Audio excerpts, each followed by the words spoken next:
Good luck.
Yeah.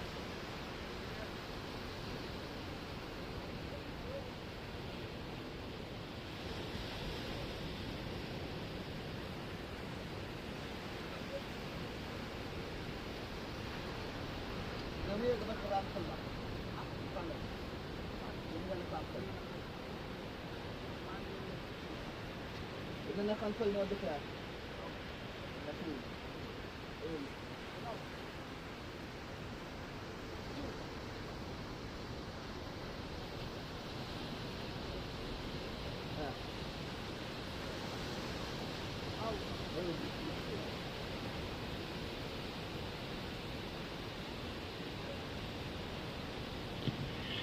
Okay, surfers in the water who are looking to start in 5 minutes.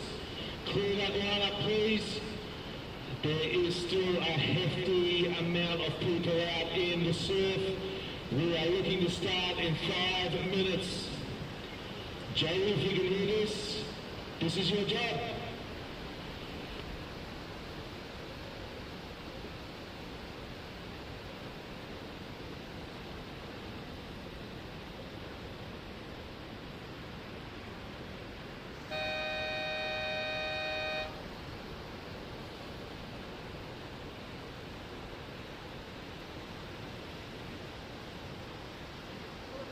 Go. Hey, you need some chair? Yeah. Good. Yeah, downstairs. Check, check. Good morning, everybody. This is day 2 of the Nias Pro 2022. Yesterday was day 1. A lot of exciting heat. And today, the schedule is women's round of 32. We will finish the remaining heats.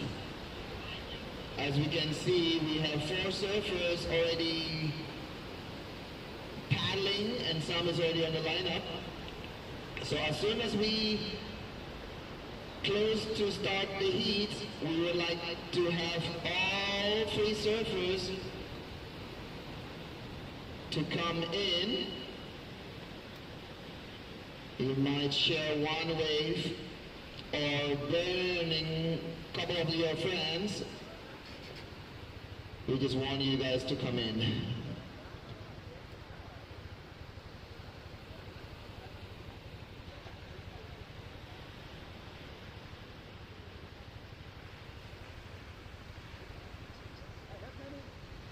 Okay. You can look the kit if you can touch this one. And I think gone. I think pretty good.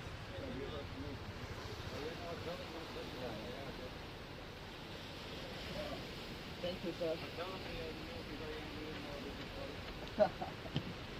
For the next heat, we will have red Minami Nonaka in red.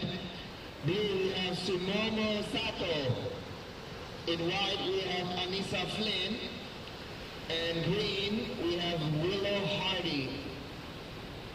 This heat will be 30-minute heat. Round 32 of the women will be 32 minutes. Sorry, 30 minutes. 30 minutes.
Informasi kepada semua panitia Nias Pro yang bertugas di area pameran dan stage, mohon ada yang membantu untuk membersihkan area tersebut karena area tersebut dilalui oleh peselancar.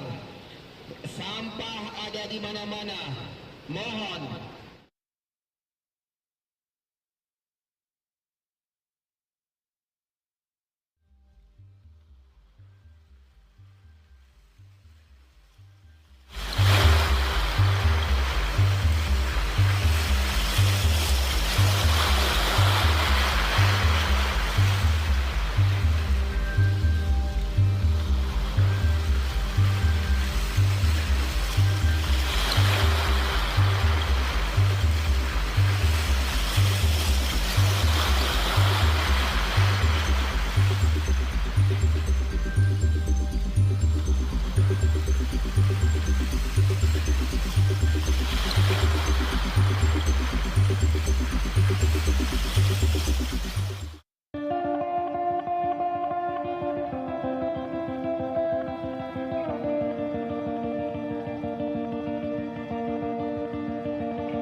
Hey.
Good morning and welcome back to Palau Nias in Sumatra.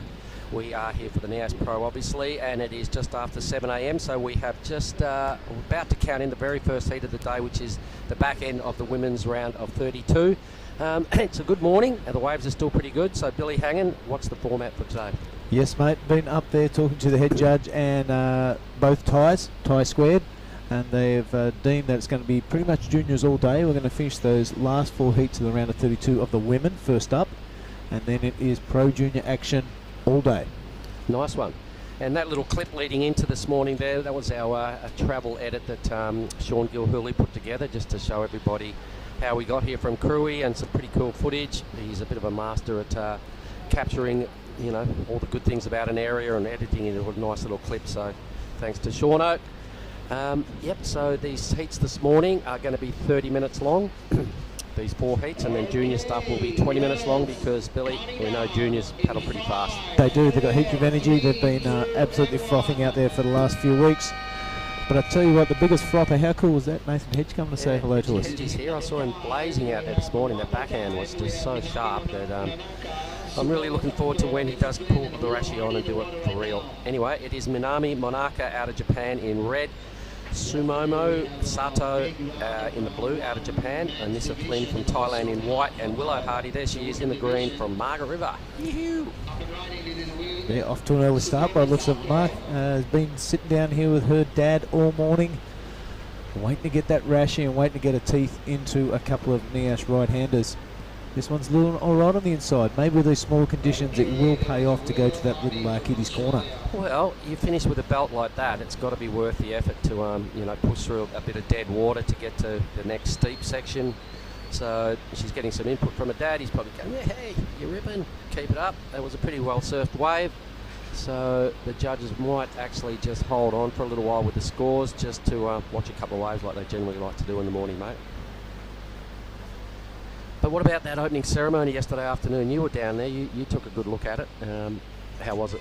I did, mate. Opening ceremonies in Indonesia tend to go for a long time, but this was short and sweet. The minister got there and he was super pumped. He had his WSL hat on, and he was he's a big fan of Tippy Jubrick, as we all are. How could you not be? But I tell you what, the dancing and the the cultural ceremony around here, around the Nias region, I imagine the entire island, is probably my favourite that I've seen around Indonesia. Yeah, It's pretty tribal. It's got a little bit of African about it, I suppose, and I'm not too sure what it is, but it's super cool to watch, and I'll go along and check it out every time. and they've got those pretty cool outfits, the red, yellow, black, a little bit a la the Australian Indigenous clan there. It's very similar look and colours, and it's always bright, and they always put on a pretty good show. There's young Anissa out of Thailand, been representing at our events for quite a lot of years, mate. So, and I'm pretty sure there's about to be a QS event in Thailand at the back end of August. Geez, how exciting is that? Yeah, so she won't have to travel anywhere. She can just sit at home, sleep in her own bed, roll up to an event, and maybe really kick some goals at that one. And red now, Billy. Yeah, our surfer from Japan's picked off the best set so far. That is a good-looking wave. We'll look out into the live action over her right shoulder there, Mark, and she is going to stick with this as far as you can, but that is enough. That wave not coming onto the inside, as did young Willow Hardy's. Well, here's the other Japanese surfer now, so everybody's off to a bit of a start. I think Willow and Red probably getting the better out of that first exchange. Short ride for blue and white. Yeah, Sumomo and Nami getting their feet into the wax to pull out a cliche first heat, and everyone's got a wave. Good stuff. So let's just have a look further down the draw as the surfers paddle back out. Elise Cooper coming up next in heat 6, taking on Piper Harrison, True Starling, and on Matsuoka. Further down the line, we've got all this little pocket rocket yesterday, mate. The tube ride from hell. It was Ann Dos Santos. Remember that name, ladies and gentlemen? Impressive. Backhand barrel was just epic, a 9.33. The last heat of that round will feature a couple of Australians in Allie Harrison, Mia Huppets, Mirai Ikeda out of Japan, and Nilby Blanchard representing the Philippines. So we've got a good blend of crew coming up, and then we cross over to our Pro Junior divisions for the rest of the day and belt out, I think, about 20 of those heats. Yeah, 20-minute heats, Mark, so it's going to be rapid fire, and there's going to be heaps of action. How's that cool little fishing boat in the backdrop, just doing their thing? Mate, it's great to be here. I hope you're enjoying the vision, no matter where you are around the world. It's a good morning, it's a good evening, it's a good afternoon, wherever you're watching. But yeah, these images are something surfers' dreams are made of. Anissa now on a backhand, not really feeling the groove so far. 2 waves and two fumbles. Fumbles, good description. So plenty of time though with the extra 5 minutes this morning. Conditions looking just a little slower than they were yesterday. There's still quite a lot of good waves on offer, but pretty important round, and due to the fact the ocean's just lost a little bit of pep in its step, we are just adding the extra 5 minutes. This is a good looking wave for Sato. Yeah, Sumomo really cranking it off the top. She'll be happy with the wave selection so far. I think she's looking form surfer so far this morning. Sumomo, strong outing in Krui. She's going to stick with this one through to the inside. No, she's not. Make a liar out of me. And we'll see. That's going to be an interesting part of the surfing today, Mark. If they do stick to that inside, comes this my favourite left-hander at Nias here, and rattle off a couple more points. Well, you've got to be thinking Willow probably added maybe half or 1 point to her ride to end up with a 5-point score, and yeah, it's probably worth doing, because the paddle out, you do have that extra bit of time up your sleeve today. Red's got a pretty good couple little pockets to chip away here, non-arca. So the waves are definitely there. We've only been going 5.5 minutes, and this is Willow's second wave. We've seen red and blue both lock in. Well, everybody's locked in 2 scores. So Willow now on a backhand, quick in and out for all the crew in Margaret River that might be watching Willow this morning. Good morning. It's Mark Clift and Billy Hangen just taking us through the first heat. We'll be rotating Giada Lagarde through while the women's are on. And then Oni Anwar will be helping us a bit later on today as well with the men's, and off we go. So women's first, that should give Oni about 2 hours to be on time. Yep, fatally late. At least he's consistent. Now we're in trouble, Billy. We're bang-bangless this morning. Yeah, I'll have to do a run after this and go get the box of bang bangs. I reckon I'll hold it down at the end of this heat. Right on. And we can't disrupt our little routine right there, because Johnny Uluwatu was looking. He messaged to me last night and said thanks for carrying it on. And did he really? Yeah, he said he had a bit of a giggle. So he's probably watching down there, or maybe having a surf, whatever. So good morning, Johnny, if you are. Billy will be doing a bit of a quick step back to the room to get the box of Bang Bangs. We've got to keep that theory alive, because all the surfers, even if we forgot, they're like, so do I get a Bang Bang? Yes. Of course you do, sorry. I like Bronson Mahady yesterday. Was can I take two? You win again, you can get another one. No worries, mate. Just go out and do it again. Even Oni wanted one yesterday, Arvo, and it's like, no. You got to win. Trying to keep you hungry, mate. He just kept staring at that box all day and could hardly focus on what we were trying to talk about. Box of Bang Bangs in front of him, he wasn't allowed to touch it. threw him off his game a little bit. So there we go, pretty big score. Like you said, Sato definitely picking the better ways, Billy, so that was a good call. The 6-6-7 and the backup 5-5 for the two highest numbers.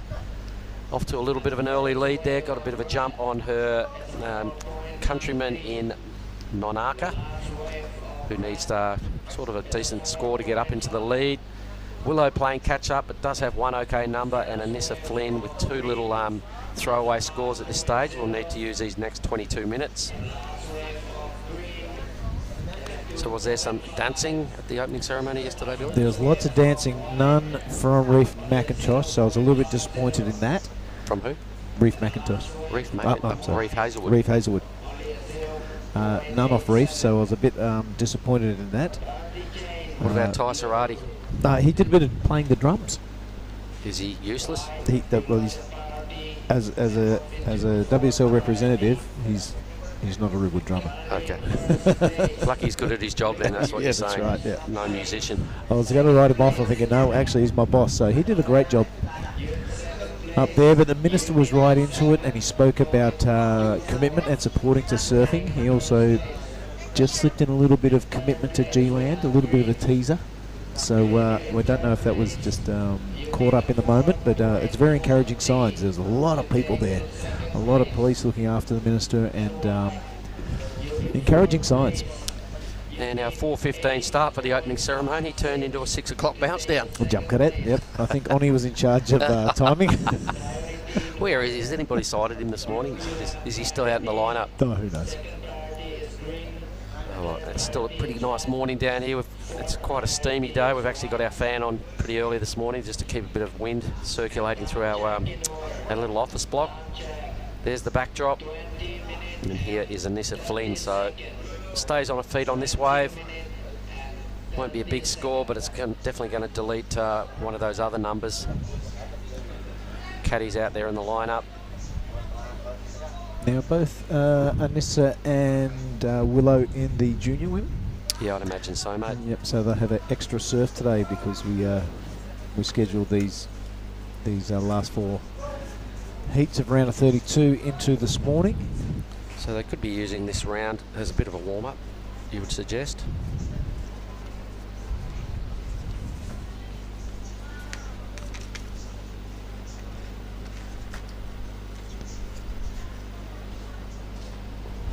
Right, looks like Nanaka having a crack at this one. It really cracks the lip. Beautiful style on this woman surfing.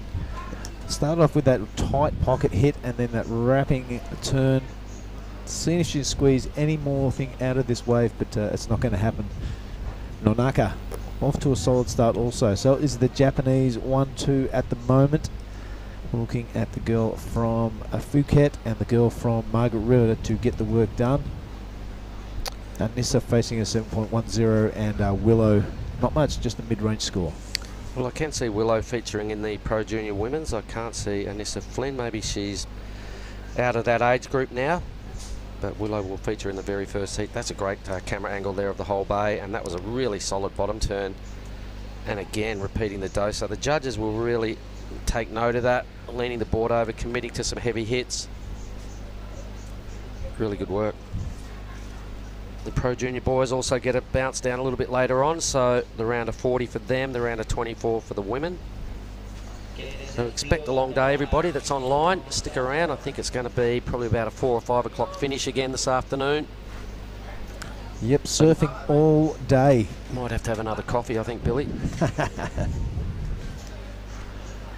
Yeah, so it's pretty cool, I reckon, these big, long events. We're going to be here all week. You're going to see a lot of surfing online. So, you know, put your telly on, put your computer on, whatever you're watching it, and whichever platform you are tuning in around the world. Get to know these surfers, because there'll be a lot of them that you'll see in the next 10 or so years on that Challenger Series and hopefully onto the CT. Anissa now from Phuket.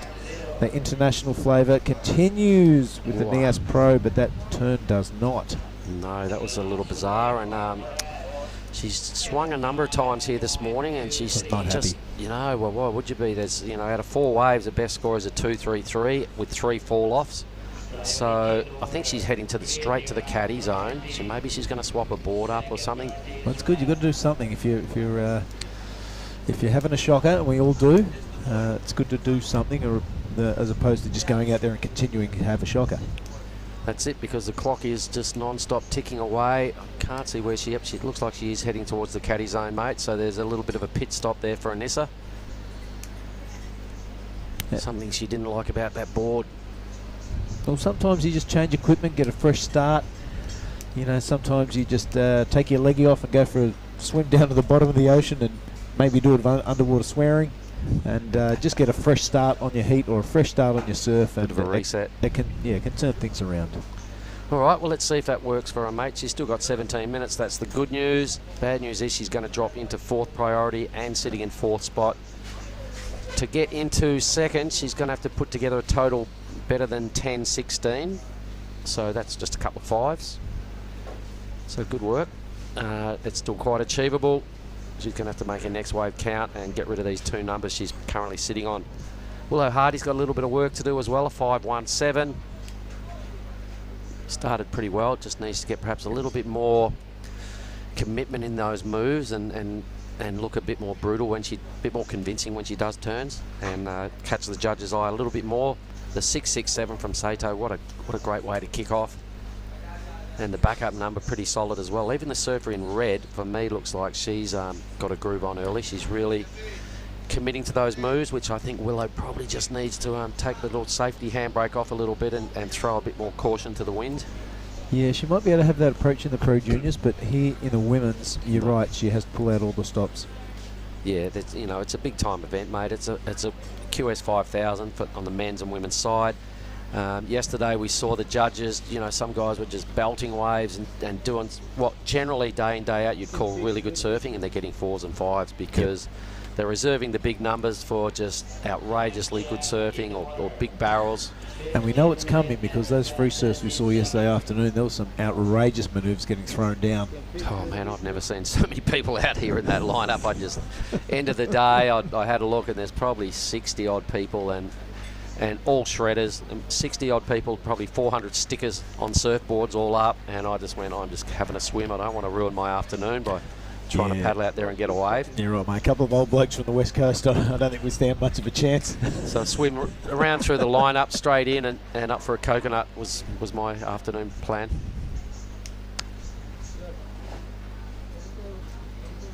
So there you go. You can see it's a little bit slower today, everybody. Yesterday we had some amazing clips going on all day and some pretty red hot action from a majority of the day.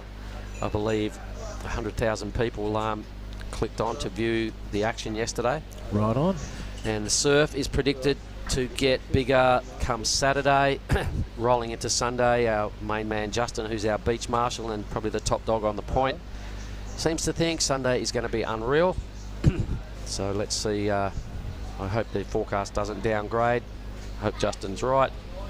Everybody wants to see some big stand-up barrels.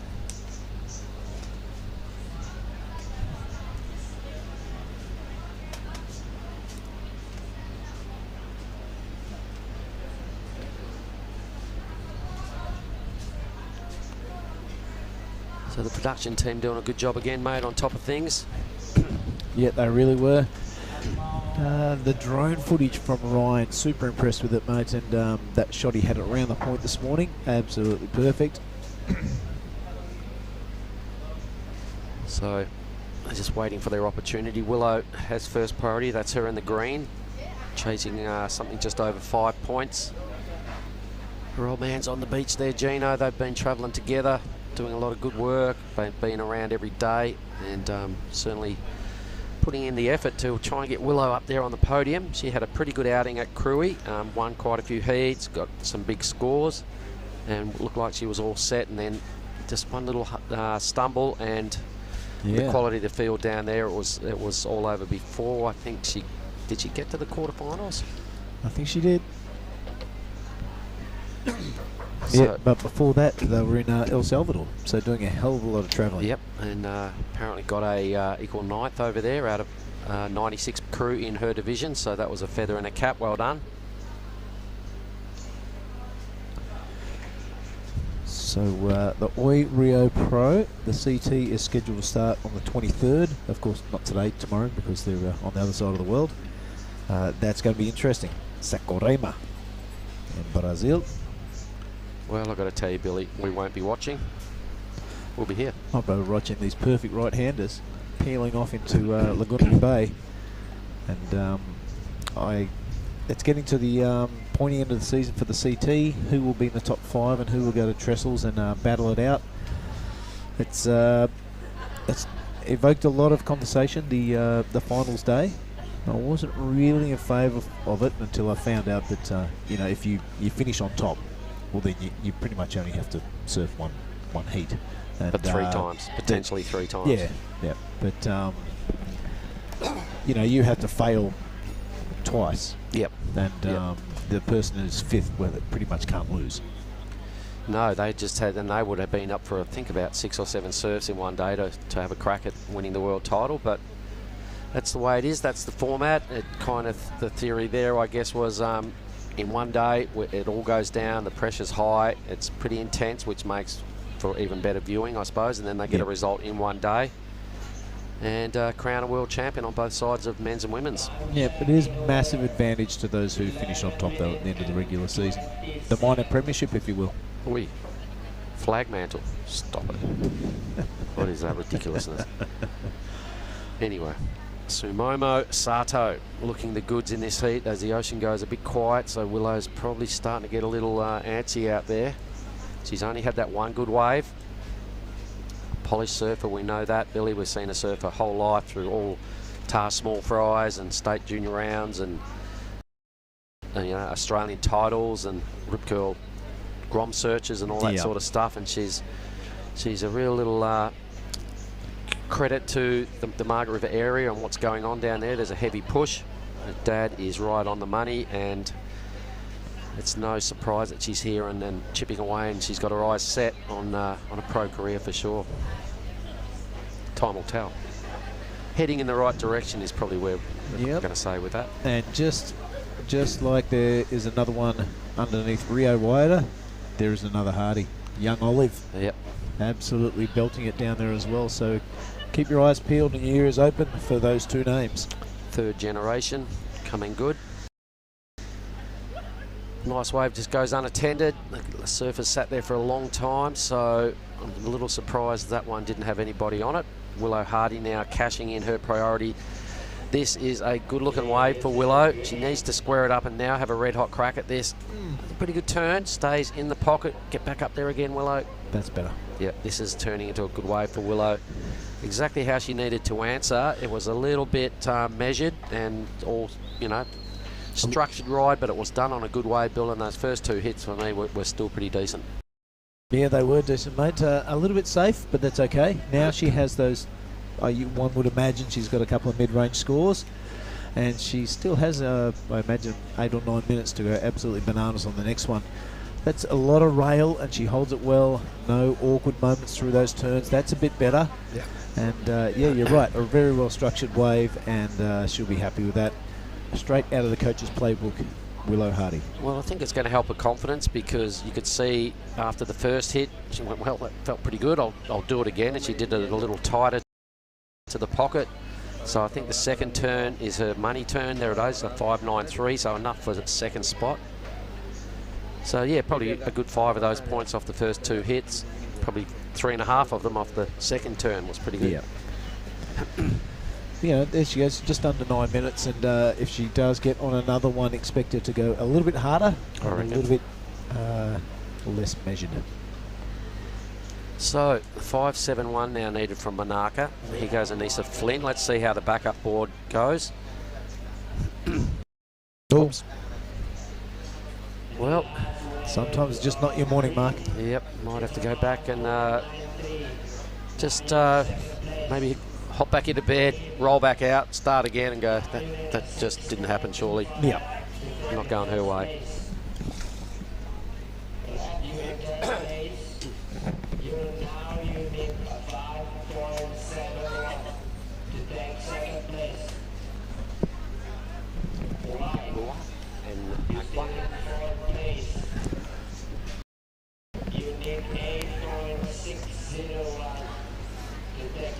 So there's the scene, everybody. You can see red sitting there with top priority. It is Minami Monaca.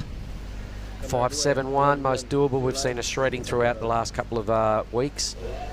Willow, all scores pretty similar in those top 3 positions. The 6.67, obviously the standout number. Everything else is pretty even Stevens.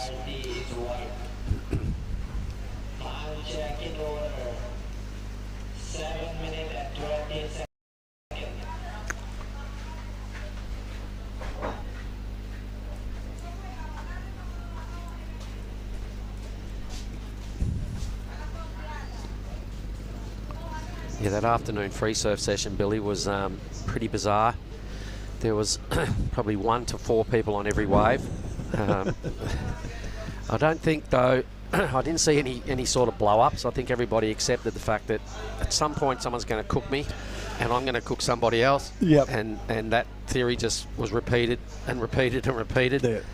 So it was kind of really good entertainment. It was a little bit funny. I'm glad I wasn't amongst it, but trying to get my head on and get a wave out of that pack of vultures. But there was some really good surf going on, and it's a pity it's dropped off this much. But we saw it yesterday, mate, that the dropping tide, it's probably coming close to low tide. Once it turned yesterday, it just started pouring in it. The consistency really ramped up. So that's the theory we're kind of rolling with again this morning. Hopefully that all goes to plan. Yeah, the theory there is that the incoming tide, the swell's not fighting the outgoing tide. So the tide's going out, imagine it's going out to sea, the swell has to fight that. When the tide turns, both the swell and the tide are rushing in towards this piece of reef. Small inside wave now. Here we go, Anissa Flynn. So this is about wave number 6 for Anissa. Her best score is still just above 2 points. Hoping to get to a clean green face. Doesn't go to plan again, but somebody's on out the back, Billy. Yeah, Nonaka. You all got that first turn on tap. She's got it dialed in this wave. Getting comfortable now. Throwing the arms and spreading the wings on that second turn. Wrapping it around. This is 5 minutes to go, but this one's kind of standing up on the inside, so she sticks with it and finds almost another corner. And that will be Nonaka's probably one of the best scoring waves, I reckon. Sato now. Whoops. Ooh. Not going to plan right there. So stuff probably got a whole lot closer for the all-important second spot. So here goes Willow Hardy. Yeah, Willow now on wave number 3. Putting it up there, sticking it near the lip and finding the pocket on the second occasion, but coming unstuck. It's going to be close again, Mark. Well, the question is, did Nonaka go near the 5.71? So it was a biggish wave like Willow's. So Willow extracted a 5.93. Nonaka needs something around that number to delete Willow. She did some pretty good work. I'm not sure whether she got fully brutal enough to really get that big score. She planned it pretty well, but they'll be comparing that squarely against Willow's wave. Willow, we know, got 2 kind of pretty big vert hits in the pocket. I think it's going to be really close. The numbers are in. I think we've seen a little shuffling at the bottom of the leaderboard there for Anissa's clocked up just another 2-point ride. Yeah, there's a whole lot of TBDs on the scoring tablet here, Mark. So waiting for waves from Sumomo and Nonaka, also Hardy. This is the wave in question, mate. So this needs to be a 5.71. All right, mate. I love that first turn, and I don't mind the second one either. It is a little bit smaller than the wave that Willow caught, but those first couple of turns are really tight in the pocket. It's going to come really close. Yep. I don't know. I think Willow's wave just stood up a little more. Still pretty good surfing there from Red. Yeah, well, it has to be better than Hardy's last score. So it's a really interesting comparison. The judges will be up there. Willow's dropped down. Oh, there we go. 6.63. Yep. A little bit more critical and a little bit more in the pocket, as we were alluding to before.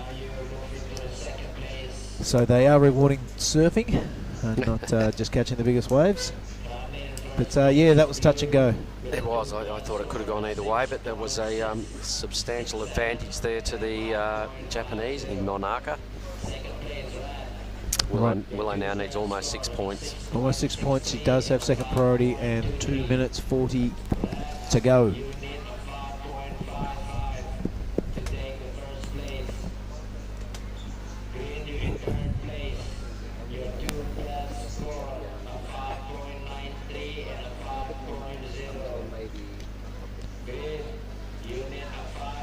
Alright, so, yep. The scene is set for the last 2 minutes 20 seconds. It is the girl from Margaret River with the work to do, a 5.94. You would think that Anissa, on a current form this morning, is not going to go anywhere near that 9.53. She needs to take second position, but all eyes on our surfer in green. She does have second priority, and she just needs a good score. Of course, 6 and above being in the good range. Yeah, I think, yeah, she's needs to just unleash a little more like we know she can. We've said that a couple of times, that knowing how she can surf, I think she probably hasn't really hit the 100% mark with the effort on the manoeuvres. Just kind of more happy to just finish some waves, which generally can work on a say board riders or a lesser ranked division, but when you're up against some pretty heavy hitters in a QS 5000, you almost can't worry about anyone else, Billy. You've just got to go out there and do your own thing and go as close as possible to your best surfing. That's right, mate. 5,000 points. And I'm pretty sure there's still a little bit in Willow's tank. And 100%. Probably cost her here a little bit. You are right, mate. Yeah, 5,000 points and a whole lot of buckaroos on the line. It attracts people from all around the world. And this is the standard of competition we want to see. Yep. There's our backdrop, what we're looking at this morning. That's where we're living, on the point down here. Saraki Beach in Nias Sulatan, and it is Lagundri Bay. Anissa, oh my gosh. Tough morning at the office. Yep. 35 seconds. Blue now trying to extend the lead.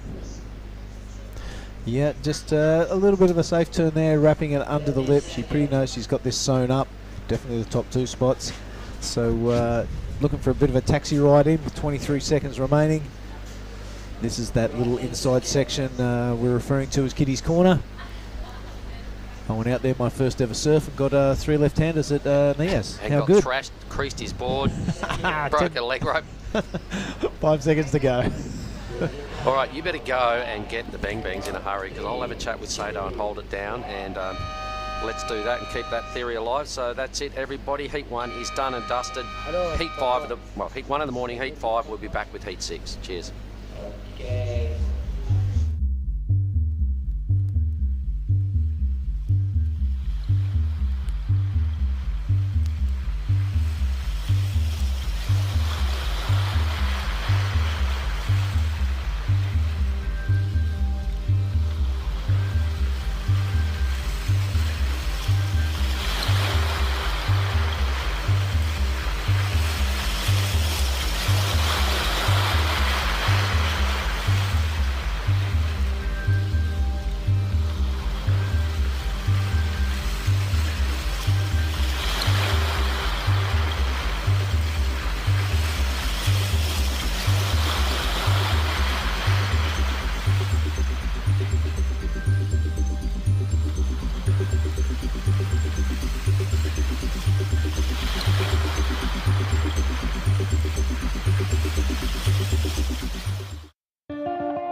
Right, we are back, everybody. Good morning.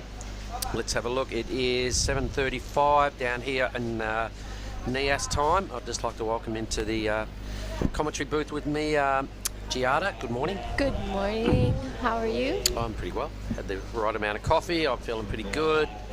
Had a bit of a stretch to kick the morning off, but you had a free surf. How was it? Yeah, I was out there really early this morning, and I wanted to be out there even earlier, but because it rained, it was really dark. The waves are super fun, but it does take a while for the set to come. But it's still really good out there. It's glassy, and the girls are ripping. Yep, and 30 minutes, the extra 5 to help out. A good decision. Elise Cooper, you can see in the red in this heat 6 out of Australia. And on Matsuoka from Japan in blue, True Starling green from Australia, and Piper Harrison, the other Australian, in white. Wow, what a great matchup. I was just with Elise before her heat, and she showed me a little insight of what she listens to before she paddles out. What she was listening to? Yeah. What was it? She was listening to soul, nice, calm music. I was like, what? Is this what you listen to before your heat? She was like, yeah, I actually need to relax.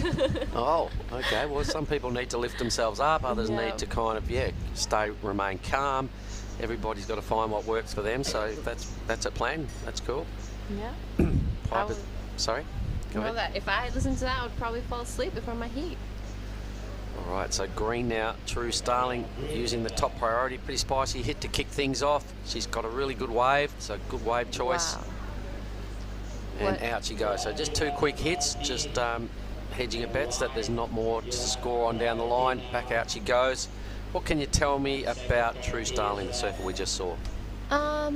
I don't know too much about True, just that Jessie is her sister. True and Jessie are such nice girls.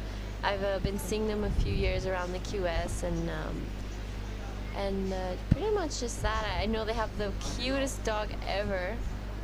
As you see the replay of The cutest dog. yeah, What, here with them or at home or no? not home. I just see them post about it a lot, and it's so cute. It's like a bulldog or something. Good looking wave. Yeah, it was a great looking wave. Definitely one of the biggest one I've seen this morning. That second turn. Yep. Wow, that was the money turn. So she'll get a reasonable number right there and kick off her campaign. Piper Harrison with the 5.33, Matsuoka the 4.87. I imagine True Starlings is going to come up in amongst that sort of a scoreline. Piper's actually had 2 waves, so rapid fire, we didn't see that. That's all happened in 4 minutes. Yeah, that was quick. That was really quick. But, oh, this is the replay of Piper's wave. Not sure which one. I imagine this would be the 5.33. Piper has done really well in this event in the past. I think she was a winner here at the Nias Pro, Really? Yeah. Okay. if I'm not wrong. Well, I saw her come in from a free surf. She was all smiles this morning. Said she got out there pretty early, got a couple. Said it was a little slow, just the comments you sort of made as well, but enjoyed the time she had in the water. She was quite happy with the free surf, so that's all good. Yeah. I mean, we can't complain. The waves are still really, really good out there. Here is the Nias Pro, our judges tower, where we are, the Hash restaurant, Hash and Family Surf Camp. Yeah, it's pretty good. It's where we have all our meals, and it's where our office is set up. We've got a perfect view.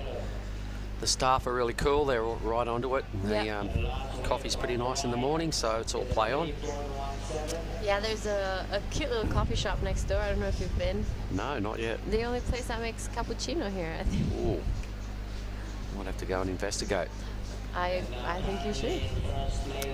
So there you go, Snarley's joint there, the big white place. The OM sticker next door on the roof is Frezzy's old residence. Still is, but R.I.P. Frezzy.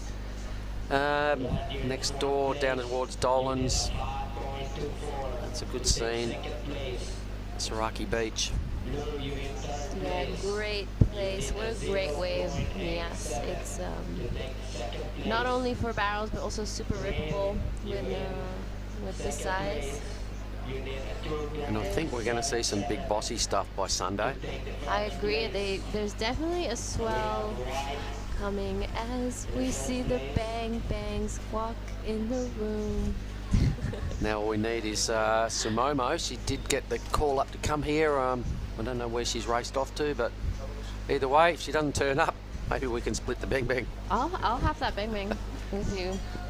I had to literally ask it from you guys yesterday. Did you? Oh, that's right. Because I saw we were talking lately. Let's talk about. We'll just watch True again. So her number was a 573, so it locked right into pretty good range. Getting busy again, some strong work. Wave number 2, trying to add something to the 573, and meanwhile out the back. This is Elise Cooper, our soul singer. She is on her backside here. Maybe a little bit of a flatter wave than True and Piper's, as I missed the first part, but here it might seem like it just will pick up on the inside again, as she's looking for something to work with, and we'll just pull off. All right, so while we're waiting for those replays and the numbers, let's have a little chat about your performance yesterday afternoon. You're in the second last heat of the day. I was in the second last heat of the day, and the waves suddenly, I felt personally, turned on. Yeah, you and Kobe Enright had a blinder. Yeah, it was, our heat just suddenly, it started pumping through, and there was like set after set, so it was such a great heat. I was mostly having fun out there, you know, and being out there with 3 other girls out was, so unfortunately Chinta had to that's right. Yeah, that was unfortunate. I think she hurt her injured knee, so we never got the lowdown on what actually happened as we watched the crew in the next heat jump off the keyhole. Pretty iconic part of the Nias location. Yeah. But you had a great heat, a 733. You also had a second number. What was it? Was it a low 6 or a high 6? Can you remember what it was? It was a high 6. It was a 6.8, I think. Something like that. Yeah, that rings a bell. 683, I think, in the 733. And only just got over Kobe. She had a really strong heat as well. She had a 733. So the waves were there yesterday, Arvo, and you two were teeing off. The difference being your backhand looked really good for me.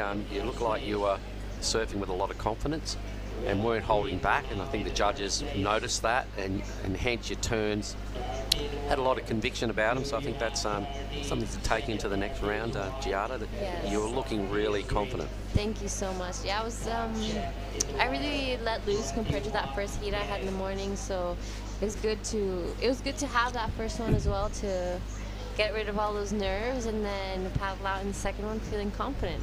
I was so happy. I was just talking to the girls that I was so happy they actually ran us in the afternoon, as we see our Japanese surfer. Yep, so Matsuoka. Matsuoka. With a decent number to kick things off, another little backup score there, but it was a great idea to keep those heats rolling yesterday, Arvo, because it went offshore. The consistency was definitely there. It was all good.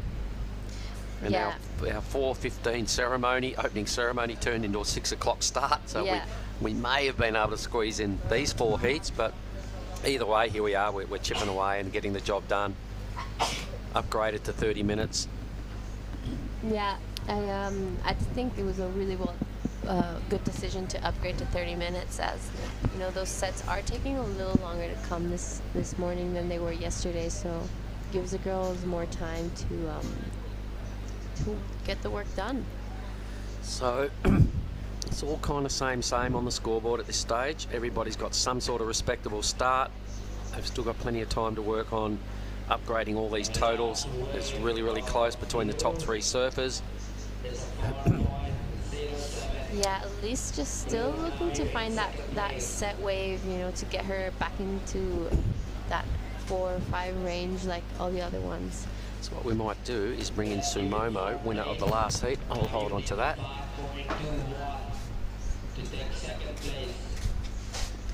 We'll just swap over these chairs and we'll get Sumomo in here to have a chat.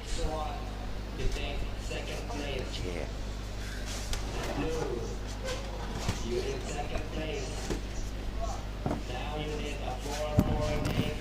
All right, I'm going to welcome into the booth Sumomo. My name is Mark. Good morning. Hello. Good morning. Tell me a little bit about yourself. And am I saying your name right? Sumomo, Sato, Sato, Sato. Sumomo?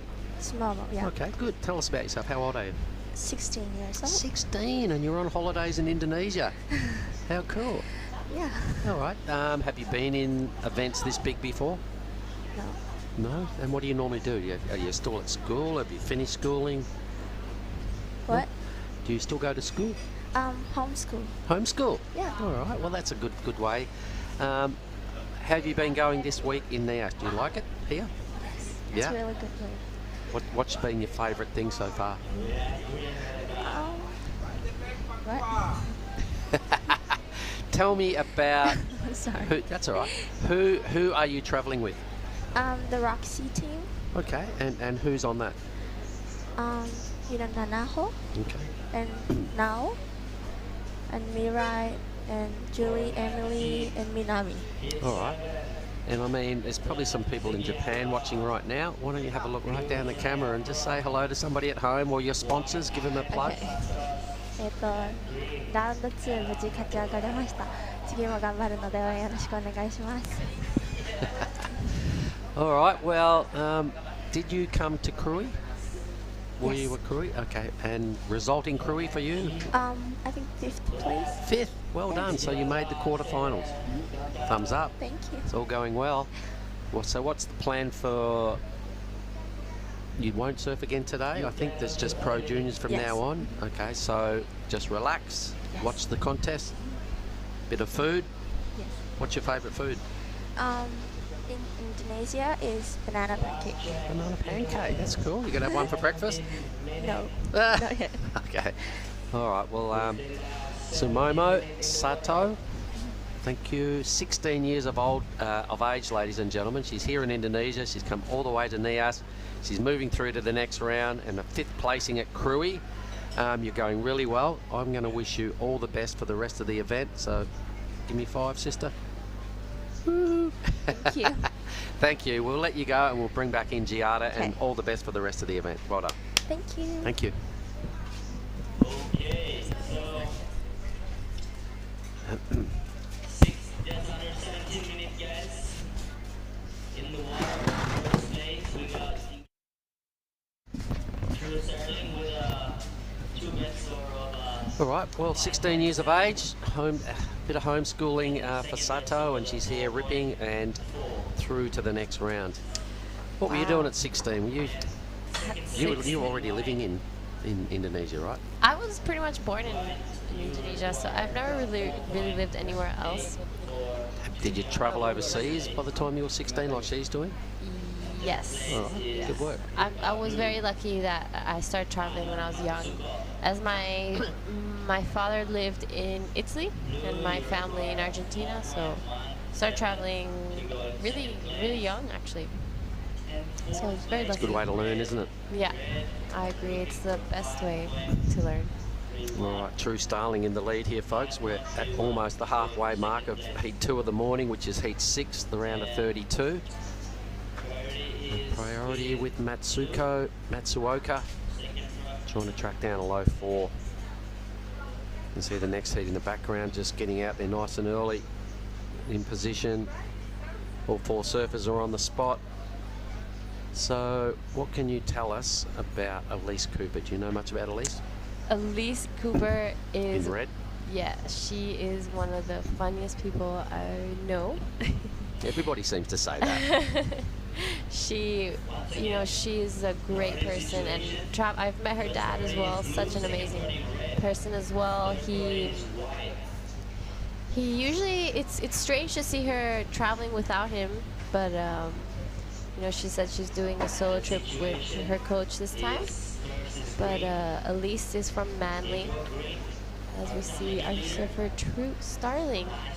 Yeah, so she had 4th priority. The others weren't interested in this little wave, so she thought, well, if you guys don't want it, I'm just going to keep surfing. Why not? That was actually a really great wave. Not a bad little one. Yeah. 4.4 is what she's trying to improve on. Yeah. And As I was speaking to Elise this morning, she did say that she was not feeling very well the past few days, actually. Well, there's been a little bit of a virus or something, you know. There've been a few crew that have sort of dropped and gone down for a short time, like a day, and then they bounce back. So once those things start, everybody sort of does at some point maybe feel the bite a little bit, but you know, that happens. Yeah, when you're travelling and you're up in a third world country and you're getting around, it's, you know. And there's nothing worse than, you know, being sick while you're overseas. But it happens and it's part of the game. Just got to get your head around it, deal with it, and just relax when possible. And drink lots of water. Yep, and stay pretty bland on the food side of life for a day or so and just push on through. Yep. Lots of coconuts. Drink a lot of coconut. True Starling did improve her total, but only just, so it might have been a useful decision for perhaps one of the other women surfers to pick up that wave as well. Yeah, probably a little insider that no one thought anything of it, but you know, True saw potential. That's kind of the beauty of not having priority, is that you can shop around without any you know, kind of loss of priority or any, you know, major consequences. You might as well have a look because she just upgraded her score by 0.3. Yep, that was actually a smart surfing from True.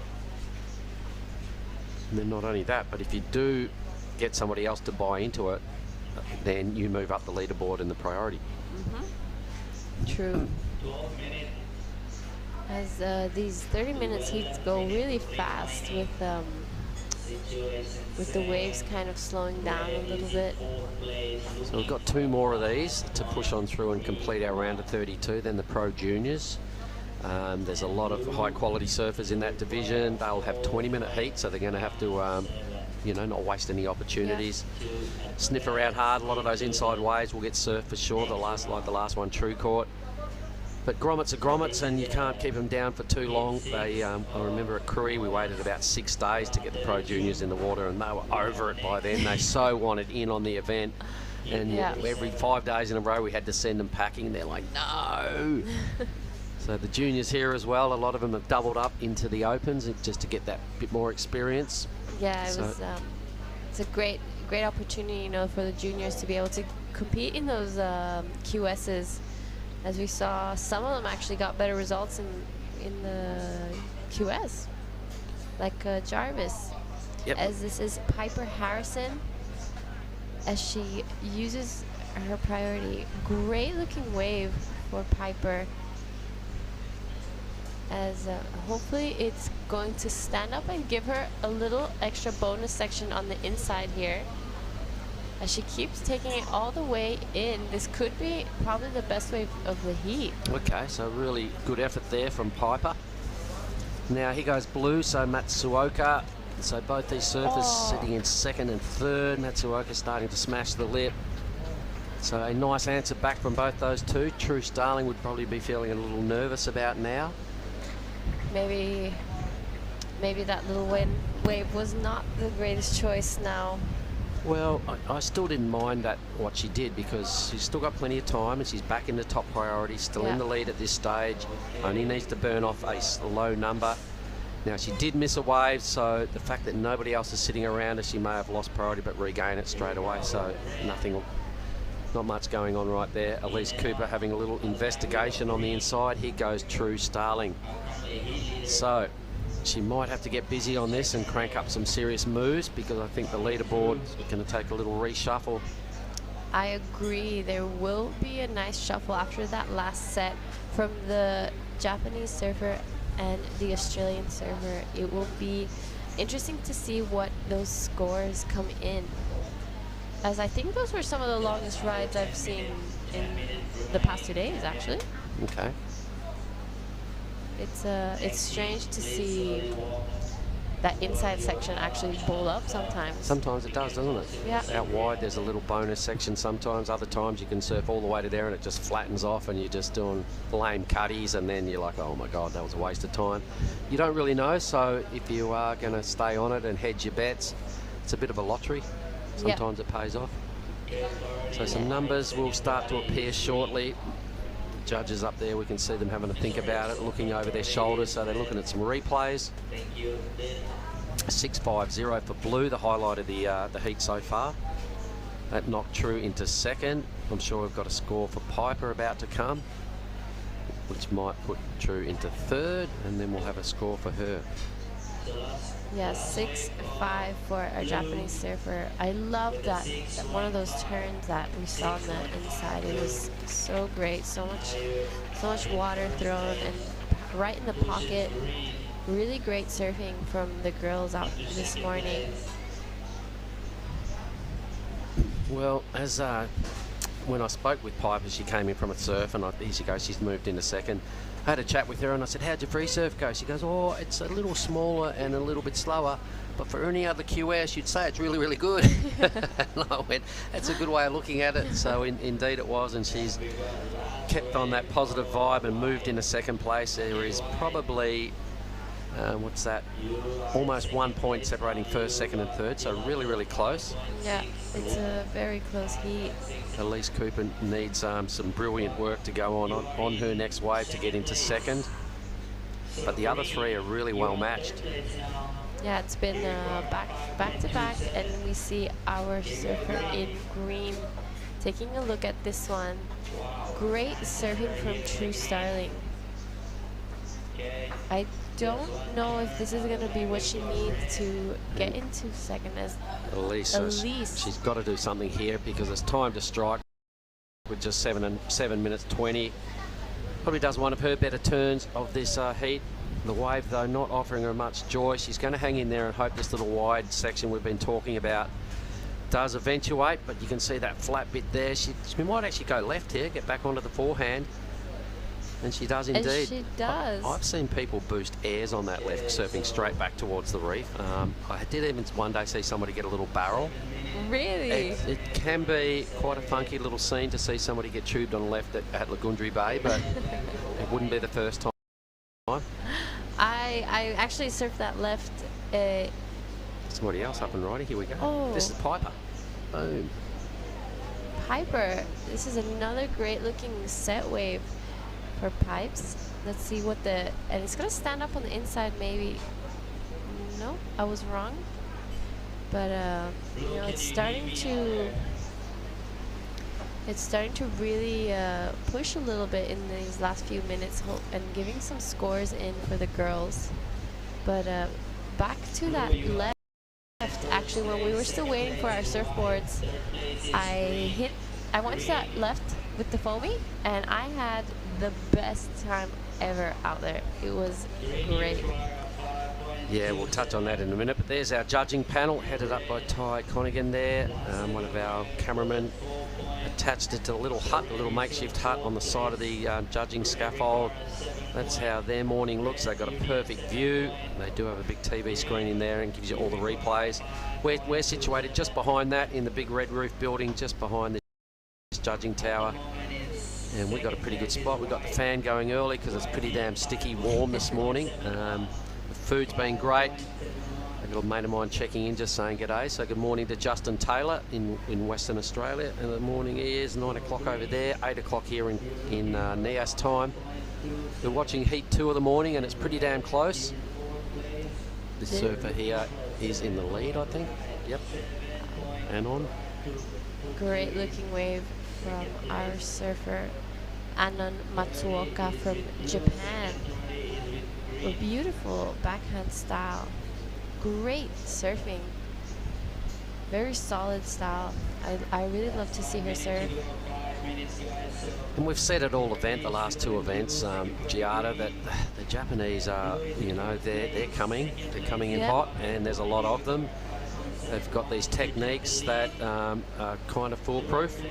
They just keep producing good scores. There's a lot of guys I've seen here that are in the juniors and the open, and you know, a serious threat coming through out of the Japanese. Yeah, I agree. You know, especially the last few years, I've seen them compete at the ISA, and it was such a strong team. You know, they're there. They're ready to get that gold. You know, the in the ISA. It was great to see them work together, and I saw them with all their coaches. It was great to see the Japanese surfers. And another mate of mine, Webby, has sent me through a photo of the swell that's rolling through the northwest of WA right now, folks. For those that aren't too familiar, if a big old blockbuster storm hits WA and it's big enough, it rolls up the WA coast, it smooths out all the kinks. By the time it gets to Indonesia 2 days later or 2.5 days later, it's a banging Indo swell. That's what's on the way. So the forecast for Nias today being Thursday, big swell on the northwest of WA. Yep, that's a Saturday afternoon arrival, rolling into Sunday. So swell on the way. Thanks, Webby. Yeah, Western Australia is like our indicator. It kind of is. When I see those Instagram posts going up in Western Australia, I know it's coming this way. A mate of mine used to have, back in the old days when we never had internet and we had the old dial phones, and you had very little communication with the rest of the world once you're in the jungle somewhere in Indonesia. A mate of mine used to travel with a little portable radio, big aerial, tune in on the short wave and try and get the ABC in WA to find out what the weather was doing in Carnarvon to work out whether there's swell coming, because he was a bit of a freak that loved going and hanging out at Desert Point. That's epic. So he'd be on his transistor radio in the morning, crackle, crackle, crackle, and get a bit of a dodgy weather report for Carnarvon. That's how it works. That's epic. All right, True Starling got a bit of work to do. She led for a lot of this heat and was looking pretty comfortable, and then Piper and Matsuoka tracked her down. She's got just a nice little wave here, nothing brutal, probably not what she needs to get into a qualifying second. Boom, Matsuoka. This is Matsuoka. As we hear the crowd cheering for her here on the beach, we didn't get to see her first turn, but by the sounds of the people on the beach, I'm sure it's going to be a great replay to watch. Definitely, here is the replay as she hits this section vertically. So much water, a great wave from Matsuoka. Definitely, I think with that one turn, she could improve on the 4. Right. What do you think? Well, I sort of vagued out a little bit on that, and let's just, I don't know, I'll just see how the judges see it all, but maybe yes, maybe no. It was one pretty good turn, and the wave lost its puff pretty quick smart, so I imagine it's still going to be pretty close for those top 3 spots. Yes, I agree. It's still anyone's heat, with conditions like these, when it's really good, anyone can pass at any moment. Elise Cooper now, she really needs a banging number. She's got to throw up a 7 here. The wave does not look like a 7-point ride, and her body language suggests she's over it as well. So it didn't go, same like the last heat. We saw 3 surfers well in the mix and one that was well out of the mix. A similar vibe going on here for poor Elise. We know she's a great surfer. She just can't find the steep sections to do her best surfing. Down to 40 seconds. Yeah, it's just finding that rhythm and being in those sets when they come. Our Japanese surfer. This wave's going to sink and fail for sure. There we go. Not enough height in that thing to carry you onto the inside. I think we've got some rain coming, folks. We might have a little change of conditions on the horizon. Looks pretty grey out there. There's a few people running for cover. I think a bit of the wet stuff's about to fall out of the sky. I think it already is. Could be. Well, Elise Cooper, look at her. She's like, what the hell? She's going to come in. She might even just throw a massive air or something on this wave, just because she's would be a little bit disappointed and just bummed with the way her waves panned out. Not a great heat for Elise. Congratulations to Matsuoka and Piper Harrison. I'm going to step out. We'll come back with Heat 7 shortly.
to the Nias Pro 2022. I am here with Billy.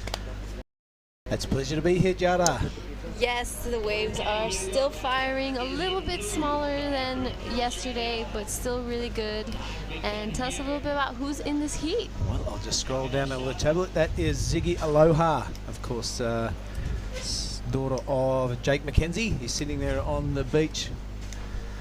A concerned look on his face. I don't know if he's having fun or if it's more of a worry to watch your kids surfing, but he's having a great time. Freya Purum is in the blue. Anna DeSantos, really strong performance yesterday. He got a really good barrel. Yeah. And, well, I can't wait to see what she has in store. She's going to have her hands full because Ella Mccaffrey has been one of the form surfers through Cruy and also up here at Nias. She is in the green. Yes, I agree. Great performance from Annie yesterday. That barrel was highlight of the day. Definitely. I gave it a 10. I was shocked. I had no words when she came out of that. Yeah, she really had to fight to get out of it, and the judges thought that sort of thing. This is Freya Purum off to a strong start. First turn looked really good. Second turn, a little bit of morning sickness. Yeah, I agree, as it is raining a little bit. Yeah, it's pretty dark behind the commentary booth here.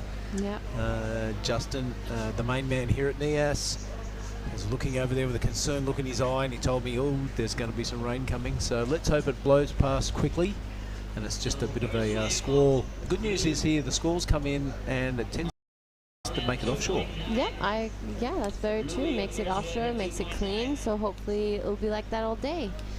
Yeah, yesterday was our first day here without any rain though, so it was a beautiful day. Very hot at one point, so lots of water drinking and shade looking. Everyone was trying to find that little piece of shade anywhere they could.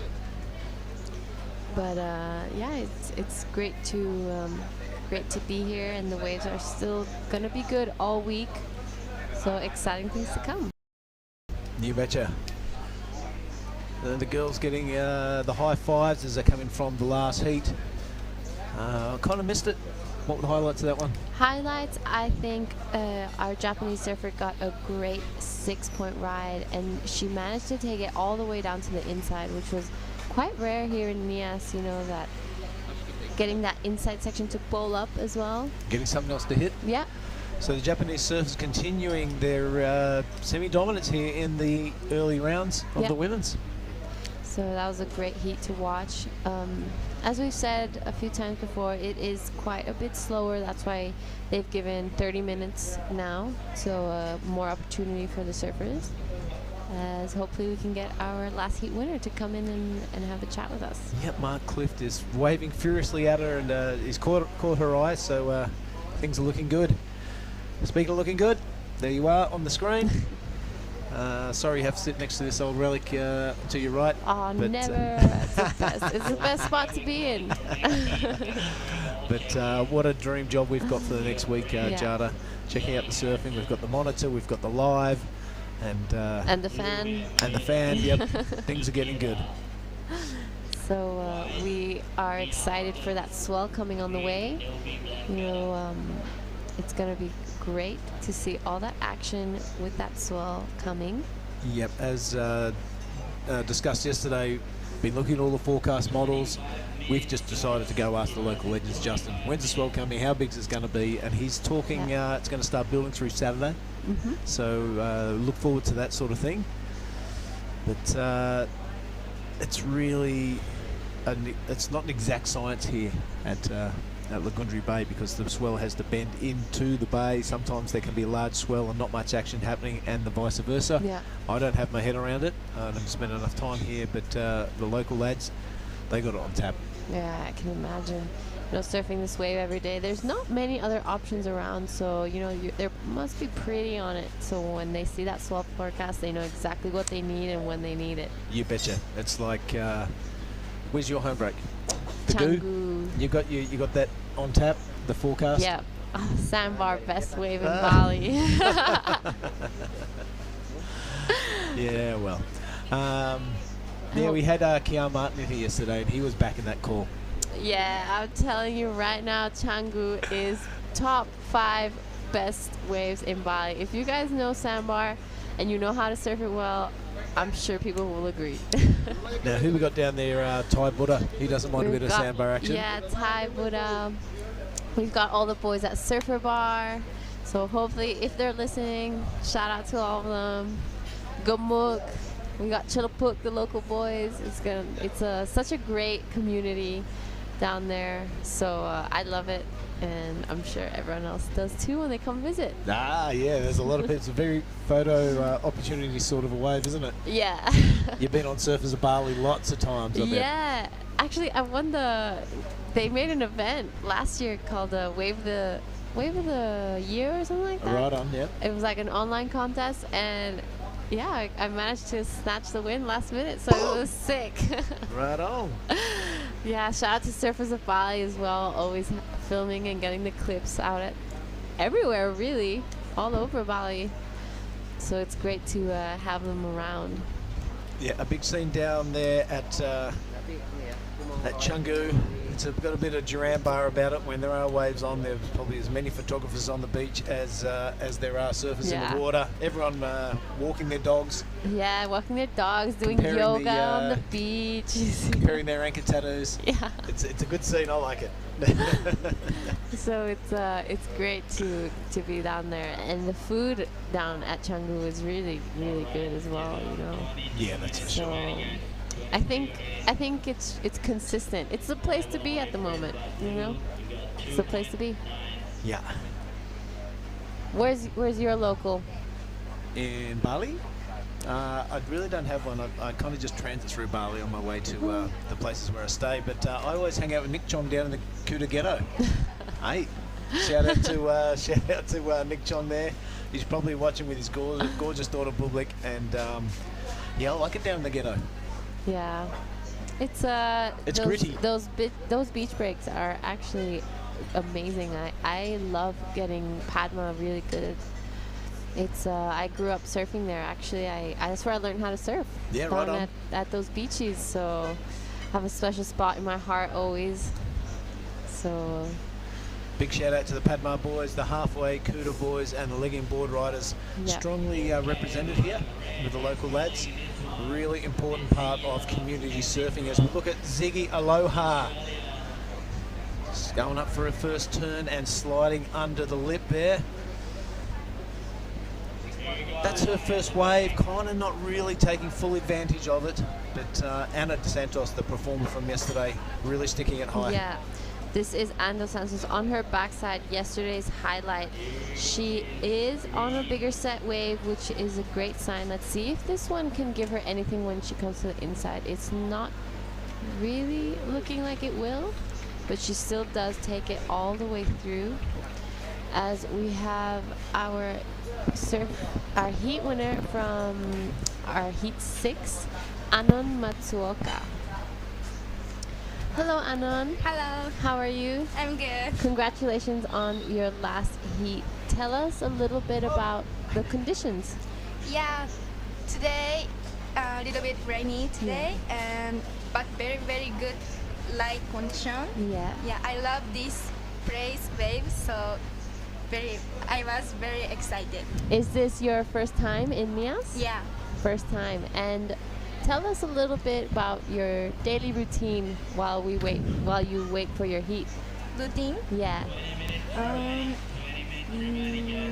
I always watching the waves and condition, and breathing, yeah. breath work. Yeah, always, and just believe me. Oh, Yeah. that's amazing. I love that. You believe in yourself. Thank you. So tell us a little bit about you, Anon. Where are you from? How old you are?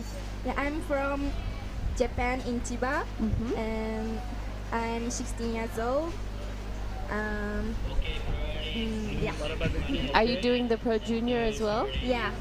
Wow, that's amazing. Best of luck. And is there anything you'd like to say to your friends and family in Japan? Okay. ライブで見て応援してくれる方ありがとうございます。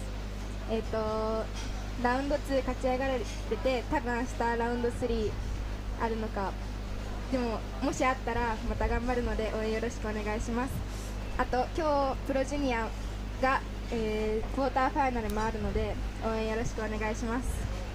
Perfect. Thank you so much for being here and for joining us in the post-heat interview.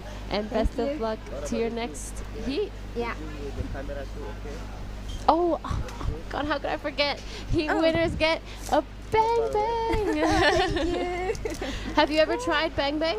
Yeah. You like it? Yeah, I love. Perfect. So congratulations, and you I so hope you much. enjoy your Bang Bang. See you in the Pro Junior. Yeah, ありがとう。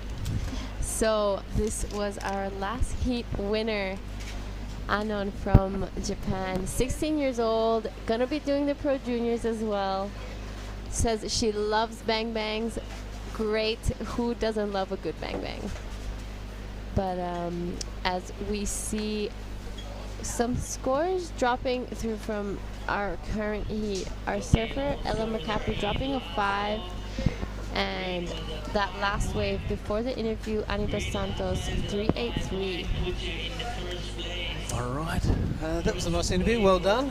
It looks like the American taking an early advantage over the Brazilian. The Australians in the back of the field with work to do. Still 17.5 minutes. Giada, you enjoying the women's action? I am. It's great to see all the girls out there, and it's great to see these glassy conditions for us. So it's gonna be great to also see the juniors out there and what they can bring out. Yeah, well, a lot of these unridden little waves will not go unridden once those grommets are out there with 20-minute heats. They must be frothing to get out there, as they waited so long for their turn in Krui that now they get to be day 2 here in Nias. Yeah, right on. So they must be licking their lips to get out there, and these waves are perfect for them. I mean, it's perfect for me too. I'd love to have a heat out there. We had a little surf this morning, I saw. How'd you go?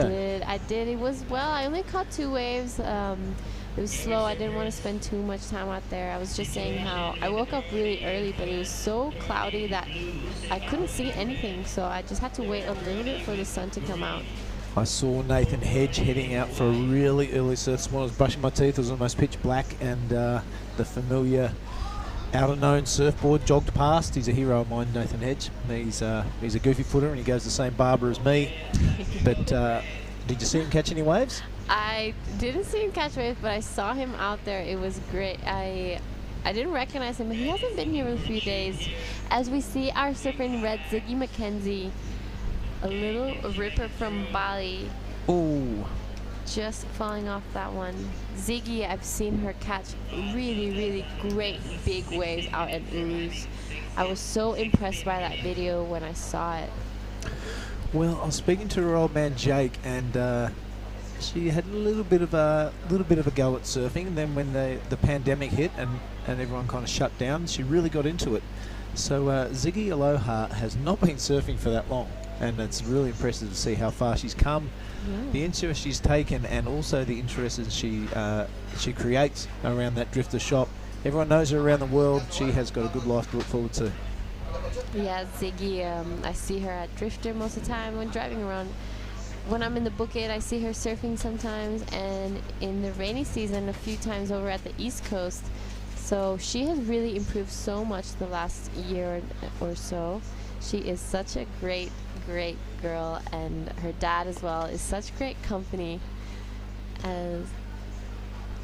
Yeah, we might get Jake in here a little bit later and see if he can have a chat. I asked him for this heat, but he's like, no, my daughter's surfing, so it'd be good to have him chatting. He's a bit of a personality around the Indonesian surfing scene. Very well spoken to, very sexy accent, so it'd be good to have him here. Yeah, he is such a great guy, and it'll be interesting to see what he says when you have him in here. Yeah, I think he's cool. got some great stories to tell. Of course, Ziggy with the coolest name in the draw, Ziggy Aloha. Super good. How good's this? The boat's going past there. The fishermen are thinking, what the hell is going on? All that noise coming from the shore. There's flags and there's all sorts of banners and stuff. They must have been doing that for centuries around here. Not with the outboard, of course, but the fishing. Just to the left of screen there's another bay which pretty much mirrors Lagundri Bay. It doesn't have any waves in there, so I would imagine back in the day when it was all about fishing and delivering cargo and goods, that was the money. Yeah, that was a place to be. Yeah. That was the Canggu of Nias. But now, this is the place to be because it's got the waves going. There's Anissa and Tana. And Lydia. Yeah. And in the back we see the South African boys, Luke and Carl. Great group of people. Yeah, it's a good feeling on land here. Everyone's pretty friendly until the siren goes, then all bets are off. This is Ziggy on the inside again on her forehand. Aloha going up high, just cracking it pretty lateral there, but giving it a good go. That's a better turn from the girl who calls the book at the home up there in Bali. Getting a groove on, getting a bit of speed through that section. I think she's going to stick with this one and may even go left. I'd probably give her 10 points if she did. Well, finds a lip to crack. She's got to make it pay. She does get to 2-for-1 action on there. Ziggy Aloha looked pretty pumped, I reckon. Yeah, she must be stuck. She took it all the way to the inside, and it gave her that little extra bonus section that we haven't seen so much of this day. But our last heat winner did take it and she got only the needs 6. a 2.91. Sorry to interrupt you there. So Okay. you would think that she'd probably get that. I think she probably will. Oh, there we see Sam Norwood just passing through the camera shot there, the karaoke king, and of course the head production guy here. The karaoke king, Sam.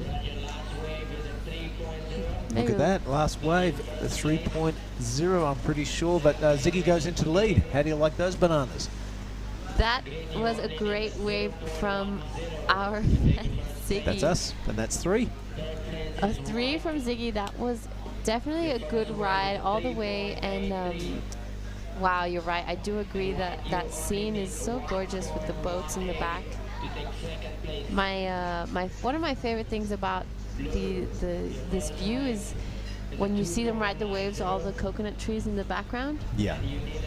I think that's so amazing. Yeah, it's taken centuries to get that that shoreline.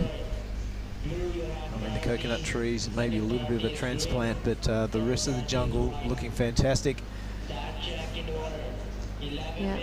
All right, so it is Ziggy McKenzie with a slender lead. The rest of the field not far behind her. Ella McCaffrey and needing pretty much to stand up. She'll get that score. Anna DeSantos, she is capable of massive scores that we saw yesterday. She's just lingering back there with third priority and a 1.18. We'll see her take that second position. Definitely got that in her. Freya Prum, she is a solid performer as well. So while Ziggy is in the lead, definitely not feeling comfortable. Yeah, we saw in that last heat as True was in the lead for 3/4 of the heat until that last few minutes that they got the scores they needed and took over the surfers that were in second and third. So it's not over till it's over. I love it. I'm writing that down again.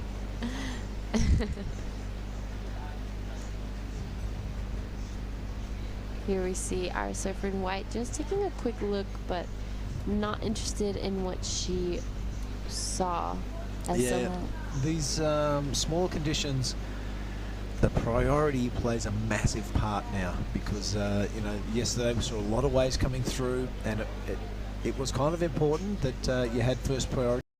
You could sit where you like and take those set waves, but now the lack of waves, it takes on a real big impact on these heats.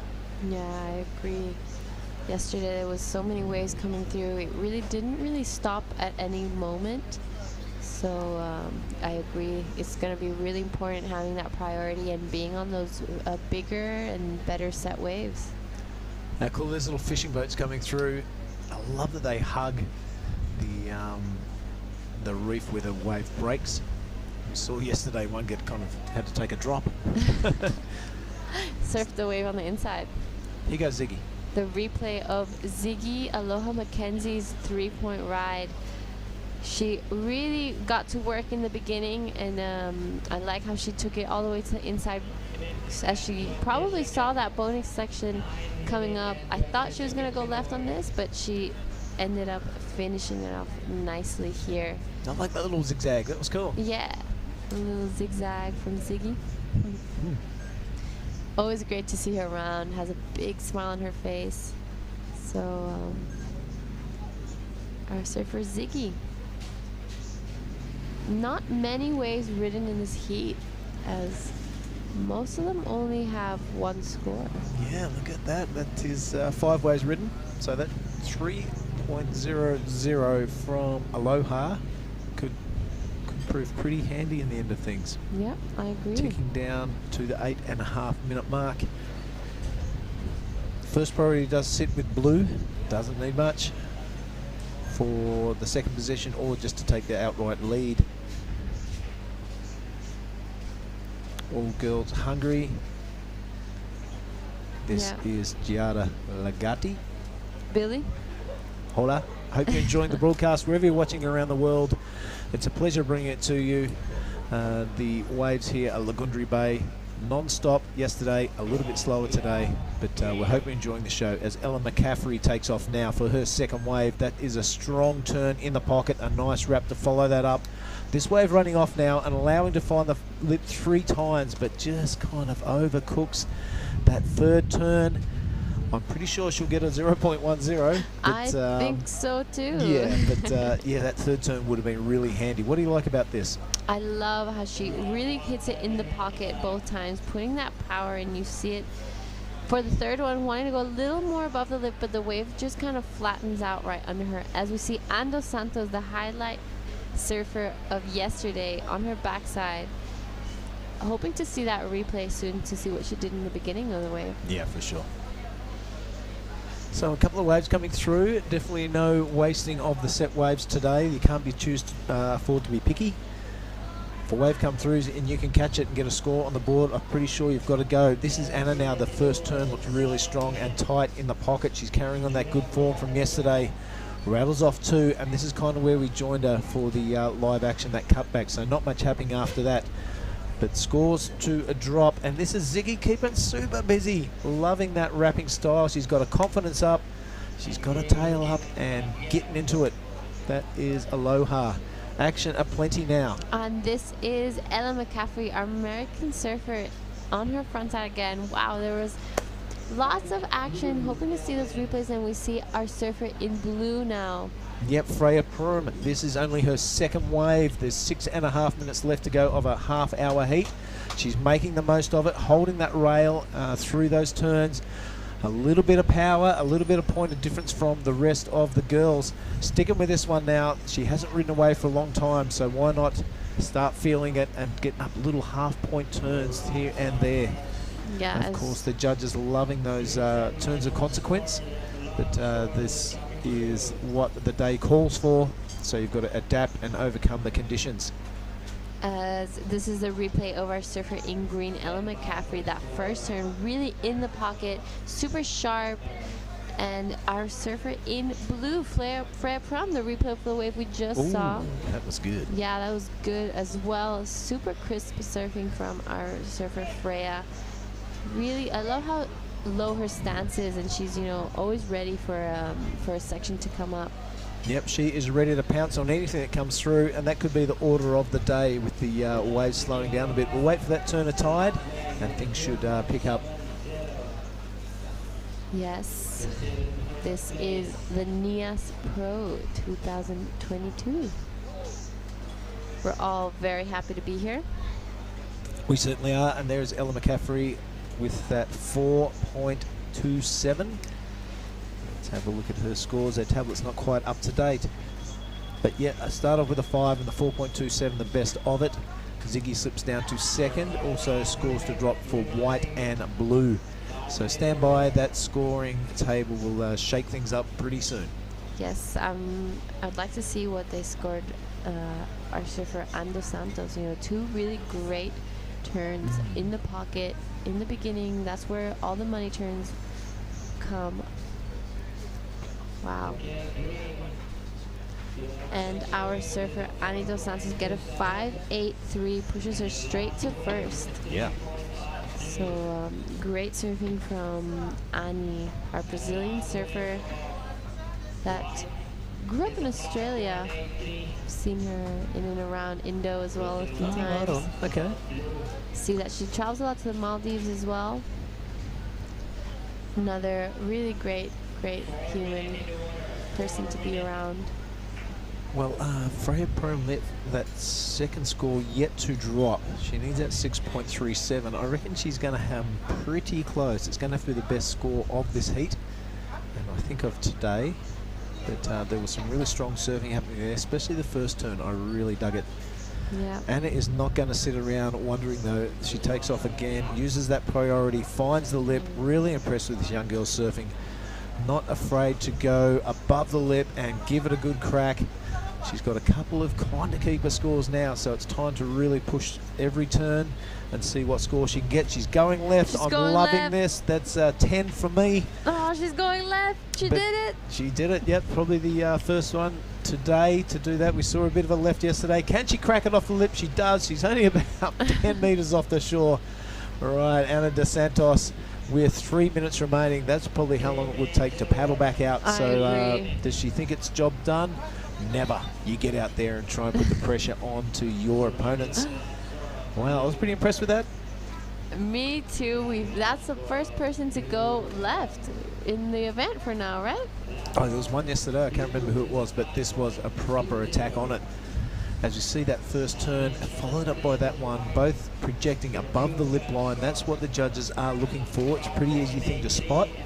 And then she sticks with a couple of wrapping cutbacks there and goes, hey, there's a left-hander on offer. Yep. So, cutting through Billy's left there on the way into the shoreline. But she does manage to find a lip here and maybe a little extra half a point. You don't know what the judges are thinking.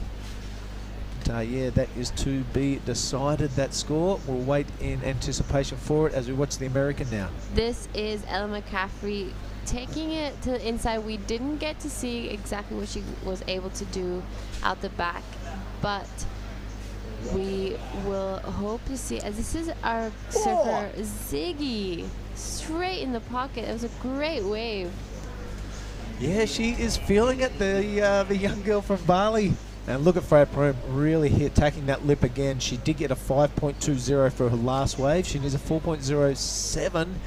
So she sticks with this and gets a couple of those turns off on the inside.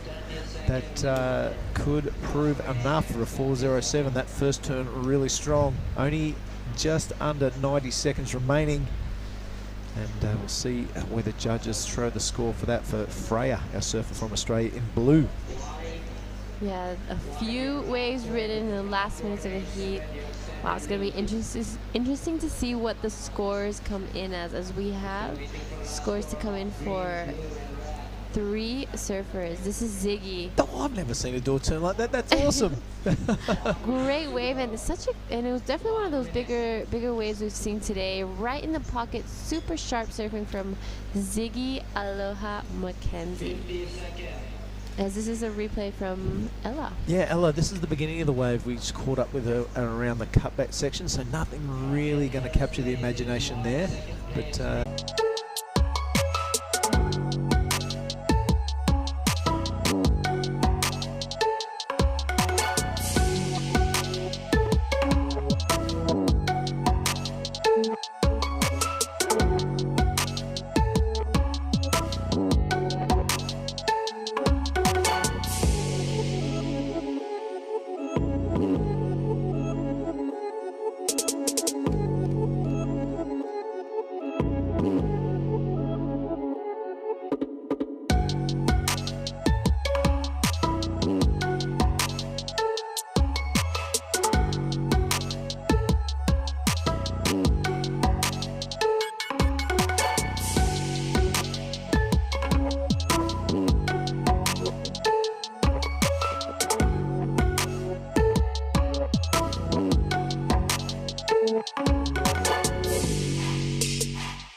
Salamat pagi to everyone around the world, no matter what time it is and no matter where you are tuned in. You are watching the Nias Pro 2022. The waves are a little bit slower, but they're still quality. And speaking of quality, I am joined by the winner of the last heat, Anna De Santos. Good to see you. Hi, nice to see you too. My name's Billy. Hi, Billy. Right on. Now, that last heat, but a little bit slow in the waves. You had to have some patience and do the waiting game. Can you tell us a little about that? Yeah, well, I went out there and I had kind of looked at the sets before and seen that sometimes some sets were taking like 10 to 12 minutes to come through. So like in the middle of the heat, when it was 16 minutes to go, we had all caught waves and there had just been a set, and I got back out there and I was like, okay, 16 minutes, so there surely is going to be another set. If there's not, then that's okay, but if there is, I'm going to be ready for it. And right. That was my strategy out there. And it worked. You know, those half-hour heats are kind of paying off now, aren't they? Yeah. If they were 20-minute heats, all you girls wouldn't have got that second chance. Yeah, for sure. Yeah. So what have we got up with? A 5.87 and a 5.83. Nothing near that massive score you got yesterday for that tube, which we absolutely loved. Mm-hmm. Are scores harder to find out there today? No, it's still like pumping out there. I think it's just like being in the right place at the right time, and there's still going to be high scores seen today. Yeah. Yeah, towards the back end of that heat, everyone got some really solid waves, some very solid turns happening from Freya. Mm-hmm. Ella, of course, always solid, but Ziggy had a bit of a roll there, didn't she? See some of the sets she got? Yeah. She got heaps of waves out there. Yeah, so a good time had by all. Now, what about your equipment choice? Do you change up from yesterday or the same board? I was thinking of changing up to my epoxy, but then I saw that the sets were still like reasonable size, and I was like, my board's going good on the sets, so I just stayed with my PU, and it went well. I could have swapped with my caddy out there if anything, and but no, PU.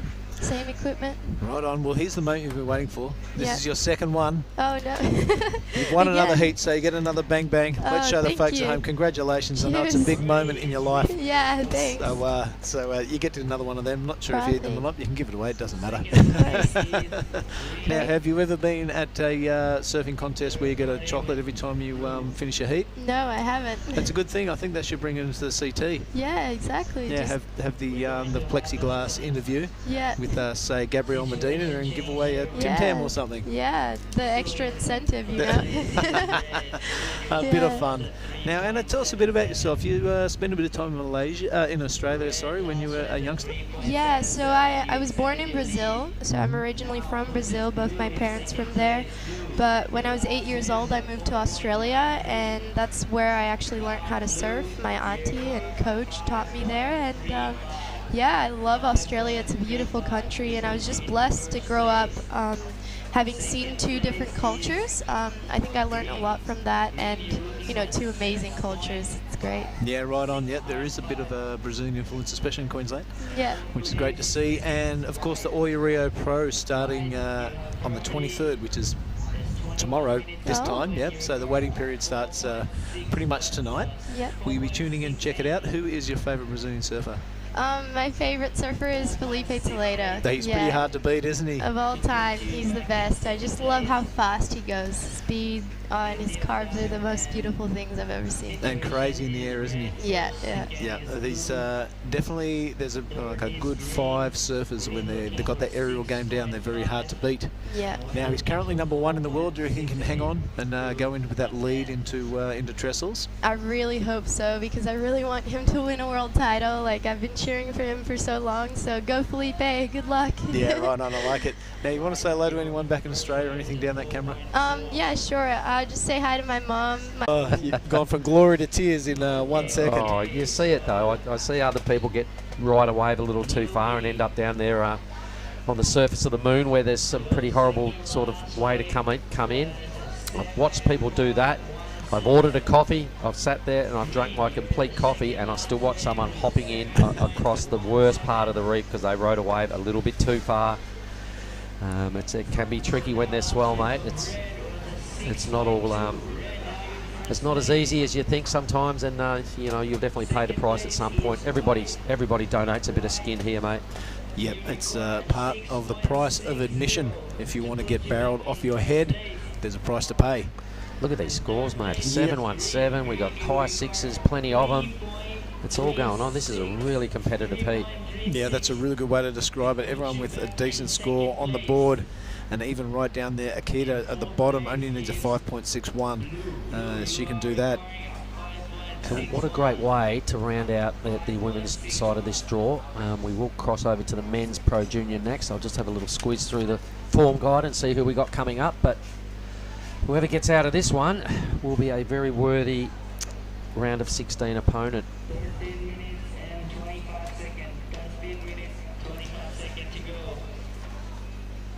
This stage, the two Aussies in first and second. We've got the Filipino not far behind, needs just a low 3. That's her in the green on our screen, paddling hard. She's got 4th priority, so she'll probably try and just keep her rhythm alive. She's no point sitting around and waiting too long, not when you've got 4th priority.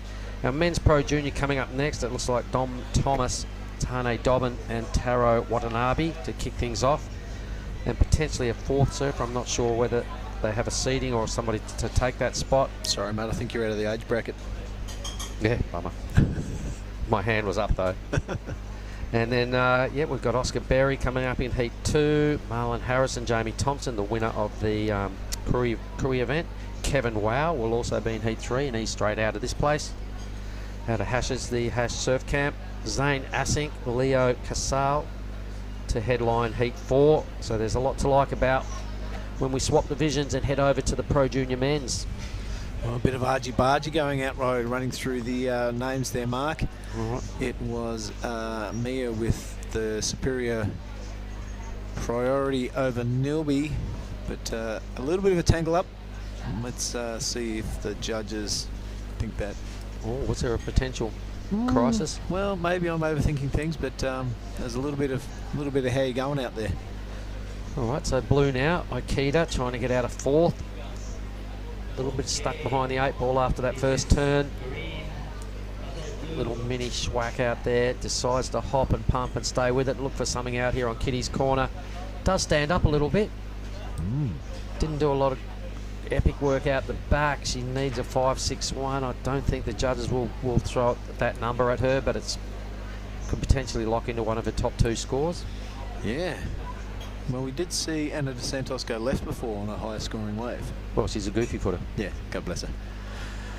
All right, this is Hubbards. Now Mia currently in second, looking for that good score. Oh, really drifts her fins and a bit of a slide, but a bit too much. A bit of soap on the dance floor, so Mia coming unstuck there.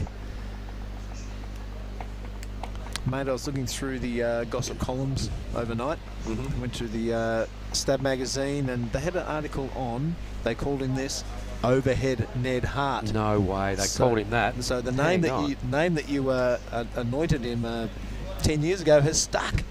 He's West Australia's next big wave star, they're calling. Overhead Ned, so good on you, Ned Hart, and the Hart clan. Their whole family's invested in the young fella, and he's a little champion. Anybody that's seen him surf will realise that he loves the big stuff. Well, mate, I can tell you he's over at Chioppu at the moment. Oh, in, what? Tahiti, making a bit of a name for himself, No going way. for it. I've seen some footage of him inside that famous tube, the mountains in the background. And before that, he was having a stint in Hawaii. So it's good to see a young man taking his own path. And if he's not really digging the contest scene, he's having a crack at it around the world. So big Overhead Ned. salute to you, Overhead Ned Hart. And anyone else that's watching in WA, good morning everybody. It is almost 9 o'clock over here in Nias, South Sumatra, Western Sumatra, South Nias. This beach, obviously Lagundri Bay, everybody knows that name. Piece of sand and the strip along here is Saraki Beach. Bit of a mission to get here, but it's worth it when you do. A couple of flights, bit of a car ride. It's a cool car ride down here though from the airport, so it's a good place to come and visit. Red now, Allie Harrison trying to improve the lead. She's had a couple of 6+ rides, so this wave needs to pan out better than that to improve her sitch. I don't think she will do it. And what about young Akita? Where did her number go, that last one? Yeah, well, that last scoring wave of blues came in at that 4.93, but that was a couple of waves ago. 3.73, yeah. I think, her last, so it didn't improve her situation. So Blanchard, and it's pretty close between second, third, and fourth. The girl in red here has opened up a little bit of a lead, having 2 strong numbers. A real arm wrestle going on for second position. Crew over there in Shargow. Good morning, everybody. Hey to James O'Donnell and Marja. Wilmar, what a legend he is. Yeah. Smooth dude. Filmar, winner a few years ago over there in Sumbawa, so that was a famous win for the Philippines. We know they can do it, and we'd like to see more of them on the podium. A good program they've got rolling down through these 2 events, mate. We've seen John Carby bring down, I think, 7 competitors and a couple of family members and that, so there's a bit of a troop of the Phillos rolling through these events. And here goes white right now, so it is Mia Huppets. Oh, yeah. Out of Torquay. Says a local spot is Jan Juk. It's basically the Trig Beach of Victoria. Not that good. They're West Coast, not as heavy. But Mia doing a great job with this one, Mark. A couple of solid turns out the back. She stuck with kitty corner and found a corner to bank off. She does that. Doesn't quite complete it, though, so all that work through the dead water may not have paid off. She's still got just under 8 minutes remaining, so heaps of time to get out there, get a good priority, and hopefully a good set wave. Currently in second. All right, so some replays flying around here. Surfer in blue, that was just a bit of a non-event, but this is the wave in question because she may have improved the hold on second spot here. First turn was pretty nice. Got up there and smashed it again. She's only trying to drop a low 4, Billy, so I'm thinking she's done some pretty good work on this wave. That first one, Marla, was really high slice, you know, the probably in the top third of that wave, just using that power source, which I really appreciate, and then the second wave finding a lip and a bit of an airdrop out of it. So we'll see what the wise men think of that. So Nilby is still well positioned, although she's in third. She's got the best number, so she's going to have to be a little bit aggressive on the back end of these 6.5 minutes here. Use her priority wisely. She does have the top pick of the next set that comes through, so that's good news. I'm sure her team, it's been pretty cool because every time that someone from the Philippines finishes a heat, and hit the beach, the flags are out, the team's down there to sort of cheer them, well, not cheer them up, but walk them up the beach proudly, fly the flag representing the Philos. So they're a nation, young nation on the rise, and I'm loving where they're going with their team effort this week and last week. Geez, how's the flying skills on Ryan from the production crew? I think we'll go for his helicopter license soon, I reckon.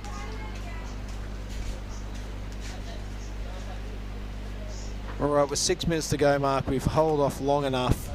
It's time to disgust you once again. I know you're having a good morning, but on goes the scarf. Oh, stop it. I'm just going to stay with the live action because that thing around your neck is ridiculous. Nilby Blanchard here. Blanchard is doing a really strong effort. She's got the 3.63 she needed for second. She may even go all the way to the lead with this ride because there's a lot of work rate going on here. There's some determination plus in that ride, and there's probably 5 or 6 really strong moves. Congratulations, I'm tipping straight into the lead. Allie Harrison has something to say about that, but not too much because she blew that first turn. Nilby looking really concentrating, and she's got a lot of intent in her surfing this morning. Yep, that was a really well-structured wave. Here it is again, everybody. Yeah, a nice quick bottom turn and a bit of a lateral lip line. Bit of a wobble there on second looks, but a good looking top turn. A lot of rail engaged in those cutbacks. And a little bonus foam climb there at the end. So the girl from the Philippines looking really spicy this morning. Yep, I really liked it. There was a couple little bobbles, but a good recovery. The 2.6 will be gone. She needed a 5.53 per second. She'll still get there, but little Mia did a really good job as well to put together, I think, a 6.8 as her last wave it was.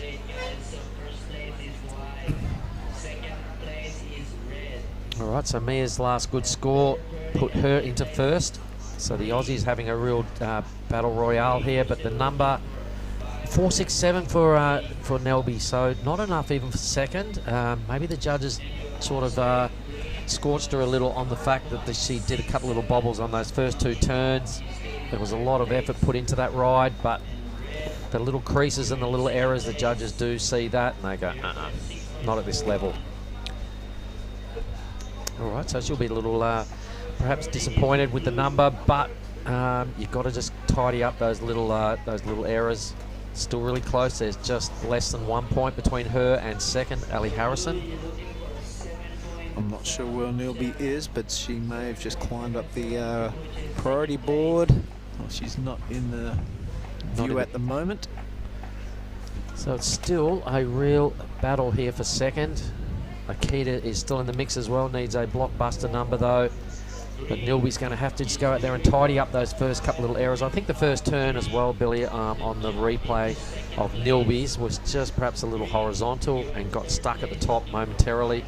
And then a little bit of a bobble on the bottom turn. Second move might have been quite a costly 2 little fumbles. There she is sitting on the inside, the girl from the Philippines. So playing that strategy, she knows she was at least third in line after that last wave ridden by Red. So she's just sitting on the outside of the pack there and not gaining priority, but she will be in the primo position if a smaller inside reef hugger. Even if she drops out here, mate, she can hold her head high with the 7.5 she got yesterday. Obviously, she can still get through this heat.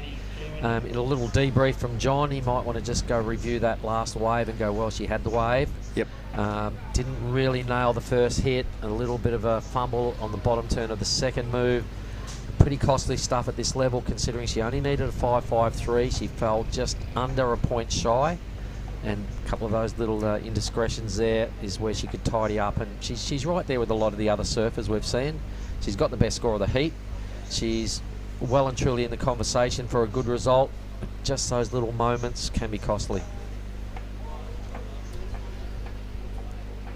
Yeah, 2 minutes to go. The girl in the lead, Mia, is looking pretty comfy. I suppose all eyes are on our surfer in green. Yep, She's got a chance to strike with that 5.53. She needs a little reef hugger to show its face, and she'll be in the good position to catch it. But fourth priority. Yeah, that's not ideal. In a slow moving ocean, bit of inconsistency could really cost her here. Anyway, I'm sure the weight of the Shargow surfing community there are still heaping plenty of mojo in Nilby's corner. There's a tiny little opportunity, nobody takes it. But this has been another one of those real competitive heats, mate, to finish off this round. Pro Junior Men's coming at us next, everybody. 20-minute heats. Wow, rapid fire. Here goes Nilby.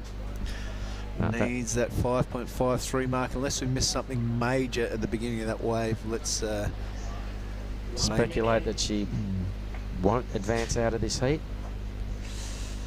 Still a minute. She's going to have to use a get out of jail free to get a wave good enough to put together a mid-5.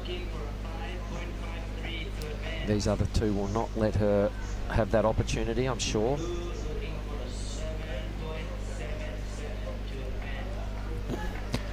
All right, 45 seconds remaining this one. It looks like right now it's Mia Hubbards to get the bang bang. Allie Harrison in that second position. Really close too between the two Australians. Point 2 is a really well served heat, almost 13 points apiece. Pretty good scoreline in today's conditions. We can see the vultures circling out the back for the junior men's, just making their way into position. Yep. Blue and white now having a think about it. So blue needs a big number out of this wave to stay in the draw. It's a little squeaky inside wave. I'm not sure it has the sections. She will realise that. It'll be goodbye to Akita. And it's looking like Nilby Blanchard is going to have to sit on the sidelines and support the teammates. Great job from this little one though. Mia and Allie making their way through to the round of 16. We'll just throw to a quick break and we'll be right back with the Pro Junior men.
We have swapped divisions. It is all about the Pro Junior men's right now.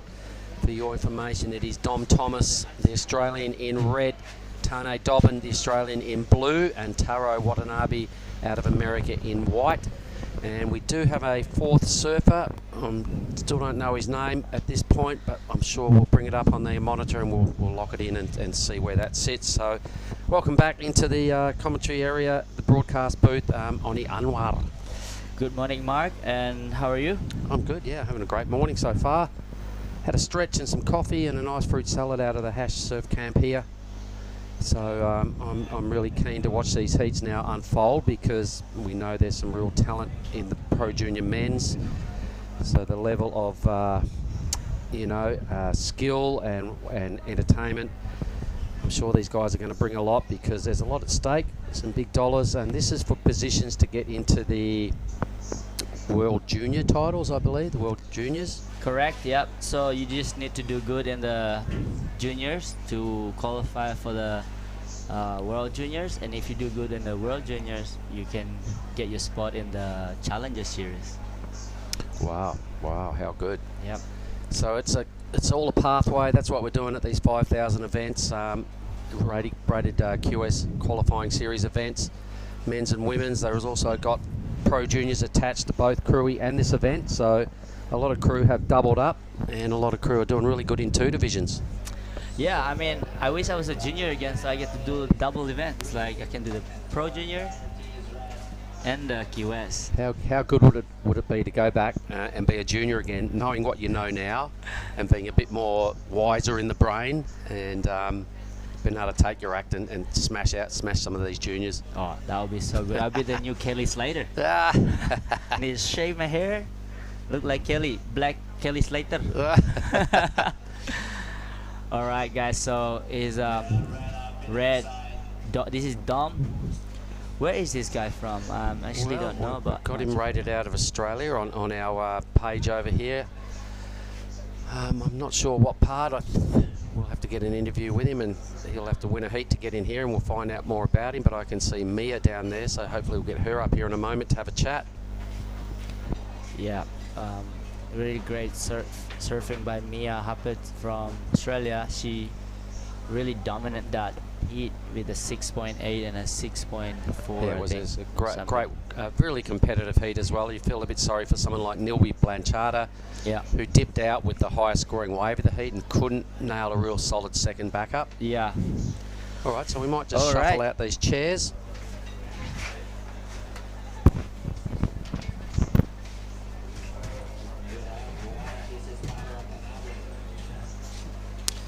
All right, white. That was a tidy slice. A really good approach from Taro Watanabe out of Japan, America, but Japanese heritage. Strong campaigner, keeping his speed alive through this dead section. He's got a real nice little cheeky end bowl here, and really gets another quality manoeuvre away, and a second bonus hit down on Kitty's corner. That was really good. Come a little closer over there, Mia, so we're on screen, and I'm going to say, Mia, it's Mark again. Well done. Another well-served heat. Thanks.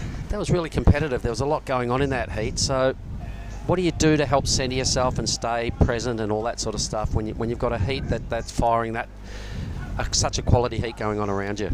Yeah, well, it was pretty stressful at the start, but there were a lot of waves and a lot of opportunities for us to all surf and catch waves, so it was all right. So the decision to roll out this morning and upgrade to 30-minute heats, a pretty good one. You've got to be happy with how you went this morning. Yeah, for sure. 30 minutes out there was so nice. No people and fun waves. Yep, and yesterday, what a day it was. Hey, there was so much quality surfing action. What was your take on yesterday? Yeah, yesterday was good. There were a few good barrels. I know Anne got a really nice one, and she did, didn't she? That was mad. I thought as soon as I saw Anne Dos Santos finish that wave, I thought could be the first 10 of the event. That was such a sick barrel. Yeah, for sure. What about you? Have you had any barrels since you've been here in your free surfs? I've had one or two little ones, but not a big one yet. All right. And this wave being sort of a point break right-hander, does it remind you of any waves at home? I mean, the water temperature is 100% different. It's got the Indo perfection, but is it like anything you can compare to that you surf perhaps around the Torquay area?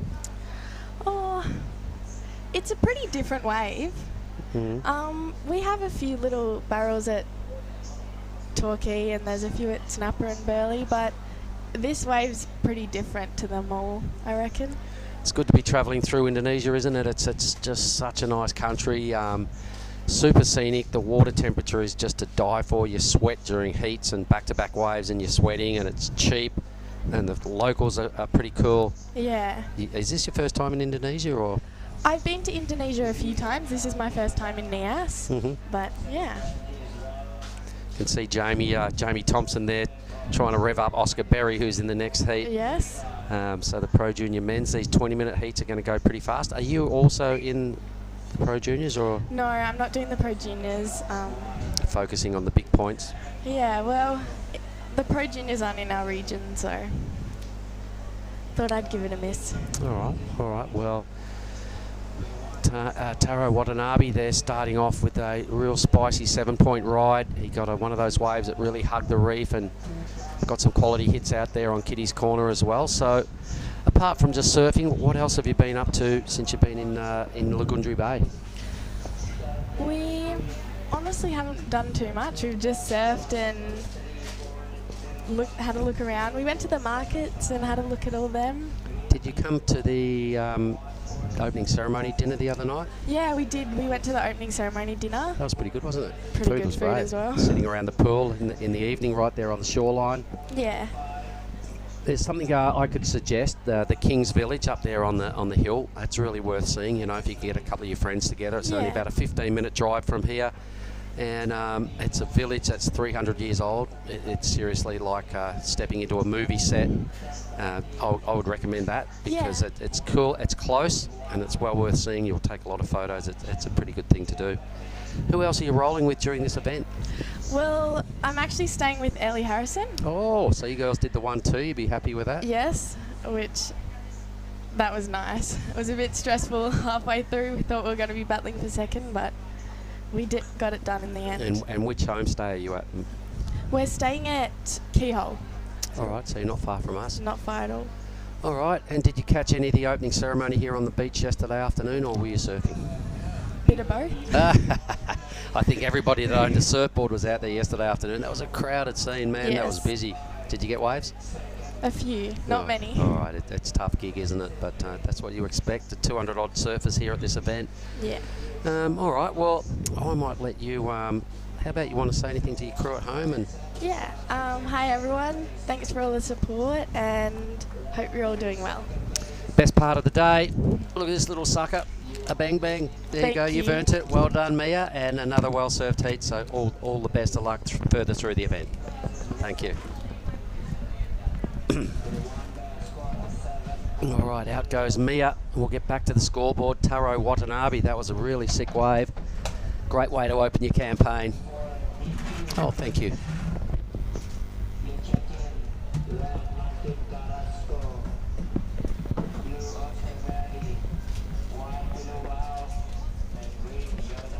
There's our workday place right there. That's the Hash Surf Camp in the background, just behind the TV camera. Yoo-hoo. I think that's Ochim. No, that's Africa.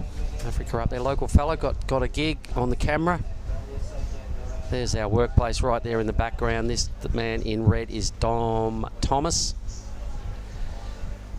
He's only got a 2.9 and a throwaway number in his kick at this stage, so he decides to hang in there on this wave. Being these 20-minute heats, we are down past the halfway mark now, putting his first reasonable number together here. That out there is what we call Kitty's Corner. Didn't quite line up as well as Taro's wave, so you'd be expecting it's not going to be the 7 that Taro put together.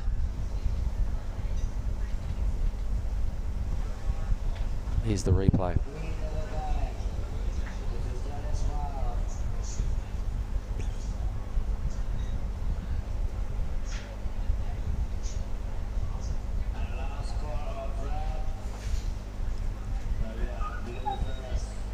All right, a little fumble there at the end of the wave of reds. The score will probably still be quite favourable and put him into second. The Wow, a 3.35, so half the number that Taro got due to the fact no major hits, lots of surfing done for a low score. I can see Pillow coming up in the next heat. Local fella, really good, strong surfer, one of the best styles, a dead set charger as well, so he's in heat 2. That will also feature, let me see, Martim Carrasco from Portugal. Oscar Berry out of Australia will be in blue, Pillow Wow in white, and Yoja Zagoto in green. So that is a really tough heat. Oscar did really well down there in Krui. I know Pillow and Yoza are really strong performers out of the local corner. Stand by for fireworks in heat 2.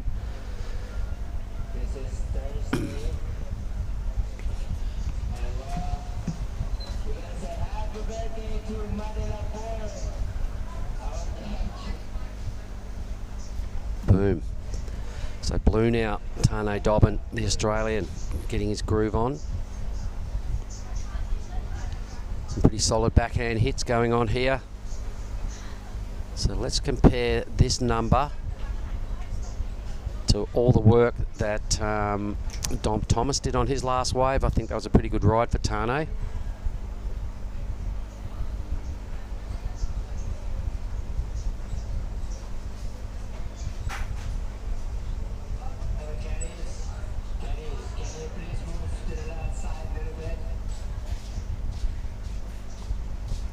Green now. Not sure of his first name, but is out of the Wow clan. He's a local.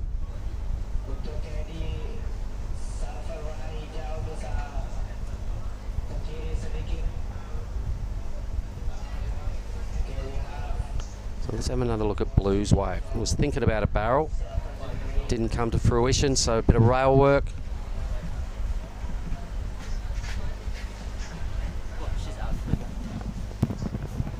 Blue now, Tane Dobbin. So first turn, not too bad. The second turn a little better compared to what Dom Thomas put together. I think the judges will throw a slightly better number at him. So the Australian trying to get out of the bottom of the heap. Just some nice rail work. Not a brilliant wave, no real steep sections, no big moments. Yeah, Tane Dobbin is my boy from the Gold Coast, Palm Beach. I grew up with him in 25th Avenue, and his whole family is a surfers family, you know. Sisters, brothers, father, mother, everyone surfs. All right, well, he's ramped up a 6, so he extracted a pretty good number out of the judges at the end of the day. Yeah. I guess some top to bottom work out the back is where a majority of those points came from. Enough to move well and truly into second spot, throwing a little bit of pressure now on the local in green. And in white, Taro's first wave, man, was insane. So explosive. Yeah, I like this guy's surf. Is Taro from the USA, you know. He's surfing for Hurley, coming all the way to Bali, hang out with Faroon, Bronson, and look how sharp this guy's surfing. Oh, that's exactly what he does, mate. His first wave to get a 7. He's such a good inside section through that little kiddies corner part of the reef as well, and extracted a 7 just by that smooth but sharp and deadly kind of manoeuvring. This next heat for me is a real big heat. There's Pillow, who is a big time performer of one of the local juniors, and Yoza as well.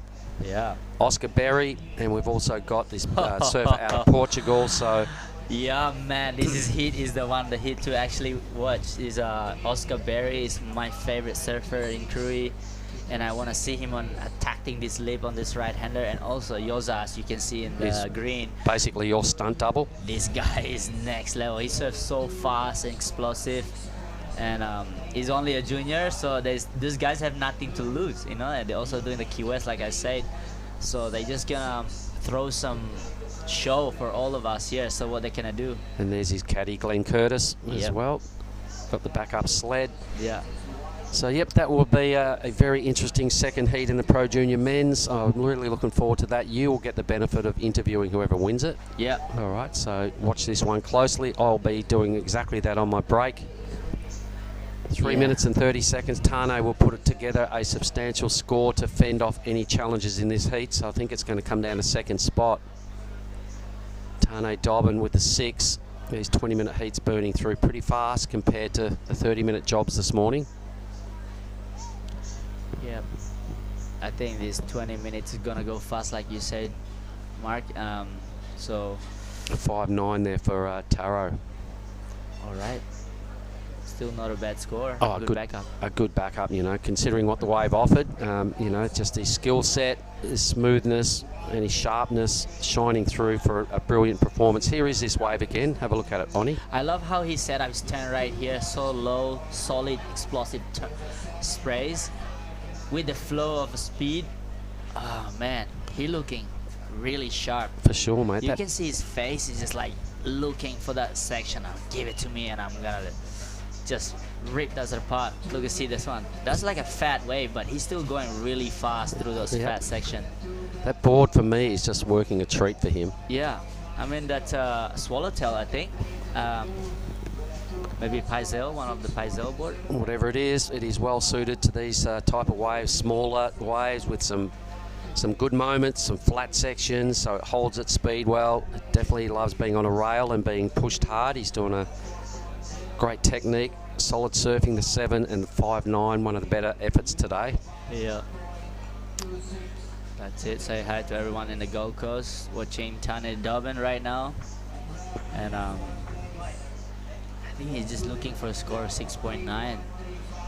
Green looks over his shoulder as he stands up, so I'm not sure this person's first name. It's out of the Wow clan, so he's one of the locals. Yeah, Julius Wow. Julius, was it? Okay. Yeah. Either way, he's in a tough position, needing a low 5. The wave he caught, he's still on this thing on the inside. Here he goes, just tagging it. But I think the judges really need to see something strong happen out the back. A 5.26 is still a pretty decent number to try and get out of the judges. So if nothing happens out the back, it's going to be hard to see him extracting that number. And he goes Taro, just a quick up and down. I'm going to remember that guy's name, Taro Watanabe, for all the crew online. A very polished performance. It doesn't look like he's stressed himself or pushed too hard in this heat. I think there's plenty of room in the tank for Watanabe to go bigger and better through the next rounds. Yeah. So I'm going to pencil that name in as someone to watch out for. Deadly surfing. Yeah, good surfing, really solid, staying really low on his bottom turn and throws a lot of spray when he's on the top of the lip. So this kind of surfing I want to see all day, you know. And the waves are growing. Maybe tomorrow is picking up again, so maybe you can see some big barrels for Taro Watanabe as he can go small wave, big wave. Well, actually, you'll be having a chat with this fella, so Taro. So find out a bit about him. Yep. Get as many thoughts as you can out of him. Let everyone online learn a little bit about what that fella's all about, because I think that's a name we're going to be hearing a lot more of. Yeah. And it's also congratulations to Tane Dobbin. That's it. Heat 2 done and dusted, everybody. We're back with Heat 1 done and dusted. Back with Heat 2 in a moment.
Sort that out, and then I will introduce you. Take your time, mister.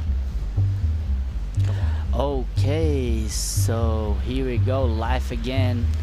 We are in Nias QS 5000, but currently in the water right now. We have the Pro Junior.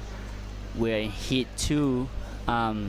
We have in the water in red Martin Corozo, and in white, blue, Oscar Berry, and Pilo Wow and Yoza Zagoto. So 2 local surfers in the water right now with a kid from Portugal and Australia. So we'll see some good action. These 2 indoor surfers are really good surfers. So I have a friend here, Billy. Hi Billy, how are you? G'day, Oni. Good to be back, mate, and good to see the junior men out there getting into it. Oscar Berry was really strong in his backhand at Cruy, and he's off to a good start here on his forehand. Haven't seen too much of him facing the waves, so I'm looking forward to this heat. Yep, I'm really excited to see this wave too, because Oscar Berry's a standout in Cruy. Here we go. Ripping. Throws a lot of spray here, as he knows how to pick the best one with the wall in it. So Oscar Berry, man in blue. And is that Yoja, is it? Yep, Yoza is in green. Yep. Zagoto, he's one of the heaviest local surfer here. He's a good surfer, you know. And he looks like you. Yeah, everybody says that, and they call me Yoza Oni or Oni Yoza. Yeah, that's good. I look like local here, man. He's got the long hair. He looks like an absolute rock star. He's put a bit of peroxide through it, so he's got the yellow look. And here he goes now, asserting his priority there on the hoof. It's a good-looking wave. He is on his forehand. He means business. That black board looking magnificent, as did that first turn. The second one follows it up, so a really strong start by the local surfer. The locals on the beach are going absolutely crazy as he wraps it around through that dead water. We'll look out live now, Oni, and he's squeezing it through Kitty's corner and rattling up a series of points on the inside. Meanwhile, out the back, the other local surfer. Yep, that's it. You know, those guys are not playing around or messing around. He doesn't even have a board. This guy in white. He's borrowing one of Dera's board, one of the Balinese surfer from Canggu, Made Dera. So you can see he have a Quicksilver on his board there, but it's not his board. Yeah, I love the raw talent. Here we go. Yoza looking really fast, and nice check 10 right here into the nice blowtail thing. Really smooth. I wish he just did nice air on that last wave. All right, we've got the last hit winner, Taro Watanabe.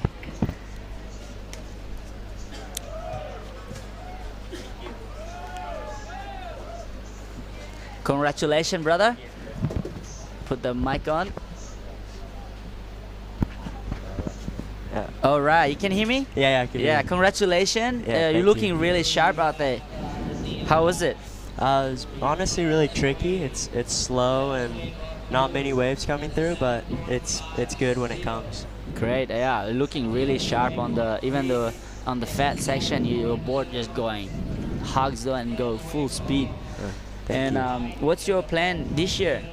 No plan really. I didn't make the Challenger, so I'm just kind of surfing and doing some contests here and there, and just trying to get ready for that next year.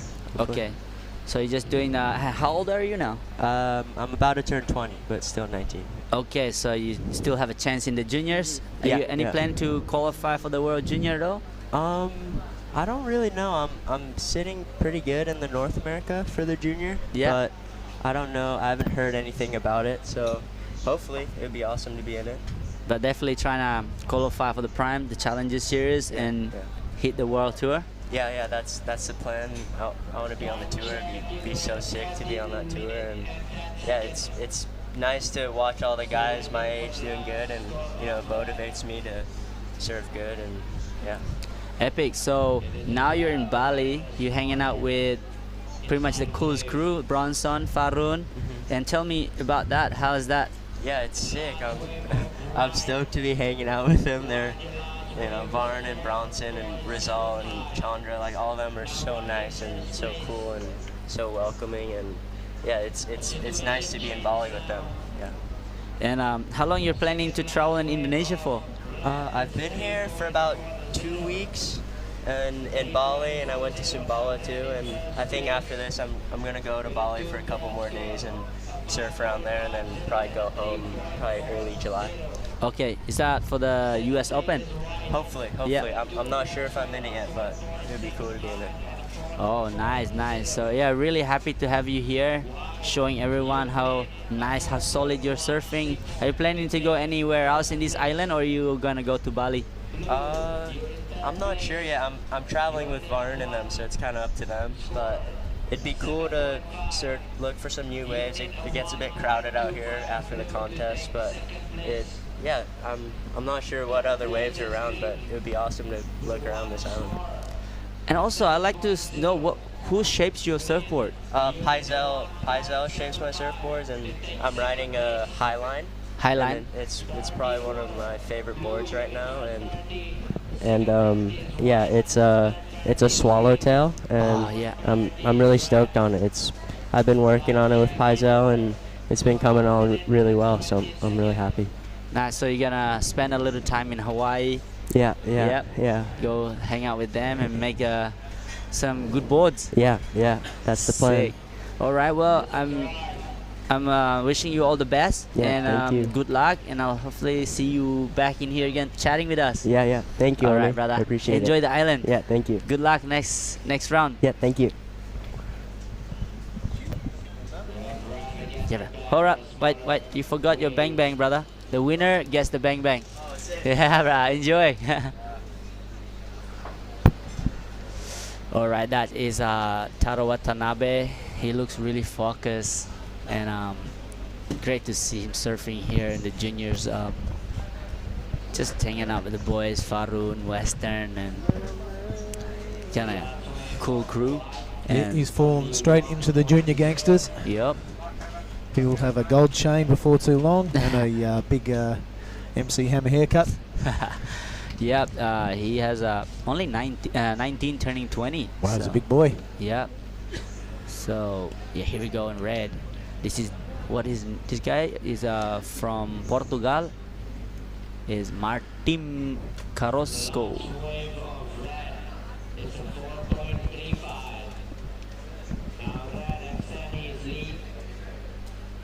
So yeah, this guy is milking it all the way through, trying to get the score. He's still in first place with the 5.5. As you can see, all the local boys already. The local boy Yoza in 4th place with the 7. Two of my favorite surfer here is Oscar Berry. He's also got a 7.5. Oh, this is a good hit, and there's only 10 minutes to go. Who's gonna make it through to win this chocolate bang bang? And as you can see, this next heat piling out. I love watching all the local guys showing up into the small wave. You know, normally you only see them on the big days out here, no, Billy? Yes, sorry mate, I just ducked out for a second. Yeah, you're right. It's good to see them applying their trade in all conditions. But this one looks like our surfer in red, straight out to a strong lead. Halfway through this heat now, they're only 20 minutes, these pro juniors, so you've got to get going. A big hello to everyone watching around the world. I've just got a message from my friends in Hawaii, Maui. It is the Reverend Ricky Ryan and his lovely wife Linda tuning in. And of course, Kimbo Ball from High Tech Surf. So it's good to know that people from around the world are tuning in to the Nias Pro 2022. As we see, the local boy, wow. Yeah. Wrapping it around on that smaller inside wave. Not much score to be garnished off that little one, I reckon. So he's going to get on out of there. Yeah, I guess the board looking really nice under his feet. I might just let all the local boys riding my board too. So I've got a couple boards that are good for small waves. So anybody watching, all the local one, please come ask me to borrow a surfboard. Remember growing up in Lakey Peak doesn't have a surfboard, so like to see like this guy borrowing one of my friend's board, Madedera's board. And yeah, I like that to help all the locals to kind of feel the new light board, you know, sometimes you have this 6.6, you cut it into like a 4.9, you know, because you're so small. That's what I used to do, Billy. I look at people who broke their board and I run to them like, hey, mister, you want to fix this board or you want to take it home? And I said, oh, you can have it, Grom. And I was so stoked, you know, and I go bring it to the ding repair, you know, like sometimes you have to pay to fix the board, and you just have to probably start to help the ding repair fix the other people's board to actually get your board fixed. Yeah, right on, gotcha. So you get some leftover resin. Leftover resin, and finally, like a month later, your boards will be ready. They're like your own shaped surfboards, and you know, like you don't get that board, that perfect board that we have now. So I know how it feels, you know. So it's good to know you're giving back. See some great footage there of the next heat just jumping into the keyhole. It's an easy paddle out here at Nias when it is this size. I don't think I'd like to tackle them when it's 8 to 10 foot. Yeah, I think Bunga, I call him Bunga as a flower man. Mark, he said when it's big out here, better off paddling around here, not off the back there. Yeah, right on. Safer and Well, let's hope we get to see a bit of the teeth of Nias come Saturday, Sunday. There is a swell filling in, marching away up the west coast right now. And hopefully we'll see a bit of tube action in the coming days. But this heat now, it is our surfer in red out to a nice solid lead. And Oscar Berry and Yoza with the work to do. But very minor scores needed, Oni. This is anyone's game with 7 minutes to go. Yeah, look, he has priority. No, Oscar and Zagora has priority, so these guys only need a small score. So, you know, 6 minutes until like there's no wave come, then it's trouble. But look, it's a 1.24. The guys first and second will be sitting with like, please don't, there's no wave. They will be sweating because Oscar owns that 7.50 and Yoza owning a flat 7. So two of the highest scoring waves of the heat. They just need that little backup. A medium-sized backup will do. 6 minutes to go. This one is going to go down to the wire. It's been the way of this contest and the last one indeed. Good stuff here, the Nias Pro. I hope you're enjoying it, everyone watching around the world. It's been a pleasure bringing it to you. Stick with us during the week, get to know the surfers, get to know the break, and by the time it comes to finals time, everyone will be familiar and it'll be sick fun. Yep, you know, like I said, I was thinking like, oh man, those red and white would be like, can I put soap on your board so you just fall off in your next wave? I'd be like, damn it, guys, can I just maybe tackle you, jiu-jitsu you or something? So you stop. Is that what you're doing? Is that your heat strategy to? That's your mindset. It's like, okay. But you cannot control. This guy has priority. So, as you can see, the 7.5 and the 7. Oh man, pretty scary. So, okay, let's see, everyone. There's only 5 minutes and 20 seconds to go. So, I'm excited. Whoever's cheering for Martin Carrasco from Portugal and the other surfer. What's the last one? Pillow. Don't go to sleep, brother, because the boys with blue and green is coming to take you down. But keep an eye, guys. Miracle happens. Yo's splashing a bit of water out there. The nerves are getting to him, I would say. Playing with his hair. Yeah. And it is blue and green with the work to do. Not much work, mind you. And red and white sitting out there praying that the ocean goes flat for the next 4 minutes and 40 seconds. Yep. As we see the international flags go up outside, Oni, it's great to have all those countries represented. Yeah, man, like really cool to see those flags coming from all over the world. So I remember when I first see the Indonesian flag when I was representing Indonesia in Brazil, the World Junior. Yeah. Oh man, my heart is like lift up and like, wow, that's my flag, you know. Like nice one. We're so like that. proud of that, you know. I like that. So yeah, I'm sure everybody here from Brazil. There's only one or two surfers from China. There's a China flag and a Korean flag. I like that.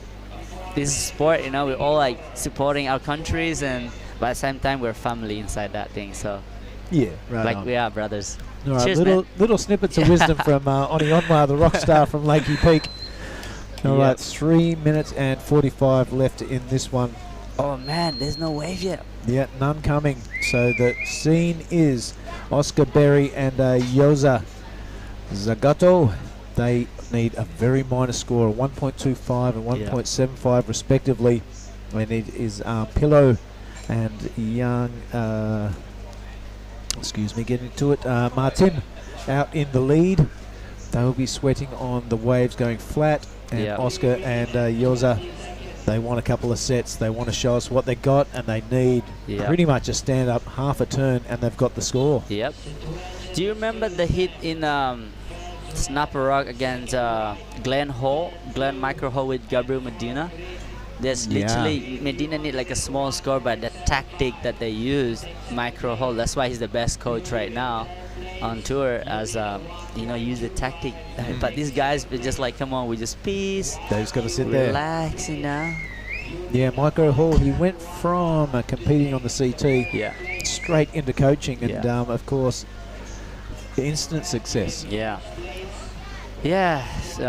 So I don't know what to say about this heat, man. Really exciting. Only one wave ridden by blue and green. I also got this heat with Joe Parkinson in Karamas. When I got workout, I said to him, bro, when the wave come, because they were sitting like this, right? We just nothing. Nothing. We just sit there, look at each other, and like, I know he's my role model, everything. But it's like I was a kid and look at him. Hey, bro, if this wave come, you're in trouble, yeah. So I'm like, and then I wonder what these guys are talking to each other right now, or probably just silent. But you can see they're moving right now. Who is going to catch this wave? Yeah, it is the surfer in blue. Oscar Berry has top priority and he's paddling wide for this one. It's only a small one, but he only needs a small score. So the natural footer now flapping. He's bunny hopping. He's going to get into this next section down at Kitty's Corner. There's not a skerrick of white water on this wave, but is somehow managing to make that forward momentum go in his favour, and he's rattling off a couple of turns down here. Just under 90 seconds remaining. This could be the ball game here. He could nick that second position off Pillow. As he gets that close to the camera, he's having trouble focusing. He's right on the shoreline. Out the back, Onwa. I don't know if they lose priority here. Be careful, guys. What are you doing? Make sure you're paddling not too deep. So it is. Yoza has gone really deep on the inside there. He only needs that 2.85, and he is scratching to this one. You're right. Right on the inside. Just went flat. Oh my God, he's gonna lose time, man. He's coming to a place where there is no the waves doesn't break there. But he's a local. Don't ever underestimate him. Look, he's actually. Whoa! Oh, he's gonna lose priority on this one. Yeah, he's having a good paddle for it. Doesn't really matter with 30 seconds remaining. He lost the priority. Oh man, what's going on over here, everyone? The man in green is still looking for just a 2.85. Yeah, high drama here as the local hotshot Yoza is in his pet division, the Pro Junior. There's only 5 seconds to go. He's paddling at the back. I think he will miss this. Real small. There's a few profanities happening at the back. There's a big sigh of disappointment coming from the local crowd. We're going to have to cross to an ad, and we'll be back with heat number 3 right after this, folks. Stick with us. That's way gnarly, guys.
Well, here we go, ladies and gentlemen. We are back live. Billy, what are we watching right now?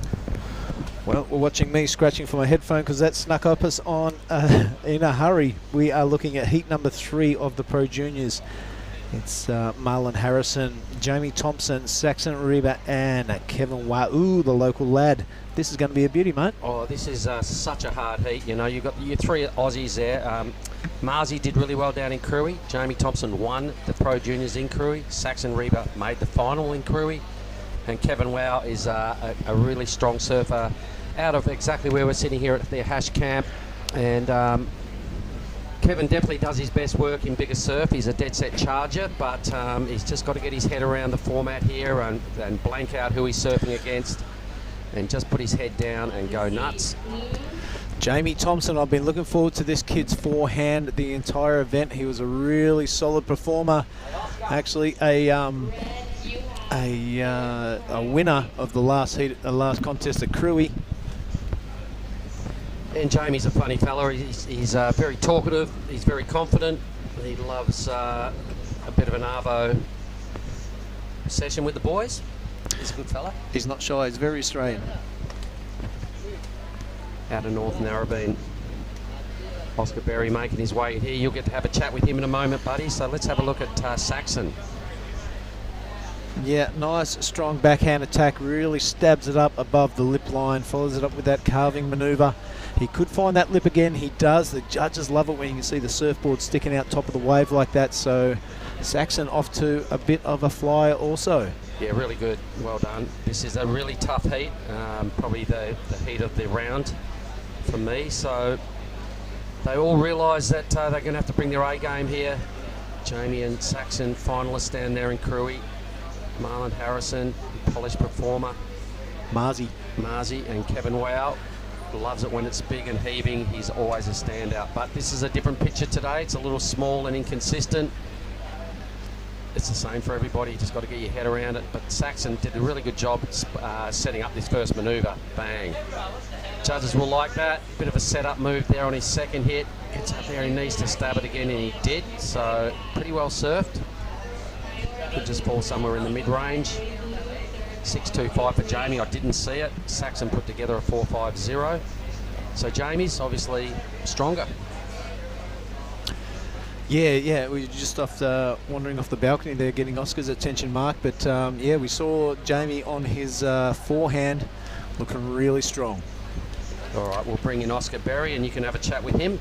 Yep, we'll just let him get changed and drop his surfboard behind us.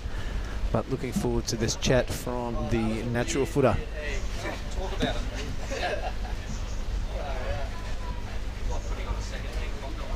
That's exactly what it's like. Not that I've ever done that, but I've been told. It's just word on the straight. Straight doesn't lie.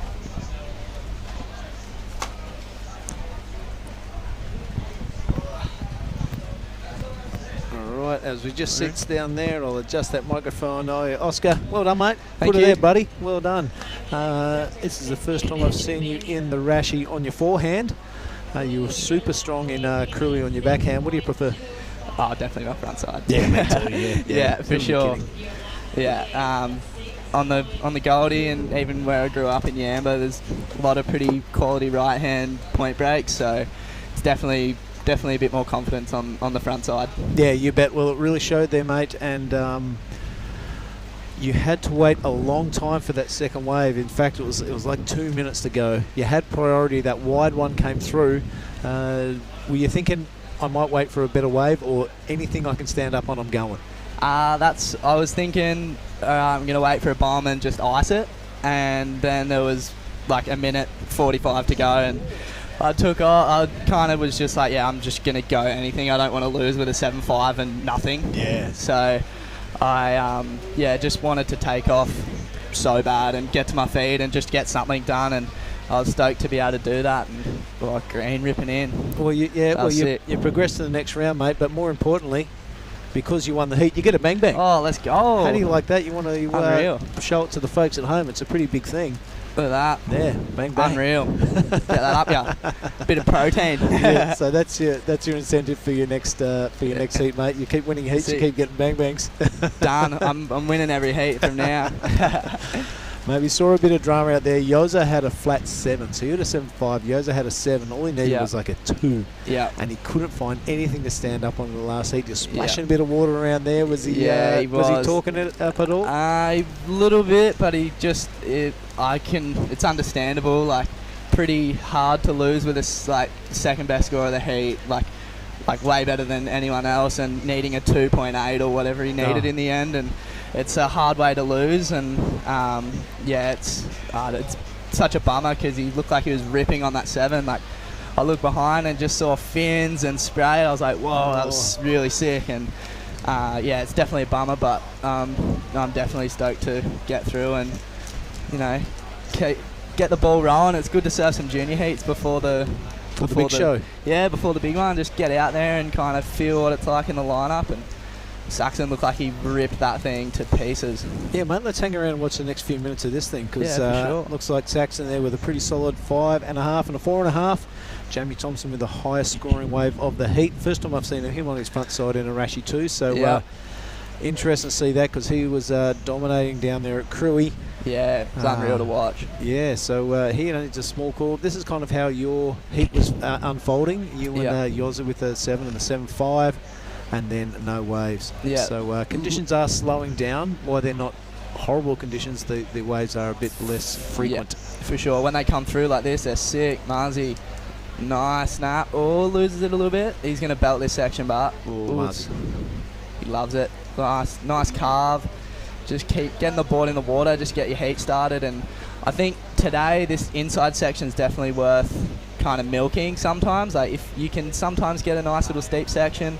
I think if it was a bit bigger and you get major sections out the back, it'd be worth it. And then you're right there. There's Marzi, and he's on Billy's Bang. left there, and he finds a bit of a lip to hit. Bang! Yeah, look at that. Wow. So yeah, worth the effort of going through all that dead water there to get those bonus sections on the inside. Yeah. Yeah, 100%. Today, like if it was 4 foot, and like you're probably not going to get much out of the inside section, but today it's definitely worth kind of going in there. And this is a pretty stacked heat. For 100%. The round of 40. Yeah, they all are, mate. Yeah, for sure. And the local lads are no pushovers. Definitely not. As we just saw in my heat, the boys were ripping, and yeah, it's cool to surf a heat against some local boys. They're ripping pretty hard. I like this rebound off the lip into Billy's left. This turn was crisp. And yeah, that's a crisp one. And this closeout, I thought he might have finished it off, but it's pretty shallow in there. It is, yeah, and sharp. Right on. So looking forward to the priority holder, Jamie Thompson, coming up with his second wave. Yep, for sure. This is where I think heats can be won and lost. When you've got priority 10 to go, you can kind of sit there and ice it, or you can kind of sometimes freak out a little bit early. I know I do sometimes, and yeah, it's definitely good to try and ice it here and wait for a really good wave and surf it well. Yeah, and go crazy. Yep. Well, so that is kind of order of the day. It's waiting for that back up. If you wait and wait and wait, you get into the situation where you're in and you take off with 2 minutes to go or less than 2 minutes, you've still got to deliver though. Just because you got the wave, it doesn't mean you're going to get the score. 100%. And so the pressure builds and the pressure builds. But if you can scratch in one about halfway mark like this, then bank a 4 or a 5 or a 6. That means the next wave you can really push it and try and bang into that excellent range. Yeah, 100%. I think, yeah, if you're getting a wave in the excellent range out there today, you're looking good to just get something to back it up, and 9 times out of 10 you're probably going to make the heat. So yeah, it's going to be interesting. It looks like we've got some pretty fun waves coming tomorrow and Saturday. So yep, we asked Justin the Beach Marshal, who is the main man here at Nias, and he says it's going to start filling about Saturday. Yep. Okay. So let's fingers crossed that it's a big banging tubing swell, and we get to see you guys disappear for a few seconds each heat. Well, I got one in the warm-up the other day that was a nice, really nice tube, and it was kind of, I was like, yeah, I'm happy now. I can kind of leave Nias with knowing that I got a good barrel. So Yeah, gotcha. yeah, I'm stoked. I was really lucky to get into a good one. The crowd in the free surf's been wild. So Intense, isn't it? oh, it's really gnarly. The local boys are kind of holding it down pretty hard, which is, yeah, it's cool to see for sure. Because, oh, here we go, Blue. There he is. This is him icing the heat here. Yeah, this is Tomo. Real nice turn. Couple of nice snaps. Run Marzi over. Couple of fins in his back. Here's that inside section. Not going to get the bowl, but I think we got someone out the back maybe. Not getting the end section, but could have been a nice hit. You and Tomo have been hanging out after like the last few days. You haven't had much competition going for. A little bit. We're kind of in the houses next to each other, so we're at Raphael's and he's next door to us, and we see him on the balcony every arvo, just living it up. Enjoying himself. Dream tour. It's the Indo Dream tour. It's unreal. Yeah, I love it. And so you'll be happy if these series of QSs continue to next year and maybe build some momentum. 100%. Yeah, this is sick. I've never competed overseas until Cruy, so wow. First time competing overseas. Like last year was my first year on the QS, so yeah, this year is gonna be fun. I've got pretty close to making the challenges, qualifying for the challenges last year, and got myself a little taste. So yeah, I'm excited to keep going. Oh, Saxon always gone belted upside down. it. Yeah, that was really nice. All right, mate, sticking down towards the 5-minute mark as we watch Jamie Thompson flicking his way to glory there. Yeah. No real consequential turns. That's a better one. And a carvy one. I'm going to wish you all the best, mate. Put her there. Thank you. Good luck for the rest of the draw. And cheers. hopefully get a few more bendings. Yeah, get them up me. See you, mate. See ya. Oscar, well spoken. True lad. Thanks, boys.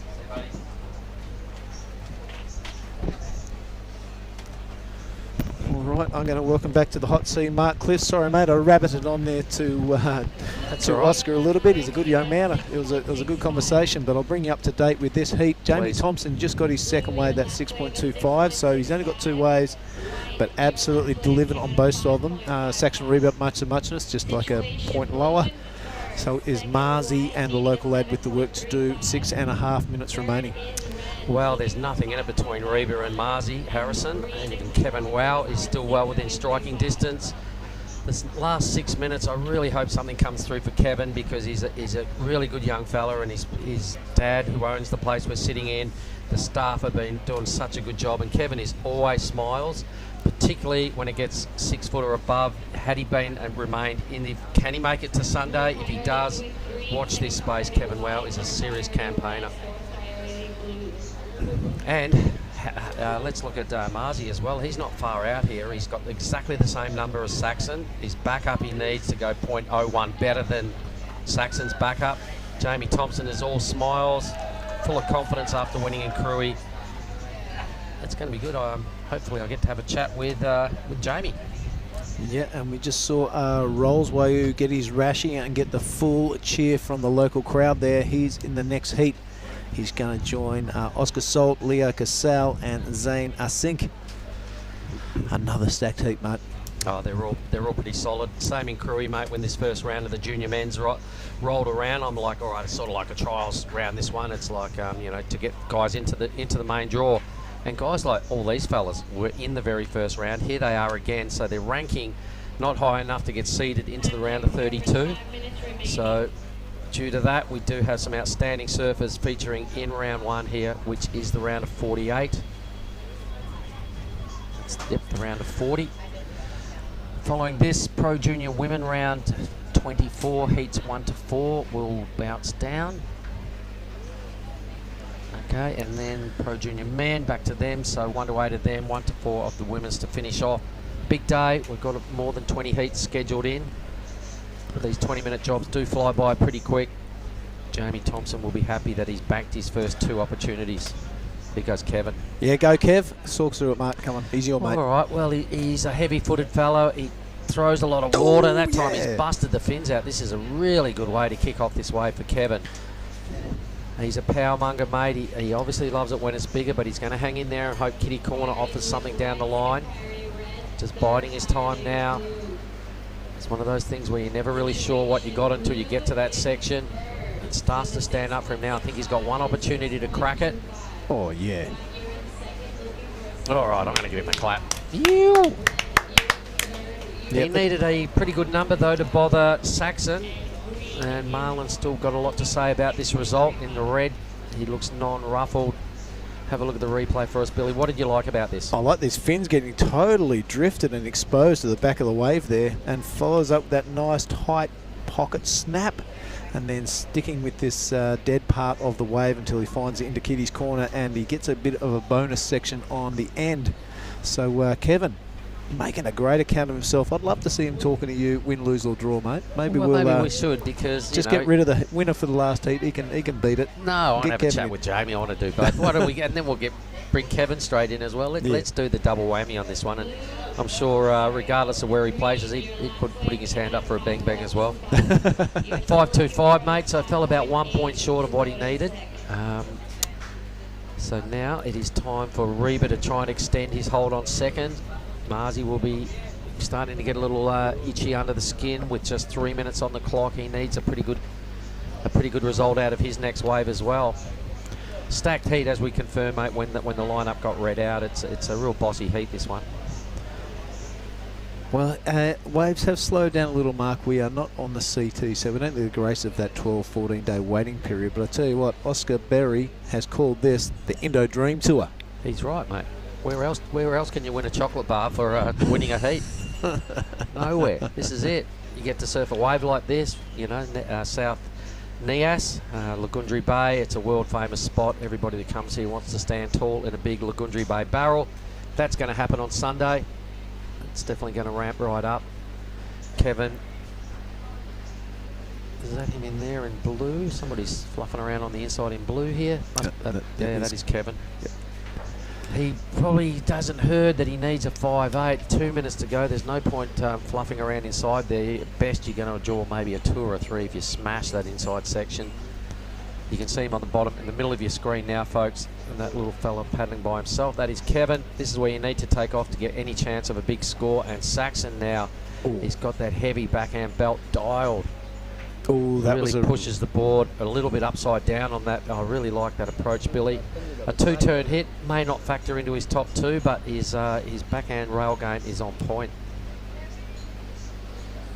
Yeah, drops that back knee, which allows a really tight arc in the bottom turn, and that results in those cracking top turns. I tell you what, beautiful surfer to watch, Saxon Reba.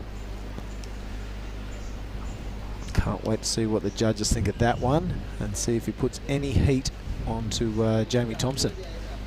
Marzi, more importantly, he's the one that's sort of going to be the recipient of a bad number here. Reba goes all the way to lead with an 8. Oh, my goodness. Best score of the day. I'm going to write that down. Here we go, 8.0.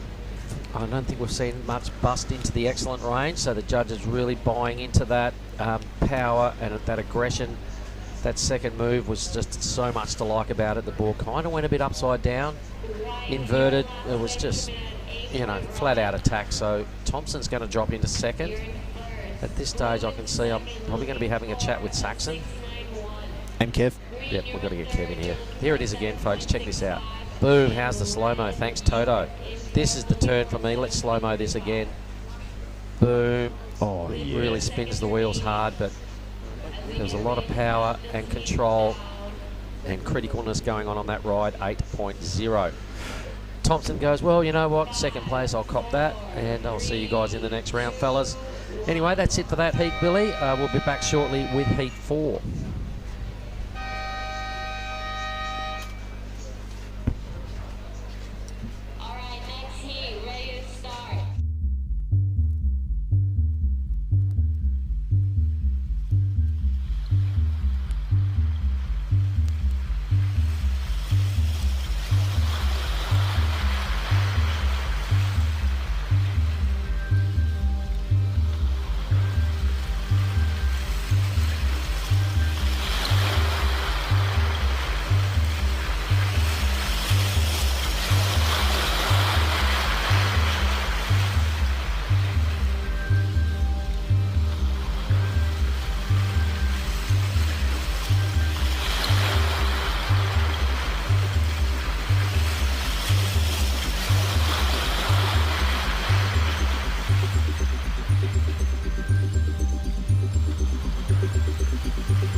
We are back, everybody. Oni Anwar is in the hot seat with me. We're looking at Heat 4, ladies and gentlemen. It is Zane Asic, the Australian, right there in red. Leo Castle, the Brazilian, in blue. Oscar Salt, another Aussie there, in white. And Rotez Wow in the green. Welcome back, Oni. Yep. Hi, Mark. So this is one of my boys as well, Zane Asic, in the water. And wow, couple international heat as well. Leo from Brazil, he's been an outstanding one in Curry. Yep. And Oscar Salt, I've never really heard of this kid, but let's just see how it goes. And Rotes Wow is one of the owner of this restaurant, I think, huh? Well, there's a lot of whales on this point, mate. That's full of whales and bololos. So he's definitely a local, we know that. Yeah. And let's see what sort of form he can bring to what is going to be another tough heat. This first round of the Pro Juniors, it's like, are you kidding me? How come some of these guys are actually in round one? They don't have a ranking. Yeah, I mean, they probably did it in purpose too, Mark. To surf more heats? Exactly. Good thinking. Good training. They say that most of these people coming here not to chase the points. He's come here to surf epic fun way. Well, someone like Leo, who can't take the points back to Brazil with him, he's in this heat. He's here just doing a bit of heat practice, maybe win some prize money, and same with Jesse Mendez. That was his theory, and he took out Cruy. So let's watch Asink now. Yeah, boy, come from Australia. Okay. Let's have a quick chat with Kevin, if you don't mind, mate. We'll throw him down on that seat. All right. There's the last heat winner? No, he wasn't last heat winner. Oh, he got third, but it doesn't matter. We're going to interview him because he's part of the hash surf camp. Yeah, brother. Thank you. All right, let's get these on, Kevin. Hey, buddy. Hey, I really like that last wave of yours where you got that fin waft. I don't think I've seen you do that before, but tell me about that last wave. You surfed it really well. Yeah, but small wave. Yeah. And a couple turn to. I know you do your best work when it's 6 foot and barreling and bigger than 6 foot. You are a gnarly man, and you know. Yes, the crew going on here at Hash House, this is such a good spot, mate. How blessed are you to live right here? Oh, I'm really lucky to stay here. The wave's so good with the big, so pumpy and big halo. And what about your dad, you know, to have a business like this and you get to live exactly where we're sitting is where you live. Yeah. You get to work in the restaurant. What a life. I'm so happy to my dad and family. To stay here, in the point, the wave. And good feel. What do you make out of all these surfers coming here and get to participate in a QS 5000 and a Pro Junior? What do you make of all the surfers coming here? I'm so happy. You're happy to see them all? Yeah. Who out of all the travelling professionals that have come here, who have you liked watching most so far? Anybody spring to mind? What? There's been a lot of good surfers here, right? All them. All. It's pretty crazy, eh? Yeah. There's a lot to like. So anyway, what I'm going to do, mate, is even though you got third, I don't care. I love your style. I like the guy that you are. I'm going to give you a bang bang. Thank you. It doesn't happen for somebody that dips out, but we're going to acknowledge that you're a great surfer. Had it been 6 foot or bigger, you would have got through and still been firing all the way. Okay, thank you. Good stuff. Thank you, Kevin. Cheers, mate. We'll take those. Thank you. Now let's bring in the winner of the last heat, Saxon. We'll just get that set up. That's it, about there. Perfect. Saxon, well done. Job well done. The 8-point ride, let's talk about that. How were you feeling when you finished that? Yeah, I felt pretty happy. I was mainly going just to block Marlon, just to make sure he didn't get the score, but I was happy to find out when it was my best score. You've got quite a deadly backhand on you, mate, the way you get up there and stab the lip and really spun the wheels on your second turn on that 8. So where are you from? Manly, North Stand. All right, so have you ever travelled overseas for an event before? Yeah, I used to go to New Zealand a fair bit and do the events over there, and they were really fun. So that was pretty cool, but never over here, which is really cool to be over here. Indonesia, it's a different sort of place, isn't it? Yeah, it's amazing. It's cheap, it's warm water, locals are really nice, there's A-grade waves everywhere you go. Yeah. warm, everything. Food's good. How's your experience been at Nias so far? Yeah, really cool. It's an amazing wave. I've never been here, and I didn't really know what to expect. And amazing being here. You had a good outing in Crewe. What was your final position there? Fourth in the Pro Junior. Yeah, you made. Oh, okay. Yep, you made. You and Jamie were doing pretty well, and you ended up in the same heat. Was there any banter going on out there? Were you guys having a chat? Because Marzi was also in the heat. Yeah, we were having a chat. We were just chatting because Marlon lost priority at the start of the heat. And he didn't really know why, so we were just talking about that and then talking if we reckon there'll be sets or not. He'd be a bit spewing, only riding one wave, I imagine. Marlon Harrison. Yeah. That's very unusual for him. It's a bit like Yoja in the last heat as well, dipping out with just one score in his on his score line. So what's happening in the future? Where are you going with your surfing? Just Indo and then head back, work a little bit, and then hopefully get to go overseas and do some more comps. So what do you do for work? At home, I'm a lifeguard, and then just find a little job in the winter. Okay, so the lifeguard at Manly? Yep. All right. And what's the toughest part about that role? You have to deal with a lot of kooks? Yeah, a lot of people. People everywhere. Non-stop. It's pretty funny, though. All right. And your daily work, how long do you spend on the beach down there at Manly? Oh, for work, it's like 9-10 hours a day. Full time? Yeah. Wow. So how old are you? 18. 18. Well, you're going all right, mate. And you got any goals to perhaps try and qualify into the Challenger Series? Is that where you're aiming? Yeah, that's the dream for sure. All That'd right. be really cool. Unreal. And who are you travelling with at this event? Me and Axel just up the road in a joint, but there's a heap of Oz boys and a couple of North Dane boys that we're all travelling together, so that's really fun. Well, the Nias Pro, mate, only event in the world where you win chocolate every time you win a heat. Have you had a bang bang before? Oh yeah, I've had plenty of these. They're pretty good, aren't they? Yeah, they get you. They're just about currency in Indonesia, mate. If you don't roll with money in your pocket, you got a couple of them, you're still good. All right, mate. Well, I'm going to say congratulations again, Saxon. That was a really good job. So, Thank you very much. All the best for the rest of the event. Would you like to look down the chute and say hi to anybody at home?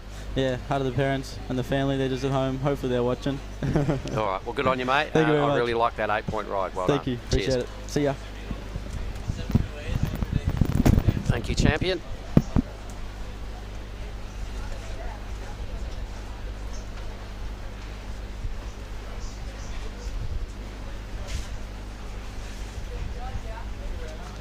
Meanwhile, the heat in the water, everybody. Leo Casal, the Brazilian juggernaut, the goofy footer, is just going from strength to strength. He's got 5 and a 1, which is not huge scoring at this stage, but he is a good competitor. He's really one to watch.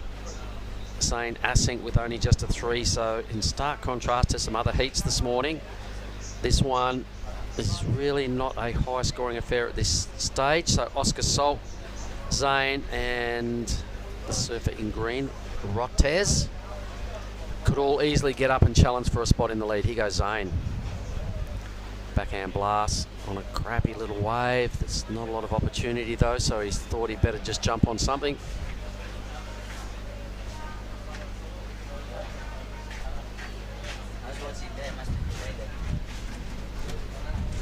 It's all right, I just wiped that down, mate. On his back. Yes, that is a little bit behind, so.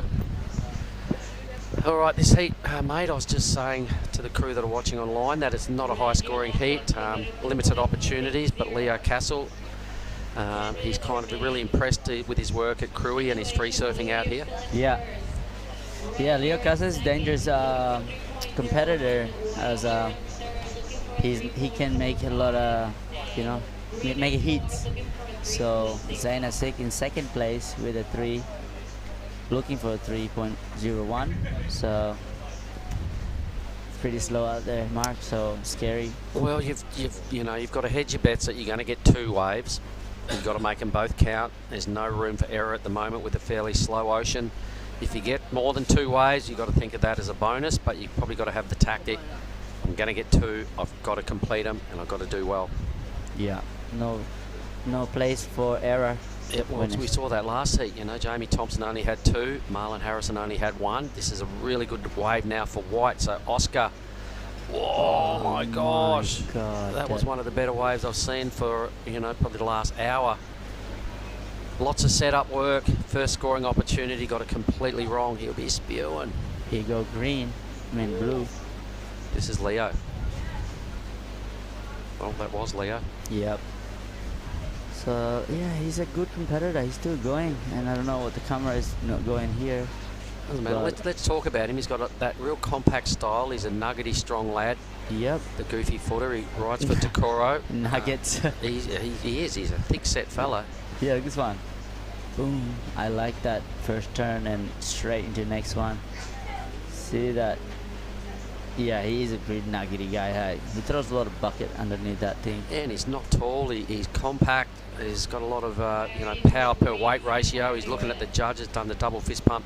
This is a real throwaway opportunity for Oscar. Look at this thing. It's like he didn't know what to do at the end. He could have maybe slowed down and tried to pull in, but he thought, I haven't done a turn yet, I've got to hit it, and then just got stuck nowhere. Exactly. You don't want to have that kind of mindset where you don't know what you're doing there in a wave, because the wave will just throw you off, and just the wave also can disappear, no wall anymore. So as you stand up on the wave, you need to quickly make half a second decision skate. And what you're doing is you're making decisions every half a second. Yeah. You know, when you're surfing, when your surfer turns, what the platform's always changing. I think for the surfer in white, he maybe could have got barreled from the start. Yep. He then got a bunch of speed and then probably started to think, I'm halfway through this wave, I haven't done a turn, and so yeah, it just went a bit pear-shaped for Oscar, but that was a real wasted opportunity. He goes, rock tears. Yep, so this is a local boy. Okay, so that's pretty nice first turn. Okay, that will definitely replace his 0.65. Not a 3.65 requirement but probably we required less now after that wave. Not bad style from the young fella. Be fairly inexperienced compared to the other guys in this heat. Putting together a couple of decent moves, the wave flattens off and he's gone, okay, well, I'll just go back out and grab another one and do better. Yep. 6.9 for Leo's last wave, pretty strong performance. Didn't balk at either of those first two sections, so that's the theory, mate. You've just got to go flat out and take all your opportunities on him when you're on. Yeah. Like you said before, that we have to surf with a little bit of risk, otherwise you're not in the game. Especially, you're coming in a round of 64. There's a lot of big points starting to get on offer. All the highest seeded guys are in that round. All the people that have made it will get to that round, would have surfed at least once, maybe twice. So they'll be packing a bit of form as well. And there ain't no easy heat, so there's no point even looking at the heat draw. You just look at the number of what heat you're in and just psych up for that. Yeah. Leo Castle has just about got the boys comboed. 8.9 needed by Assing, that's a big number. Or, more importantly, get rid of his 2.6. Oscar Salt now, let's see how his recovery is from that last wave. Might get an inside track here. Yeah, I think so too. Well, let's stay with Oscar. After his last wave, a throwaway, just weaving. Inside section starts to come at him now. Gets up there and tags it. So it was probably worth hanging on to that wave. Given the fact there's only 5.20, it's going to be a frantic paddle out now for Oscar. He needed a 3.45 out of that on him. I think he probably gets it. Yep. Yeah, definitely get the score. But as you can see, also Green probably can link this up all the way to the insider if he can stay on the wave. Probably walled up a little bit. Okay. Alright, so we'll see. It's a battle for second spot here, mate. Yeah. I think I just saw red maybe right also. We'll confirm all that once the judges deliberate and get us some thoughts. Pretty close. Everybody's in for a sniff of second spot, so it was Zane Assink out the back riding a pretty decent size wave. A couple of decent hits. Considering low numbers in his column, he'd be happy that he got that and has left himself a bit of time on the clock. Second little score here for Rotez as well.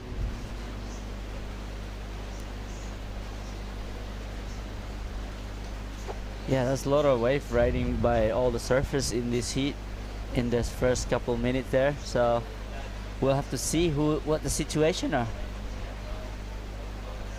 So this is the wave for Oscar, sitting in 4th spot before he stood up. So it wasn't much of a wave. He just did a lot of surfing. He had a lot of downtime on this wave. So just some weaving, no major hits. He was hedging his bets on the inside. He did get one section which he kind of did a pretty spicy turn on. He was needing, I think, a mid-range 3. He'll be a little disappointed the wave didn't offer more, but it was a tiny wave out the back and it barely carried its speed all the way through to the inside. I thought he did a pretty good job on what was on offer. Asink, meanwhile, is in 2nd. Stand by for some 3 numbers. 3 minutes. So we have, he's from, trying to look on Oscar Salt Instagram here. He did a score, so 3.45. But everyone else got a wave. Yeah. Here's Asik again. So I think we might have 2 numbers to come now for Zane. Yeah. Castle's just being most patient out the back. He's already done the work early. Rotez is trying pretty hard to get out of an elimination position. He's competing well, the young fella in green. At least he's not just sitting there watching the clock burn off. Yeah. He's mixing it up with the boys. He's still in the mix. I love the fire inside him. He just want to get barreled probably, but got no choice today, mate. You gotta hit that lip. Here goes Leo now. Oh. Doesn't really matter when you've got a substantial lead. Yeah. 2 minutes. 2 minutes remaining, so. No priority yet, so might want to put in a few bigger strokes here. Oh, he got the first birdie. All right, so just now. There we go. Your last wave came in at a 4.2 and a 3.2. Leo's really comfortable sitting at the back. All the opponent need a 7.7.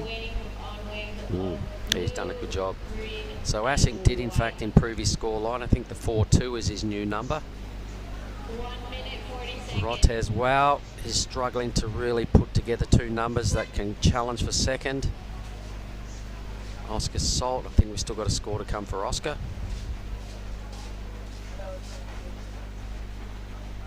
Oscar's number is in a 3.35.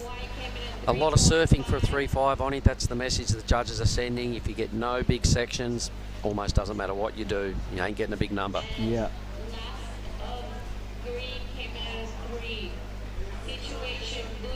So the young fella Rotez, wow, has moved back into 3rd. So as we were suggesting, mate, he's competing well. He doesn't quite have the skill set of these other guys, but at least he's mixing it up. Yeah. He's being competitive. And he also tried to make the guy in red to lose priority then. 45 seconds. Priority sits with Oscar. He only needs a 3.91. This young fella only needs a 4, so he goes left. Not sure about that. He's trying to get this link up. 30 seconds. He's probably spent a lot of time in here at Kitty's corner. The wave just denies him any opportunity. Leo Casal will definitely win this heat, so we'll pencil him into 1st, the Brazilian. Battle of the Aussies for 2nd. Oh, and 15 seconds. Oscar, can he do it? He needs a 3.91. This is a brutal finish. Got to get this right. A little bit of a fumble. Now starting to get his groove on. He's going to have to hope this thing links up to Kitty's corner. The heat just wound out. He's still not being that convincing. But a lot of rail work, maybe one more hit down here. This is a tough section. Sort of offers something but nothing. And he did a bit of work. Pretty good stuff. I'm going to leave that one with you and Billy Hangen. We'll be back in a moment with the Women's Pro Junior.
Okay, we are back live with Nias Pro Junior in the water right now. The women's Pro Junior.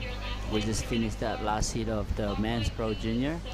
Leo Casa just made it through with I'm not sure if Zane or Oscar, but we're watching the women's Pro Junior right now. So we have first is in red, we got Jasmine Studer, and blue we have Willow Hardy, and in white Liliana Browie, and the Japanese surfer Lana Yamauchi. So Lana is actually a Lakey Peak girl. She's spending a lot of time in Lakey. I know a lot about her. Oh, really? That's cool. Coming here with her dad,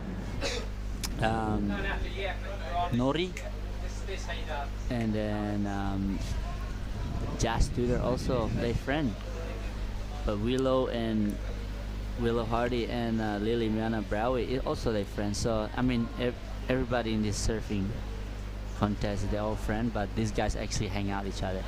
Yep, so everyone is close quarters. You're right there, Yep. Oni, especially in this format. There's not much accommodation here to hang out and be a bit of a hermit on your own. But yeah, you do have your really tight-knit group of friends, but everyone is talkative. That last heat had a heap of waves in it, and what usually happens then, Oni, is the next wave kind of gets starved.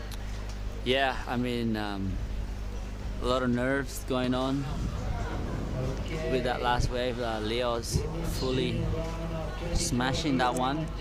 Everybody required like a pretty high 7 to take him out the lead. But yeah, I mean, the waves are really slow, but it's still fun. Glassy.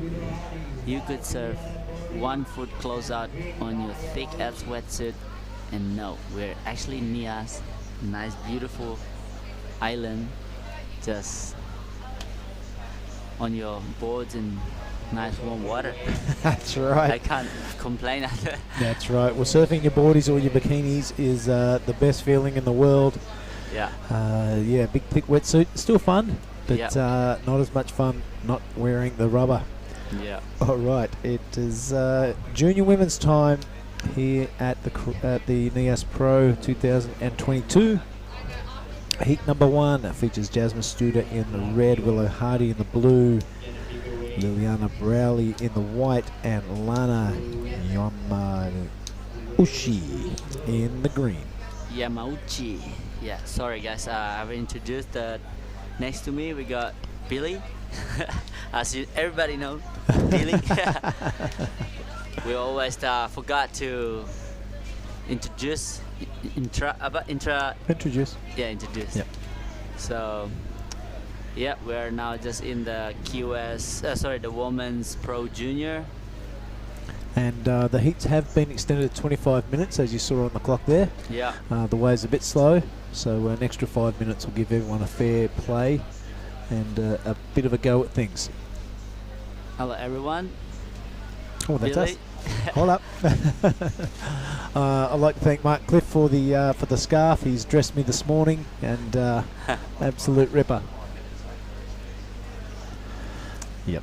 So here we are in the front balcony of the restaurant. There's a heap of stuff going on behind us. We can see the wave, and we can see the people coming in and out of the restaurant, and everyone wants a bit of a chat. So it's good fun.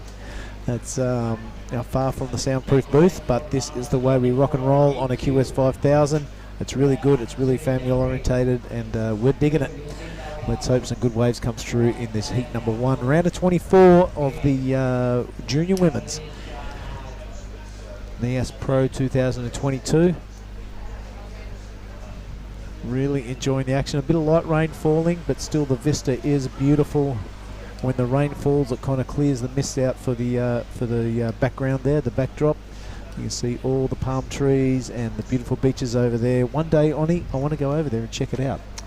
I always been saying that the first day I got here, I was like, why is nobody go there and have a look around? Yep. But the King Town, I heard, is really good. What's it called? The King's House or the King's Village? Yeah, King's that was Village. good fun. Yeah.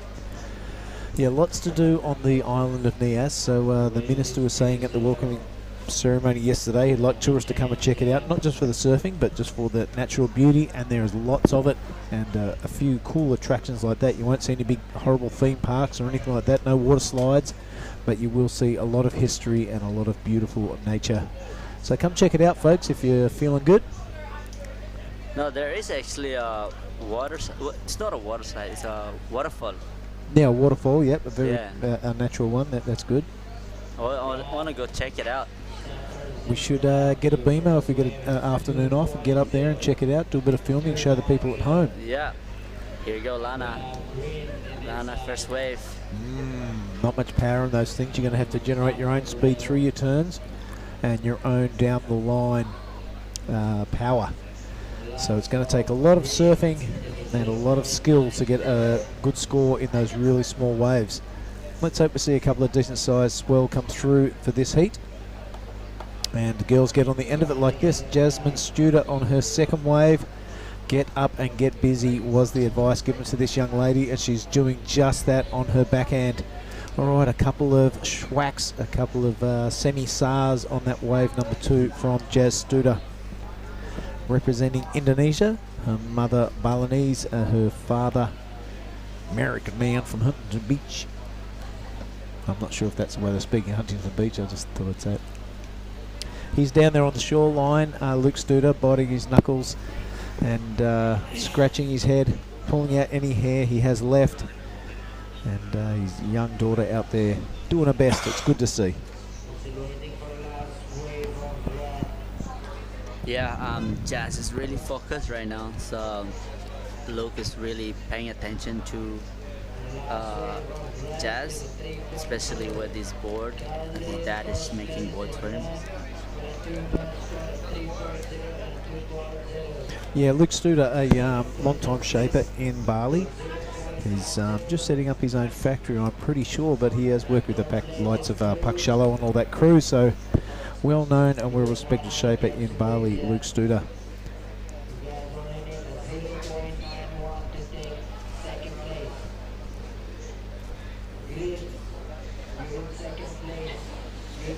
All right, well, Leo Casal has really surprised us with his personality and his outgoing nature. We caught up with him at Krui at the airport. That's the first time we met him. He jumped in the AC car and came down. We had a really good time in Krui. He's come up to Nias. He's made a lot of friends. The local kids just love him. He's an absolute man-child. I'm not sure how old he is, but he's fully buffed out, and he's going to come and join you, mate. I'll go get him, set him up, and you can have a chat to the heat winner. Okay. Here you go. We got green. Lana is going race through here.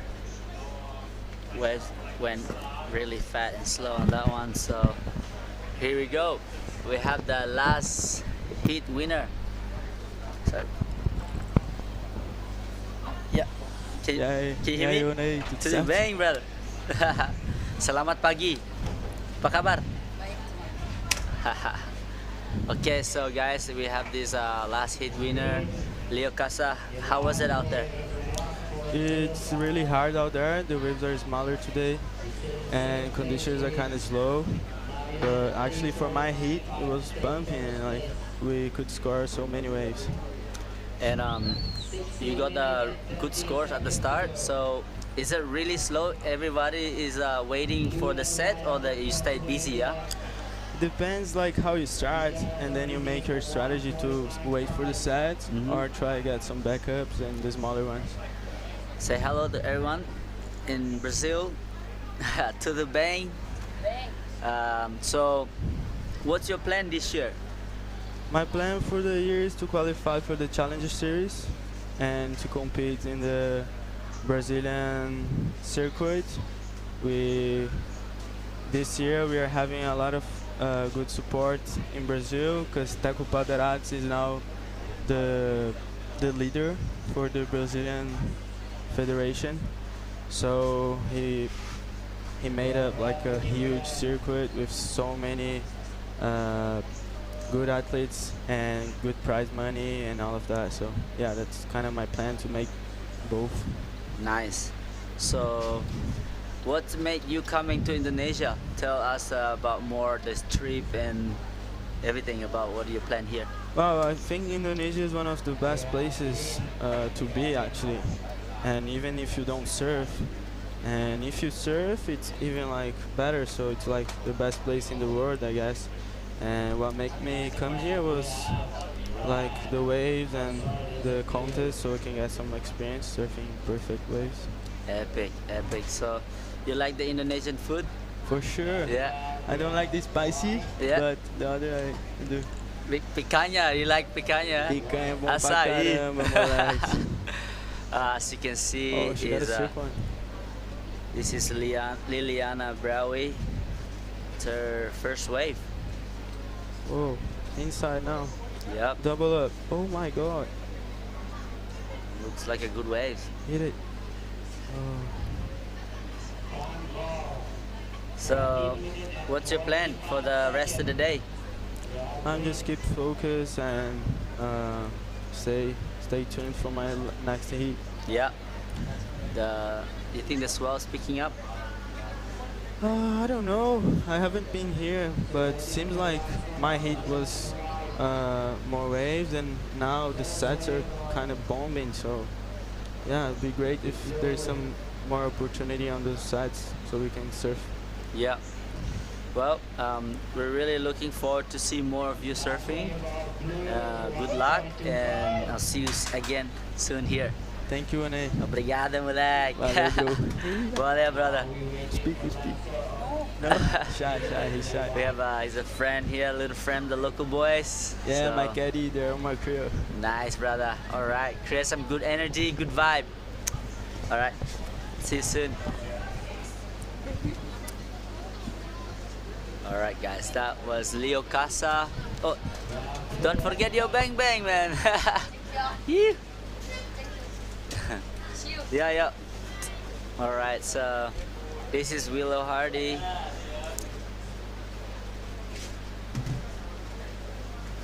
Still going through this one, and Willow Hardy looking really nice and smooth here. I think it's gonna change a little bit as last wave of white and blue.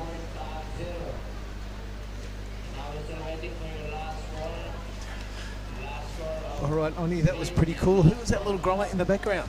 That's his caddy. Oh, it's his Yeah, caddy. I that's his liked caddy. it. So, he's just really involving his caddy and his whole crew around here. So it's good to see that's involving all the locals. Oh, that is great. Yeah. And here you go. He's trying to pull in this one. Grabbing the rail, looking for the curtain, but not happening. Is Jazz Studer. Wow, so maybe preoccupied with that tube, and maybe they are off the table today. Yeah.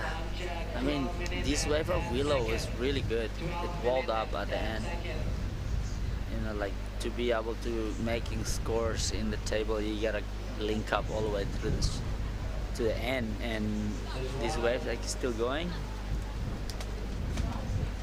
And these waves are really good, Billy. This Liliana Browie. Yet Lilia Brownie, I haven't seen much of this heat while that interview was going on, but she's keeping busy. She's keeping that flow going, allowing her to come through inside of Kitty's corner there and really cracks it off the top. So sticking with that big full part of the wave has really paid off there for our surfer in white. Her first wave, we'll see where that puts her. Jazz Studer is in the front at the moment with that 350 and that 3. But this wave is yet to drop. So this score, judging by that first turn, could be a lot of score in there, a few numbers in there, and this is probably the only other turn of consequence in that wave. So pretty much a 2-turn wave. You've got to stick with that dead part of the wave to get it. Yeah, I like the first wave of white. I think she will go straight into first place. I don't know. I think it's probably like high 6 or 7. I don't know. Oh, okay. I don't know. What do you think? I don't know. I haven't seen the rest of the heat. There you But go. there we go. 4.5. Whoa. Sorry. I was wrong. You were wrong. Yeah. So Liliana Browley, Oh, two no. scores now, a 4.50 and a 4.30. As we see Tippy Jubrick taking his daughter Suri Of course, you don't go the easy jump off when you're the daughter of Tippy. You've got to pick your way through the razor-sharp reef. Look at Suri there going, Dad, why are you taking me out here? Why can't we just go the steps? Yeah. Classic. Willow Hardy in second position there. Sorry, Oni with that 5.50 and 1.25. Jazz Studer now with the priority, but has slipped down into third place. She's looking to get rid of that 3 and get up into that good scoring range. And your girl in green, Oni, just with a couple of minor scores. Yeah, she's just taking this first contest in the Pro Junior, and she must be stoked to surf here. And the way I was pushing her into the little one yesterday, so she liked it. And today is a bit smaller. It's good for the girls, Pro Junior, but not like Willow Hardy. She's probably looking for bigger waves as she could grow up in WA. Yeah, she's used to the power, mate, and you know, she's used to the wind and conditions not being always perfect. But this is a bit of an exception to the waves that she's used to riding. Beautiful conditions, a little bit slower and a little bit smaller. But you want to be a pro surfer, you have to perform in all conditions. And so Willow will be looking to step up into that first place. Yep, correct. So 9 minutes, so Jazz has priority, so only need a 3.26 to advance. There's a time, but Willow Hardy only trying to replace a 1.2, and 3.3 is easy for her, I think. I don't know, that's what I see so far, but yeah, we cannot read the future. A miracle can happen. Look at Tippy in Struggle Town there, 2 boards. The Super Caddy will sit out there on the shoulder.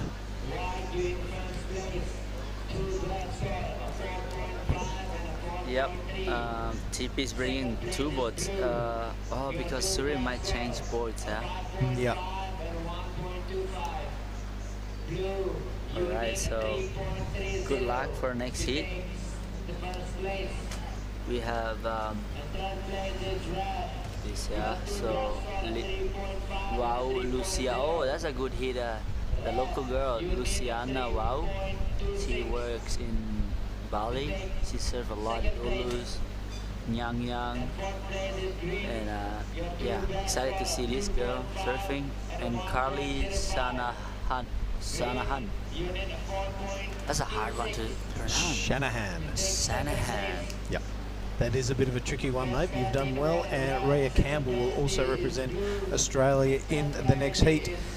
Right now, we have 7.5 minutes to sort this one out. It is Liliana Bowery in the lead, mind you, and Willow Hardy in second. Jazz Studer hot on their heels, only needed 3.26, and Yamauchi only needed a 4.26. So very gettable scores. 7 minutes to sort this stuff out. There could be a bit of a pulse. It looks like someone scratching in out the back. No, I'll take that back, that comment. But let's hope some sets come in on here. We see some more action. Yeah, I mean, 6 minutes, just under 7 minutes, sorry. So 2 Indonesian, 1 Indonesian girl. Jazz is in third place, looking for that score. Wave really does slow down now, but I hope there's sets coming so you can see more action for the girls. Green, you need a 4.26 to get second place. Then you're in third place. You need a 3 point. Yeah, 25 minutes, it makes sense to me. Yeah, good call by the head judge there, just to give the girls a bit of a more opportunity to get some scores on the board. How's your day been so far? It's great. I've been loving checking out the action. Of course, we finished those women's off that we put on hold yesterday afternoon, then straight into the Pro Juniors. The Pro Junior men were pretty entertaining, and now straight back into the round of 24 of the Junior women. We're going to run 4 heats of these, and then I'm pretty sure it's back over to the junior men. I'll clock up the schedule and confirm that, as this is your girl. Yep, this is in and out.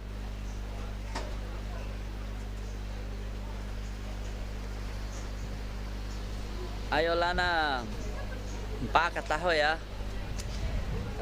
Mungkin Mama Lana nonton di rumah.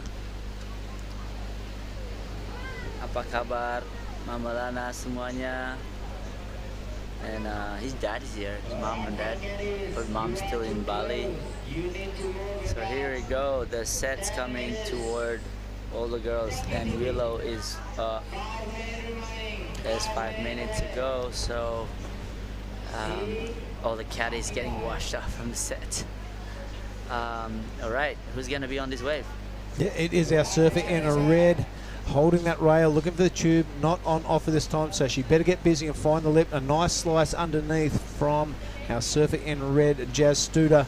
She will stick with this one would imagine, to try and get a bit of bonus section on the inside. In through Kitty's corner, that's not standing up, that's really tapering off the shoulder, so Jazz deciding to pitch her out. This is Willow Hardy. Yep, this is, okay, so she's trying to replace that 1.24. I think she did. So Jazz Studer also got that wave, so it will be a tricky one what the judge gonna say about that wave of Jazz. She's trying to pull in, but unfortunately not. She did a nice turn after that, so it will be a good score as well, but maybe not over like a 4 or something, under 4. Yeah, I'm not sure we saw the entire wave of Willow Hardy's either. We'll wait for the replay to come through, but she's only requiring a 3.30 to take that first position away, and here it goes. It is a small frothy one. It's a bit of a check turn to start off with. I think this is where we joined her on the live cross, so a few you know, going through the motion sort of turns. This was a better wave from Jazz. Thought it was going to tube, but it didn't.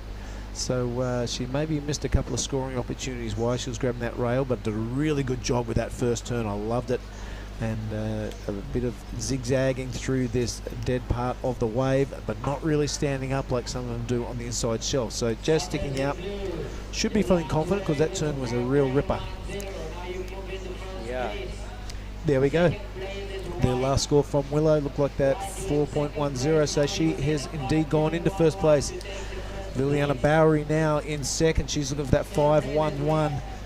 Jazz Studer now looking for that 5.05 to take that second position. And Yamauchi looking for a 6.30.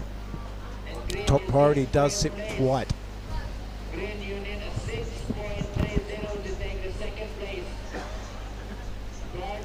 Yeah, that looks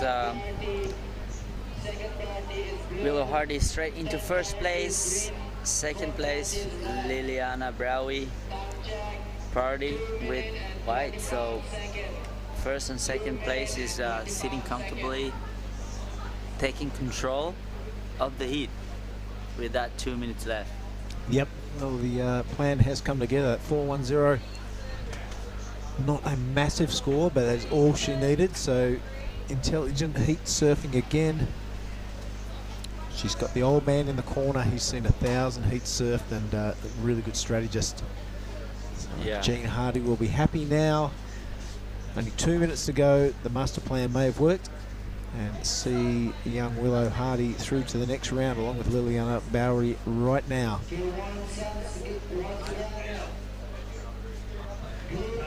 Of course, Willow having that second priority, and Liliana picking up that first priority. It's going to make things really tough for red and green.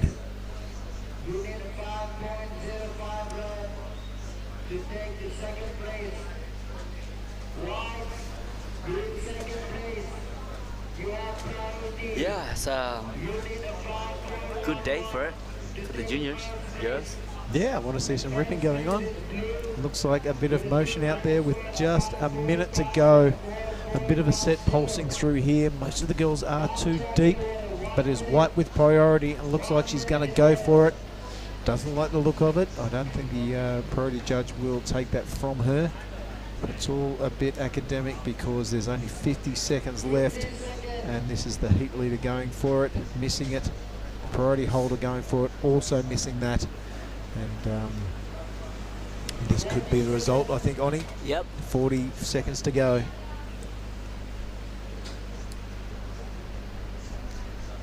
Well done to red and green for trying, but take over by blue and white. Yeah, that's right. The recap of this, it was red in the lead probably for half the heat until Willow and Liliana got those backup scores. That 4-1-0 and 4-3-0 has put them into first and second respectively. Only 5 more seconds to go. We can't see any waves out there on the wide pan. So that could be the result for heat number 1 of the junior women. Wherever you are around the world, I hope you're enjoying things. Stick with us and we'll be back with heat number 2 right after this break.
What's the sound?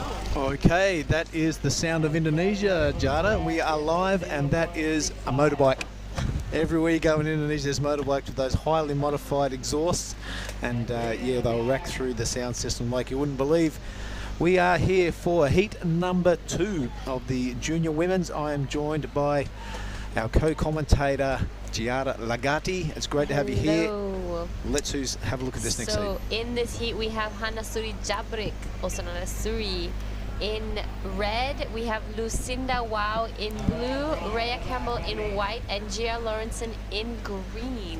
Yeah, a couple of Aussies taking on a couple of Indonesians. Yes. Lucinda from this part of the world, crowd favourite of course. They gave her a big cheer. She picked up a rashie from Beach Marshal Justin. Suri Jabrik out there with the super caddy, her old man. She's been having a great time. G-Land, Cruy, and now here she's done the triple header. Gia Lorenzen, we know she can rip, and Rhea Campbell has had a great campaign through Cruy and up here at Nias. Should be a good heat, Giada. Yes, it should. It's exciting stuff. The waves are still good, but it'll be exciting to see what the girls can pull out in this heat. All right, while we were at the break, it looks like Rhea got busy, as did Gia. All surfers with a small wave on the board. Look, our surfer in white, really having to generate their own speed and drive through these smaller waves. That was our surfer Rhea Campbell from Australia, and this was Gia Lorenzen. Yeah, so Rhea looks like she's riding a Dylan shape there. Yeah, I think she gets her boards from Dylan. Yep. I know Rhea surfs snapper rocks a lot, so you know her backside is really strong, and it'll be exciting to see what she can pull out of the bag here on this Nias right. Little wave gone by itself. As we see the sun slowly starting to come out here in Nias, just trying to shine a little bit.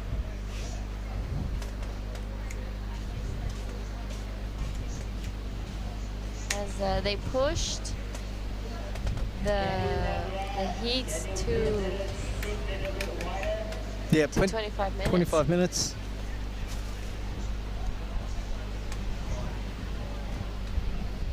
they pushed the heats to 25 minutes, so we'll be because the waves have slowed down a little bit compared to this morning, so and yesterday, of course. So it'll be great to see these girls, you know, catch some waves. Yeah, the girls sitting out there, still 20 minutes to go. Really good decision to extend these by 5 minutes. Give everyone a bit of a fair crack at it. Still beautiful conditions, a great place to be.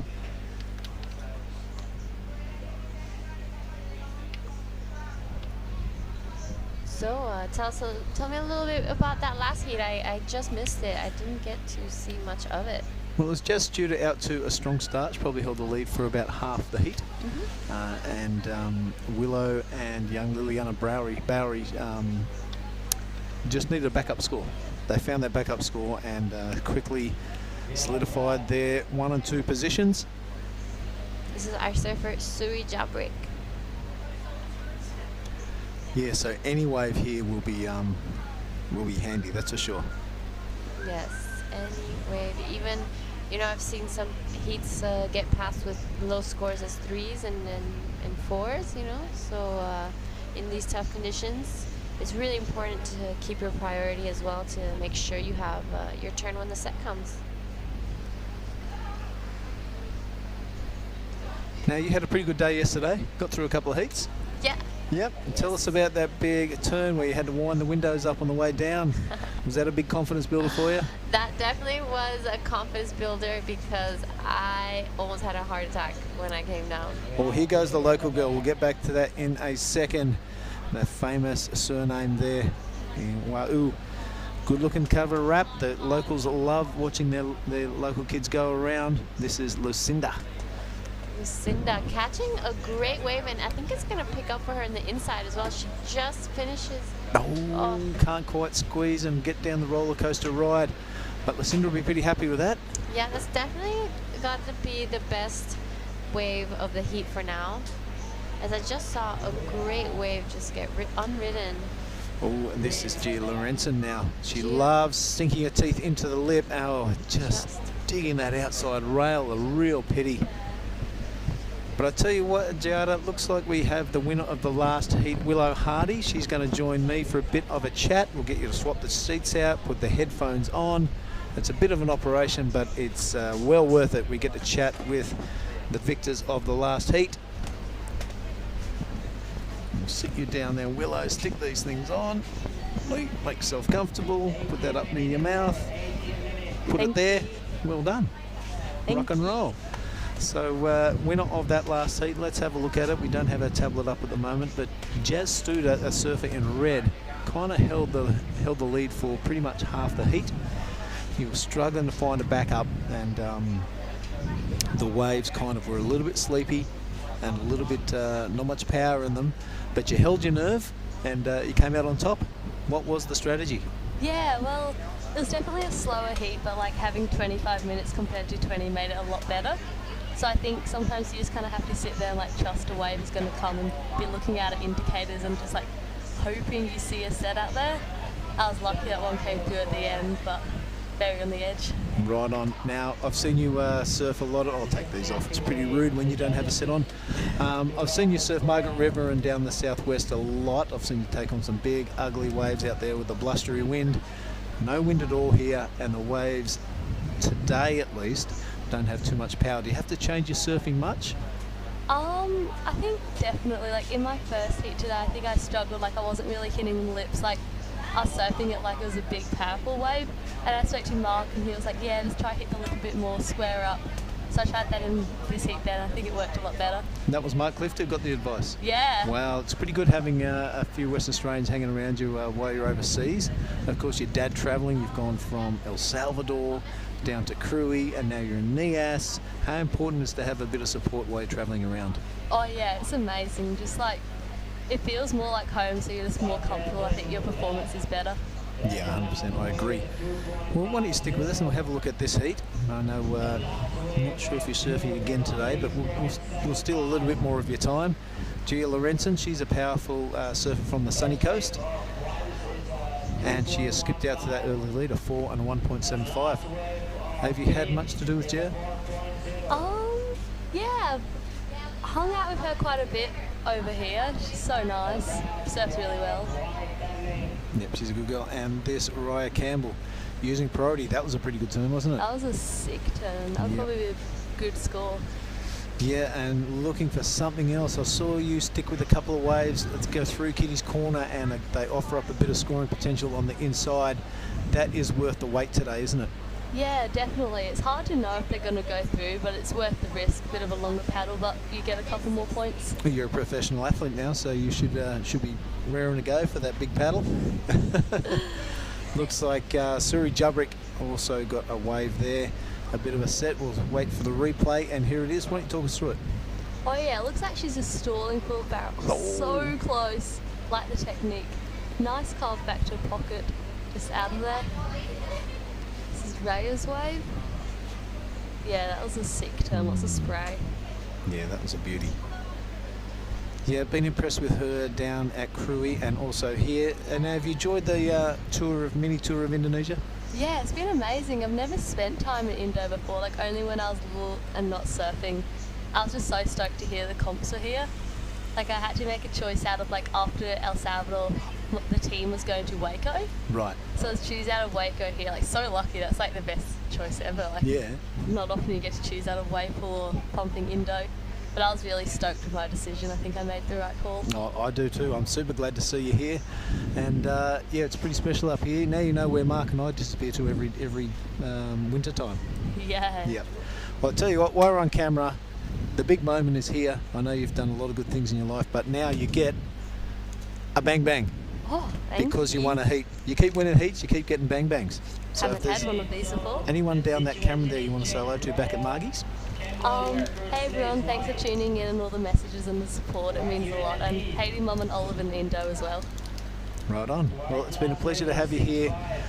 Good luck with the rest of the campaign. I know you've got it in you, and let's hope for a bit of size and we can see a bit of that Willow aggression. Yeah, hopefully. Thank you so much. Well done, girl.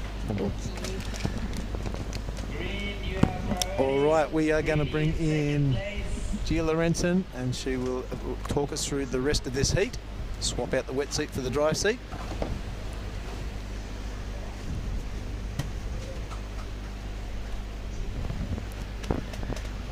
Well, how good was that? Chatting to Willow.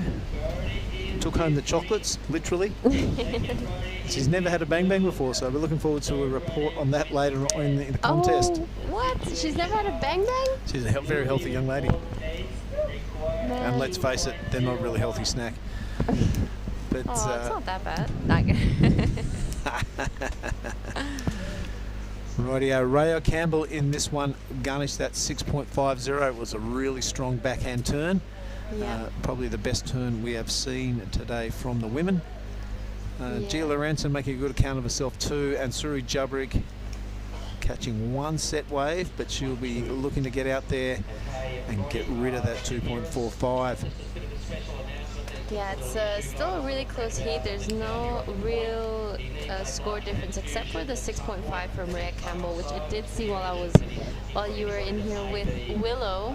It was a great set wave, and I saw her do that turn. It was I thought it was going to be a very high score, which it did. And Lucinda definitely not out of it by any means, only needing a 2.01 to take that second position. Yeah. 12 minutes to go. These extra 5 minutes really adds a bit of time and space to these girl surfers. It's a really good decision. Yeah, especially when you're out there, you're waiting for a set, and it just gives you that extra boost of confidence knowing that you've got those extra 5 minutes to just wait a little bit longer to see if a set wave does come.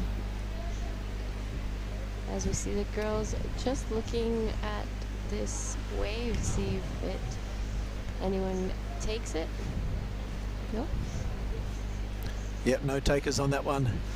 Looking for waves you can get a critical hit on. They're a bit hard to find today, but we've seen when the junior men went out there, the opportunities are still around. Yes, there's still plenty of opportunity out there. It's still glassy, which is great. As I've heard And this is Gia Lawrenson again, using her priority. Let's see what she's got. A beautiful opening carve. And takes another one. And let's see if this wave offers her something else on the inside, as she does try to take it. And it looks like it does. She has a beautiful carve. I really love her style. It's very smooth. Yeah, that one kind of playing ball through the kiddies corner section. Just look out here, and this is Lucinda, the local girl. A good looking wrap to begin this wave. Kind of getting stuck on the white water on the second one. I reckon she'll stick with this because we're looking at now, it's got a bit of a wall to it, this inside one. So the local lass could have lucked into a bit of a bonus section on the inside. Nope, making a liar out of me and pulling out and a big long paddle. This is Suri Jabrik sticking with it, and she's also come out of that turn, which is great to see. The young Balinese lass bunny hopping away to the inside. Will she stick with it? I think she will. That's a good looking cutback as well. And the whitewater kind of getting the better of the young lass on that one. Great little exchange there from our surfers. It would be great to see if any of the scores change, because they don't need much in between each other. So it'll be great to see what happens now. I reckon young Lucinda might get that 2 points, but this was a great carve to start off with. Yeah, this is a great carve from Gia. She really dug her rail into that and all the way back to whitewash as she bunny hopped this one to the inside. And she did manage to get another turn down here, as we're going to see soon. This one. Yeah. But I do think most of the points are going to be coming from that first turn. Yep, very handy. Our surfer in green. Have a look at Suri here. Suri, I've seen her out there every morning and every afternoon. Almost fell, but she did manage to stay on her board and take this one also. She milked it all the way and managed to get a little carve here. She'll be happy with that one. Hopefully improving her score as well. Our surfer Suri. And the local star. This is Lucinda. Lucinda, wow. Also seen her out there every morning and every afternoon fighting for her spot in the lineup.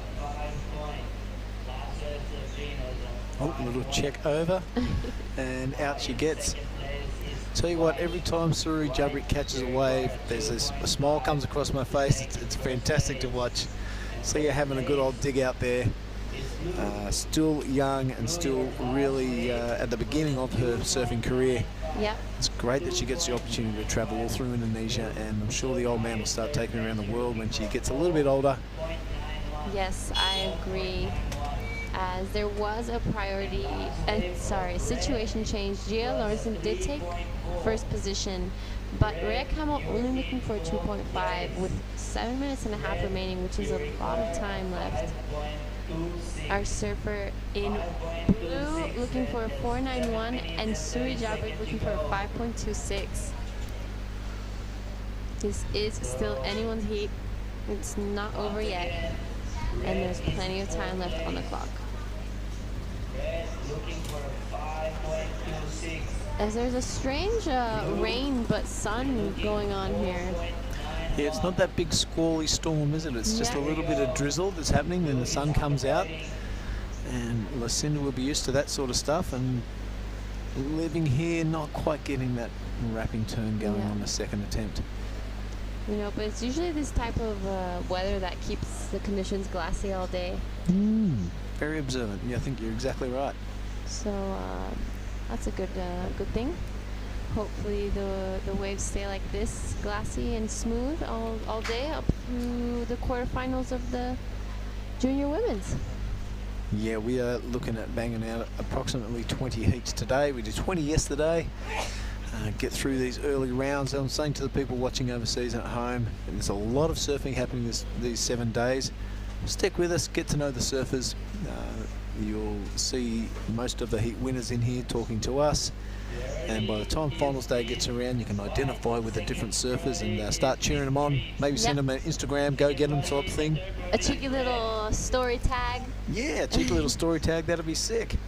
Whatever story tag is, that would be great. And yeah, get to know your surfers and get involved, and it makes it a whole lot more fun when you've a vested interest in one or two surfers. Of course, us staying completely neutral in the commentary box. Yeah. We love everyone. Now Raja Barrel's gone home. We're staying completely neutral. Yeah. Same.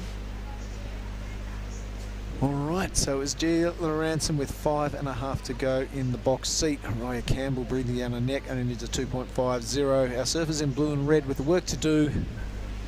It's going to be a good last 5 minutes. Yes, good last 5 minutes in Nias as we see some boats rocking up out the back. Oh, look how glassy the conditions are. So dreamy here.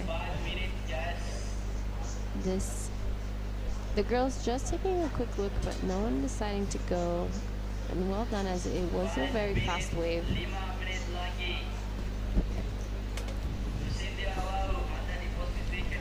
Here, our surfer Rhea Campbell only looking for a 2.5 to go to first. Yeah, only looking for a 2.5. She is on the march and on the hunt. She wants that first position off Gia.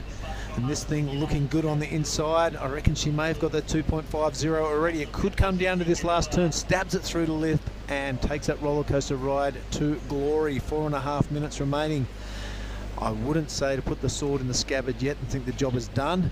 We've got a rampaging Gia Lorenzen out the back, so I will get out there and put some pressure on her. What do you like about this wave? I love her backhand. She hit those two sections to get around this one and get to the cleaner part of the wave. She to the inside and finishing it off really nicely. You know, upside down.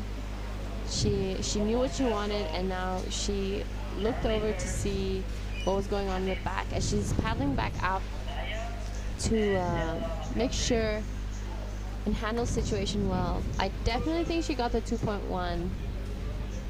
I don't doubt it. This is Nias, the view from above.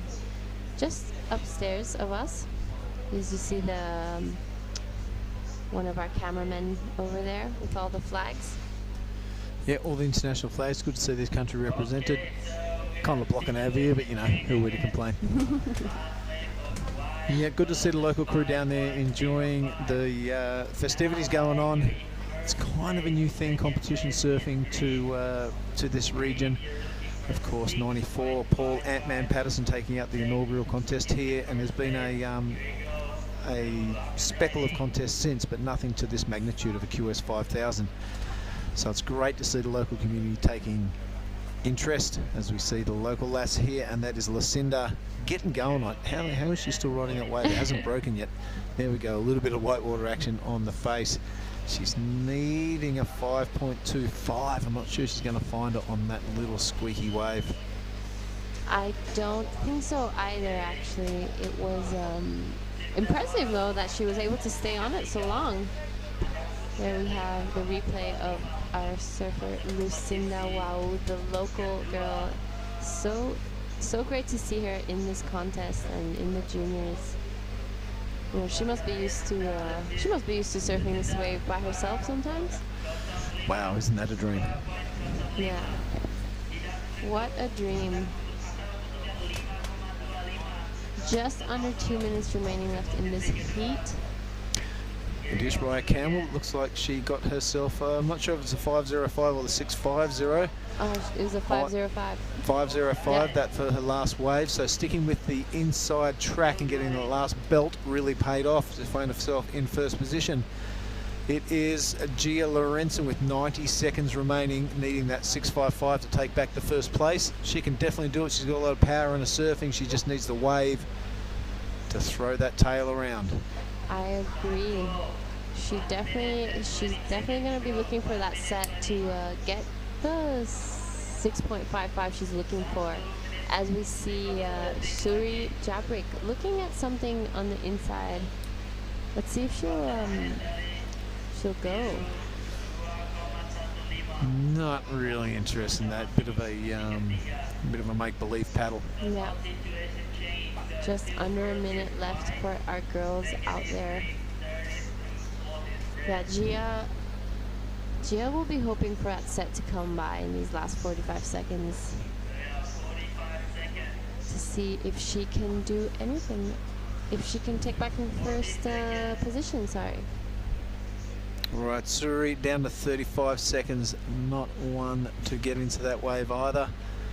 Local policey down here making sure everything's pretty cool. Knocking around the camera tower. They can do whatever they want. 20 seconds remaining. It looks like it is going to be Raya Campbell and Gia Lorenzen through to the next round.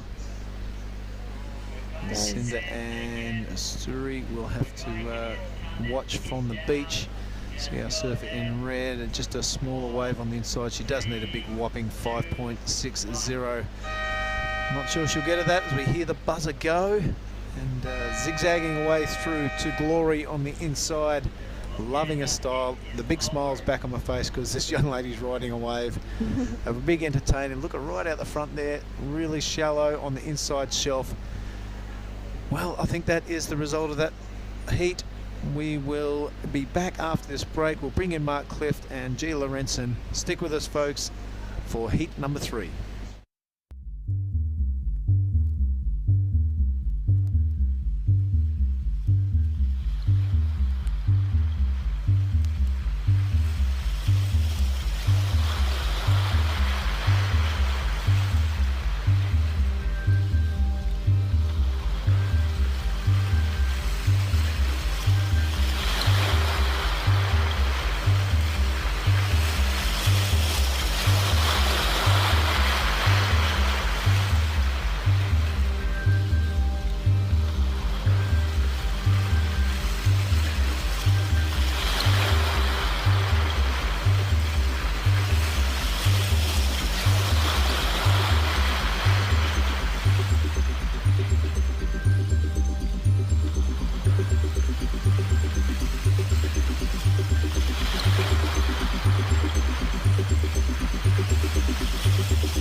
And welcome back to the Nias Pro 2022. I'm here with Mark Clift.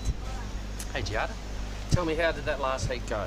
Oh, it went really well. So our who came in first was Raya Campbell with a 6.5 and a 5.5, and Gia Lorenzen in second with a 5 and a 4.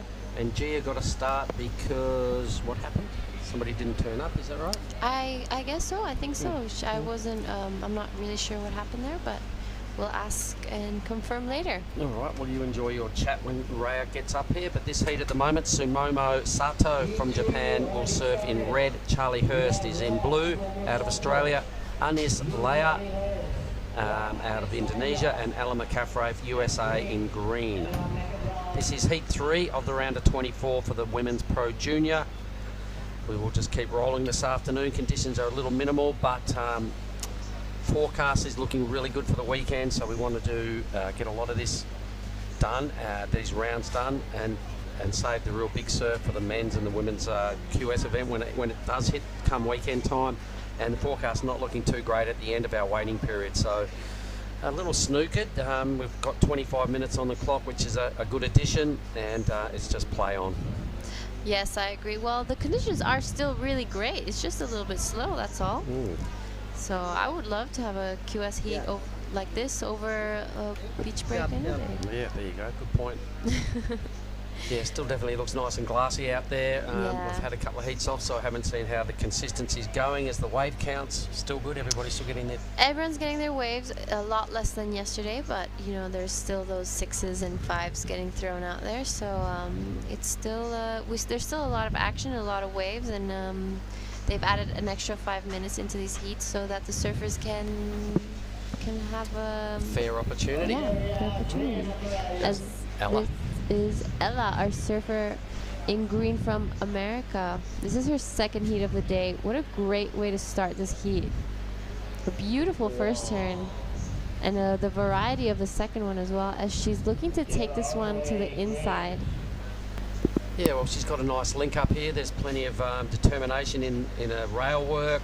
She's obviously decided that, you know, you get one early, you've just got to make it count. So she's ridden a long wave, did some pretty strong use of the rails, and you could see Ella's come out swinging, so a good start. I agree. What a great way to start a heat. She must be feeling pretty good. It would be nice to see what the judges throw for that wave. And we've also had a short one there for Anis. Quick in and out, he goes red now. This is Red, our surfer from Japan. Sumomo. Sumomo Sato. A good-looking set wave. Definitely one of the bigger ones we've seen today. Just a little bit foamy on the face, but she's handling her board really well. I'm pretty sure I had a chat with Sumomo this morning, one of the first heats of the day, and she, 16 years of age, does a bit of homeschool. She's on the road, she's at this event, and she's in 2 divisions looking pretty good. Wow. Homeschool. I've homeschooled as well in my last 2 years. All right, seems to be holding you in good stead, so it's not a bad thing. Yeah, with all that traveling, it's probably the best choice I've had to make. I enjoyed school on the days that were flat at the beach. This Here we go. is a quick up and down. Charlie Hurst. Better wave here for Sumomo, so she's off to a ripping start. We'll get Raya in here and we'll get you to have a chat with her and see how her heat went. Yes, we'll be joined in the booth with our last heat winner, Raya Campbell, our Australian surfer that came with a 6.5 and a 5.05. So we'll be hearing a little bit from her now. Hello, Raya. Hello. So tell us a little bit about your heat. It felt very slow, but then we missed the actual sets. We're a bit too far in, a bit unexpected, but it was fun when you get on one, and it's good to be out there with 3 other girls out. Yeah, so you're doing the QS as well. Did you get in any heats yesterday? I did. I lost. I've had a pretty bad run so far in these Cruy and this one, but I'm happy to get through this heat and try and get a couple of scores on the board and a couple more waves out here. Yeah, you know, you came in with a 6.5, the highest score of that last heat. Tell us, did it seem a little bit like you were in Snapper Rocks? Yeah, well, I felt comfortable being on my backhand. There's hardly any lefts at home, so I was a bit at Cruy. But out here, yeah, it felt comfortable, but it's a bit different than Snapper, but definitely right-hand point. It's really fun. So where were you training at home coming up to these 2 events for Cruy and Nias? Well, I surfed Snapper quite a bit because there was a couple of swells there, and then there was no banks out D-bar, unfortunately, so I couldn't really get on the left, but then I got a day, maybe like a couple of days before leaving, at Lovers on the left there, so that was good. Yeah, so it was good practice for the right-handers. So I know this isn't your first time here in Indo, and I know you spent some time with Chinta as well. So tell us a little bit about how you like it over in this side of the world. Oh yeah, I love it. I usually just go to Bali and hang in Nulus and maybe catch up with Winnie and Kuda and that. But yeah, he is so pretty and so like different, and I'm loving it so far. And just to get onto these waves and to be in this part of the world at this time is pretty sick compared to the last couple of years. Yeah. But yeah. So you know, we saw that you're riding Dylan's. Are you a team rider or? Yeah, I'm a team rider for Dylan. He's over in Tellos at the moment, doing a film.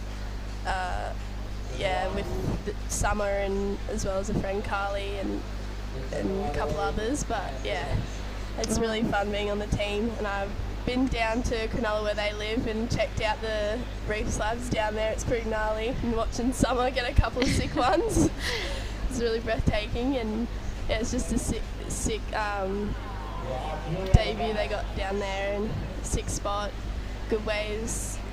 I think it was hander. Sorry, my mind's just. There's like I forgot the word now. Sorry. No worries. Were you able to get into any of those slabs out when you went to visit them in Cronulla? I went out with him on the jet ski, and I've never done toe-ins before, and I was asking Dylan what he reckons, and he's like, oh, probably not. Probably don't practice toe-in on those big ones. It was a sick setup. Wow, that's amazing. So next time you should probably practice some toe-ins before heading over to the big stuff. For sure, that would be so sick. So is there anything you'd like to say to anyone back at home? Yeah, I would like to say thank you for Mum and Dad for watching and supporting me, and all my friends around as well for supporting me and getting me through these couple of months. It's really sick. Thank you so much. And thank you to my sponsors back at home that helped me get over here money-wise and support as well. Thank you so much. All right, Rhea, thank you so much, and congratulations on your last heat win. Thank you. Thanks. We'll be getting Mark back into this booth. Thank you. Oh, yes, of course. I keep forgetting. You get a bang bang because you won your heat. Thank you so much. No worries. Thank you, Rhea. So that was Rhea Campbell, our last heat winner. She rides for Dylan, said she went to visit them in Cronulla and saw Sama and Dill getting some of those slabs. So what did Rhea have to say for herself? That she was very happy to be here, and that this wave is a little different to Snapper, her home break, but that it does make her more comfortable being on her backside. She does ride for Dylan, and she loves being on the team. She said that Dylan and Sama are currently in Telos right now filming something. I'm not sure what. I think he's working with a disabled surfer or something along those lines. Really? Yeah, they were here just before. So we'll get back to that in a moment, but we'll watch Ella Mccaffrey here putting together her second wave. Some pretty strong attack on the lip of the wave, so she's picked a really good wave. She's done some pretty good work, flicks off, leaving herself plenty of time to get back out there. We've still got just over 14 minutes remaining. But Charlie Hurst looks like she's strung it together, a 6.5. Oh, 6.5 for Charlie Hurst. I think I did see a little section of that wave. This was the replay of our Japanese surfer in red. It really seems like the waves have turned on for a little bit. Some more consistency showing up now in this last heat. So the replay here of Sumomo. So I guess we're waiting for a number. Yeah, we're waiting for a number for red to drop. This is a replay of our surfer in green, Ella Mccaffrey. Yeah, she did a pretty good job, I reckon. Really hit the first section pretty flush. Really timing it well. Lots of spray flying around. Deep bottom turns. 3 decent moves. That'll help her campaign for sure. I agree. So Ella straight into the lead. Geez, that would have been a strong score then, I imagine. We'll get those numbers. There we go. She's just put together a 7.5. 7.5 for our surfer, Ella Mccaffrey. And Sumomo into second. I think all the numbers may be accurate. Charlie Hurst now in third, not needing much. And fourth place for Anissa Laya. Ella's on another wave. How did this happen? Wow, what a great looking wave for our surfer in green again. Whoops. Just coming unstuck. She's in the lead, looking to replace a 5 if Well, she can. only flicked off a wave about a minute ago, so in good rhythm. And like you said, the ocean seems to have just had a bit of a spur along during this heat, so they're in the lucky heat 3 and getting a fair few sets. Good stuff. Yep, this is exciting things happening now in this heat 3 round of. So up next for everyone online, it is Mirai Ikeda out of Japan taking on Osha Curtis, who will feature in blue. Allie Harrison, we've seen a bit of her today. She'll be in white, and Kyla Whitfield up next in the green. Here we go, good looking wave for blue. Blue only looking for a 2.65. Great backhand turn. Let's see if she can get around this section. She definitely has already gotten it, in my opinion, for Yeah, Charlie, a good first up hit. Plenty of weaving now, bit of downtime. She may get a bonus section here. There's plenty of downtime on that wave. She decides not worth hanging in there. Save the paddle out. Still got half the heat to go. But her second score will improve big time. It's a good first hit. I like it. Great first hit in the pocket, right in the section she needed to get it hit. Unfortunately, this wave didn't really give her the finishing that she was looking for. But beautiful style from our surfer in blue, Charlie Hurst. Okay, and coming up next, our Pro Junior men's round after the next heat. Actually, we've got one more of these, and then we can switch over to the Pro Junior round of 32. We'll try and complete those 8 heats and maybe even moving forward into the women's Pro Junior quarterfinals. Yeah, it's an exciting day of surfing. Well, this heat really has fired up. There's a lot of good waves rolling through in absolute glass out there. There's our overhead view. Look at these waves. Stuck behind here is Sumomo. That's a bit of a pity. But the good news is the energy is there. So we are playing on due to the forecast not looking that favourable on Tuesday being the final day of the waiting period. Looking really good for the weekend. Yep. We smash out a big day today on the back of what we did yesterday, and we're in a really good position. Yeah, exciting stuff. Hopefully this little push in the swell right now stays for the rest of the day, as it maybe could be a change of tide. Well, it's still pretty low, so I imagine we've gone past the full low. It's kind of getting towards mid, yeah, so it happened yesterday. We got a little push once that tide started filtering back in. So that's good news for the heat number 4 coming up next, and for the men's round of 32, I imagine that's going to be a standout thing to take us through into the afternoon. Yeah, I agree. And exciting stuff. Let's see some names that we've seen come up. There's going to be some big names in the Pro Juniors. men Pro Junior. We're seeing names like Keon Martin and Jarvis Earl, a standout in Krui. Yeah. We have Ryuki Waida and Bronson Mady as well. Roy Kanazawa performed really well at Krui. We've got Varon Tanjong in Heat 3, Ryuki in Heat 2. We've got a whole bunch of strong Japanese surfers in the mix. It's a really good with Saxon Reba, who's still going strong. Jamie Thompson, winner down there in Krui. Leo Castle. There's a lot of solid surfing there, as you would expect. That will be the round of 32 on the men's, coming at us in around about 35 minutes.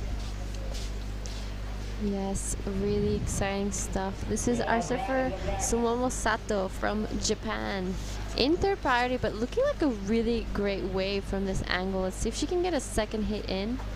And she does. A beautiful carve returning back, as she's hoping for the inside to give her a little extra bonus points as she just pulls off.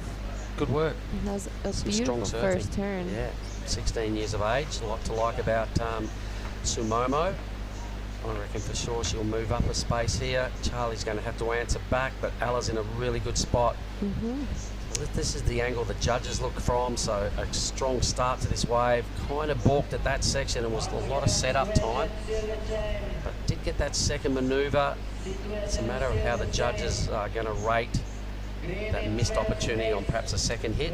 Yeah, that second hit was definitely going to give her a really, definitely a much higher score than what she might for sure. get. She just balked at it a little, so just Yeah. I guess in these conditions right now, she just wanted to bank a score. She's chasing a low number. She may or may not get there. Could just be either side of the 4.26 she needs.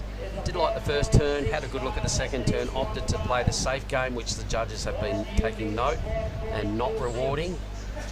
Yeah, when those sections come at you, you gotta go and hit it. So if she doesn't get the score and if she doesn't advance through, she could probably have a look at this again and go, what was I thinking? It was all there. She might still get the number. The first turn was pretty good. I think so too. That first turn was beautiful, and it was in the pocket and in the section. And she did manage to get a second turn. On a good wave. Yep, on one of those set waves. So we'll have to just wait and see what the judges think about that. I reckon it's right there, but I think she'll probably move up a space. I'm actually not sure. All right, that's good. Oh, yeah, there she goes. She got it by Yep. 0.05, I think. Oh, no, 585 is her number. Is that right? Yes, it was a 585. Yeah, she got a 585 for that last one, increasing Charlie Hurst's requirement to go to second. Ella Mccaffrey's already tasting that bang bang. Well, she's spent plenty of time here in the booth. She's won a lot of heats over the last 2 weeks. Yeah. She's on a tear. She's got Oni Anwar in a corner helping with some tactics and competition surfing, you know, just how to go about it in these minuscule conditions. Opening with a 5 and backing it up with a 7.5, a job well done. Yeah. Sitting on priority, what a great way to be. Yeah, what a great job from our surfer Ella Mccaffrey. That's some great heat scores, especially on a day like today. That's probably the highest score we've seen in the women's draw. I'm going to take note of that and write it down on our sheet because not many people have busted into that range, the 7.5, with a really good backup. Great work, 12.5 points. Sumomo Sato now needs a 6.66 requirement. A mid score there for Charlie, she can do that. And Anisse in 4th spot needs a pretty whopping score. Yeah, Anisse just not finding the rhythm in this heat. You know, she'll be wanting to start getting those bigger waves maybe. It just seems to be the rhythm of the ocean. We've had a lot of heats where 3 surfers are duking it out. Somebody generally, you know, stamps their authority and runs away with first. We generally have a bit of a close duke out for second. Somebody, as has been happening most of the day, gets a little skunked and ends up in 4th place with some low numbers. But here goes the youngster now, Anisse. So she's the local. All right, once again, just the experience and the level of her surfing. She's obviously a youngster and there will be time to work on it. It's a learning curve. She'll be stoked to be in the draw and surfing with much more fancied opposition. Yep. But that's when you've got to look at it, take out what you can from the surfers that you like most and use that to make you stronger next time around. I agree. It's gonna be good to see, hopefully see her again next event. Well, you've seen a lot of the women's rounds from this angle. Who have you drawing some experience or some inspiration from? Who am I drawing inspiration from? Yeah, out of the women's side of the draw. Well, definitely the surfer right here, Ella Mccaffrey. I love how she attacks the waves. She is a very inspiring young lady, and I've definitely been looking at a lot of her heats. This is Charlie Hurst. Whammo. Wow, beautiful. Got another section here. Come on, Chaz.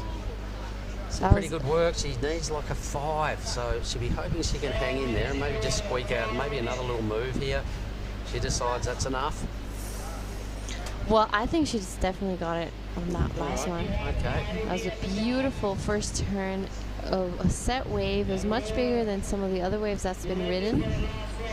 We'll get to check it all again on the replays, no doubt. Yeah. The perfect conditions as far as the horizon, just glass.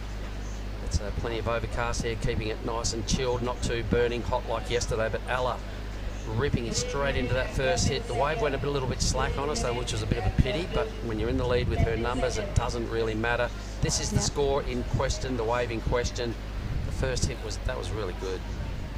So good. And straight into a second one. She didn't waste any time between one turn and the other. So we'll be just waiting to see what the judges think of that first turn, which I think will be the main part of her point. 5:01, she's chasing. I think she might have gotten it in that last one. Yeah, I think the judges will appreciate the quality of the first hit. Got a little bit of extra work done after that. She'll be hoping that first manoeuvre will earn her at least 4 points because she's probably only going to get another 1 point out of the remaining part of the wave. It kind of slackened off. But I think she will probably potentially move up here. Yeah. Anyway, 2.5 minutes. It's been a well-contested heat. There's 1/4 of a point separating Sato and Hurst. 4.75 locks in. She fell 1/4 of a point short. Charlie needed a bit more out of that wave. The youngster, she's going to go, oh. She'll be hoping for the Ocean to give that one last push again as she follows back out. It's going to be tough for her though. First and second place also have the top 2 priority spots. With only 2 minutes, they'll play the game here and they won't give Charlie an opportunity. And have to pray for a 3-wave set, which they're kind of in short supply, the 3 waivers. I agree. If I was red right now, I would definitely be sitting very close to Charlie, making sure she doesn't get that second opportunity. Well, Sumomo, for me, seemed like a pretty sweet young girl. I don't know whether she's going to go and burn Charlie that way. 16 years of age, she's all just stoked to be here, so I don't know whether she's even got that meanness in her brain. It comes with life. It's just a tactic, but she'll probably grow into a meaner kind of brain set as she gets a bit older. Here we go. Oh, Mark, you make me sound so mean. No, well, it's part of the game. It's playing the game. But she's backing herself to improve on the 4-6 here. This is our surfer Sumomo Sato. Some pretty good work so far. Yep. Takes it to the inside. Only 1 minute left, so she'll stay on it. Yeah, probably gonna come in on that one. All right, so she has left Chaz in a position to maybe ride another wave. Charlie Hurst. As we see a set approaching, actually. This is exactly what Charlie needs. Ella doesn't really need much, but she's got another pretty good looking wave. Wow. Whoops. Lord. That was a very great hit. 35 seconds now. As I see Charlie take off on this wave, she's gonna have to hit it and give her best. That was a very good first turn. She'll have to do a second one. We'll see what the judges think of that one. Well, not quite brutal enough, really. She needs a 501. She didn't get it last time. It kind of falls in a very similar category for me, which fell pretty short, just a little short of the mark. The question is, does Sumomo upgrade her 4.65? I agree. I don't know if that's exactly the 5.01, but we're going to have to find out on the next heat as we go on a quick break.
All right, here we are. We can see the last heat just making their way back in, everybody. We are back at Saraki Beach, the world famous Lagundri Bay. This is the Nias Pro, the Women's Pro Junior. We're at round heat 4 of the round of 32, Billy. Who have we? Here we go. It is Mirai Akita out of Japan in the red, Osha Curtis in the blue from Australia, Lennox Head, Allie Harrison in the white out of Australia, and Kyla Whitfield in green, also from Australia. Speaking of Lennox Head, I'll have to say g'day to Neil Sheriff, my buddy up there. He said he's watching this afternoon. Oh, nice. Recovering from a little brain issue. The semi-pro. No, that's a different Sheriff. That's Craig Sheriff. Oh, right. This is Neil Sheriff. Because I got it right today. There you go, Skin Dog. Ew. Oh, a skinny. Skinny. Rightio, gotcha. Yep. Yeah, a bit like myself. Nobody knows him as Neil Sheriff. Very little people know Mark Clift. Who? All right, Osha ripping straight into it. Wow. What a pity. That was a good looking opportunity to kick things off. So Osha is the younger daughter of Gleno. And she's been out here getting a lot of waves the last few days. She's been on holidays, putting together a bunch of free surfs and getting very familiar with the lineup.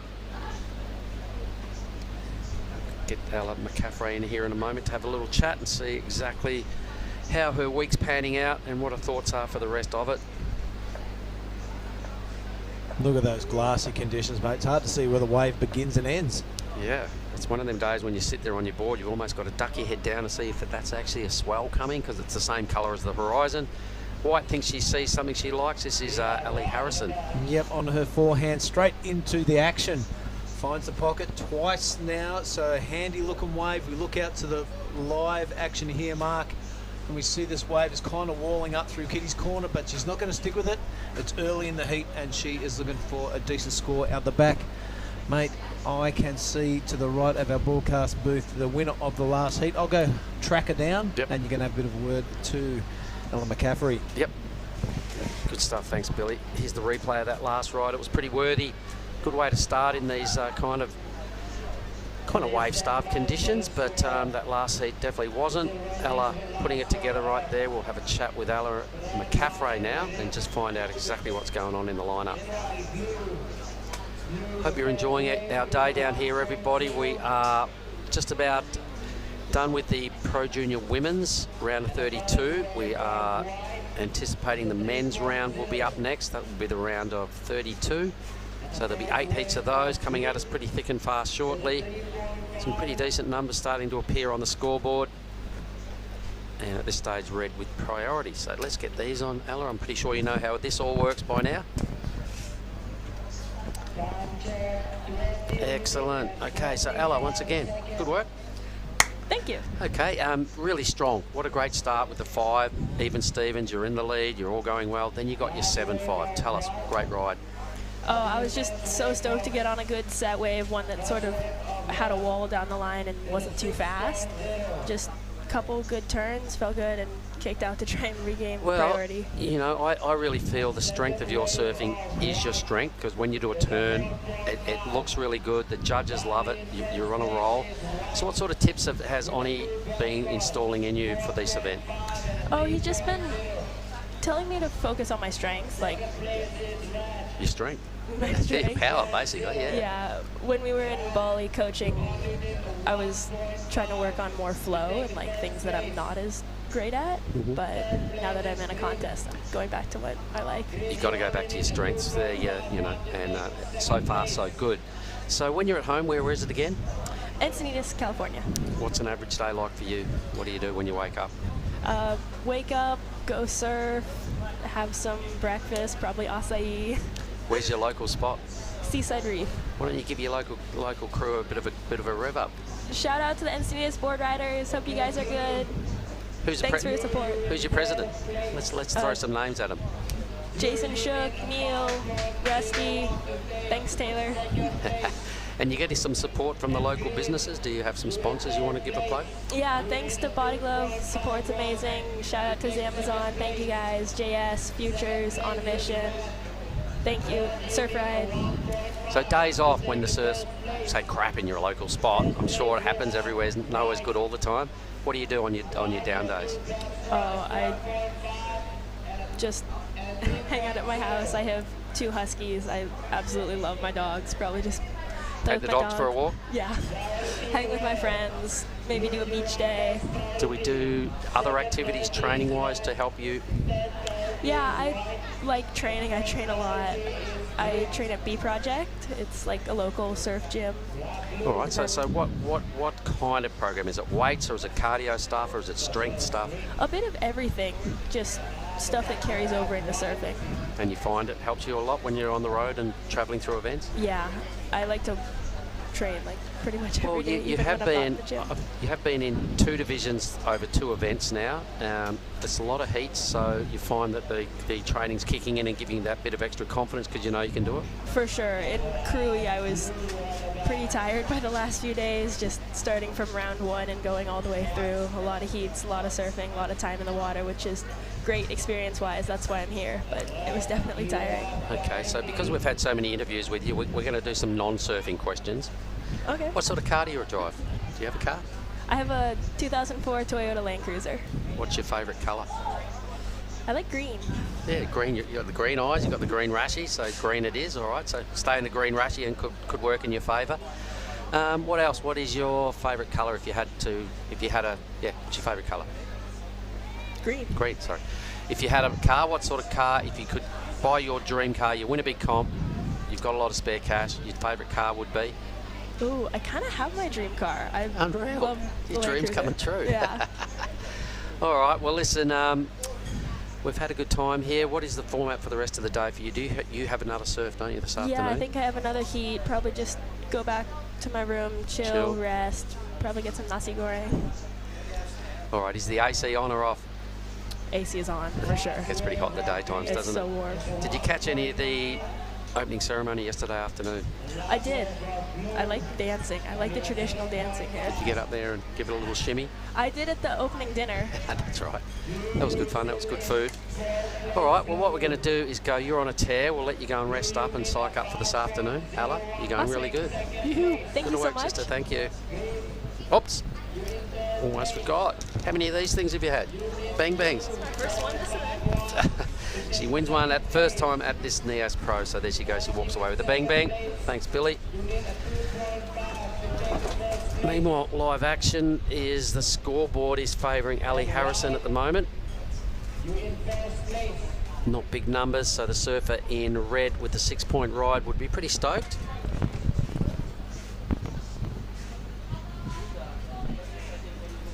Mirai Akita.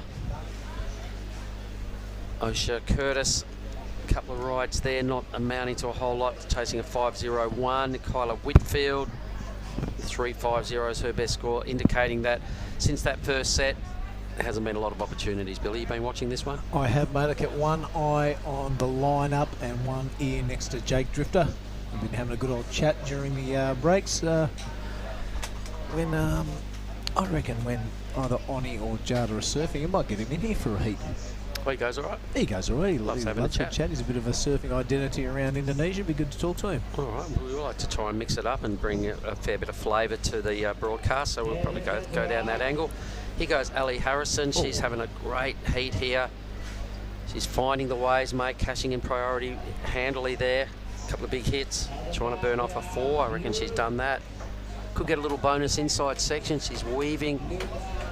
You just never know, do you? You've kind of got to give yourself that chance, and if it looks like it just did as we look at the live action, it's like, oh well, game over, wasted time. Still not broken. But yeah, one of the highest scoring waves of today was Anna De Santos. She went Again. left on the inside here. So can you remember what number it was? I can't. You were written down there somewhere. I can't remember. Anyway, she was the one that owned the amazing tube ride yesterday. She was in the women's this morning. Let's have a little look. Maybe I did write it down. Anyway, we digress. We do have the Pro Junior Men's coming up next. So with that action, Billy, you'll have a little look and take us through who we can expect to see next heat. This one here, Don Thomas. No. Nope. The next one down. Put a scrub through these things here. We're kicking it old school here, folks. We got the heat draws written out for us. Why don't you have a look at this highlight? Let's go. Who's in the next heat? That's a good looking wave for white. Kenchi Iwani and Sho Matsubara, Oscar Glossop and Taro Watanabe from the USA. Taro shredded his heat this morning, mate. He was a dead set standout. I'm pretty sure he's been spending a bit of time in Bali. He's got him as a US citizen. But he's definitely got a touch of the Japanese about him, bit of heritage there. Real sharp, polished surfing. His board looked $1 million this morning, mate. So he'll be a serious threat in that opening heat of the men's. Allie Harrison does go from strength to strength, ramping that up. The 4 was Gonski and adding a 5.5. So that's a very worthy wave there from Allie. There's the tide. It's starting to push back in. It's getting towards that mid-ish stage, mate. So it's generally when this reef does its best work. And quite a few sets have been rolling through in the last couple of heats. Yeah, I mean, if these sets become regular, it's going to be a great afternoon of competition surfing. Kind of did it yesterday. It stayed with us until sunset. So if these sets continue to roll in, it's going to be a good, entertaining afternoon of surfing. Got a lot of heats at that. We've got 8 of these men's heats coming up next at 25 minutes, so that's about 3 hours of surfing right there. And given the fact that it's 12 o'clock, that would push us about 3:30. We're then, I think, going to try and squeeze in the 4 quarterfinals for the Pro Junior women.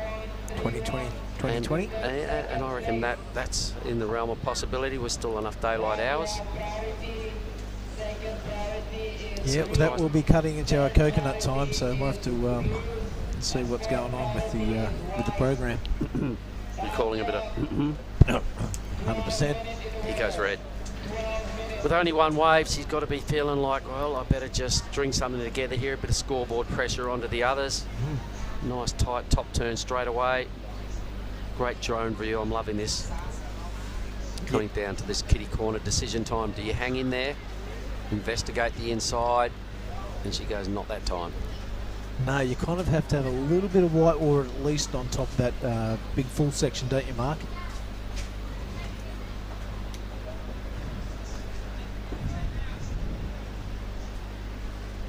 Well, there's banners going up furiously out the back there, Billy. Here goes green. Kyla Whitfield doesn't quite time it. Maybe might be a recovery moment here for her, but now out on the face, wide on the pretty flat part of the wave. She's going to hang in there, though, in these conditions. What does she need? She's got a 2.51, but I'm thinking that will not be accurate. Red's got a score to drop that's looking pretty strong also. So probably not good enough right there for Kyla to challenge for a qualifying position. A good score about to drop for Aikida.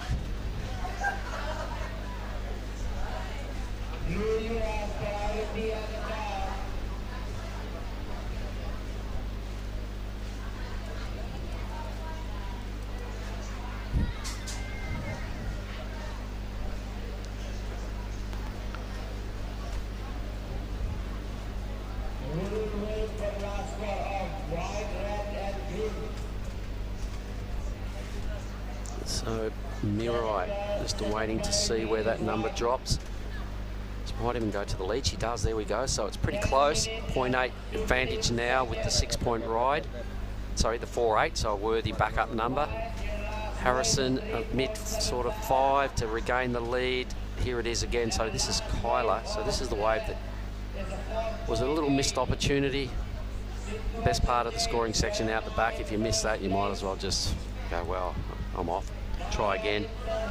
She'll ride all the way down here and it'll probably turn into a 2 or a 3. Yeah, a lot of riding, not much scoring going on. No. That's a bit of a bummer. That first section looked pretty cool. So you put it up there and rolled the dice. 90% of your score comes on that first, before you hit the channel. Yep. So if you get to the channel and you've done nothing, probably no point realistically playing on. Yeah, it is just a little bit of pepper on top of the steak if you cash in at the top. Got to be done. It's the only way to really be confidently moving through to the next round. These rounds do get harder and harder. At the end of this round, there'll only be 16 Pro Junior women's remaining in the draw. And then this afternoon, we'll whittle that down to 8. Right on. Men's Pro Junior, we've got 8 heats coming up next. At the end of the day, we'll be down to 16 of those. Really looking forward to the Pro Junior men's, mate. There's some quality in that field, and with 25-minute matchups, I think there's some fireworks coming this way. Yeah, bring it on. They never hold back. There's been a lot of ribbing and a bit of smack talk during the week.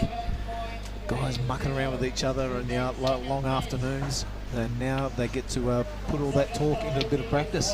Well, somebody who definitely talks the talk but walks the walk, Jamie Thompson in Heat 6. Oh, I can't wait. He's not shy. He'll have a sip every afternoon and a bit of banter and a bit of heckling. He's not scared to tell his mates what he thinks of them. No, he's a beauty. He's a dead set Aussie.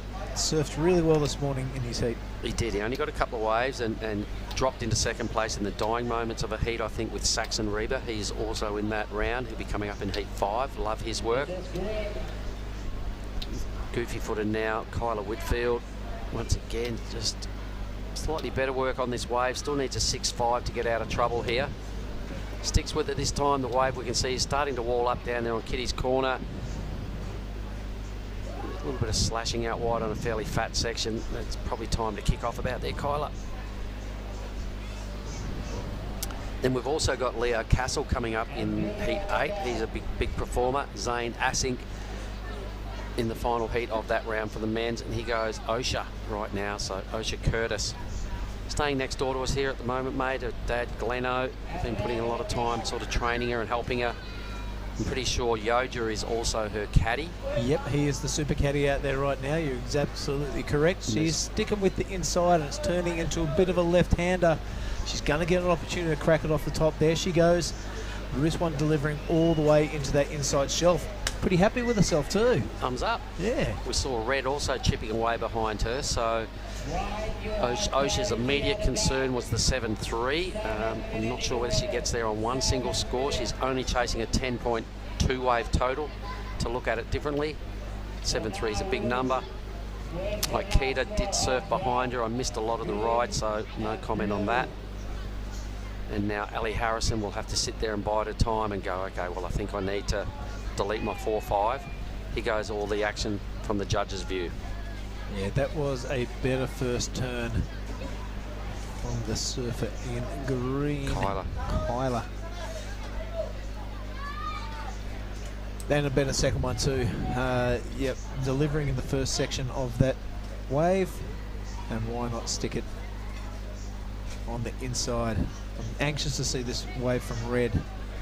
Oops, here we go. And there it is. Yep. So we may have missed a little stuff out the back, but when you're in the lead, probably not going to phase her too much. Some good rail work done on the inside here just to get it to Kitty's corner. This is the wave in question, so let's have a look at Osha.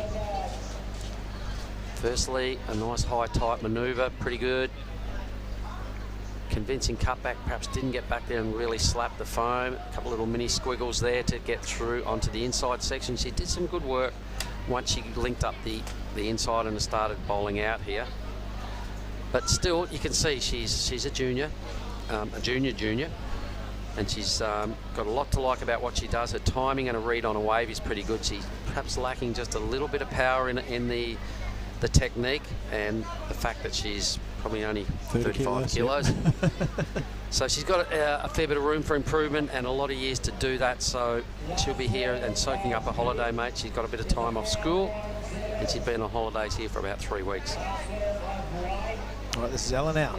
Harrison, a bit of a replay of the last one. I'm pretty sure we have seen this wave already. That's a good way to finish off a wave, isn't it? Little foam climb she's not done with yet, over and out. So let's see where Osha's score goes. Definitely her best wave. It won't be a big number. Yeah, but she's competing well, you know. She's out there, she's mixed it up, didn't get a great start, but it was a really good answer back. So Osha's left herself 4.5 minutes to get back out there. She's not yet on the priority board, so probably not close enough to the peak. She's still out pretty wide, I can see, so she's got a bit of work to do to get back into the priority rotation. Scoring at just a 3.75, so there was a lot of surfing done there. So, you know, we're just being honest with our appraisal and we're not trying to scorch anybody. It was just lots of surfing by a girl with a lot of room to improve. Osha Curtis has had a ripping holiday here at Nias. Yeah, it's a good point you make, Mark, that I was just debriefing young Jazz Studer out there. We've got to remind ourselves it's an under-20s contest. Yeah. You know, it's not a junior, it's not a 14 and under, it's not a cadet or anything like that. It is a pro junior, which is now an under-20 contest. You've got young adults. Yeah, you've got young adults competing against very young girls and very young boys. So, yeah, that's why it's called the junior women's and the junior men's, because there are some junior women and men there. And you can't get too disheartened if you're a brand new surfer, been surfing for 2 or 3 years, and you're up against these girls who are just entering the prime of their life. Yeah, and the judges have got to keep the scale realistic. They can't, you know, give bonus points because someone's younger or lighter or smaller. It's all the same. No cutie. Here we go. So Aikita doing a pretty good job, trying to burn off the 4.8, trying to track down a 6.01. Surfer out the back is Kyla. So Kyla's challenging now. She's starting to find better waves. It looks like she's a good surfer, but just lacking those real steep sections on some of her waves. Inside now, this is potentially just for a bonus, half a point maybe. Crunch. 3 minutes. It's going to be hard to get back out there and challenge for another wave, so she hangs right in there. A second little inside move. 6:01. What does she need? A 6:8? Yeah, can't really see it out of that ride, Billy. No, that would have to be the highest score of the heat.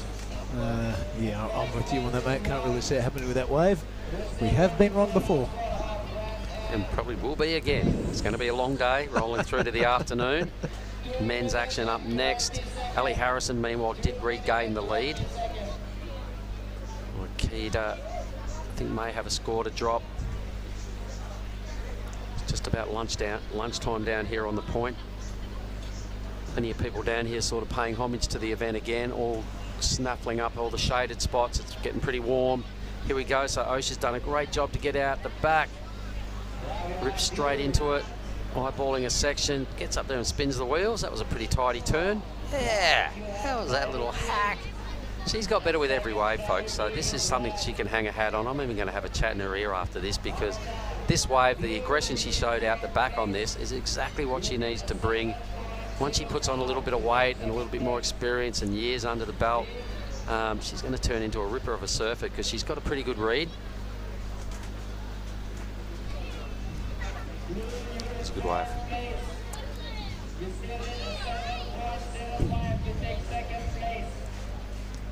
Yeah, we're just under 90 seconds. The result is kind of looking as it was a few minutes ago. Everyone hacking away on these smaller inside waves to try and get a bit of a bonus score. But here she is again, the young'un. This is a good wave. You watch this this second turn. So the fins came out the back. Watch this. Oh yeah, little Larry. That's awesome. Little shout out there to Justin Majex, just letting us know he's online watching. He's online watching. Yep, a bit of advice he can never knock off, and we appreciate it. So some pretty good surfing right here for Osha. Did get better with every wave. It still won't challenge for the second position there, but she's been most competitive, and that's a good thing to have. You can't put the competitiveness in somebody if they don't have it. Yep. Kyla now weaving around. She's done a lot of surfing this heat. She's once again also been quite competitive, just has not found the better waves. So Juddo's probably watching from Surfing WA, I imagine. Got the TV on there in the lounge room, so everyone that can hear us. Yoo-hoo! Yeah. How are you, gang? Right on. Big hello to the big dog, Mark Lane. Rayleigh there in admin. Karcher. Maddie Wilson will probably be listening in. Good on you, gang. Maybe Uncle Bunge, Johnny Diamond. Well, let's hope so. All right, that's it for that round. Over and out. We'll get back with the result. I'm pretty sure it was white first and red second, and we will boost into the Men's Pro Junior in a moment. See you in 1 minute.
All right, welcome back everyone around the world, wherever you're watching and enjoying the broadcast. Why don't you sit back, grab yourself a coffee, grab yourself a relaxing refreshment, and check out all the action from the Nias Pro 2022. We are into the Pro Junior Men's round of 32, and there are your surfers in front of you: Tenchi, Saul, Oscar, and Taro. USA, Indonesia, Japan, and Japan backed that up. This should be some good action. The waves are starting to roll in a bit more frequently, and we're going to get the aggression of those young men onto these waves. I can't wait to see what becomes of that.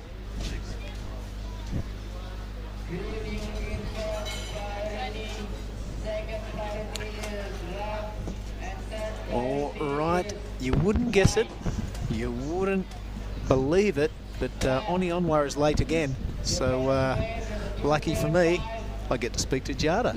Yay. I love being in here with you, Billy. Right on. Let's just put a little, there we go, and one of them. I like it. Bang. All right, we're into the Pro Junior lads.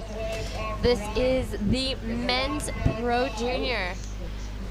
I've been a little distracted. I didn't get to see that last heat, but is there any push in the swell?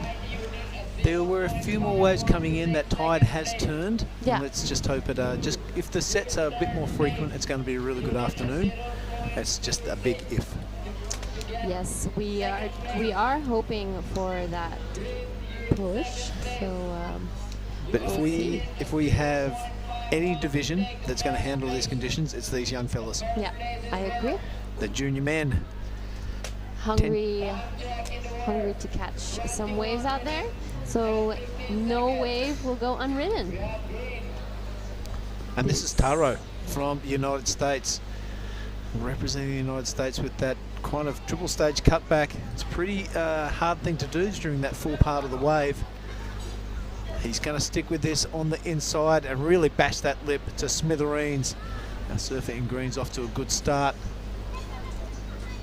Yeah, our surfer in green just finishing off that wave really nicely, and I agree that three-stage cutback is a difficult one, especially when you're trying to generate your own speed. We are in heat 1 of the men's junior here in the Nias Pro 2022. So Billy, what was the highlight of the last heat? Last heat. Now, I've caught about 1 million of them. I'm going to have to refer to my notes here. Luckily we do that. It was, you know what was really cool to see was Osha Curtis, the young girl. She's only small like Jazz and like Suri, but having a red hot go at things. She caught a wave all the way through the inside here, went left, cracked it off the lip a couple of times. So it's good to see those super junior surfers having a go against the more established surfers. Wow, that must have been really exciting to watch. You see all those girls look very cute on land, but once they get out there in the water, they're probably going to surf circles around us. Oh yeah, the eyes roll back and the cuteness is gone. They just want some waves, more action. And this is our surfer from America, Taro. And our last heat winner will be joining us in the booth. Right on.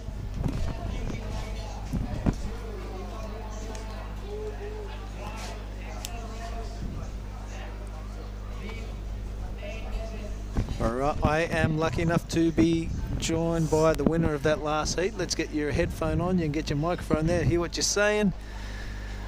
Allie Harrison, there is your heat there. A big number 1 next to your name. You've got to be happy with that. Yeah, it was so fun out there. There was so much opportunity. We got some good waves coming through, so yeah, it's good. Right on, right on. Now, from our position here, it looks as though it has slowed down a little bit. Is that a fair comment?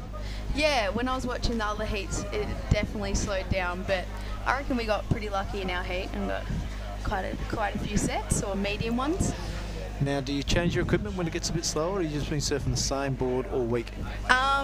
I've been kind of just testing each board, and when I have a good session on one, I just ride that. That's right. It swaps and changes, doesn't it? Yeah. The magic carpet's what gets thrown around. All my boards I like, so yeah. Well, I suppose you don't want to be caught out there undergun, do you, if the swells do start pumping in? Definitely not. So. Yeah. We'd rather be overgun than undergun if the big tubes start coming. Now, who did you have in that heat? Did you see little Osha Curtis getting around? Yeah, she got a couple out there. I didn't see her waves, but she definitely got a couple. Yeah, we're just remarking as that heat was unfolding that it's good to see the super junior surfers surfing against more established surfers like yourself. Do you kind of just write them off, or you don't take anyone lightly? Definitely don't take anyone lightly. I learnt my lesson back at home when OSHA beat me in one of the early heats. But yeah, all of them, everyone surfs good here, so I definitely don't write off anyone. Yeah, nice one.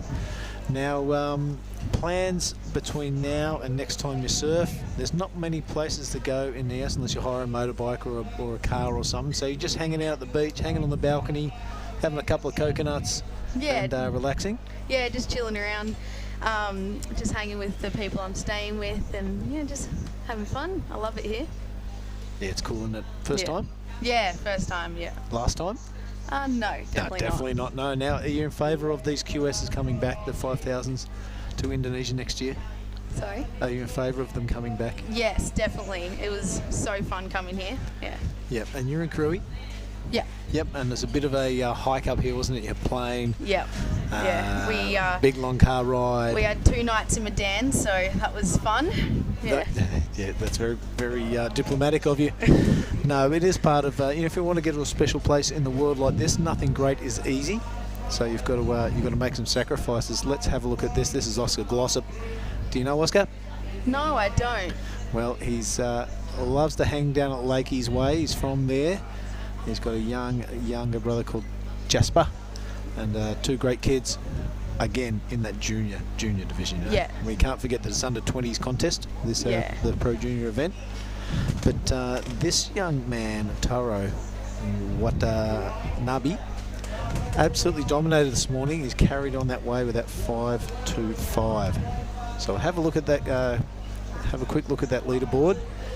And it looks like surfers in blue and white with the work to do. It's only early though. Is this kind of what you're looking at these waves, or you reckon that's a bit of a smaller, fuller one that you wouldn't take?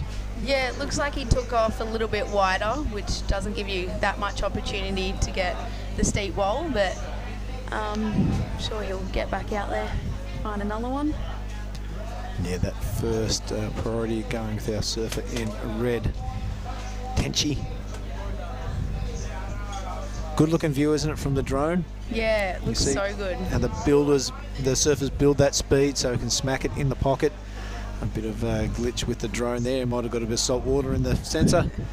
But yeah, Tenchi taking this all the way through the background. It's a bit of a surfer's dream, this lineup, isn't it? Looks so good from that angle.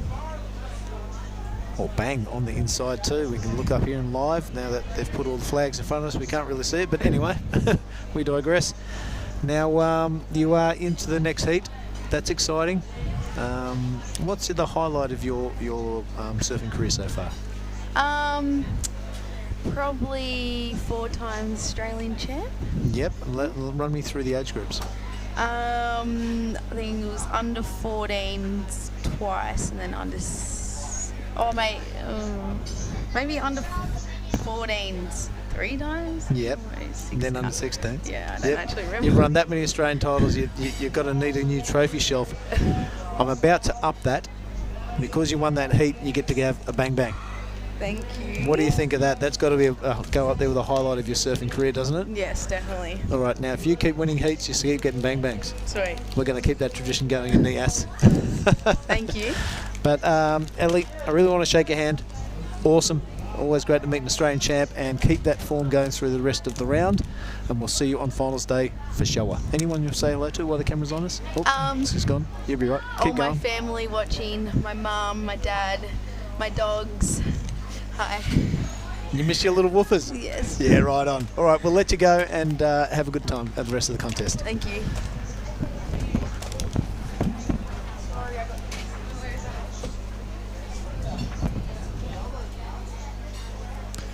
All right, as we thank Allie Harrison for that, let's catch up on the scoreboard here for the current heat. This is heat 1 of round of 32 of the Pro Junior Men. It is our surfer in blue show off to a pretty good lead as we see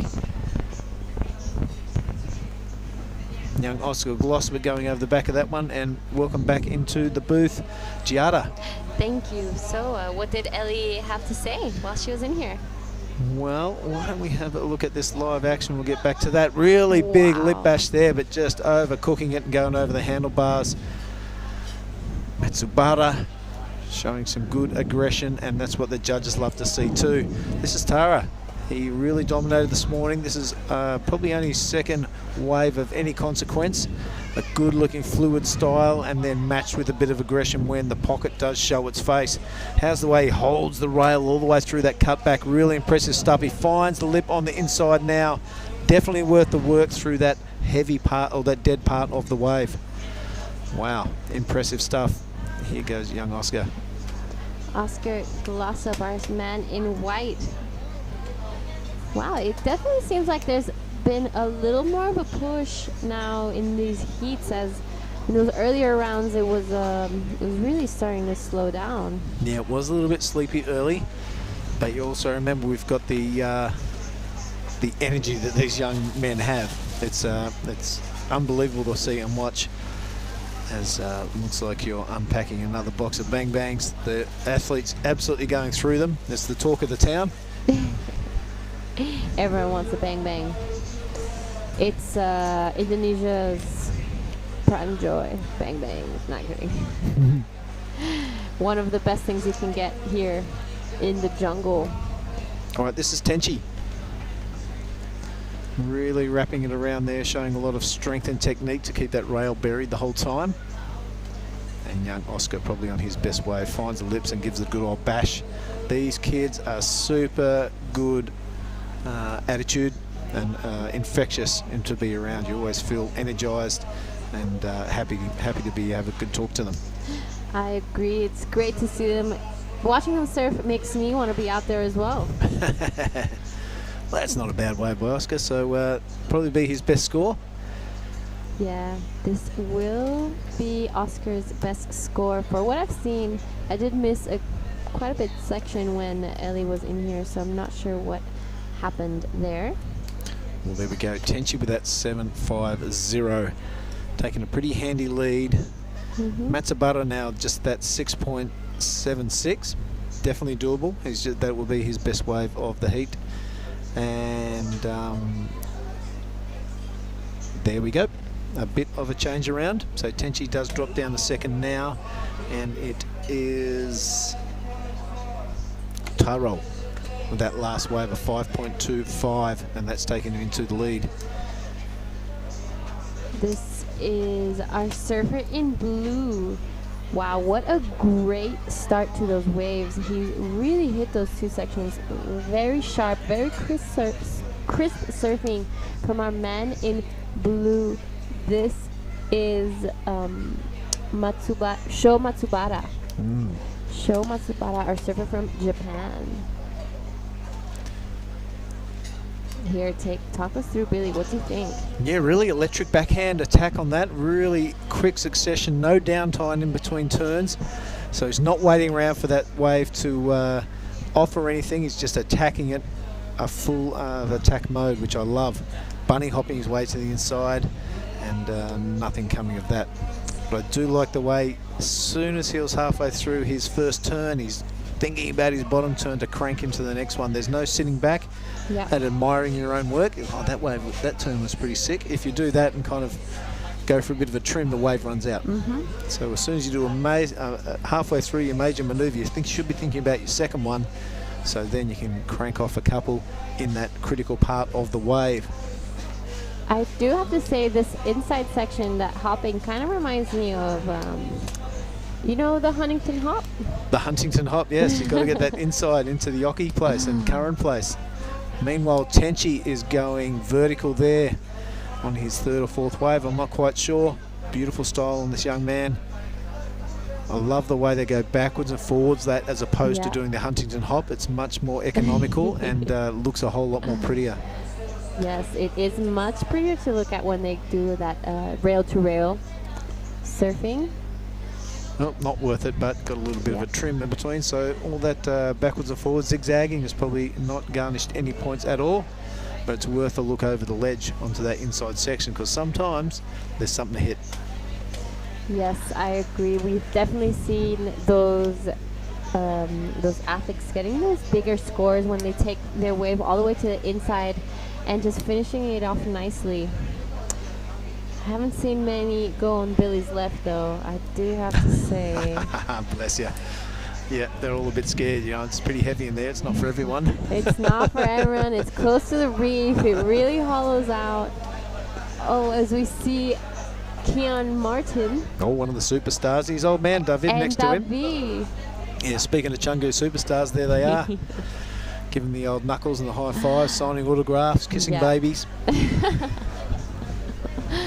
Yes, an amazing, amazing surfer, Kian Martin. Young Teddy Billy there, showing his ways, presenting in front in case there's any, you know, people hunting autographs. Wow, this is our surfer in green, Taro Watanabe. We didn't see if he got to do anything before that, but that turn was very, very sharp looking and throwing a lot of water up. So hopefully we'll get to see the replay. Here it is. Yeah, here we go. That first turn super slow-mo. I like that. Well done, Tonto. Yeah, really cranking around. Kind of had to pull it short because the wave was running off. So I'm not sure the judges really eat that up. They love it when you keep that rail engaged and keep the whole turn complete until you can S-turn into another section of the wave. But we do like his idea. Attack that lip with all the ferocity that you can muster. Wow, great surfing from Taro Watanabe. Surfer from Japan. USA. Taro, yep. Sho is from Japan, and so is Tenchi representing Japan. One Indonesian, Oscar Glossop. Champur kid, Australian dad. And nasi campur. Yeah.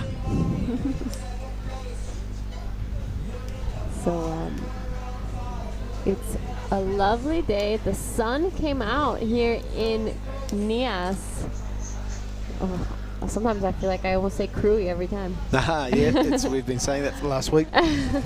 Why don't you run us through those surfers coming up? So coming up we have Ryuki Waida, our Indonesian surfer. We have Made Ariana as well from Indonesia, and Axel Kurata and Tane Dobbin. It's an Australian and Indonesian heat, 50-50. We'll see who comes out top. Yep, the kid with the coolest name on the block, Axel Rose Kurata, if you don't mind. Welcome to the jungle. Here we are at Nias. The keyhole. This is the most comfortable paddle out I've ever seen. There is literally stepping stones to go out, and then when you arrive there, it's so flat and beautiful. Yep, it looks like a little bit of spa bath at the moment, doesn't it? Oh yes, it's very hot out there. You know, you're expecting to jump in the water and cool off in those hot hours of the day, and as soon as you jump in, it just feels like it's warmer. Now, I'm not sure I'd like to tackle all that coral and reef and rock when it's 10 foot and absolutely heaving in. I reckon I'll be taking the chicken's way out here and paddling around. I agree. I'll definitely be taking the chicken's way with you. Okay, Sho now on his backhand really stuffs it above that lip. The judges love seeing that sort of thing, so he does it again. This wave running off and allowing him 3 decent turns. He comes into the part where it fills up full of water, decides to go left. He's getting my vote, that's for sure. This thing looking all right, although subsiding at the moment. Really fluid and precise surfing. Look, we can look straight out the front of our vantage point now, Giada, and see him going left. Oh, Billy's left. Yeah. He's going to Billy's left. Yeah, he's taken it on. The young man is very brave because you can see how heavy it is on the inside there, and finishes off beautifully. Alrighto, Matsubara. Looking for 6.01 to go into second. Tell us, Billy, what do you think? I don't know, I was getting too carried away being an idiot. But yeah, I reckon you'll come close. Yeah, so that is into the good range, just into the good range. And that will upset Tenchi if he does that. I think we got too excited about Billy's left. I did. I do get carried away being a stupid goofy footer. But here we go, Tenchi. Ooh, shoves it into the air. Can he spin it to win it? He does. but that's a smaller inside wave and didn't really land it cleanly. Yeah. They are impressive, but like any maneuver, an aerial maneuver, you've got to land it cleanly and show control. That's a big part of the criteria. I agree. Those things are a little bit lacking on there. Bradley's looking for a 5.15 to take the lead again. This is our surfer in blue looking for a 6. Beautiful 3 turns. He didn't waste any time in between those turns. Very sharp surfing from our surfer in blue. This is Sho Matsubara. As he goes for the left. Yeah, really beautiful style. Very economic, very ergonomic. I love it. And yeah, just going for that bonus half a point, you know, inside there. A bit of a fin release to finish off that wave. It could be the difference at the end of it. See the super slow-mo, pops it up, picks the nose, and then loses a little bit of control by that overbalance. Spins it around, does a bit of a wheelie at the end, but that was a smaller kind of inside wave. Yeah, I don't know if he will be getting that 515 to go to first. This is our Champur kid. Yeah, Oscar Glossop getting a little bit of a shampoo there. Does the hair flick when he comes out and wraps it around. Yeah, this is Oscar Glossop trying to take it in all the way to the inside. We'll see if this wave will give him. And it seems like it's going to stand up for him again as he goes for that one more hit. It'll be interesting to see what the judges score his little shampoo. Yeah, it will be. I mean, an easy way to describe it is if it's a really hard tube, you're going to get a big score. If it's an easy tube, you're going to get a small score. And I like this. Old Oscar standing tall right above the shin-deep water there. It's good to be a grommet. You can tell he doesn't pay for his fins or his surfboards. Oh, yeah. I would definitely not be going there. This is Oscar's little shampoo. Yeah, nose of his board sticking out there. You can see him the whole way, so it's not really going to bother the judges too much. But it's great to see him going for it. When he tells that story this afternoon, he was big, it was draining, I was so far back. That's how I taught my tubes anyway. He was so deep. Yeah. Did really good work on the inside here, though, and finished it off really well. Little fin drift. The young kid from down Lakey's way, loving life. Big shout out to his old man. We keep in touch quite often. Super proud of his boys, and he's got good reason to be. Great surfing here at Billy's left, finishing it off.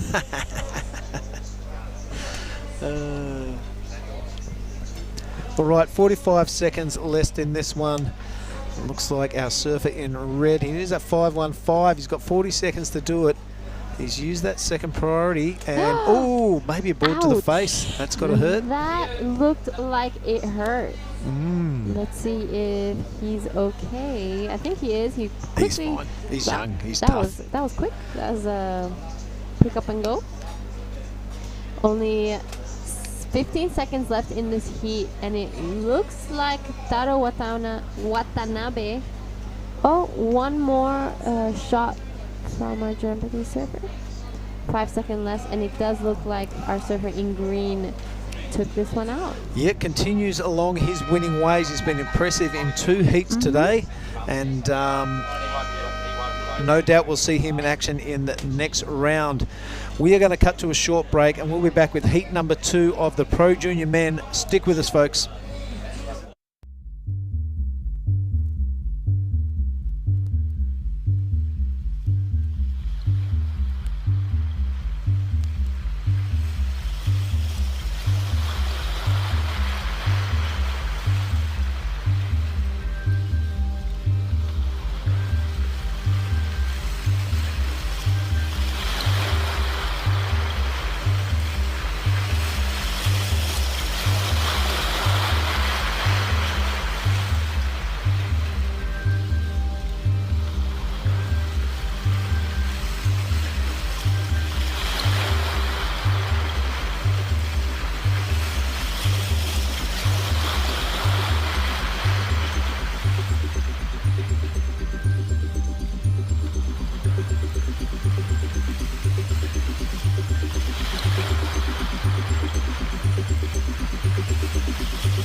office space.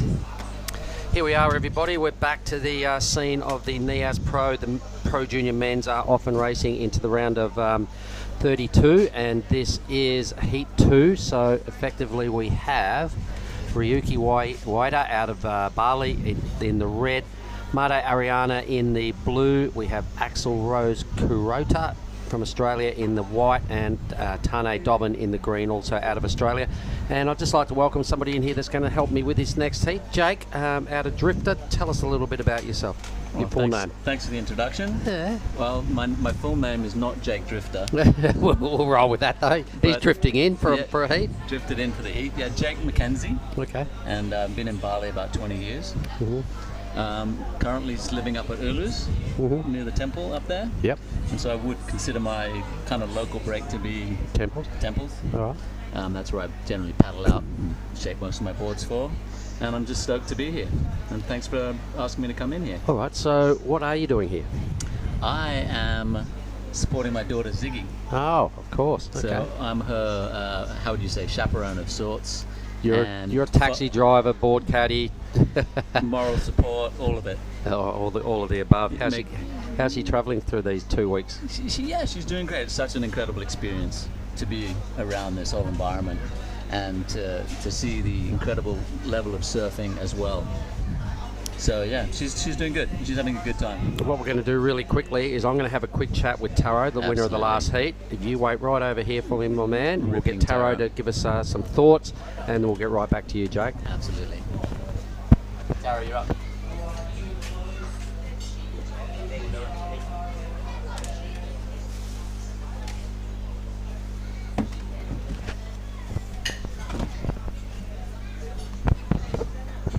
All good, right there. We're locking in. So winner of our first men's heat, Taro Watanabe. My name's Mark. Nice to meet you. Another good heat, eh? Yeah, stoked. It was tricky, but got 2 waves, so I'm happy.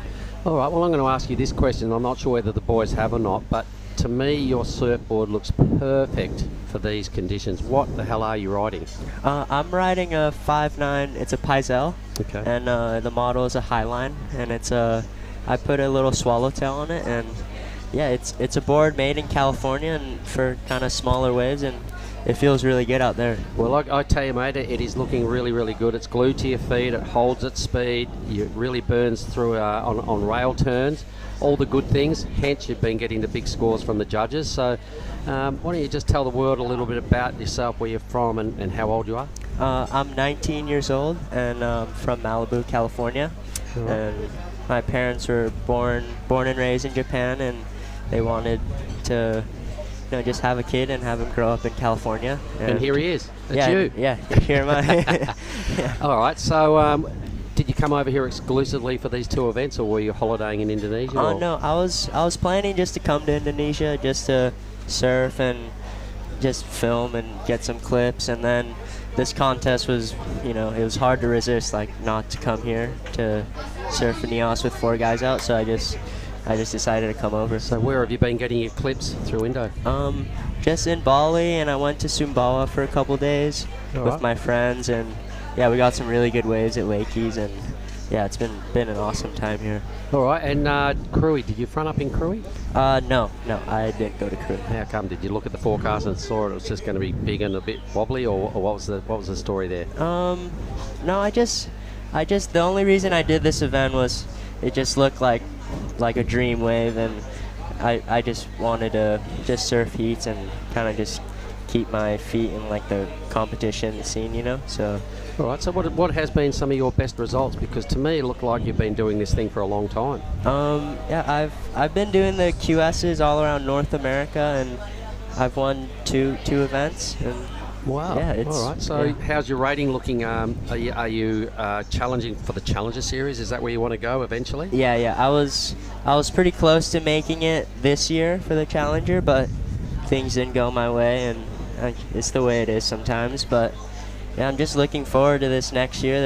There's a contest coming up in August in Virginia Beach, so just looking forward to that. All right, so who's some of your homies that you roll with when you're at your home beach? Want to give them a shout out? Sure, just all the boys at Topanga and Malibu. Just want to say hi to my parents. say hi to Gur and his family. All right. Is that Brad Gerlach? Yeah, Brad Gerlach. He's my coach. Ah, all right. Well, Yeah. he'll probably be watching, so good on you, Yeah, Gur. A good, worthy person to have in your corner. What's his main message to compete well? What does he give you? He just he doesn't really. He just wants me to serve good, and like my first QS heat, I really didn't surf the way I wanted to. So in these juniors, I kind of wanted to surf the way I surf, and yeah, I kind of got a couple waves this morning and today, so yeah, it feels good. Well, once again, I just got to give you some props because your board is looking really spicy, mate. You've got a really good read on this. Your manoeuvre selection is spot on. You're reading this wave really well, and you're picking good waves. So you're ticking all the boxes. If you can continue like that, for sure, we're going to be sitting here having a few more chats. Yeah. So Taro, well done, my man. Thank of you so course, much. you can't go anywhere just yet. Oh, the sick. world famous Bang Bang treat. Only place in the world this happens, Yeah, Taro. this so is awesome. keep winning, and there's more of them coming your way. Awesome. Thank you. Knuckles, bro. I appreciate it. Cheers. Thank you.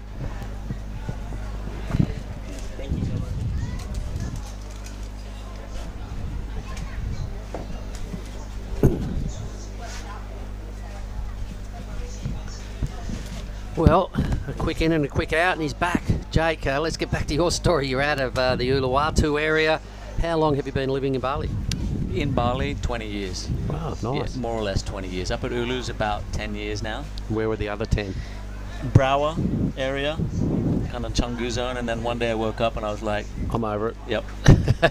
You've seen a lot of change then, haven't you? Yeah, a lot. I've done a couple of 5-year plans. My wife and I, Vanessa, have kind of planned it out, making a 3-4 year, 5-year plan ahead, and we're in our fourth year of your 5-year plan? Yeah, fourth 5-year plan. So the 5th year of our fourth 5-year plan. It's getting confusing. There's too many numbers. That's a tongue twister. All right. So, how's your experience been through Krui/Nias so far? Oh, Krui was an amazing venue, and the government and the people were so welcoming, and it was a very slick operation, looking from the back forwards, and I imagine from everyone listening, looking from the TV in. It's a really pretty impressive setup, and being there in Krui and seeing the level of surfing and the amount of waves in the area just split the peak. There was a lot of people surfing the beach breaks, and Krui left. So I enjoyed it, and Ziggy had a great time. Yeah, there's plenty of options down that way. Yeah, probably a few more than we've got right here, but this is a different beast. It is a great wave, an iconic wave. Rio wider right now, just going through the motions and just slashing this thing to pieces. Beautiful surfing, yeah. Yeah, he's strong, isn't he? Like him and his brother are just, I think they're setting new standards for the rest of the Balinese to go, I need to train, I've got to be brutal. These guys are really stepping up their game. Absolutely, they're very focused and very efficient. I see them. Good word. I see them a fair bit doing other things other than surfing. Like I've seen Rio up at the ice baths and the saunas, and really looking after his body before heats. Yep. And he needs to, because he's just done a squillion miles on the road recently, from Snapper to Manly, then to G-Land, and then to Krui, and now he's in Bolito. It's like, oh my God, if you're not on top of your game, you can't deal with that, surely. Absolutely, and I think that's one thing they have in spades. They're very well equipped, both Rio and Ryuki, and they're very focused. I think their mother is a driving force in their lives, and she's a very a good influence for them, in that sense of really prepping them, giving them discipline, and also giving them that focus and real attention to detail, which I think the professional surfer needs in this day and age. And their all-roundness, I believe, comes from the fact that they surf a lot of different waves in Bali. They don't just hang at their local spot and surf one spot and video and train at one spot. They jump around a lot. Is that correct? Yep, absolutely. I think they both, the ground for their foundation is halfway. And I think that most of the best surfers in Bali and Indonesia come from the beach breaks down in Kuta. And not only is it halfway along the beachfront, but it's halfway to all the other spots. Yeah, so they utilise them. But you see them surfing everywhere. Yeah. I've seen Ryuki many times up at big Ulus, surfing the peak, big peak or outside corner on small boards too, and really hucking it under the lip, and really having a dig and ripping. Cool. Well, that's a whole different ball game again, isn't it? Surfing that spot when it's up around 10 to 20 foot, the arena just broadens, and your whole surfing experience really expands. And I mean, when it's that size, what sort of board do you ride? I'm on a much bigger board than Ryuki, that's for sure. I would say up to like 8 to 10 foot, I got a 7.6 Brewer, Chapman Brewer, and then above that I got an 8.6 Chapman Brewer. Unreal. Well, good boards. There's a good name to drop right there on a board brand. So Rio has just stuck. Ryuki has just stuck together a 6.25. His backup is really strong. Made Ariana. What can you tell me about him? Solid surfer. I've seen him surf around. He's just efficient, solid, happy, always smiling. Good lad. Axel Rose, in fact, he's a Manly boy from the northern beaches of Sydney. His dad, Brett Carruthers, owns Aloha Surf, so a shout out to those guys. He's a character around the northern beaches of Sydney. All right. And Axel definitely is one to be taken. Well, you stepped in on a good heat because you know a lot about three quarters of the heat. It's three great. quarters. I don't know much about Tane, but I've seen him surfing in Cruy, and he doesn't hold back. He hasn't got a wave yet, and he's obviously in priority. So well, that's half the heat gone. So I'm not sure the theory right there. He's going to have to utilise these back 12 and a bit minutes. But the good news is he does have top priority. Maybe he's very patient. Yeah, well, it's sort of sowing that, or either that or he's got his game plan wrong. But we'll roll with patience and we'll stay positive, and I'm sure he can still turn it around. Yep. He's only chasing realistically an 8.65 total to go straight into second place. So 2.4s, yep. Yeah, 2.4 and a bit, and he will overtake Made. Yep. So what's your daily day like living in the Bukit? What do you get up to? Well, it's a good question. I've been into a good rhythm lately. I think that after the pandemic has kind of changed the landscape a little bit. Now the tap's fully back on in Ulus. There's people everywhere. There's back to Zuluwatu. Back to Zuluwatu. Back to pre-COVID times, and the tap is on. All right. So I was getting up early and either surfing or I was doing a bit of training down the road. We got a little training facility. And then if the day had it, I'd go and jump in an ice bath, the Astana, and a little bit of a sauna, and then I'd go to work. Ooh. And go sit and drifter a little while and do a little bit of work in there. Tell us about your drifter side of life, which is your surf shop chain, is it? Yep. Yeah. I mean, I wouldn't go as far as chain. We got 2 shops. Two shops. We got a clutch. Yeah. Drifter started in 2009 down in Seminyak and Oberoi. And it was born out of a need to just have something a little bit left of center in the surfing world. So we stocked a lot of alternative brands. You could say Patagonia, Obey, Mollusk, brands like that. Surfboard range? Very specific gourmet surfboards. So Gourmet. What are we rolling with? What's on the menu? A little bit of Terry Fitzgerald and Martin Worthington airbrush sprayed, hot buttered. A couple of Rob Machado, throwing a few Dick Van Stralens, chucking a couple of Lopez's. Well, you've got some hefty brands. Well, so that's pretty good. It'd be great if we could sell them. We seem to collect a lot of surfboards, which is fine. They're coming back in droves, mate. There's people coming back to the island. You'll be right. Here goes Tane. Yep. Tane, so there it goes. Let's see what he can bring here. A couple of big hits on his backhand, so he'll be pretty happy with the way his opening wave has kind of panned out at the start. Got a couple turns. I don't think it'll be a mid-4 though. No, it'll be a number that he can probably now look at. The 8.65 is going to come way down. It's put him back at least into a conversation to qualify. Yep. 10 minutes remaining. He's got plenty of time to turn this one around. And Axel Rose, great name.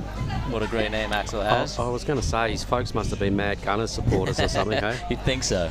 You'd think that'd be the influence or the inspiration. I mean, he needs a 6.05. He's definitely within his area. You can definitely get that score. Well, everyone here, the Pro Junior men's, out of when we started in Cruy, and I watched that first round bounce down, I went, oh my God, these guys are just shredding. And I couldn't believe the likes of Jamie and Saxon and Marlon and all these other guys were actually in the first round of the Pro Juniors, because it is a super high standard. So, which leads me to say that all heats are stacked. You've just got to get out there and do your own thing and play your own game. If you worry too much about who else is in your heat, there's no point. They're all hard. Absolutely, yeah. I mean, they're all high-quality surfers, and at the end of the day, wave selection, maneuver selection, and being critical. That's what I've been noticing. The judges are really scoring well if you're in the epicenter of the wave and doing something critical and dangerous, so to speak. Nice turn, Axel. That was really nice. Point of difference there to lay back and spice things up a little bit. Here we go. couple in there. Mardo, take us through this, Jake. Oh, he's just looking smooth and comfortable. I mean, waves reforming there on the inside. Will he go further with it? Yeah. Don't think it was a set wave, so it wasn't too critical. But here he goes. Good inside couldn't follow through. Right. Nice surfing though. It was, and it wasn't a bad wave. I thought if he had connected that end section, he could have had a decent number to really hold on to. But he is going to burn off his 2.9. He's going to extend his 2-wave total, which is something you're always trying to do. Yep, good backup up. Tane has been chipping away here. He's breathing down Marde's neck for second spot. So it was a wise move by Marde just to get up and finish that wave and put some runs on the board. This next turn here, you watch this from White. Nice, kind of little layback action there. Yeah. Yeah, surfing clean, surfing smooth, Axel. Just couldn't really do anything more than those 2 or 3 turns. Yeah. And, you know, the judges can see when somebody's cruising and nursing and perhaps avoiding being gnarly. So you've got to really just got to send it and put it on rail at all costs and be powerful. Absolutely. And you can see when they're comfortable and they're feeling, you know, that they've got their any nerves or any jitters out the way, they just open up and get smooth like that. Marde's surfing beautifully.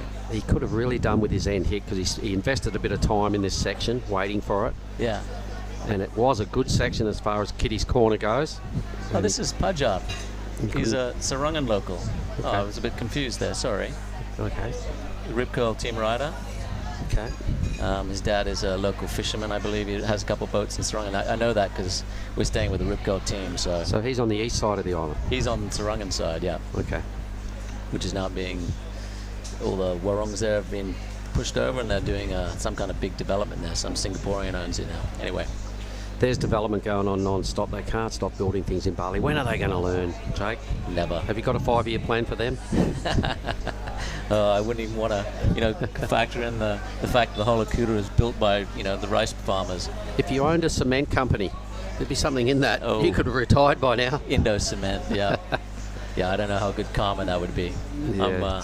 But then again, somebody's doing it. You're taking the alternative route, mate, and I like it because there's definitely a niche market for that, so good stuff. I do what I do because I love surfboards, mate.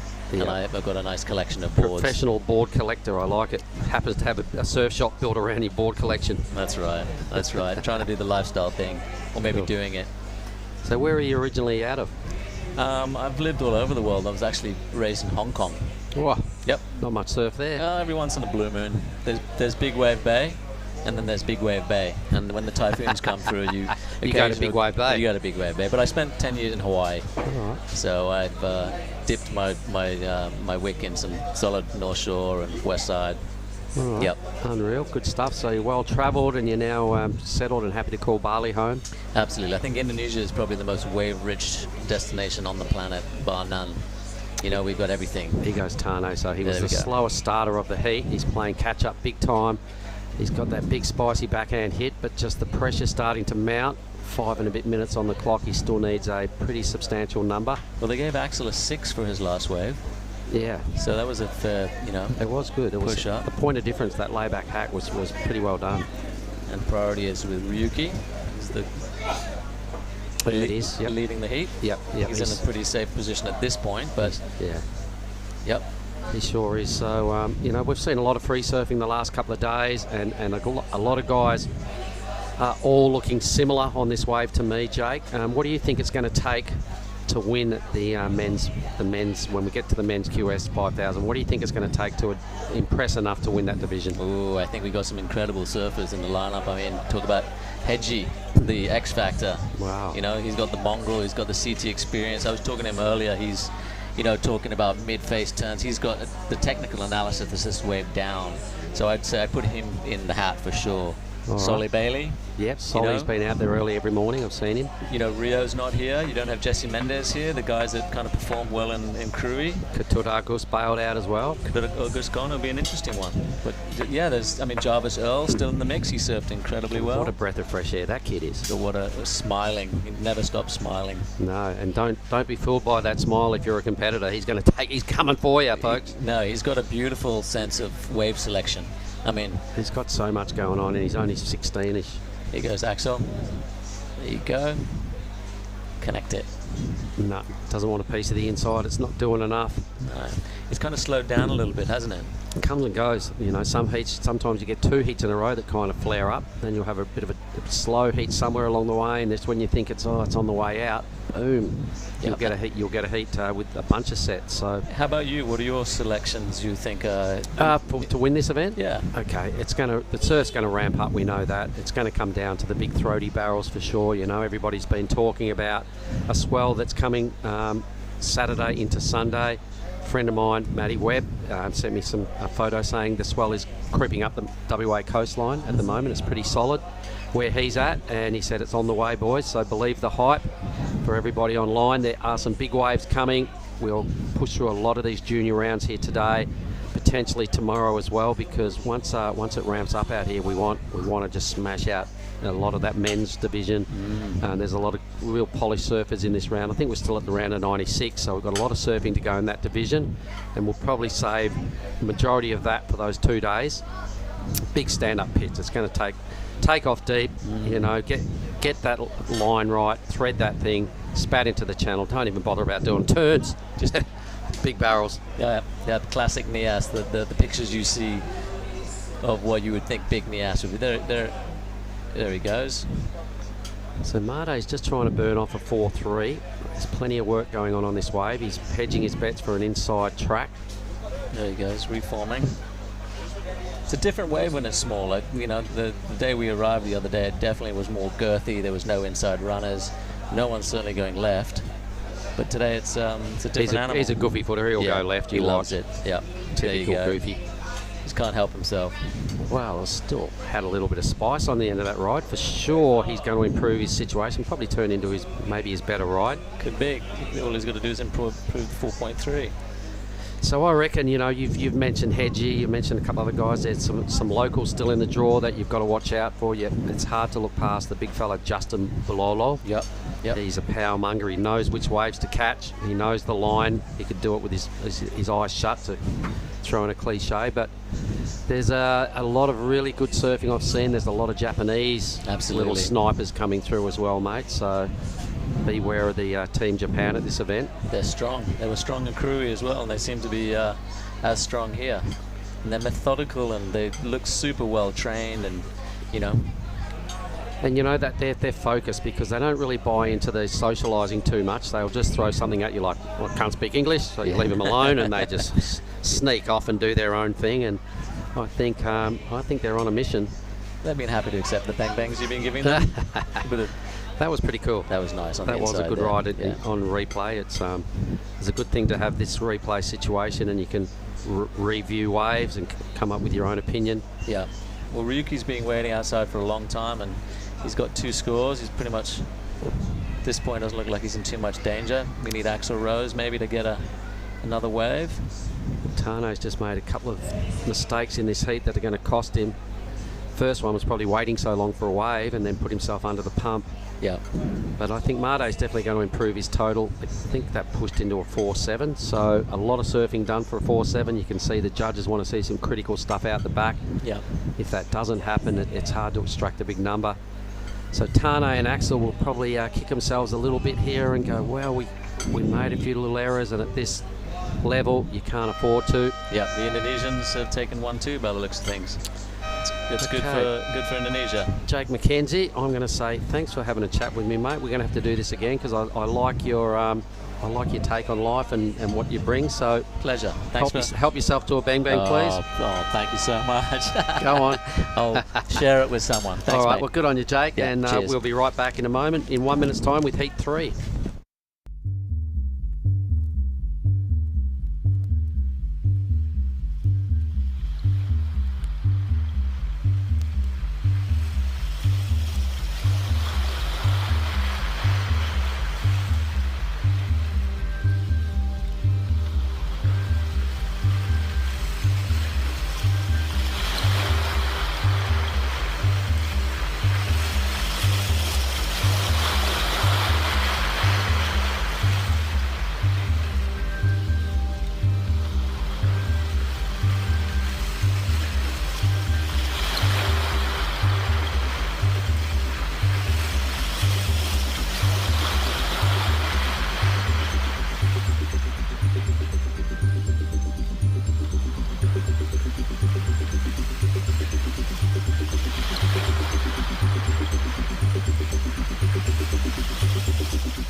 All right, everybody, welcome back here. This is the Pro Junior section of the Nias Pro.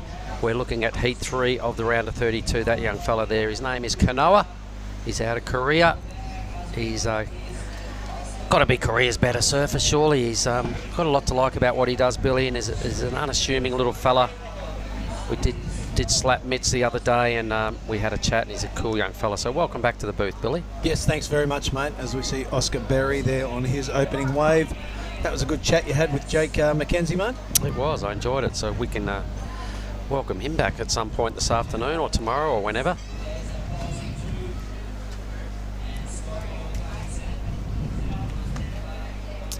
Meanwhile, this is Heat 3. We're going to push right on through today. The waves are still there. At times you think it's sort of the energy's gone, Billy, and then bang, something like this happens and it spits up a couple of banging waves. So if you're in the right heat, it's there. It's there, mate. And I tell you what, once these boys, these junior men, excuse me, have entered the water, the energy levels have gone straight up, haven't they? Yep, the performances are definitely undeniable that this is a tough division. All the seeded surfers get a rip this afternoon. We have Varun Tanjong in this one. Teddy Dag Billy, Kanoa, and Oscar Berry. All right, we're going to have a chat. I'll have a quick, brief chat with Ryuki, winner of the last heat. You can see who's featuring in Heat 3. Good work. There we go. So the boys have got a couple of early numbers off and racing. We'll get to that in a moment. We'll just get Ryuki to come and sit in. 1 o'clock here at Nias time. For all the crew that are watching around the world, 2 o'clock WA time. The SWA team are in there. They've got the box on. G'day, gang. Look at our workplace. You don't see Triggs looking like that very often. Damo.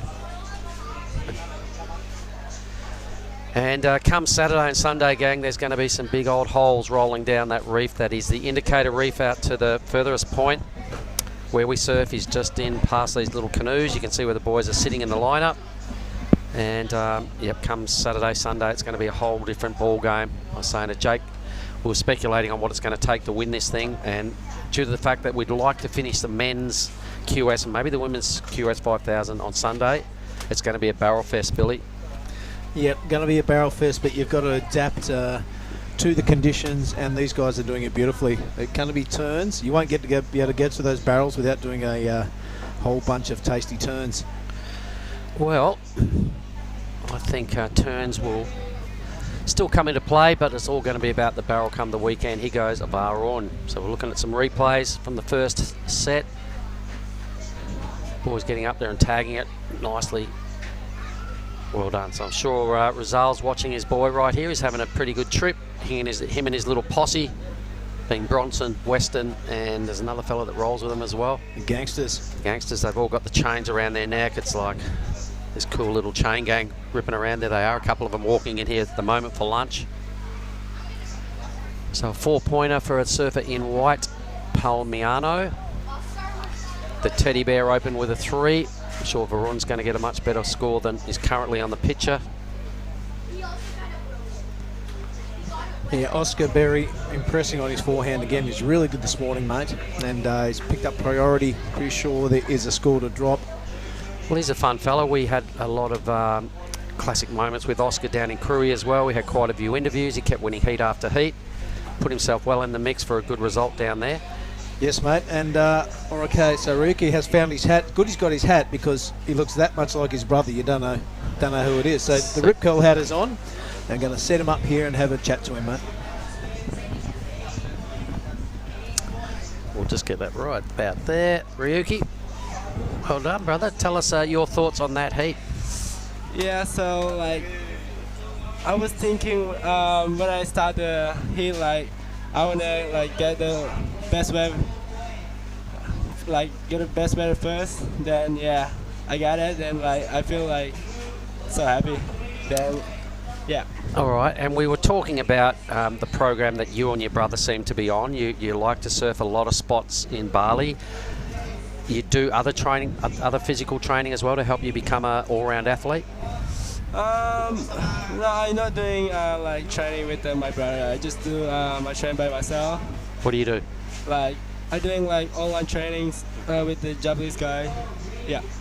And does it involve just strength work, or are there any weights involved, or is there any running, or what do we do?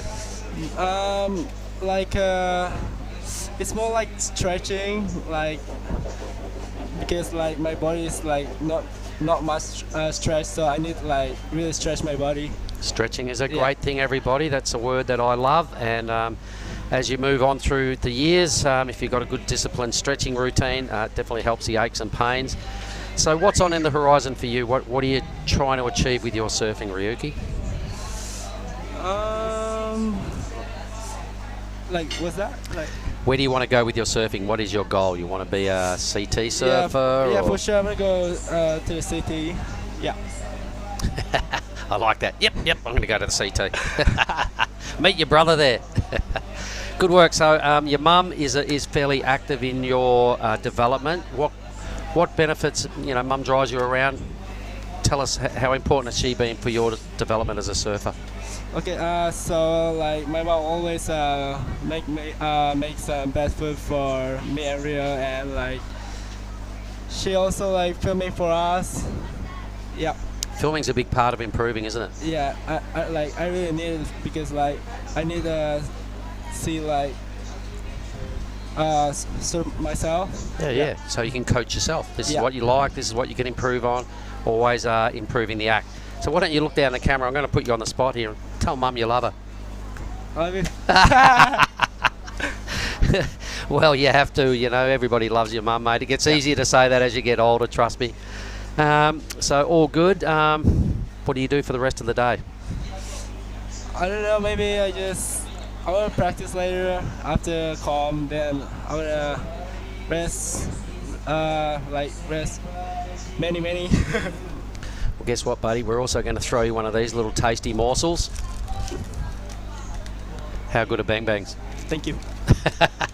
Well done, everybody. That's Ryuki Waida having a chat and moving on through. He said he loves his mum, and that's a good thing. Thank you so on much. you. So, Billy, we are back with the Heat 3 action. I imagine we're down getting close to the 15-minute mark. We'll get some scores up in a moment and just see where we're at. Oscar Berry blowing the back out of it. An 8 and a 6.57. Insane surfing. I better write that number down for Oscar. We'd like to just highlight all the big numbers of the day so it's easy to review later on. Oscar Berry looking really strong. How's the little skate ramp? I was watching that yesterday afternoon. Skate parks. How cool. It's a little makeshift skate park that's popped up. I'll tell you what. You know the best thing about this, Mark? They're not going to skate out front of our room anymore while we're trying to sleep.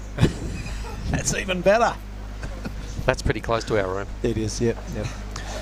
But what did I miss, mate? Well, I missed it as well, but Oscar Berry got a ripping wave, mate, an 8-point ride, a 6.75 in the first 10 minutes. BOG performance out of this round so far for Oscar. Smashed it out of the ballpark. He can just sit now and be super patient. He's pretty much comboed the pack when you look at Varun. Yeah, wow. He's got a 5 and chasing almost a perfect number to win. But more importantly now, he's got to try and fend off the charge from White and Blue. It's both sitting on a 3 and a 4-point ride. Boys are all just shoulder to shoulder out the back.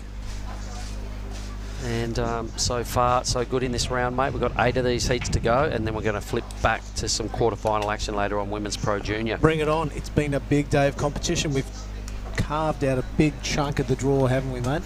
Kind of have to, looking at the forecast, talking to Ty Sarati, they really want to try and finish the QS side of the draw, the men's and women's, on Sunday. Yep. Awesome. We've got some big swell coming, so this is putting us in a good position to utilise Monday as well, and try and round off and finish up before, I think Tuesday is looking non-favourable, being our last day of the waiting period. So it's kind of push at the moment and turn this whole format that we had into 6 days rather than 7. So basically they're cracking the whip. Yeah, bring it on. Come on, that's what we're here for. Surf contest and drama. We've had a little bit of it already. Young Chinta Hansel having to pull out of the draw with re-injuring that knee, which is very unfortunate. Any word on how bad that was, Billy? Or no report on the injury, but I did see that big beaming smile of hers last night. So good on her. She's always a positive attitude sort of a girl, and it's hard not to be infected by that smile when you're around her. There's one of the real mini-me's of the Pro Junior. His name's Philip Duke. He's up next. He's just approaching the keyhole there. That is a mighty iconic part of surfing here at Lagundri Bay. Everybody jumps off there. Mate, we've seen him in WA before. He came down for the small fries. That's right. He's a little ripper and a great little bloke. Speaking of people from the southwest, I just got a message from Overhead Ned. Oh! He loved the shout out. He says hello to you, Mr. Bunga. Cool. We love you, Ned Hart and family. Thanks for being a big West Side supporter your whole life, and loves the big surf, and he's taken his act one step further, and he's going to be a big wave maniac. Good on him. I like him. Things like the the big wave tour they do is made for people like Ned, and Ned's made for people like Jaws. Get out there, son. Go at it, because I won't be. No, I won't be either. There he goes, Philip Duke, ready to make history. Look at him. He spotted the mosquito. He heard us. Just give us a shout out. G'day, buddy. It was really cool the other day. I saw him down here, and he went out of his way, walked up, hey, and shook my hand. I went, oh, good on you. Sorry, what was your name again? Phil. Yeah, righto. Thanks, mate. Thanks for saying hello. Yeah, awesome. So he wasn't too shy to come up and tap me on the arm and reacquaint himself, so good work. All right, mate, with 12 minutes remaining, it's Oscar Berry in a pretty comfortable lead. I can't wait to see the replay of that 8. I was really impressed with his surfing this morning. First time we've seen him on his forehand. Down at Krui, he was absolutely decimating things on his backhand. There it is there, a really tight snap in the pocket. Great camera work and great producing. Well done, Sammy. Yeah, thanks, Toto and Sammy, for the replay. Yep, so a series of pretty good turns there. He doesn't mess around, the big fella. No, bang, bang, bang. I'm pulling out here, getting out the back again. Yep, so we've seen surfers ride twice as far as that for half the score. Yep. Oscar knows the theory. It's all about quality, not quantity. Good work. Varun now with priority. He'll be waiting for a decent wave to come through. He needs a massive score to take that first position out there, but he won't be thinking that. He'll be thinking he wants to replace that 0.80 to make the requirement from good white news for and us, blue though. a lot bigger. The good news for us is Oscar's not prepared to sit around, so we're going to see some more entertainment coming out of the O-Man. Boom! Ooh. He's got an air game as well. This is good news. Now the shackles are off with the 8 and the good backup number. I'm sure Oscar's going to just have a bit of a free surf. Yep, straight out of the coach's playbook there, mate. Get a couple of keeper scores and then try and really push it through the roof with the remaining 11 minutes. He's a good fella too. We've had him in for a number of chats on the broadcast. Really open and honest, and no ego attached to Oscar Berry, that's for sure. I just tucked into a me goreng I am for lunch. Sounded like you still got half those noodles wrapped around your tongue, mate. I do. I need a drink. Here goes Oscar to the air. Almost pushing that tail towards the shore. Right. Yeah, he'll be okay. He's tough. He hasn't made his way back out to the priority listing. Hope he's all right. Anyway, we've also got Bronson coming up in the next heat to headline Heat 4. Kian Martin, the headline act in Heat 5. Saxon Berry is also in that heat. Oh, yeah, impressive. Danny Widianto in Heat 6. Jarvis Earl, Jamie Thompson. Hold the phone. Is that real? Boy, that's going to be a beauty. My goodness, everybody. Awas, Heat 6 is one to really watch out for. The man-child, Leo Cassell. Yep, the Oki impersonator coming up in Heat 7 along with Weston Hurst. Roy Kanazawa. Oh, the comeback kid. And Zane Asink in Heat 8. There's a lot of little underground charges through that round as well, so do not be surprised. I can just see Oscar then just tapping his nose. Maybe he did headbutt his board. Bit of a belt. You'll get to have a chat with probably Oscar as well in this next one, because looks like he's going to be hard to beat. Well, that'll be 2 in a day, and I'm looking forward to it. Yeah, well, just work on something else we can ask him, something non-surfing maybe. Yeah, right out. I'll write that down. What would he be if he wasn't a surfer? I'll write that question down right now. I like to think, get the boys thinking about, was there life other than surfing? I can guarantee the question will be, I've never thought about it. I was always going to be a surfer, you idiot. Stupid question. So I might have thrown you under the bus there, mate, but ask it anyway. Rightio. Well, it's been another long day. It feels like it's 4 o'clock. It's only just gone past 1:15. But there's good stuff coming. We've you know, whittling through the draw now, and we're getting the best of the best appearing in this round, mate. All the seeds come into play here. And also with the women's quarterfinals, there's 4 of those 4-person heats to round out the day. You've got to be thinking that they will be pretty stacked. Just hope the waves hang in there and we get enough sets. He goes Aussie. So the big fella, a little check turn just to kick things off. Oh, Oops, over the handlebars. Overcooked it, yep. Ask him why he did that. Okay. Next question, better write that down.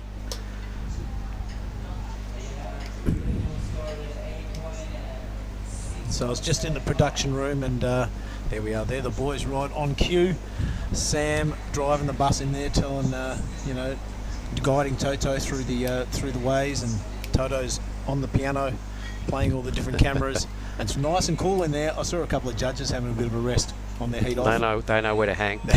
Speaking of judges, Made Lapur. Happy birthday, Pat Made. Ulang Tahun. Yeah. Made. I'm sure he's got a big gang tribe down there in Uluwatu that will be probably having a few sherbets this afternoon in honour of Made. Yep, none more so than his son Blackie. All right.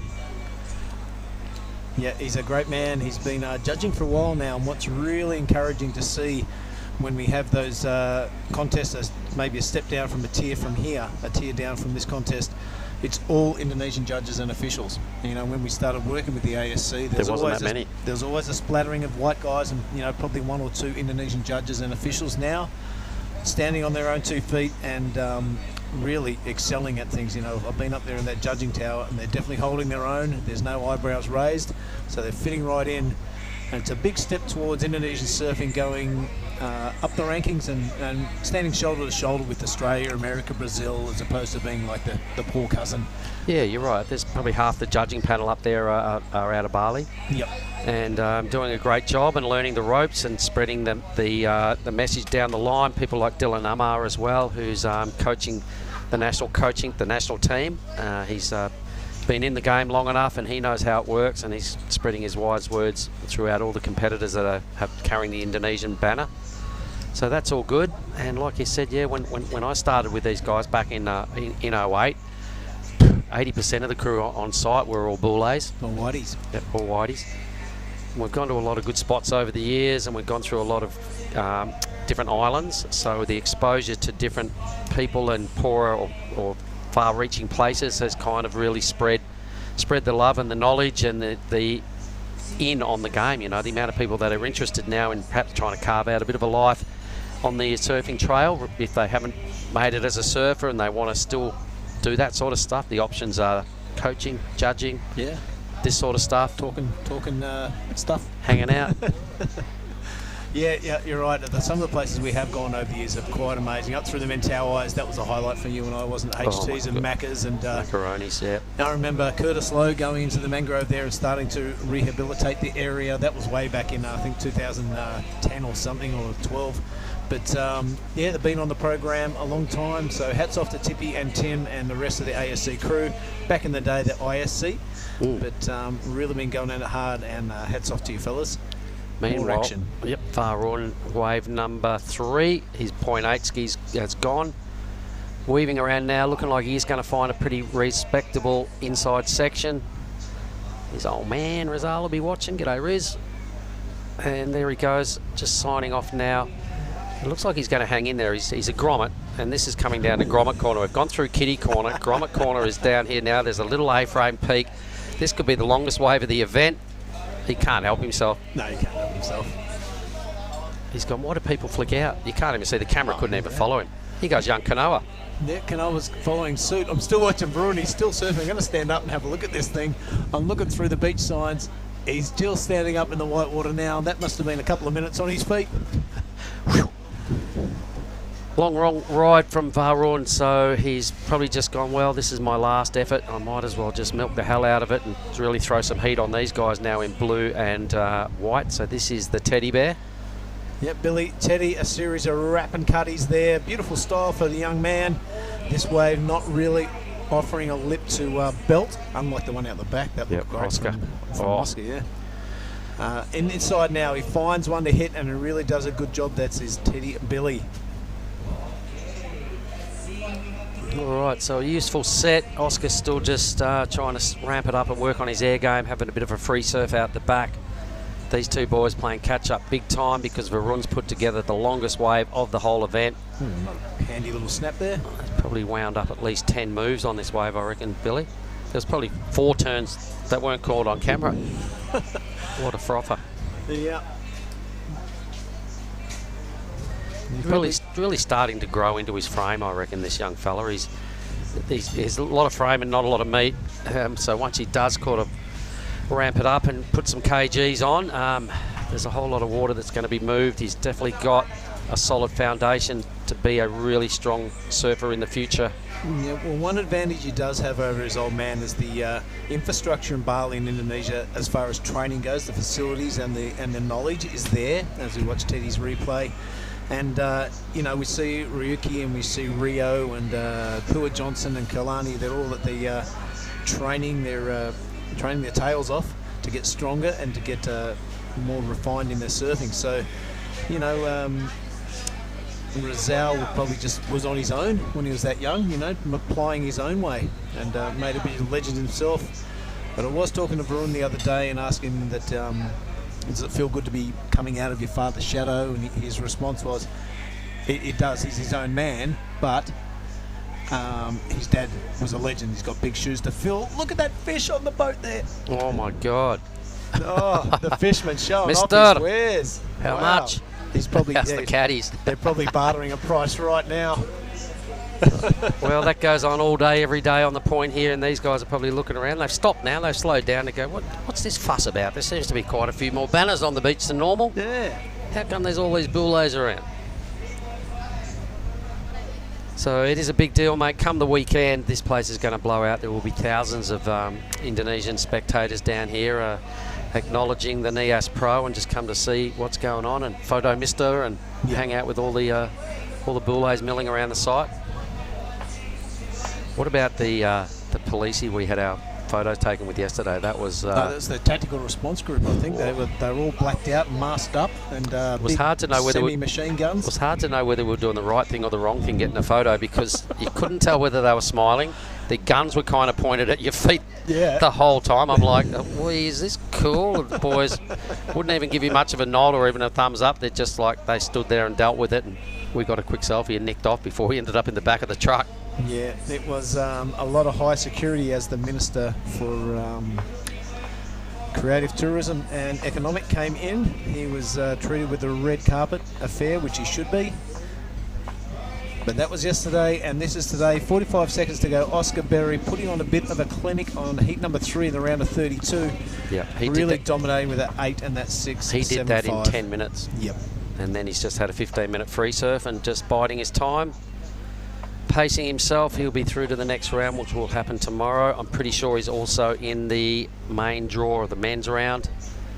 So Oscar Berry's got a big campaign coming up because once we reboot that men's QS 5000, Billy, once the surf ramps up, it's going to be round after round. He's also in the Pro Juniors. Oi.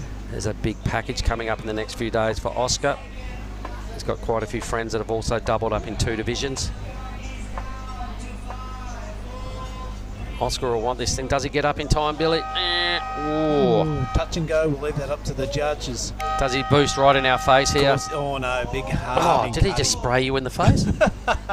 Good work, Oscar. We digress, ladies and gentlemen. That's the end of Heat 3. It was a ripper. Thanks for listening. We'll be right back with Heat 4 in a minute.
All right, selamat siang, everybody around the world, wherever you're watching, wherever you're tuned in. I hope you're enjoying the show. I am joined by Giada Lagati. Hey Billy, thank you for having me back. Anytime. Let's run through the surfers in this heat, please. We have in red Bronson Mady, we have Philip Duke in blue, in white we have Soma Hirahara, and in green we have Martin Carrasco. All right, that is something to look forward to. Bronson Mady looking really good through the earlier rounds. He's part of the gangster squad, getting around with their gold chains hanging out and their cool MC Hammer haircuts. So they've got something to prove, and I can't wait to see what it is. Philip Duke, I like this little dude. I've met him before in Western Australia. He came down for a couple of surf trips. He's out of Bali, and a really nice young man. Yeah, I've seen Philip around, in and around Canggu a few times. He is definitely a little rock star. Martin Carrasco from Ericeira. Spent some time with him last year there. Took me to the best spots, best restaurants. You know, he's the man to be with when you're in Portugal. Oh, right on, okay. He's a super nice guy. He's Coxos local. So he'll be getting some of the best waves out there when it's firing in the winter. And did he get you some waves when you were there? yes, he definitely did. Unfortunately, we had the flattest summer I've ever seen in my life. Oh no! But he did take us to some really good spots when we were out there. He's a fisherman as well, so he catches octopuses and perseveres. I don't know how to say it in English. They look like nails. They're like, you get them off the rocks and stuff. Well, maybe abalone. We'll cross that when we get to it. But this is Bronson Mady continuing along his way, really laying some rail and releasing some tail. That was impressive stuff from the young gangster. Yes. And here is Martin Carrasco, our surfer from Portugal, came all the way from Europe to surf this event. Super cool. This is little Philip Duke. Wow, look at the little guy go. Really hits the lip. He's not afraid of it, and a beautiful way to come down. If you're watching at home, grommets, and you're wondering how he's doing, he's got that chest right over his front knee. Let's see if he can repeat the dose right here. He does, stubs it through the lip, and just does the full backflip. Even stylish when he fell off. Philip Duke, there's a lot to like about that young man. Yes, he is a very stylish little surfer. I've seen him definitely catching some really good ones out at the Goo when he's there. Always says hello, very kind kid. So I'm excited to see what that score came in, as Bronson's first wave came in at a 3.25. Yeah, I think we have a score to drop for Brono, because that was a pretty aggressive wave we saw him ride just before. Yep. Great to see the sun is out. Unfortunately, I do see some darker clouds to our left, but hopefully they won't be coming over until later. Yeah, we have been having an afternoon shower here. There's a pretty heavy one just before we kicked off today as well. But as you mentioned, if it's that drizzly rain, it stays glassy. Yep. But if it is that squally sort of thing, it kind of turns offshore. Right on cue, there is Ryan's work there. Yes. On the drone. Beautiful looking bay. One of my favorite backdrops here with all the coconut trees. I think that's probably my favorite tree ever. The kalapa. Yeah. Do you have a coconut tree tattoo? I do not. They're pretty popular in Canggu. I will not. I refuse to get a coconut tree tattoo. You need to catch up. No way. There's no way I'm getting a coconut tree tattoo. Not even if they pay me to do it. All right. Yep. So don't get tattoos, kids. But yeah, that's a beautiful vista. check it out. That's probably where we went to see the King's. Yes. The King's village, the King's house up on the hills there. One of those mountain tops where they do the rock jumping, which is maybe as high as you, Billy. It is massive. My knees were exploding just watching that young man go over the top of that rock jump. Yeah. And they've got one set up here near the ceremony. So, I did see that. Hopefully we'll be seeing some of that, as this is Philip Duke. Just a quick little turn. Our surfer from Lake Peak, Bronson Mady, one of the up-and-coming surfers here in Indonesia. He's so much talent, so much hard work. Yep, there has been a lot of hype about this kid for a few years now. And watching this on the broadcast, you can see why. Really drifting the tail and pushing the back foot on that one, and a lot of control coming down. So judges eat that sort of stuff up. That was, personally for me, the best wave of the heat for now. Right on. I really love his style. He's such a great surfer, a really nice kid. So we'll be seeing what the judges score that. You know, he even killed it on the inside. Yeah, we know Martin's caught a wave, and we know that Simon's caught a wave. So we're just waiting for a whole lot of scores to drop. There has been a few waves ridden, and the judges want to get things right. I love yeah, look at that little snazzy turn. This last one for me is pretty special. Yeah, I agree. I love the variety in this wave. You know, so much different turns, and he never really stopped flowing in between each turn. That's a very good point. All right, so not that wave, the wave before, a 5.50 for Bronson. The series of aggressive turns, which I really liked. And there is the camera tower. Jake McKenzie got the rig out, giving it a good old flex. His t-shirt on his head, and look at the boys warming up. He might be going for the rock jump as well. We'll be seeing our surfer in blue in the closing ceremony. That is on a Rahate. This is our surfer in white. Two great opening turns, a lot of water thrown out. So we'll be seeing what the judges score that soon. Yeah, Hirahara on his first looking wave, and this is the young Philip Duke. Oh, busting the fins if you don't mind. Yeah.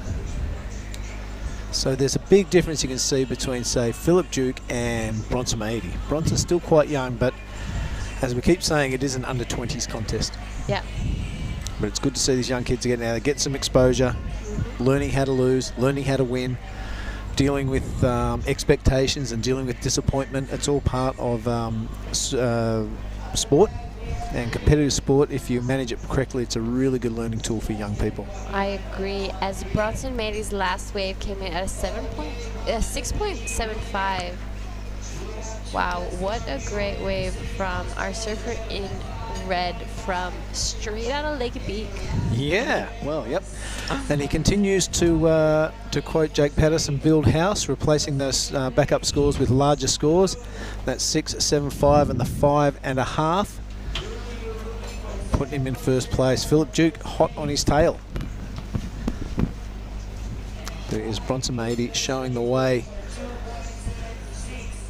And as Giada vacates the chair, I'm joined by my old mate Oscar Berry for the second time today. How you going? Yeah, good. Yeah, good. I'm right back. Yeah, good. I want to see you here more often. I'm having a look for your name through there. We go. An 800. That was a pretty good wave. It was a little bit sleepy this morning. Yeah. Are they improving, or is it a push of the tide, you think? Or what's happening? Or you're just ripping harder? I think that heat, that was a really good set. A 4-wave set of big waves. Oh, here's Bronson. Yep. Setting this thing up. Rah. And then, yeah, that was really nice. He goes good, doesn't he? He does. Yeah, he rips. His clip from surfing Mandirian around Cooley was like mind-blowing. Well, that was a really nice two-turn combo on the backhand. I feel like it'd be hard out there on your backhand. It's kind of quite like slopey. Yeah, I'm really looking forward to seeing Nathan Hedge out there, the hog. If there's a backhand that you want to copy, that is the one. Yeah. And that'll give us a real indication of how this wave is on your backhand. Yeah, for there sure. are a couple of waves like that around Indo.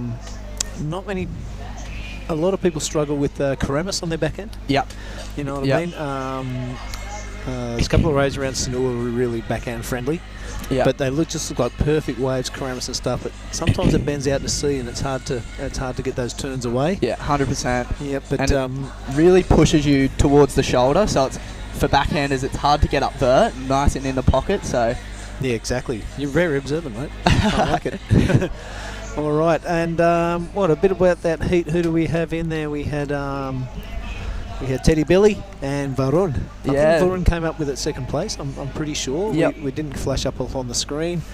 Him and Bronson are hanging out together. They're pretty hungry little pack, aren't they? They are. Yeah, they're a cool pack. They're pretty cool characters, and they rip really hard. And it was sick to have a heat with Varun. I haven't seen him since before COVID, so it was good to catch up again and see the boys. And yeah, they're ripping harder than ever.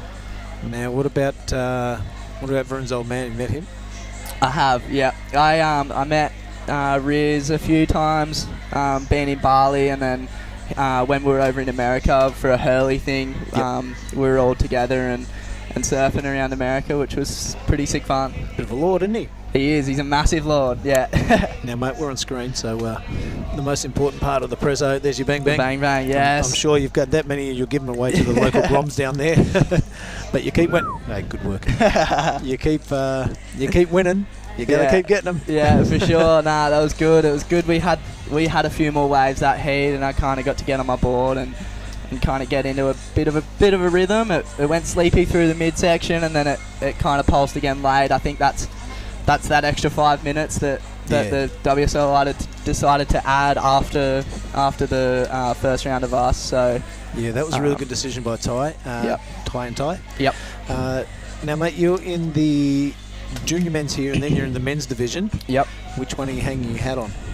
Definitely the QS. Yeah. Yep. So the points from the Pro Junior don't count towards the Australian rankings. So really banking on the QS to make some heats in that draw. That's right. It's only co-sanctioned in the senior men's and senior women's. Yep. But hey, you get to surf a whole lot of heats in the junior men's out there with 3 other dudes. Yep. Yeah. So that's pretty cool. Yeah, I think that's the best thing because the free surfs are so hard. So definitely, I'm really really happy that I put my name down to be in the junior and get some heats out there with 3 other guys. And who don't you want to get in the men's division? Everyone. Yeah, everyone surfs so good, and like Nias is like a pretty perfect wave, so I think everyone's going to be ripping really hard, and I think it's going to come down to who gets the best waves. Well, it's interesting those free surfs have been super busy because there's kind of one wave around this place. So it's hard to pick out a standout from those free surfs because everyone's getting like one wave and you're still learning where to do the turn in the pocket and where to do a cutback and that sort of stuff. So there's no clear standout from those free surfs. Yeah, 100%. So I haven't seen Jamie Thompson surf on his forehand until the heat this morning. Yeah. We've been here for almost a week. So it's been really interesting. Yeah, for sure. Nah, it's sick. I'm really loving my time here. It's good. Yeah, I'm kind of learning on the job. Yep. My heat this morning was probably the first time I've surfed since I think it was a bit bigger. Oh, here's Bronson, a nice looking wave, really nice setup carve, and this is where you dink it like that. Oh yeah. Yeah. Love the way he releases the tail there, Oscar. Yeah, really impressive. He's just got so much control. It's turned a little bit onshore. See those flags are facing that way. We don't want to. We want to turn around that way. Yeah, I think that's the start of that big storm that's coming. It's a bit grey behind us, isn't it? Yeah, I think it's been kind of doing that every day where it's like it's nice and clean all morning, the onshore comes and the storm comes and then it goes offshore again. Yep, 100%. Those squalls do shift it offshore. Mate, it's 10 minutes to go in this one. I'm going to shake your hand again. Thank you very much. Hopefully you can do it again. Think of some questions to ask me. Yeah, maybe. Yeah. You might run out of questions for me. I have. All right, mate, good on you. Thank you. We'll see you next round. Cheers. Thank you. Okay, 9 minutes and 41 left to go in this one. We'll just grab Giada back into the booth and get her expert opinion. But it is Bronson Maeda continuing on his way, and like I said, to quote Jake Patterson, he is building house, just replacing those backup scores with larger scores. A 6.8 and a 6.75 now. Probably surfing the perfect heat if with conditions as they are. Bronson Maeda, how do you like those bananas? Wow, what a great heat for Bronson Maeda. I would love to be able to see the replays of that 6.8, but we will see later. Yep, he's really been pushing the tail, and it's good to have Oscar in here watching a couple of them. He's a fan, and it's good to see the mutual respect between the surfers. It's good to see even our surfer in white, Soma Hirahara, getting a 6.25. You know, he's definitely up there in the mix. This has probably been the highest heat scores I've seen in a long time. Yeah, you're right there. Yep, the lowest one, just that 250 from Philip Hill, looking to get rid of that. Yeah. But still very big gettable scores for green and blue. Yes, I agree. It's still anyone's game until it's over. As we start to see those flags pushing a little stronger, you know, the wind picking up as we see that dark cloud approaching at the back. Yep, that's right. There's a bit of a storm gathering out the back. Oscar was just commenting on that. He could see it during his heat, and just hoping the wind wouldn't change while I was out there. It didn't, so kudos to him. But there is no stopping the machine once we've turned the key, Giada. We'll keep on going. The worst thing that will happen is that the surface will get wet from the rain. Probably the only thing that will stop us is any lightning. We don't want our athletes in any sort of danger. Yeah, and we do see some flags did go down as the wind started to pick up, but yes, you know, that will probably die down right after the rain. So hopefully our little rain will cause it to be glassy again. You see picking up flags and everyone stopping things from blowing away. Yeah, well, the weather is that perfect here usually. You can just kind of put something in its place and stay there for a week. Yeah. But a bit of a rain squall and a bit of wind and inclement weather. And it's going to play havoc with most things around here.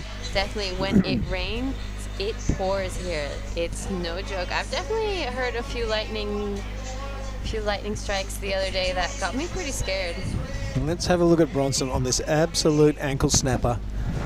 Not doing much with that, but he's staying hungry. I mean, he's got just under 7 minutes remaining, but staying busy, even on little ones. Here goes Teddy Billy. He's chucking it to the air and comes undone.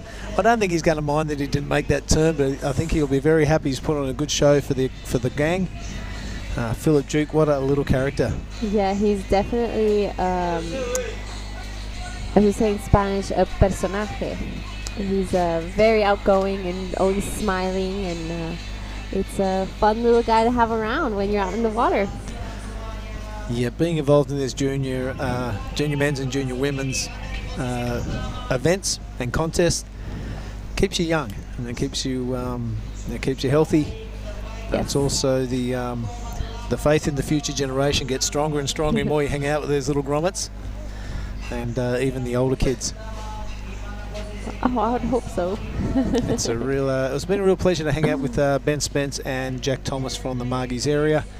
Of course, we like to catch up with the local crew when we're out and about, but they've held themselves in great stead for the Cruy and up through here, and it's good to see.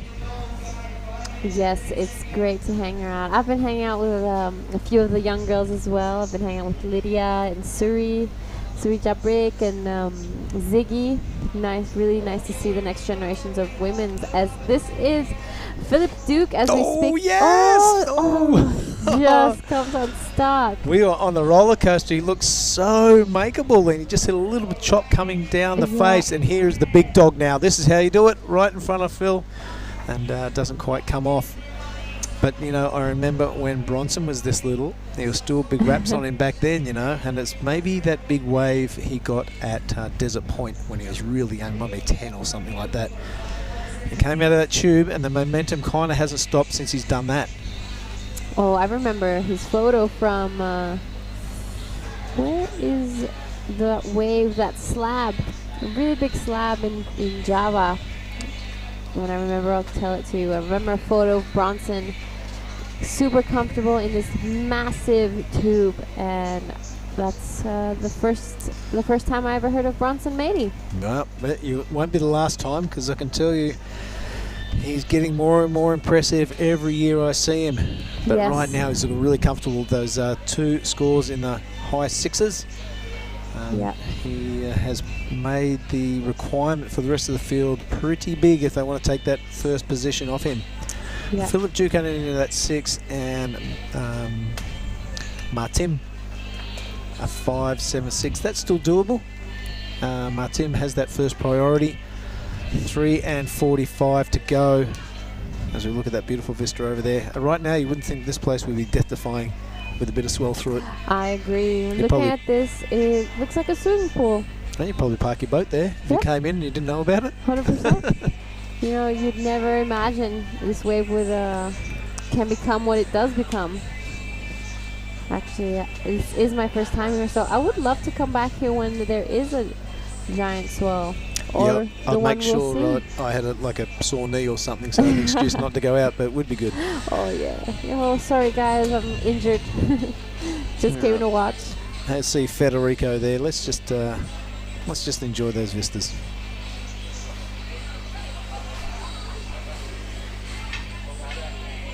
All right, the little fella now.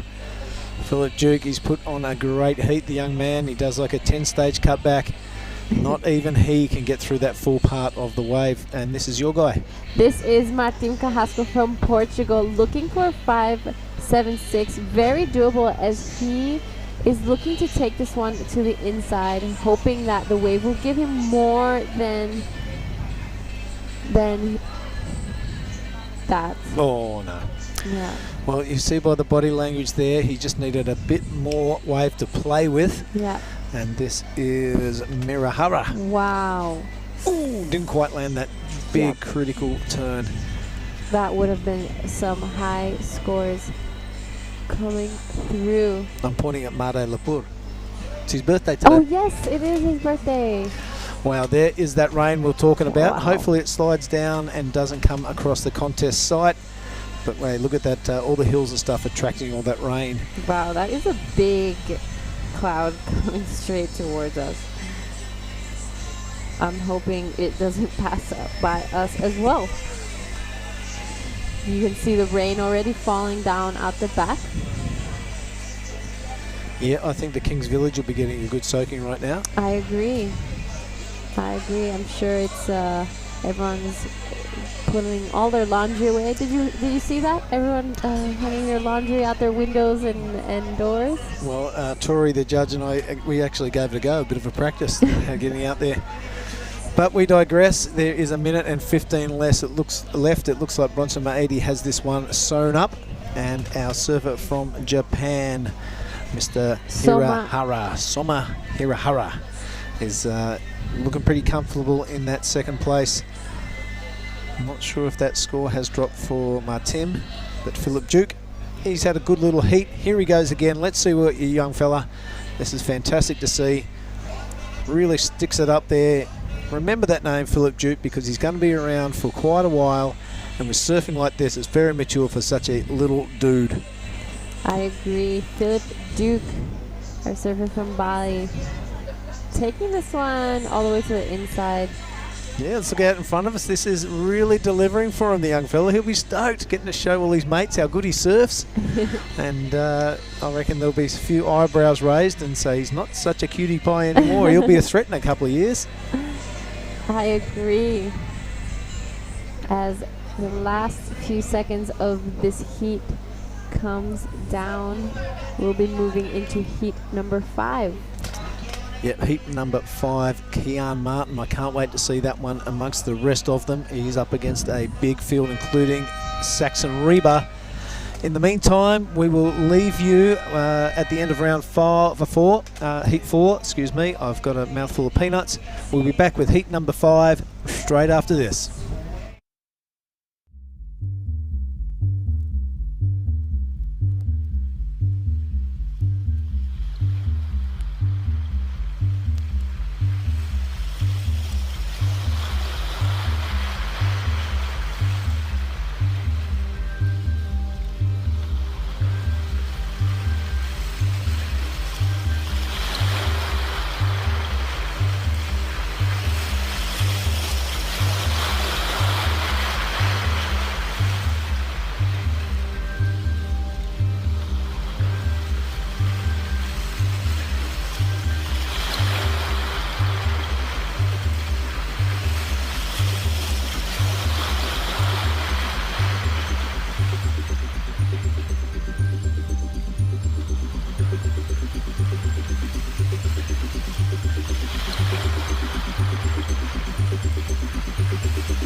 Welcome back to the Nias Pro 2022.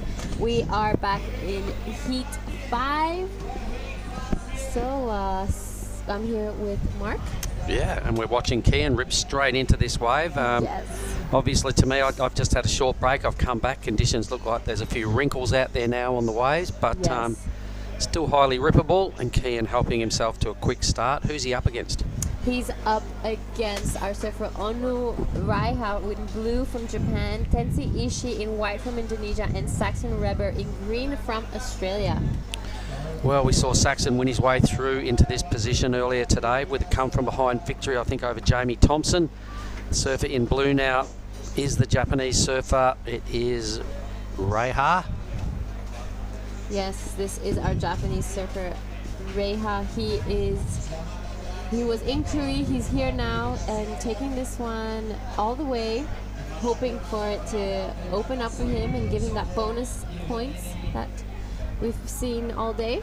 There's been a lot of turns on this wave, a lot of surfing action there for the Japanese campaigner, Onu Reiha. We've probably got that wrong, but we'll roll with that for this stage. So the highlights of the last heat, Giada, I missed it all, and I'm probably going to have to talk to Bronson. How did he surf? Tell me what he did. Wow, Bronson really surfed that heat so well. He came out with two high sixes and really put the foot on the field. He was showing that why he was here and why his name is so talked about. It is. He's been a high-profile grommet for a long time. Out of Lakey, I did see him surf for a lot of years, and before he moved to Bali. Put out a movie later last year, I think it was, so I might have a chat with him about that as well. Yes, and we also saw our Japanese surfer who came in second with another high six. It was probably the highest heat totals we've seen in a long time. All right. Well, we did see Oscar Berry boost an 8 in the previous heat as well, so that was pretty sick. Yeah. So I wonder if Bronson's dad's listening online in Pachitan. We might cross over to Bronson and get his thoughts on that last heat as well. But if you are Mick, how are you, champion? Kian again, up and riding, wave number 2, big high blast to kick things off.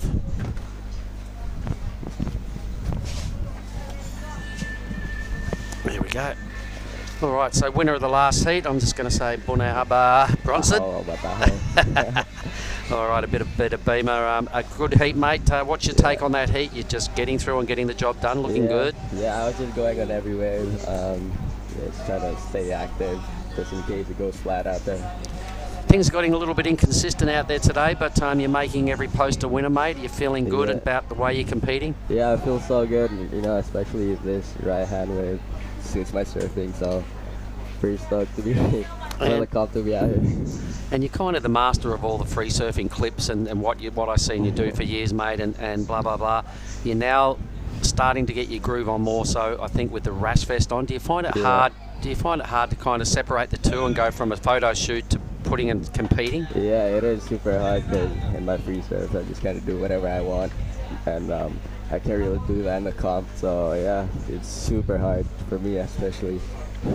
All right, well, I've seen you and admired your surfing for a lot of years, mate, and I haven't seen the movie yet, but tell me about the movie Being Bronson. Yeah, it's my movie. It's 20 minutes long. It's not that long, but it shows where I grew up and where I am now. So yeah, it's pretty sick. You should watch it. Yeah, well, I saw a little trailer, and you were just boosting the biggest airs off the out the back section on the right at the peak, in that onshore where most people go in because it stopped barreling. Yeah. How long did it take you to get enough clips together to put that together?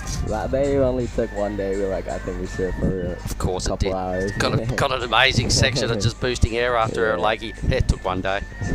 Yeah, all the clips are from the same day. So. What are you, apart from Sumbar, what are your other favourite waves around Indonesia?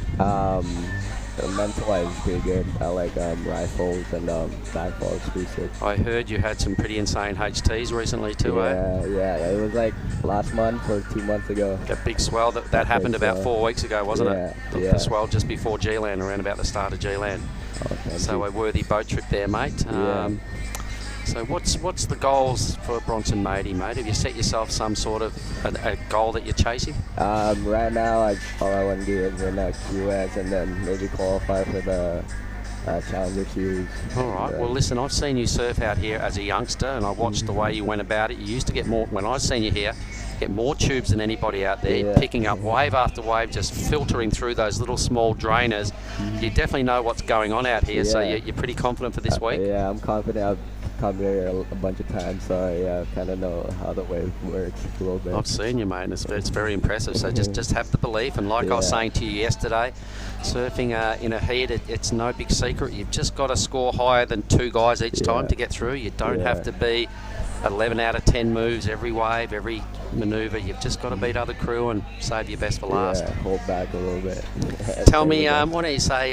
Your old man's living in Pachatan these days, I believe? Yeah, I say hi to my dad and all the family back in Bali, Rizal, all my friends, Isaiah.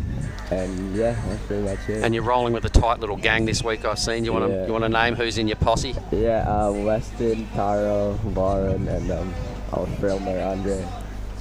Got a little snack for you, mate, on your way out. Being a grommet, all grommets love chocolate. Who doesn't love a bang bang? Well done, Bronson. That was pretty sick. So good work. Hiding goes. All right, now for something a little bit different as well. We're going to bring in a little mini me. Come over here. Let's get the red chair back, Bronson. You can sit there with your board if you want. Let's do that, Phil. Sit down. There's your board right behind you. Let's get these on your head. We might have to readjust them because it's a pretty small little skull that you got going there. Here he is. Maybe we can bust into the room and have a little look at this fella. Yeah. I'd like to welcome Philip Duke into the broadcast area. Phil, woohoo, give me 5, brother. How old are you? I'm 12 years old. 12 years old. How long have you been surfing? 6 or 7 years. A long time, yeah? Yeah. Most of your life. Yeah. Where's your favourite spot to surf? Oh, Mandiri. Oh, just where we were in Krui. Yeah. Did you enjoy your time in Krui? Yeah. It was super fun. Did you do any surfing with little Rajo? He's your age? Yeah. He's pretty cool, isn't he? Yeah. All right, I remember seeing you over at Lakey Peak as well, mate. So you're a well-travelled little grom. How's your Nias experience going so far? Oh, it's been pretty good. It's pretty fun out here. Yeah, you get many ways when you have your free surf, or do you just get brushed aside, or do you drop in on the older boys? What happens? Sometimes they burn me, sometimes I burn them. Good. I'm from a beach where everyone burns everyone, so that's play on to me, mate. There's no such thing as a drop in on my beach. It's called sharing. Yeah. So what else is going on, Philip? You're 12 years old. Do you still go to school, or do you go to school? What's happening there? Yeah, I'm still doing school. Who's been the most impressive surfer you've seen at this week's Nias Pro? Ooh. There's a lot of good rippers here, eh? Yeah. Anyone that sticks out? I think Keon and Bronson. Keon's in this heat. He's leading at the moment. Bronson was just in here. He's won his last heat.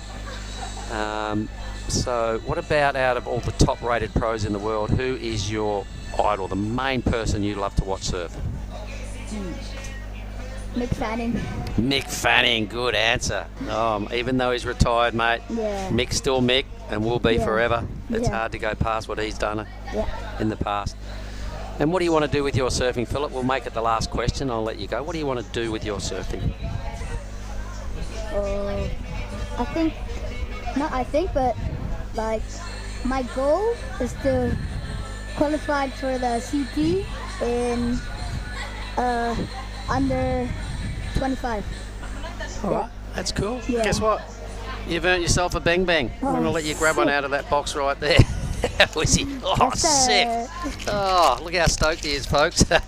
Philip, I'm going to say thanks for coming and having a chat with me, mate. You're a cool little kid, so I wanted to get you on the broadcast and show the world who you are. Well done. you. Thanks, buddy. Woohoo. Out he goes. Got his bang bang, he's running.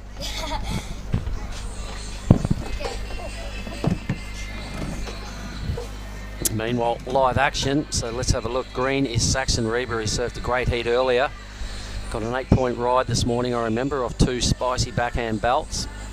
So is a Manly lifeguard on his home time. He's definitely going to get out of 4th position with that last wave. We've got the Japanese surfer in the lead, sitting on an 8.9 total, so that's probably 2 rides. Kian Martin, we'll get to the numbers, here we go. So the best number is for Kian, a 4.9. So not a whole lot going on in this heat, Giada. It looks like it's pretty well balanced. Yes, I agree. There's still It's anyone's heat still. So tell me a little bit about those interviews that I missed out on. Well, Bronson was cool. He's coming out of his shell these days. He, he used to find it a bit hard to get over his shyness and to extract much out of Bronson. But these days, he's turning into a very well-spoken young man and an absolute shredder. And little Phil, well, he wants to be on the Pro Tour as well. He's 12 years old. His favourite spot to surf is where we've just been, the beach breaks down along the Cruy strip.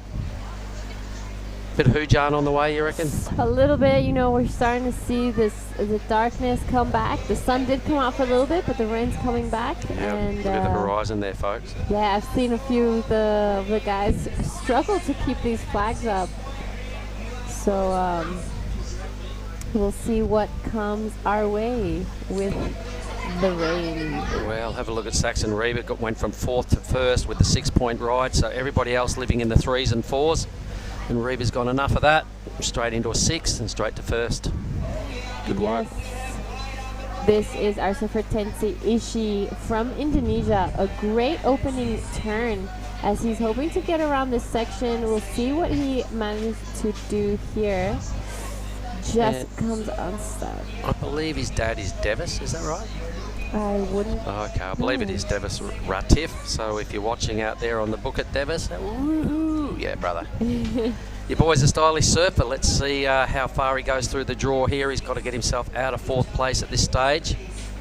Needed a 4.25 out of this wave to go directly into 2nd. That was a really good way to go about it. Did not get the 2nd hit right. Oh, he did? Okay, he might go there.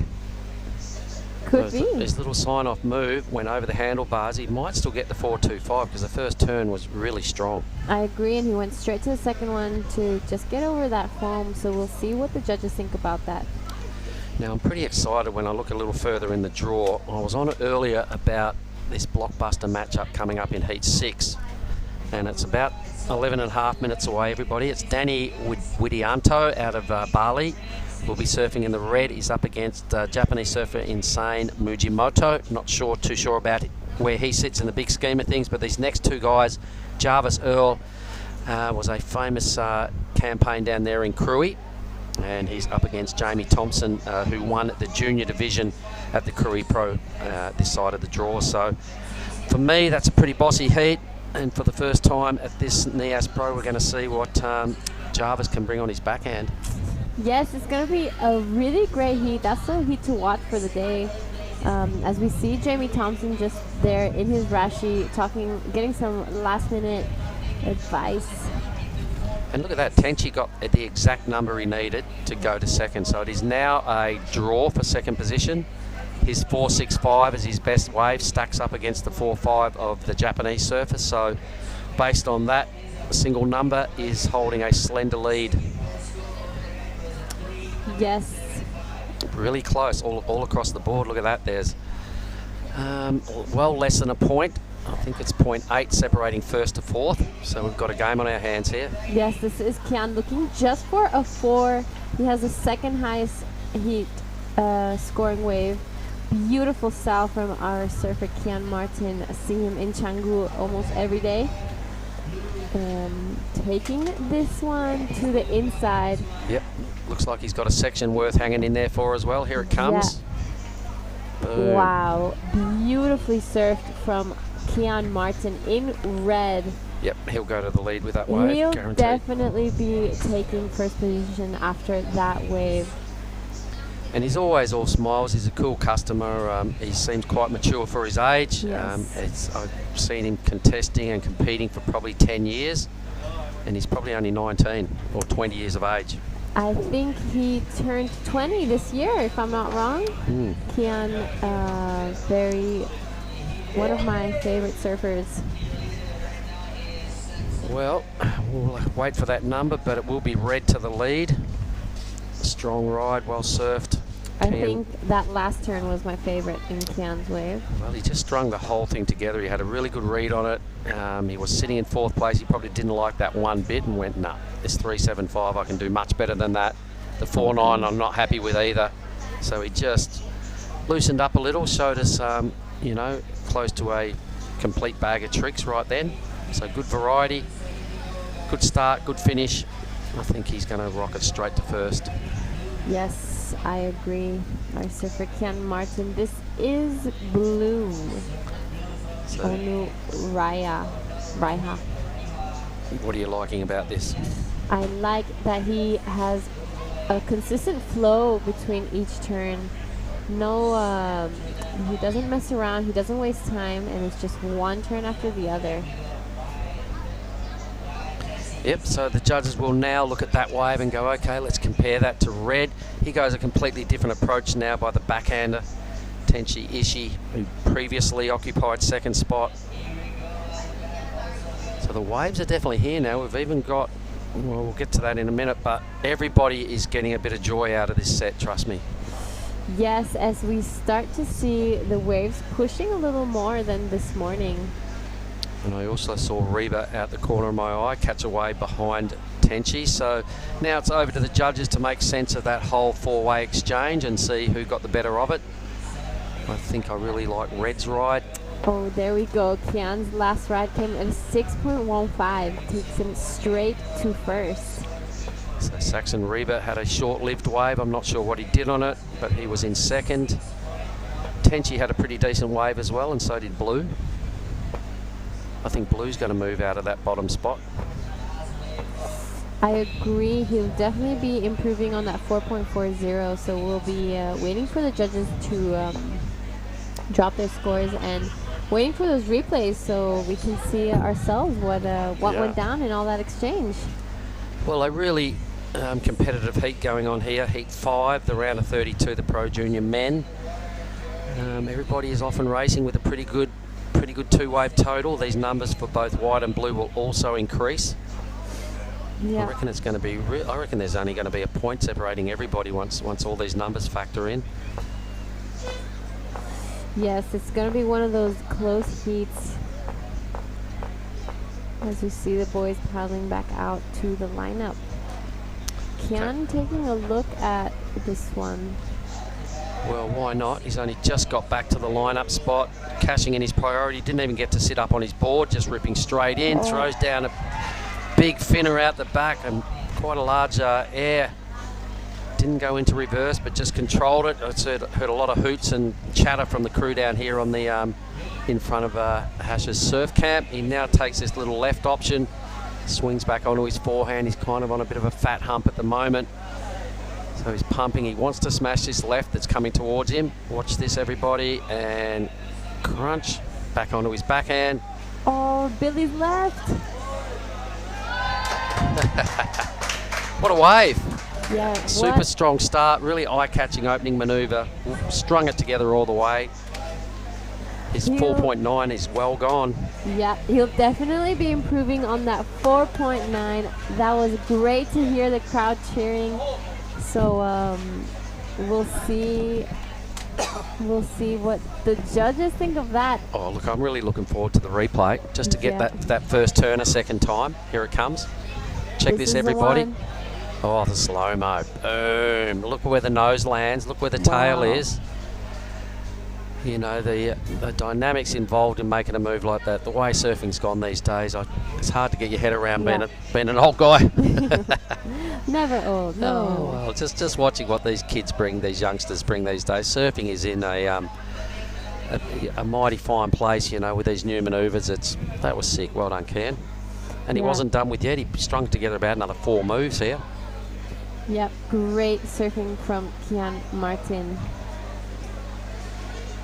Wow, what a great wave. Definitely be going into the top waves of this heat. For sure, the top wave, I reckon. Yeah, that first turn was so good. It was different. We haven't seen a turn like that today. So I'm glad we got the slow-mo on that as well. Oh, now the drone footage. The production team are working overtime. So thanks Sam and Toto and Ryan. This is his drone footage. So multiple angles of the same set. The lineup, there's still 2 or 3 waves pouring through with nobody even out the back. Yes. That rain's getting closer. I can feel the air temperature just dropping a little, Giada, so I imagine there's some rain on the way. Yeah, I agree, and we can start to smell that that crispness in the air. It's Definitely that stifly stuffiness has gone out of the air because some fresh rain just over that little hill. Yep, it's already raining down about where the main road is. And we can see like all the wind is starting to affect the waves as well. Well, it's starting to blow straight back into the tube. Yeah, I agree. I was just about to say it's straight offshore. Yep. And the wind is picking up. The banner work will be tested for what the boys put together earlier. Some of them are starting to turn into kites. Yeah, I've definitely seen a few of those banners. Bamboo sticks are bending all over the place. A little bit of chaos. I think we've still got more wind to come and a fair bit of rain with this. Boom, look at Reba. Boom again. Well, another pretty spicy move by the goofy footer. Yeah.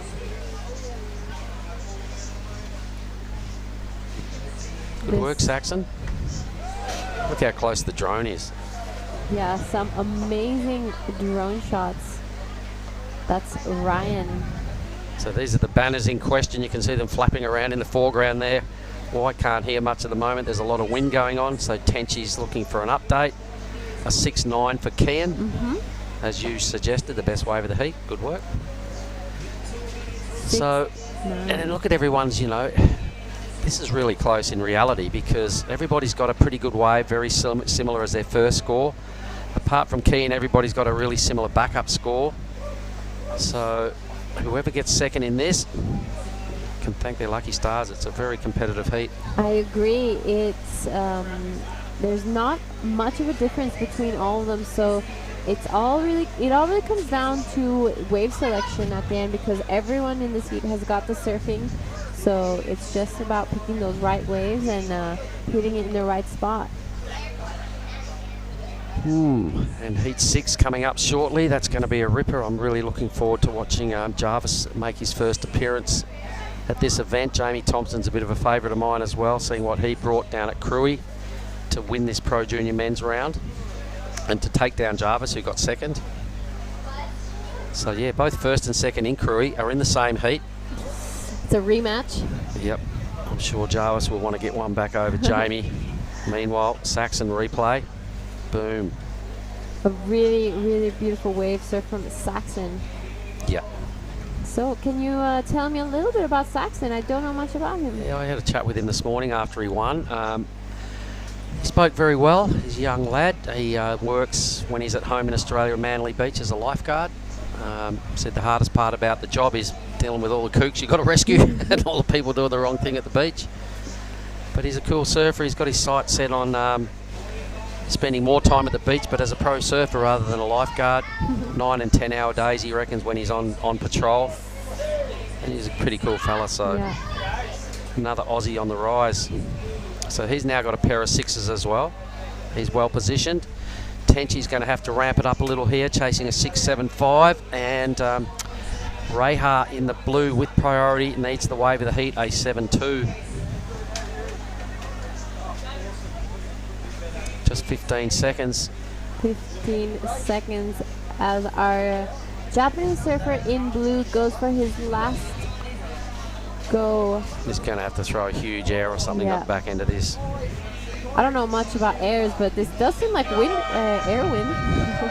Anyway, there's a lot of wind. That is the end of Heat 5, everybody. Stand by for Blockbuster Heat 6. We'll be back in 1 minute.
All right, here we are back at Saraki Beach.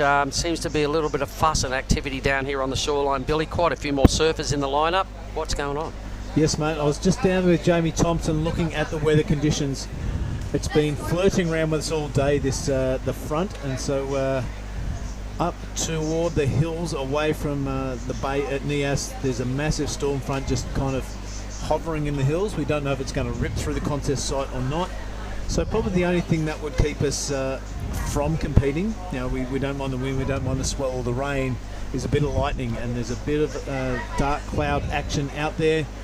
What will probably happen, it'll rip through, and in about 15 minutes, 20 minutes, it'll probably settle down and get going. So the judges have made the decision to put this next heat on hold. Definitely not off for the day, definitely on hold. And one would speculate and guess that'll probably be all systems go in 20 to 30 minutes. All right, so don't go anywhere, folks. Maybe just make a cup of coffee, sit down, grab another frosty, whatever. But don't go away. We'll be back shortly with a recommencement of the Nias Pro. Yo.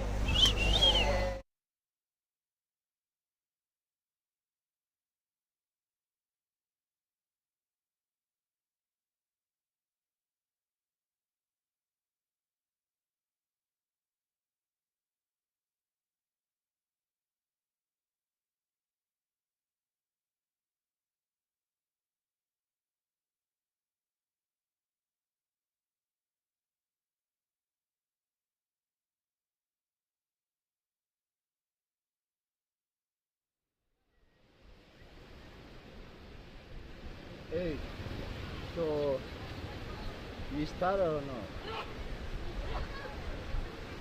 Hello?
How are you?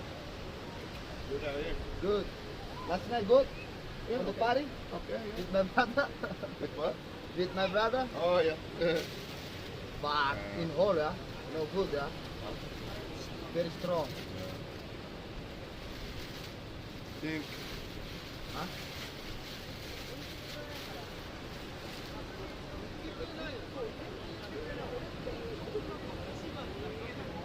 Maybe not right, yeah. Do you not have a towel? No, use this.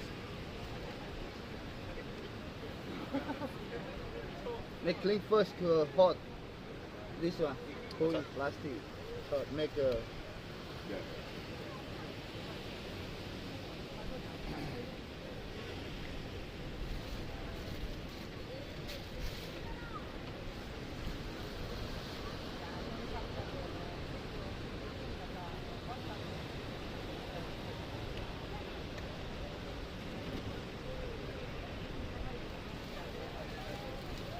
Already on hold, yeah?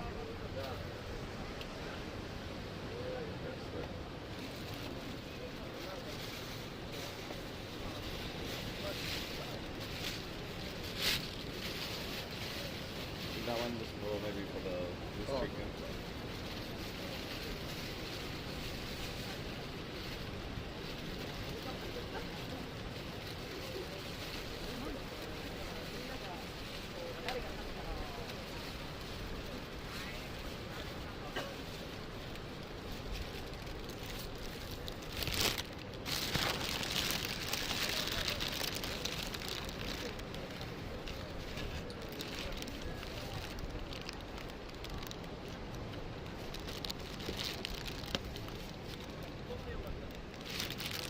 Wait 1 second, let's still charge my phone. Okay? What's that, eh? Yeah, yeah.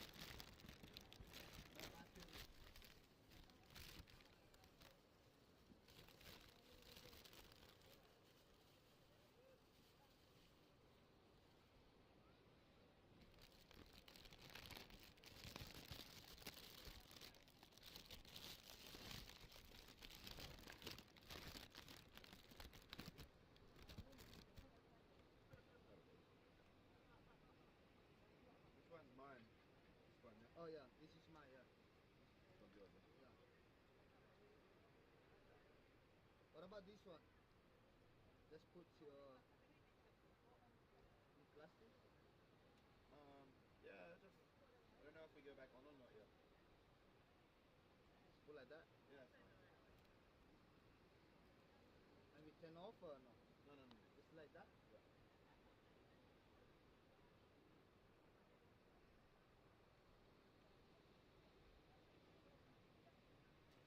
I'm in here anyway. I'm in here anyway.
Ama.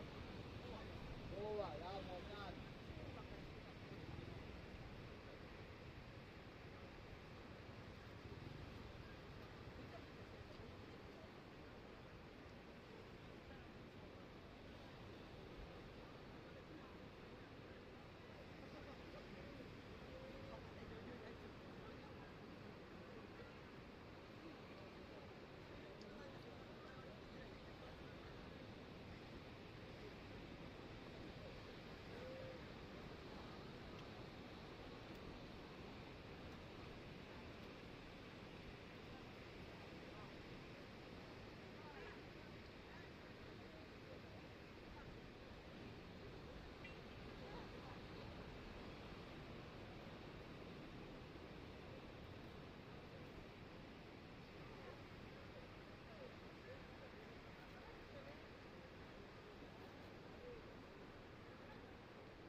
Bapak ka?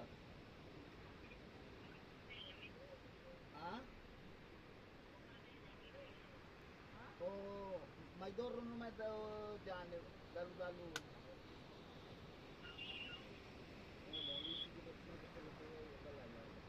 Aray mo fan ya?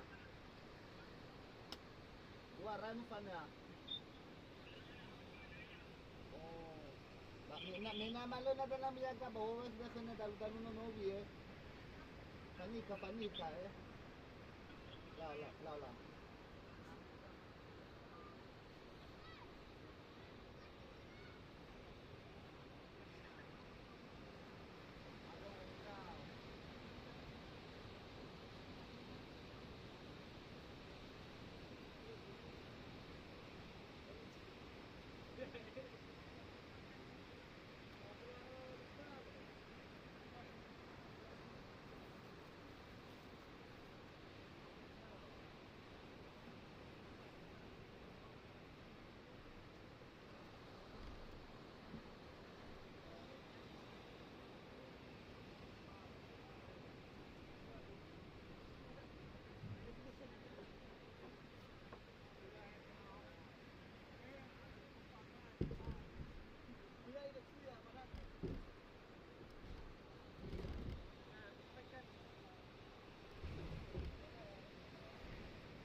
Wiki.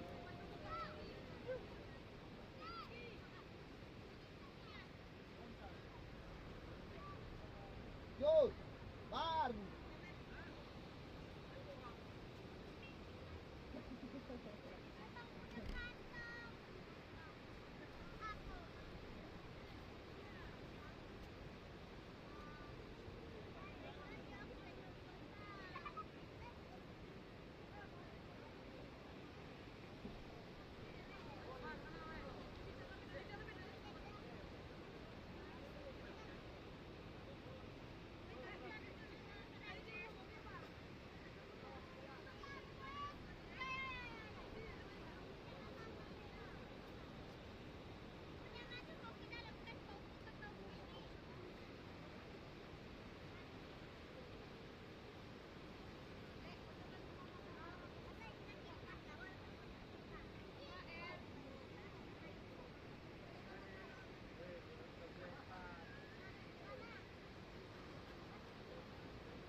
Good.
will be reconvening in 20 minutes.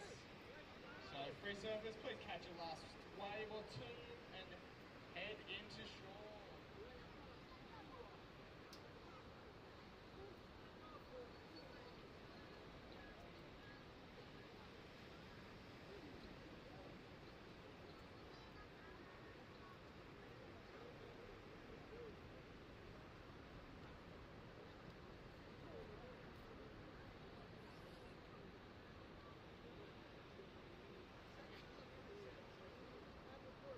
Jarvisell, Jamie Thompson, please come check in and head on out.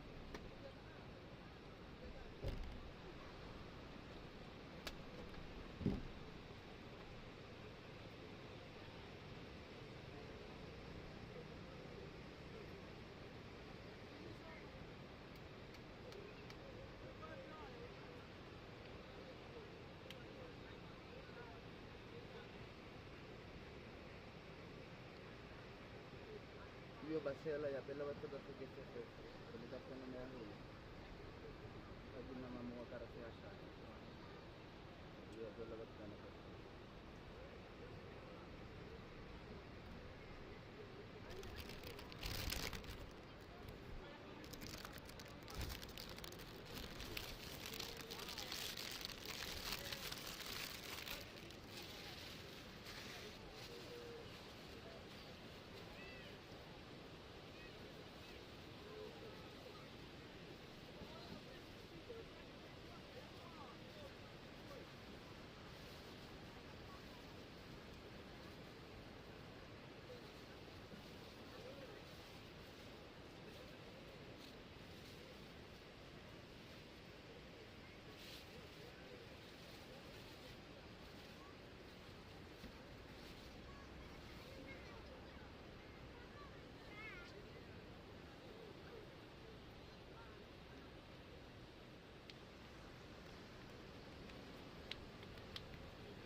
Selamat siang semuanya.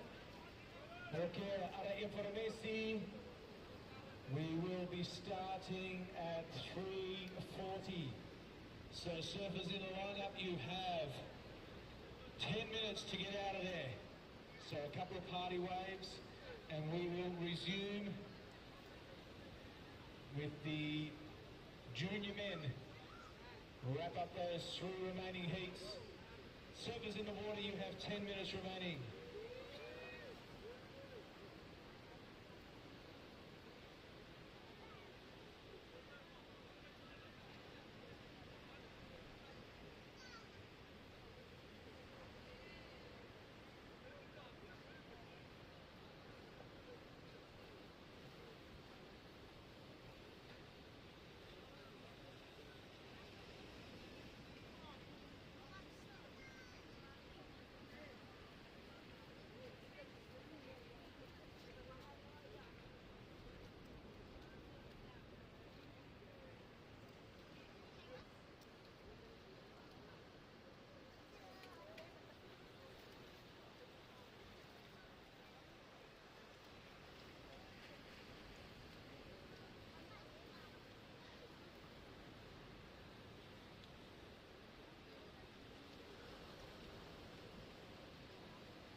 So that information again, we will be completing the round of 32 Pro Junior men.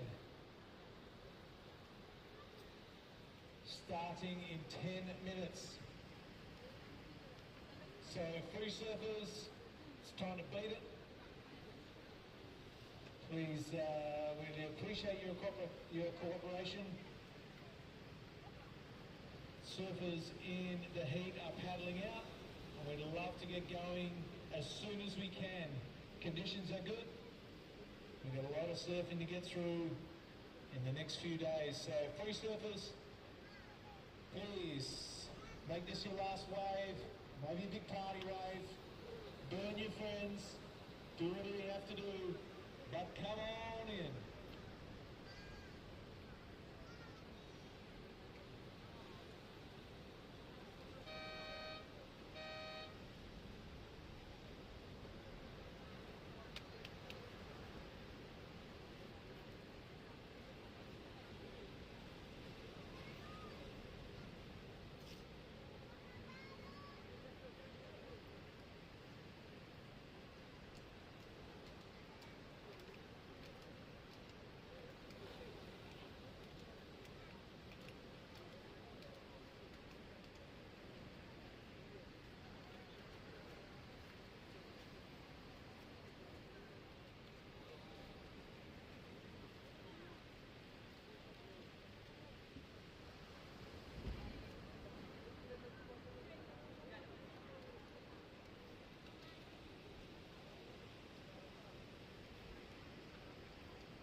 Bagus sleeping.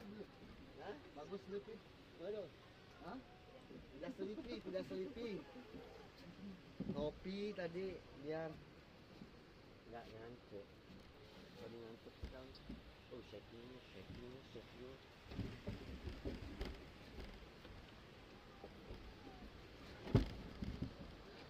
Oh, berapa hit lagi? Ini baru hit 3 tadi ya? Di mana nggak ambil tadi kopi? Apa? Di mana di situ? Kan tinggal kopi aja. Di Pira. Kita kopi. Iya, Justin juga kalau ngambil kopi di situ. Kita kopi. Mana? Di Pira, di Has. Ada. Ada. Justin juga ngopi di situ dia. Tes. Ya, oke. Bagus. Hah? I can hear you. Ya. Apa? Orang Pira, Justin.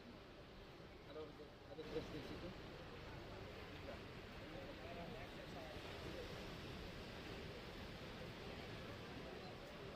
Yay.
Belum live? Belum?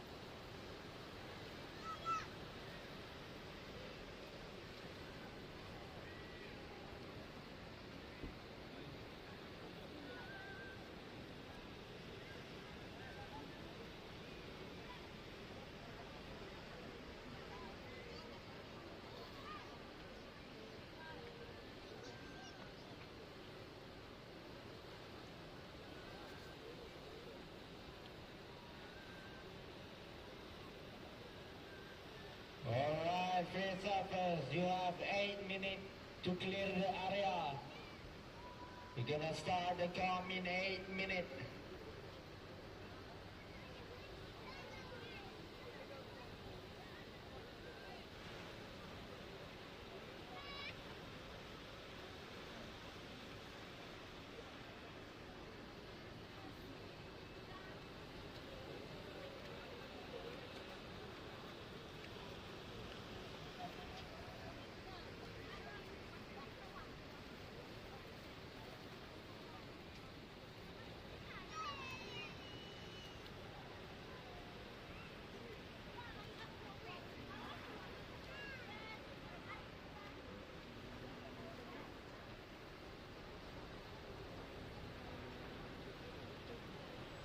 Please suffer. Get a fucking there in the ocean. We gotta start contest right now.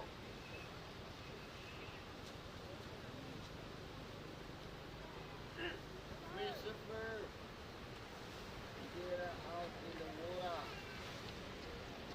Because we start contest right now.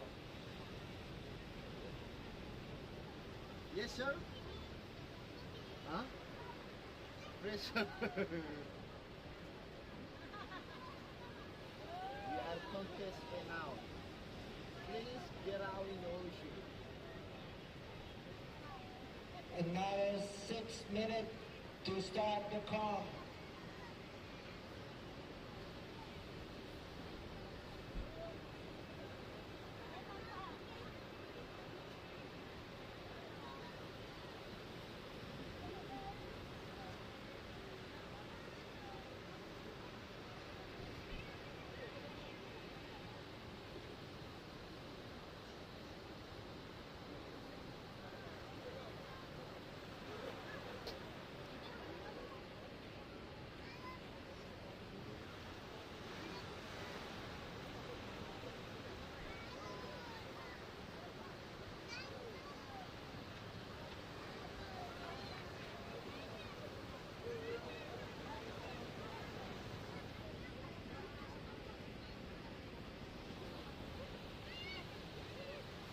Christopher.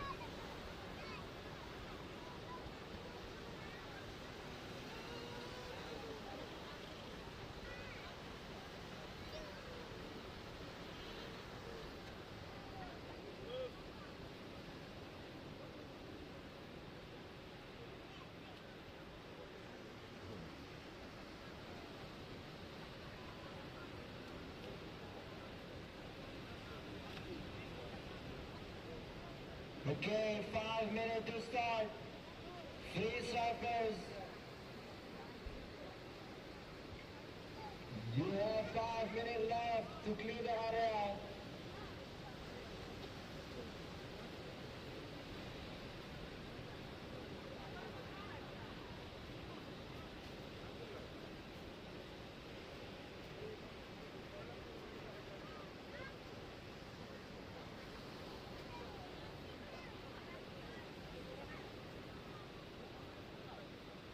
Umin berapa hit? Ini 7 hit lagi.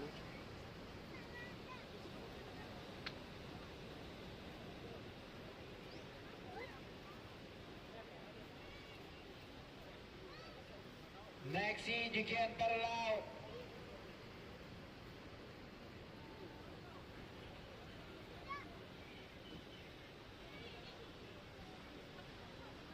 Hit 6. You can paddle out to the point. We're gonna start in 3 minutes. lifeguard ya. Lifeguard nggak kerja mereka ya. Ini lifeguard ini. Sana lagi. Speedboat ini.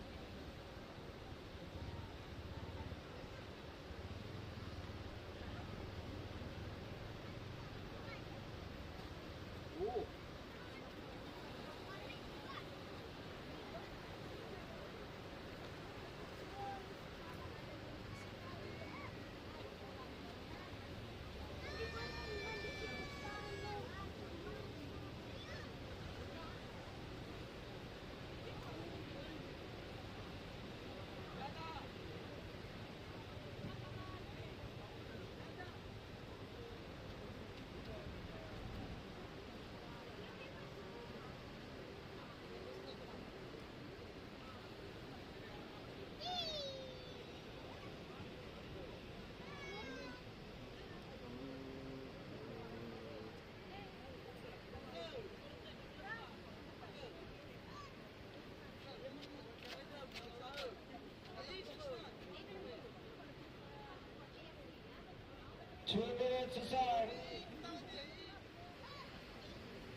Here, oi, we're back.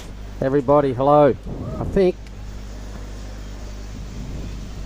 we're on. There we are. Hello, we're back after a bit of a standby, a bit of a 20 minutes off, 30 minutes off, whatever it was. I'm joined in the booth by Mark Clift. Hey everybody, we're back.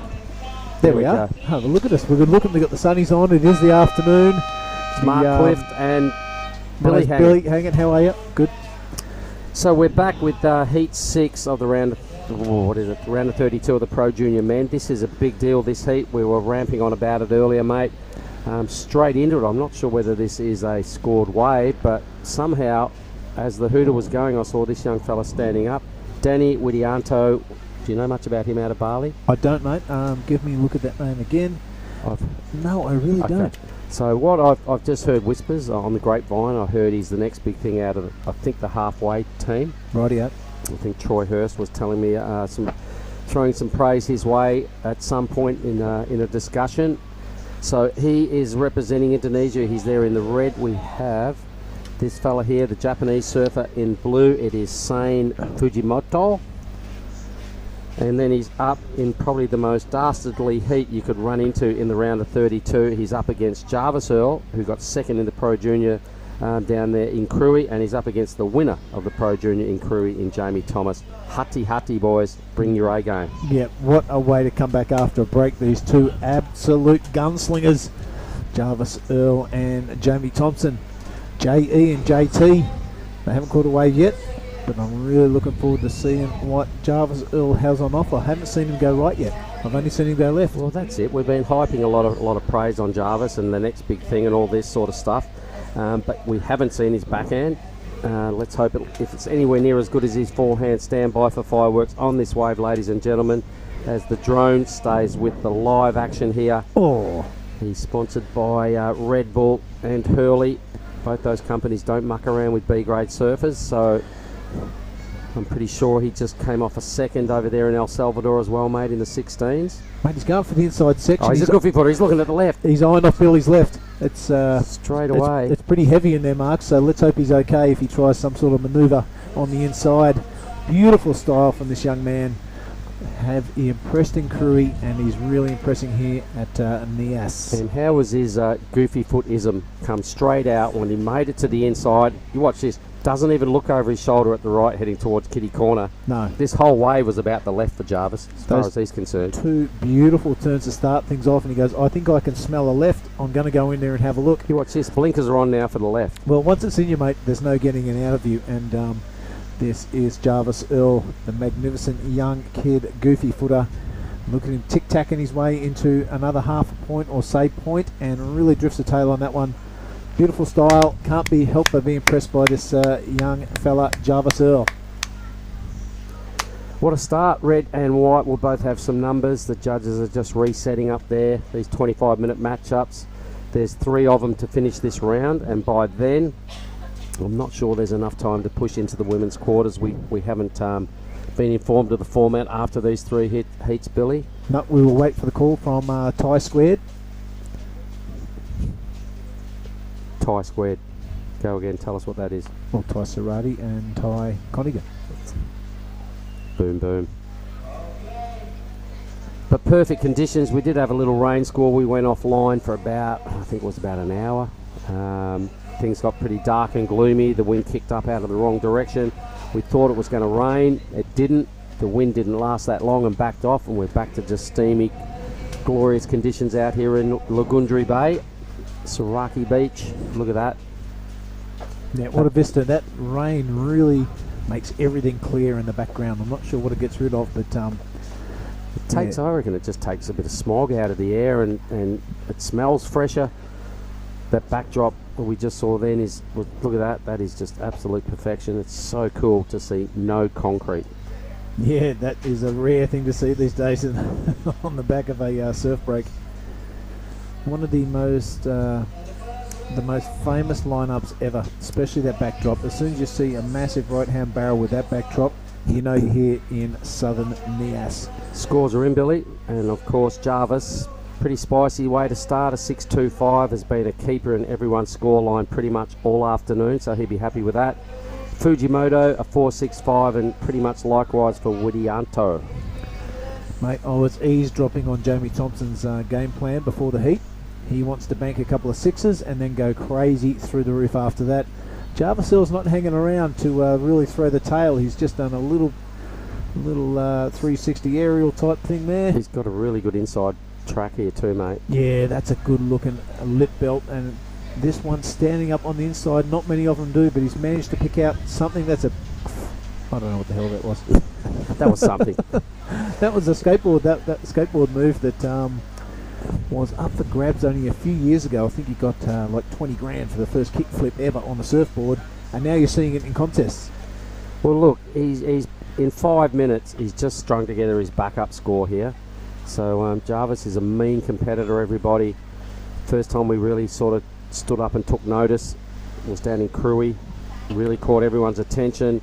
Just smashed his way through the field. I'm pretty sure he was a semi-finalist in the men's down there, and a runner-up in the Pro Junior. Here is Jamie Thompson. Yeah, JT on his forehand. I've been dying to see this. Saw it this morning, and it's can't help but be impressed. He's super devastating on his backhand. We saw that at Krui, but just stringing together a couple of wrapping turns, pretty lateral. He'll know that that is not going to get the job done, so pull up right next to Jarvis and get on the hoof. He's a big, long, tall lad, about the same height as me, so he's be a pretty good paddler. And we can see the next heat just preparing themselves. That little fella there with the block of wax in his hand is Leo Casal. We'll stay with the live action, and we'll watch Danny Widianto now trying to improve on a 4.50. He's done some pretty good work on this wave so far. You can see the conditions on a Thursday afternoon down here. It is 3:45 and things are looking pretty good out in front, Billy. How's your work site looking, crew online? Look at this. Oh, well, we're killing it. Here's the replay, Billy. What did you like? Yep, I like the attack on the lip. There's no shooting for that shoulder to do a cutback. He knows that scoring potential is right in the first half of that wave. A lot of flow, and yeah, no mucking around.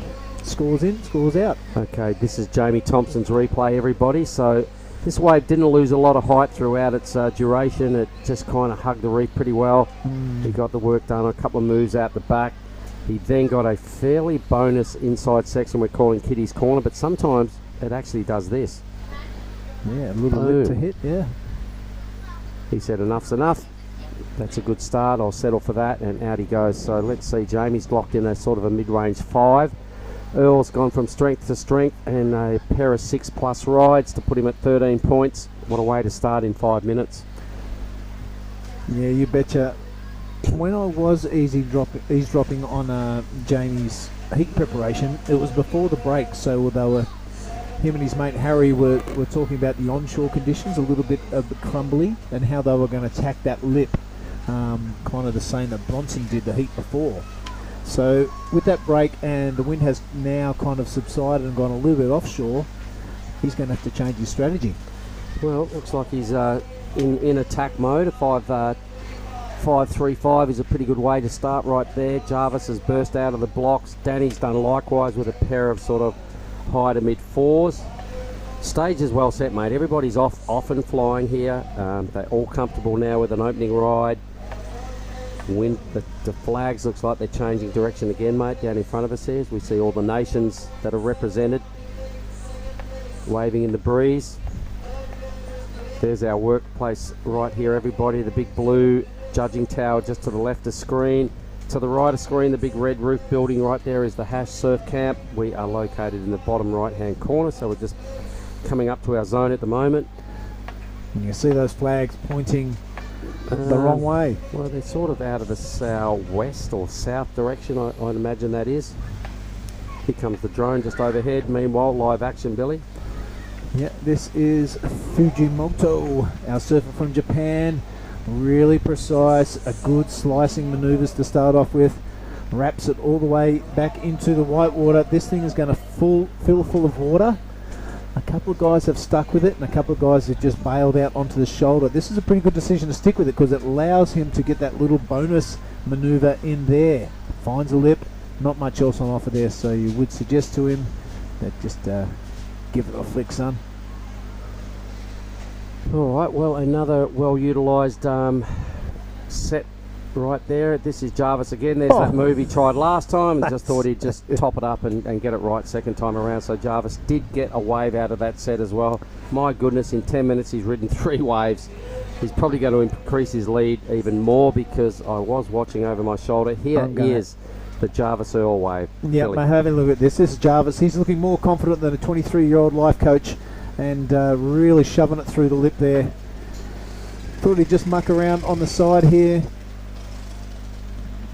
So a decent whack to start it off, a little bit caught behind the lip, and then he sees this bonus lip action and take that. Right. And of course on the shoulder here, he's going to try this skateboard trip. If anyone can text me and tell me what that's called, that'll be great. Well, Jarvis is a mean machine, mate. We really took notice of that name down there in Cruy. And ladies and gentlemen, watch this space. He's only 16. He's all over it. He's a contest machine. He rarely ever makes a mistake.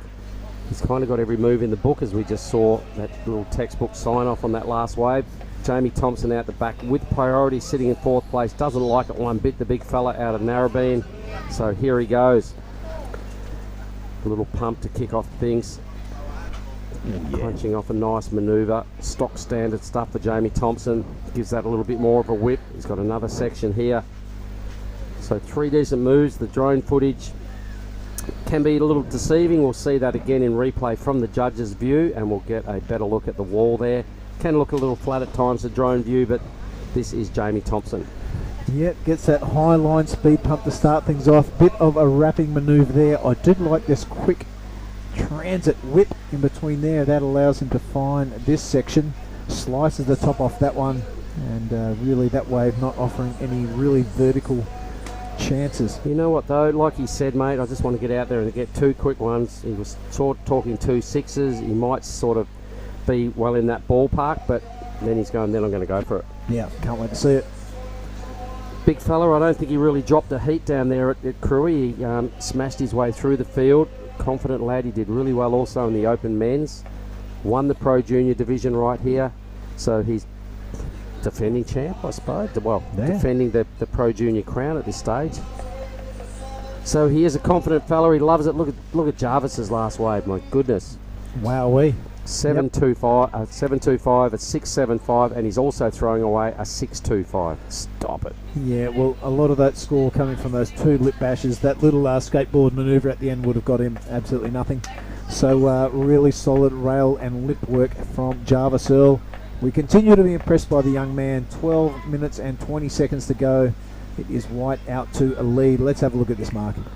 All right, so I'm pretty sure this is his 3rd wave. That was the speed line. This time he squares it up a little more and just absolutely punching the lip. Bit of downtime, but he responded really well as he sort of eyeballed the end section and got this right as well. I think he had 2 pretty good sections here. This one coming up now was considered another major blast. Yep. Then comes the skateboard move in a moment. Here we go. He's like, what do I do now? Might as well just mess around. Boom, reverse, boom, flick out. See you later.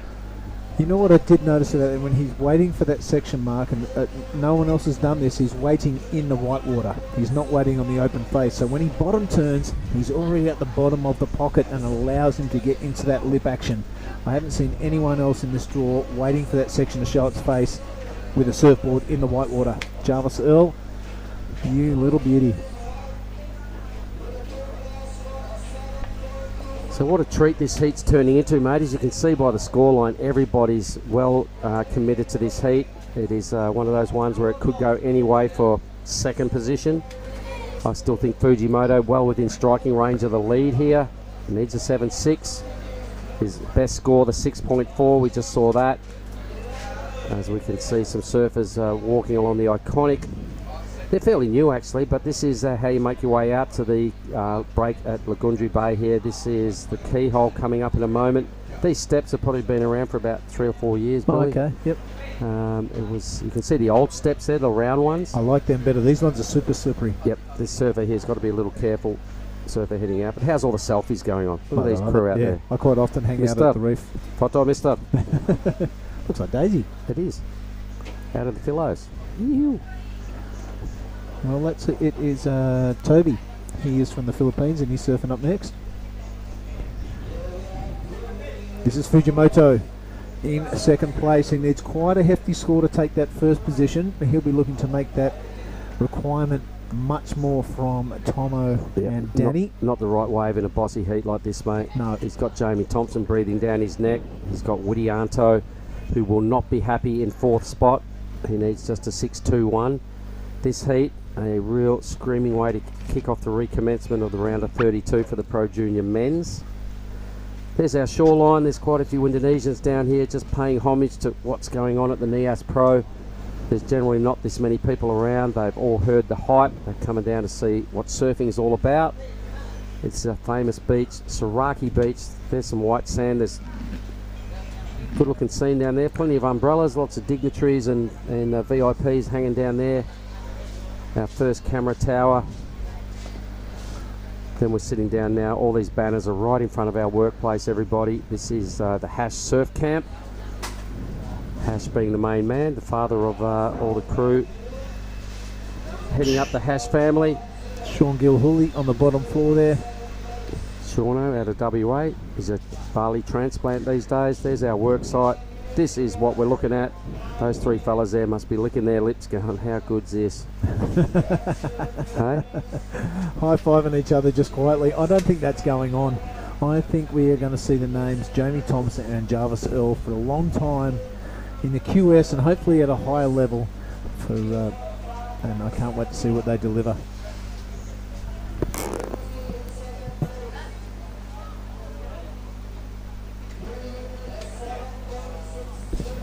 So some big requirements to bother Jarvis Earl. So I think Fujimoto is the surfer in a little bit of distress, just kind of hanging on to a 4.65. You don't want that to remain in the scoreline. we've still got, the good news is we've still got 8 minutes to go. This heat has had a lot of waves, Billy, and everybody has fully utilised them. There's been no fumbling. Yeah, Widiato and Thompson, they are with the achievable scores. Jamie is just going to need a good wave, as does Danny. 6.21, very achievable, not anywhere near the highest score of this heat. And a 5.71. Come on, a couple of lips to hit and he can do it. Yeah, Thompson's been throwing away 5.71s every heat down in Cruy. Also here, there's our beach patrol, our beach marshal right down there, headed up by the surfer in the white tank top there, Justin Bulololo. He goes Fujimoto. No. Wave choice again, not that good. He's going to have to bide his time, being a little more patient. Wouldn't be that comfortable in second position. Oh, here goes the kid. Jarvis Earl really stabs it up there. There's no setting a bottom turn or anything. Mid-face bottom turns and really critical top turns. Very hard to beat. He's having a no-pressure surf here. He's just keeping the other guys guessing and going, oh, well, what the hell's Jarvis up to? Do I cash in my priority? If he wants it, he knows something I don't. But yeah. I reckon he's just kind of playing mind games here and just doing what he does best, which at this stage of his life is surfing. There's Troy's place right down next to Mark Flint. G'day, Troy. Your place looks unreal. How's your little saltwater pool down there? So cool. When it's high tide, folks, that thing is totally underwater. And when it recedes, the local kids absolutely love it. So this is about 150 metres to our immediate left, which would be to the north. So a nice scene. Still not overly built out this point. There's still a lot to like. Here goes Fujimoto. Got to burn off a 4.65 to make this worthwhile. A fair bit of head movement going on. He's got some solid rail work involved as well. He decided to stick with this now and hedge his bets on the inside. A little bit of downtime. Good section though, approaching. Bang. Boom. Worth hanging in there. Well done, young man. Fujimoto looks over his shoulders and goes, I think I might have improved my lead. I reckon he has. Yeah, that 4.65 is toast. That's going to make the requirement for Tomo and Widianto a little larger. It's not going to go skyrocket. No. Although they're pretty two handy turns. A bit flicky, a bit lateral. I think in hindsight, the judges might look at that and go, a lot of head jive, not a lot of board movement. Still a pretty well surfed wave. The nose wipe just to bide his time. Here comes a pretty good section. Boom, board above the lip. Great way to finish. Almost his best turn, really. Yeah. On second look there, it's pretty handy. It doubles up with the double nose wipe, so that's really going to trouble the judges. So, a bit of pressure for Jamie Thompson, who has rarely been threatened throughout his last 2 weeks in Indonesia through Cruy and the early stages of the Nias Pro. Got his back against the wall. He needs a 6.41, so in fact Fujimoto did ramp up his total by a smidge, about half a point or so. Jamie would have heard that. The requirement now 6.41, so he's keeping the belief going, yeah, no worries. I'm Jamie Thompson, I got this. Danny Widianto, 6.9, so both those guys now with first and second priority. So that's such a good position for you people online right now to be, because the people that need a wave have the two top priorities. They're both within striking range, Billy, but they need something pretty good to happen. They need a decent wave, and doesn't matter if that arrives now or arrives with 2 minutes to go. The surfer on that wave still has to deliver. Just because you stand up on a great wave don't mean nothing. That means you've got to you still got to deliver and hit that lip, hit those critical sections, and get that score that you need. You will desperately want to go into the next round. Yeah, there are some solid numbers, and the judges have been a little stingy. If you're not performing and if you're sort of holding back and being a little tentative, they see right through that game plan. They don't buy into it one bit, Billy.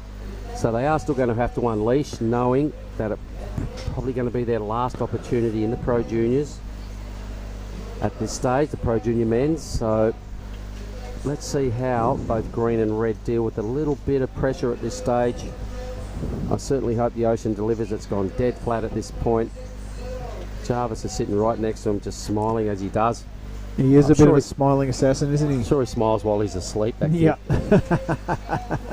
He's unbelievable. He lost a final to Jesse Mendez over there at Cruy And on the drone footage on the inside, you can still see him smiling after a loss. I think that was a semi that he lost. A semi, yeah. But yeah, great kid. He is touring around with his dad down at Koori. The old man's gone home, so he's doing a bit of solo action. All right. Well, at this stage, his campaign's opened up really well. Look how long he can stand on his board for this. It's been like 30 seconds. That's longer than you on a good day. It's true. Here goes Fujimoto. Inside wave again, but he's gone a bit bananas on this one, getting really busy and really feisty. He's looking to improve on that 5.35. I don't think he'll do that. So Tomo left out there with 2.5 minutes remaining, looking for that 6.41. And the lad from Bali just needs a 6.90, not much more than our surfer in green. So Fujimoto, who's probably came into this heat, mate, under our radar. Yep. When you look at who else he's against, you would have thought, he's delivered. He's stayed real busy. He's surfed probably more waves than Jarvis. He's in second. He's given the other boys a real answer the challenge moment, and he's asking some questions of red and green right now. Both Jamie and Danny, that's them on the screen. Bit of pressure starting to mount under the rash vest. Jamie just has a look over his shoulders, gone, Jarvis, you're a menace. You just keep doing so good every time. I turn around, you're smiling at me. Yeah. He's trying to psych him out with a big Cheshire cat smile. Still standing on his board, Billy. That's incredible. Well, mind you, it's probably about 10 litres of foam in there. There's a boat moored out here, Mark, we can see to our immediate right, and when it's big, that thing disappears for about 10 seconds. You know, a bombing set's coming. I'm looking at it now, and wow, it hasn't changed its view at all for the last minute. So he's hoping that a set does come through. But right now, it's looking pretty dim for young Tomo. Whoa. Looking around going, come on, are you kidding me? Give us a crack. Can't. I mean, when you think about the work Jarvis has done, how many good waves he's had, he's throwing away a 6.25, we've got to remember that. Yep. Jamie hasn't even scored a 6.25. Neither has Danny. Right, so Jarvis is a throwaway number. Danny's on the sniff here. He's got top priority, so he's got to be careful. If he's going, he's got to go. Yep, this is the young kid from Bali. He needs that 6.90. He's going to have to give it everything he's got. A couple of good turns to start off with, but it goes into that wrapping section. He's going to have to stick with it because there's not enough time to paddle out and get another one. But there is a little bit of a lip action. Maybe hit this and start to go left afterwards. Nope, he's going to continue down the line. Throws the tail but comes unstuck. Had to do that. So that red is out. There's 21 seconds remaining. Here goes Thompson. Here goes Tomo out the back. All right, so now the answer back.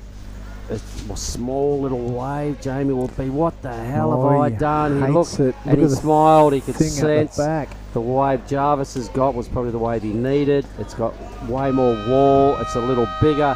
Jamie Thompson is over and out. It's going to be Falaga o'clock there for Jamie Thompson. And Jarvis, you know, the smiling assassin is a worthy recipient of first place out of a pretty strong deliverance there in Heat 6, everybody. We're going to take a 1 minute break and we'll be back in a moment in a minute's time with Heat 7. Yoo-hoo.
Right, just in time, we are back.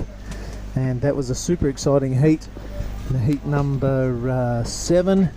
We are on to heat number 8, and I am joined in the commentary booth by Giada Lagatti. Hello, very happy to be back after our break.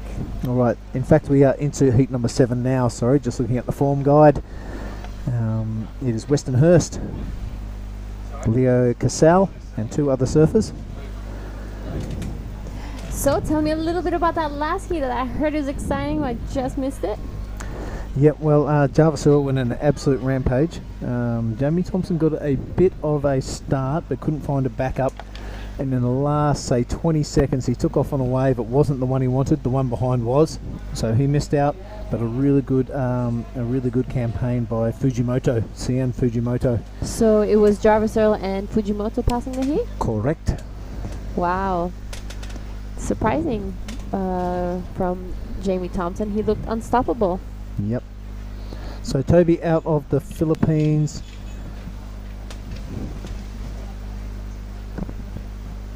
And I'm sorry, I think we've got a bit of a name change there. So bear with us, folks. We'll get to those surfers. No, he's there. Monojo Yahagi. Perfect. This is Leo Casal from Brazil. Yep, during the break, when we went on standby, he went surfing. He goes, I might go for a surf. So, mate, you're like 2 heats in. He didn't care. He is a man-child. He's got lots of energy and he's got a lot of power. This is Leo Casal, our favourite Brazilian. Leo taking this one. First wave of this heat. Surfed it really well. I think I would have probably done the same thing. I probably would have gone for a quick surf before my heat. So how's the Bang Bangs looking up? I get to give one to Jarvis Earl, so that's exciting. Oh, wow. I hope he likes Bang Bangs. Imagine someone doesn't like Bang Bangs. They can just give it away to local grommets.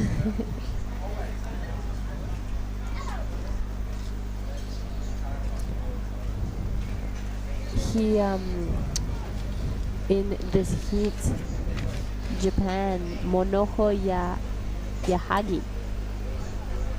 Yep, some cool names. Apologies for not getting our tongues around this pronunciation, but they are super cool names, and we are not super cool pronouncers. But like the rest of the people sitting at home watching the broadcast, by the end of the week we'll get it right, and we'll be more familiar with the surfers and their performances. And we are big fans of Japanese pro surfing. Yes, very precise surfing from the Japanese.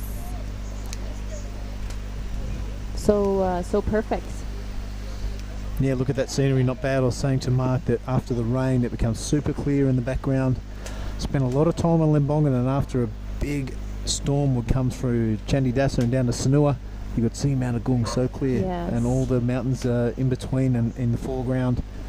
It's etched in my memory, and so will this week here at Nias. I love this backdrop in Nias. Those coconut trees are my favorite. I could say it all week, and I probably will.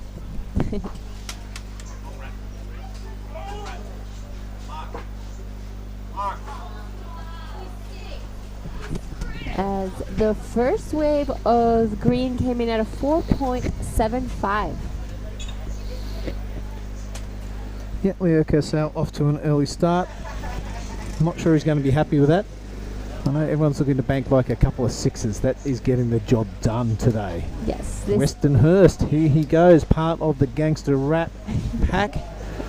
And check him out, he's got the coolest haircut on the block. And that's his first wave. This is Monoho Yahagi, our surfer from Japan. Great start to this wave. Seeing if it gives him anything on the second section. Monoho Yahagi. Wow, that was a great finishing turn. Haven't seen one of those yet today, which is exciting.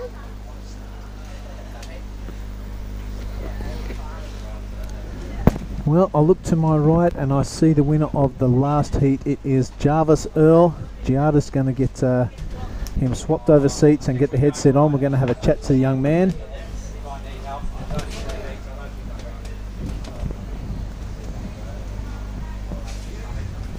Sit on down, mate. Let me get this microphone right for you. Want to hear everything you've got to say. There we go. Perfect. Yeah. Jarvis, I'm Billy. We've met before. Yeah. But good to see you, brother. Yeah, now, you too. that was the first heat after the whole contest went on hold for about 30-40 minutes. You were in your rash vest before that break, and you were in the water, and then you've got to come out. Does that play a bit of a havoc with your mindset? I think it actually kind of helped. I got like a little free surf before my heat, and then it glassed off really nicely. So yeah, I was stoked to get through the heat. Yeah, right on. I was talking to Jamie Thompson beforehand, and before the break, his strategies were involving that little crumbling lip because the wind had gone a little bit onshore. Yeah. And when you went out there, it was totally offshore. So did you change strategies, or your strategy was to just go out there and destroy things? Yeah, I suppose it's like pretty easy to surf right now, so I just wanted to try make sure I got at least one vertical turn on the outside section, and yeah, it worked out well.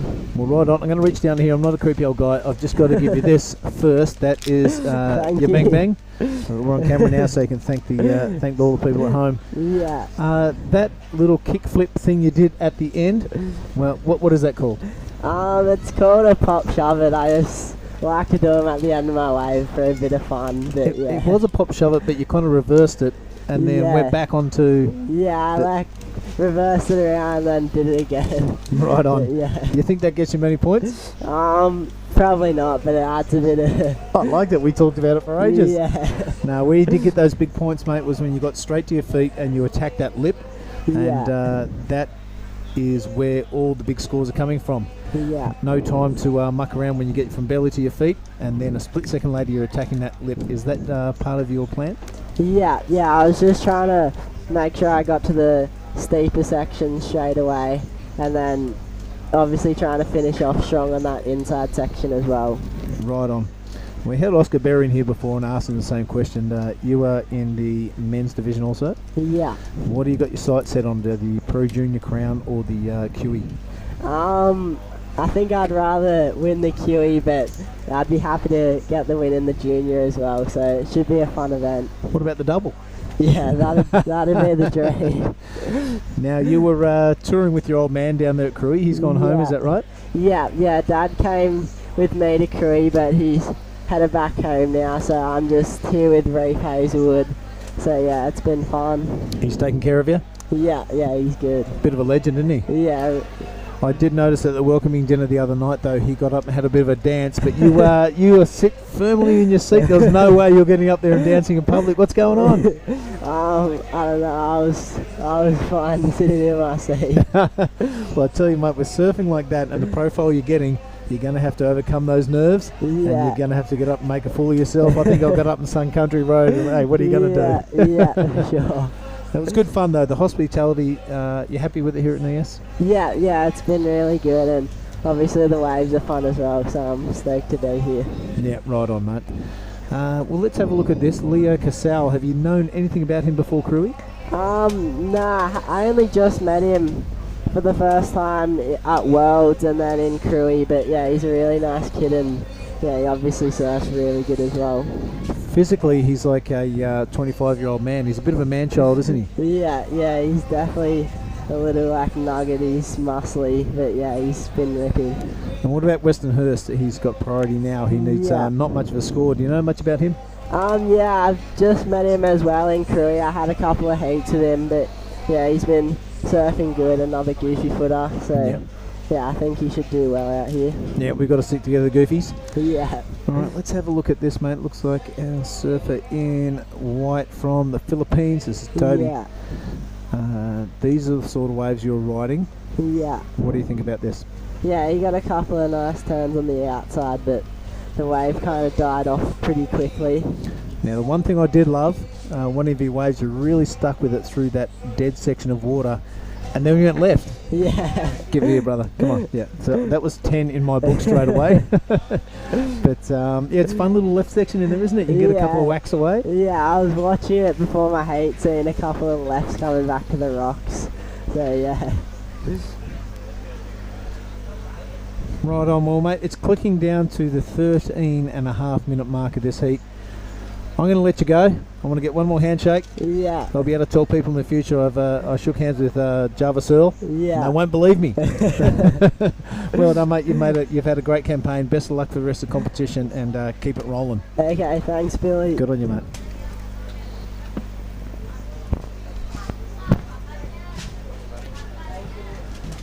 Well, a shining light is Jarvis Earl.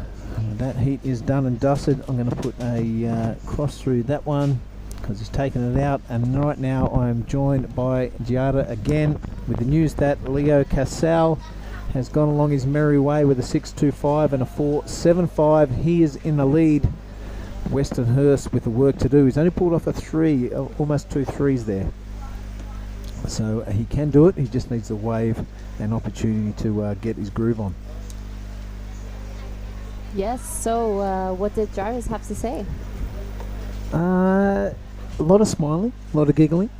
We spoke about going left, which was pretty cool. And just his attack on those waves and his strategy was very impressive to see.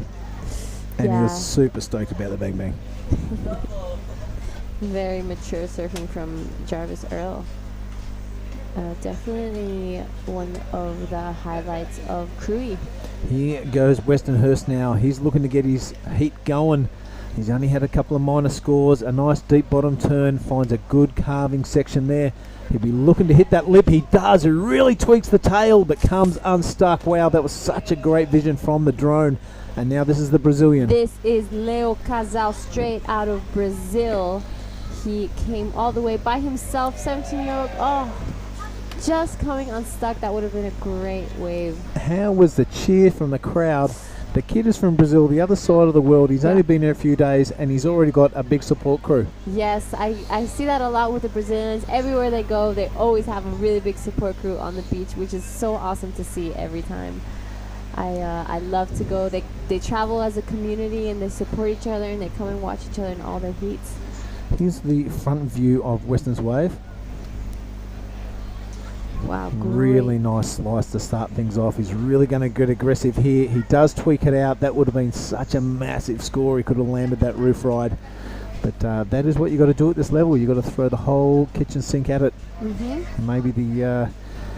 Maybe the dishwasher too. This is round of 32, heat 7. We are gonna finish this round today, as we had to go on pause because of a storm. You know, it got really windy, really gnarly out there, so I think it was the best decision to do. Yep, well, the safety and actually we want to see the best surfing and the best waves, and it got a bit messy there through that squall. A big strong wind coming down the hill there, down the valley. We definitely didn't want to be sitting out there for 15 minutes and people just taking cover from the belting rain, and it has happened numerous times during the week. So good decision. We're back on. It's dreamy conditions again.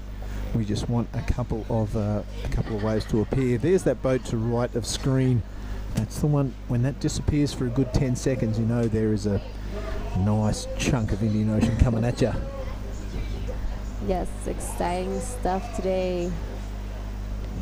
Another day of waves here in Nias Pro 2022.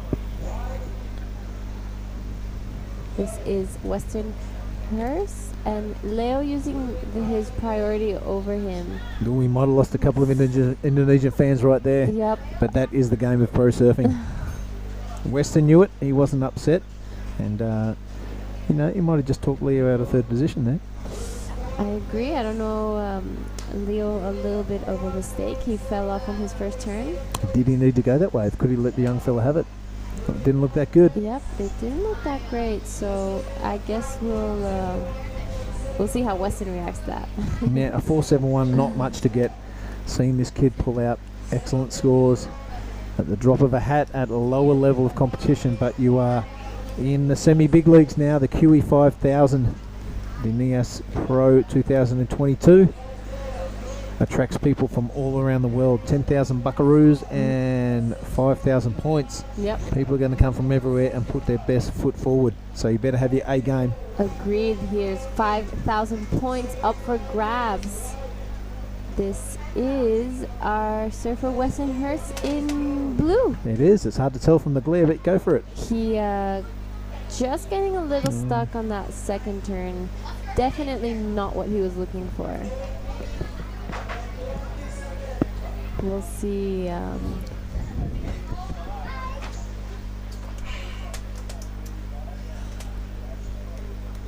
right, 8 minutes to go in this one. It's looking a bit sleepy and a bit flat, but still good conditions, still a solid crowd. There is no waiting around for these QS competitions. It's get going in any sort of conditions, and you've got to adapt and get out that result. This place can be death-defying tubes, or it can be fun turns, or it can be a bit of a puzzle to work out here which other waves to go. This is our Filipino surfer in white, creating a score out of a wave that did not offer much. Yep, you can see on the screen there, that looked like a tasty wave when you paddle into it, but just subsiding and leaving no lip to hit.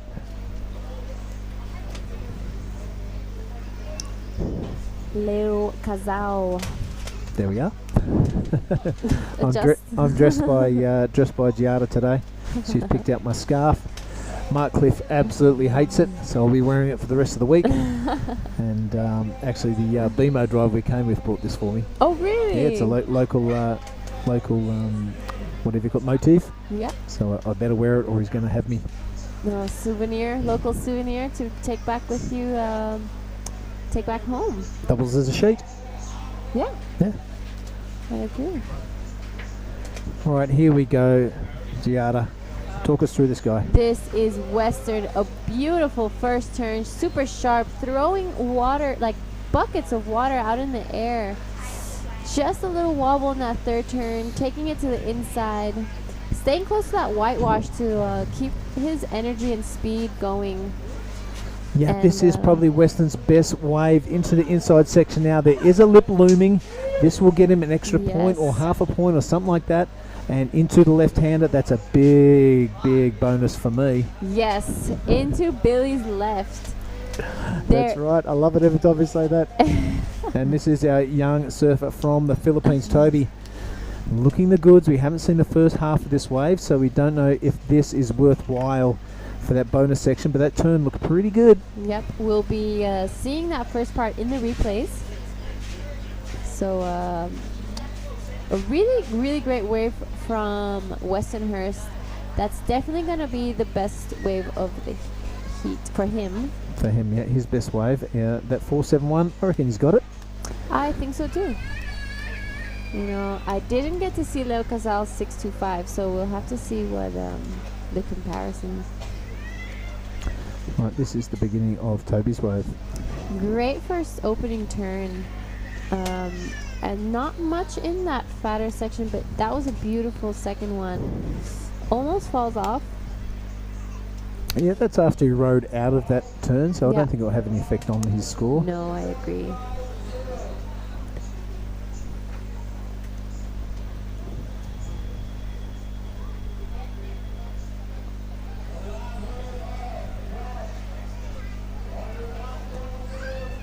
Last wave of our... Oh, hasn't come in yet. Still waiting for that score of blue to drop. I'm pretty curious to see what they're going to score. There's two really big hacks in the beginning. Yeah, and that little bonus section on the inside. This is Leo Casal. Now on his backhand, he's got to stay high to get that speed, but it's really frustrating when that lip is just hitting you in the left shoulder, there, the back shoulder. Yes, I agree. It can be very frustrating if you're looking for that open face, as is this surfer in red. Yeah, he was looking super spicy, super fast. A lot of intent in his surfing. And there we go, a 4.95 for Westernhurst. He has moved up in a second, just by a slim margin. A 2.65 is all required by the Japanese surfer, and the young man from the Philippines has priority, and he only needs that 4.26. Geez, you feel like a broken record, but with 3:30 to go, this is going to come down to the wire. Yes, a very small requirement for the surfer in third position. He only needs to pretty much stand up and do one turn, I would say, maybe two. So, you know, Weston is definitely not in any safe zone and not in a position he wants to be in. This is Monojo Yahagi. Yeah, great tail flare there for his first turn. He's bunny hopping his way through to the inside section, but that's not going to work. The Huntington hop, not the Nias hop.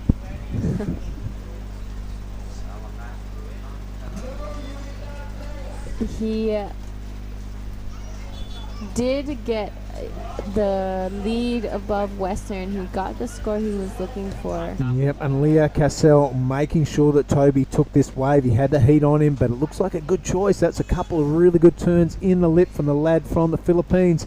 Let's hope he can capitalise on the inside section. Let's look out to the live bit near here, Giada. That wave looking like it's going to wall up on the inside, so he's going to stick with it.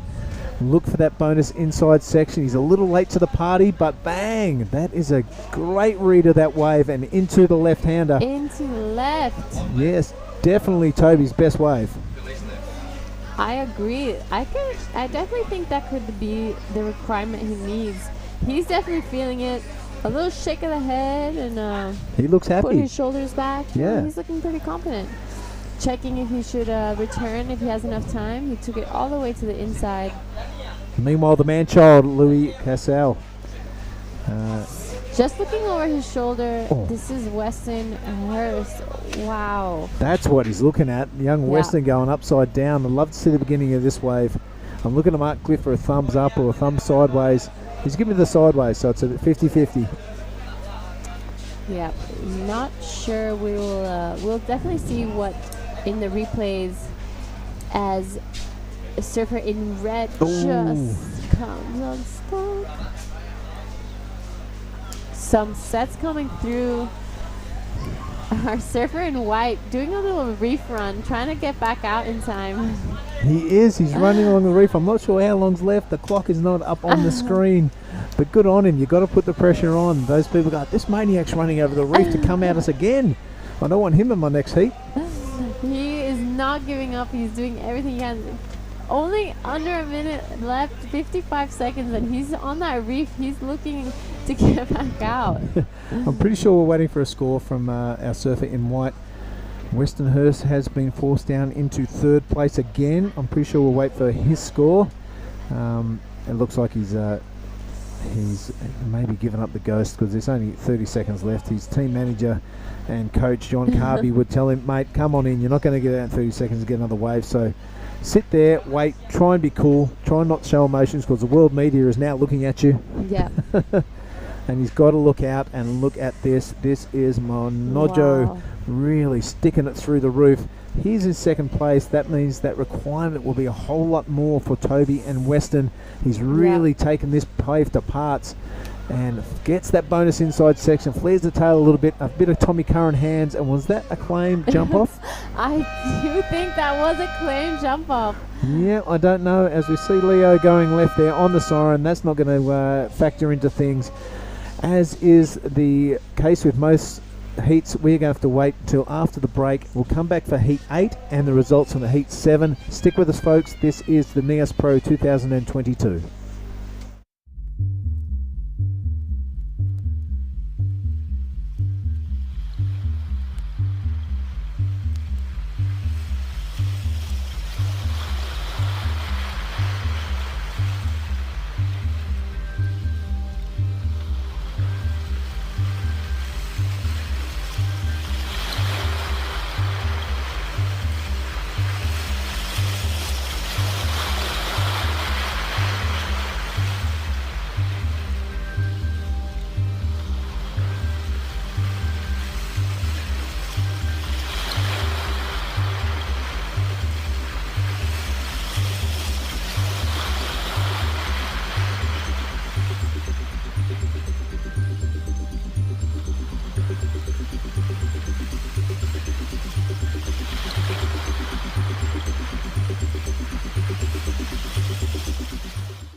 Welcome back to the Nias Pro 2022. I'm here with Mark Clift.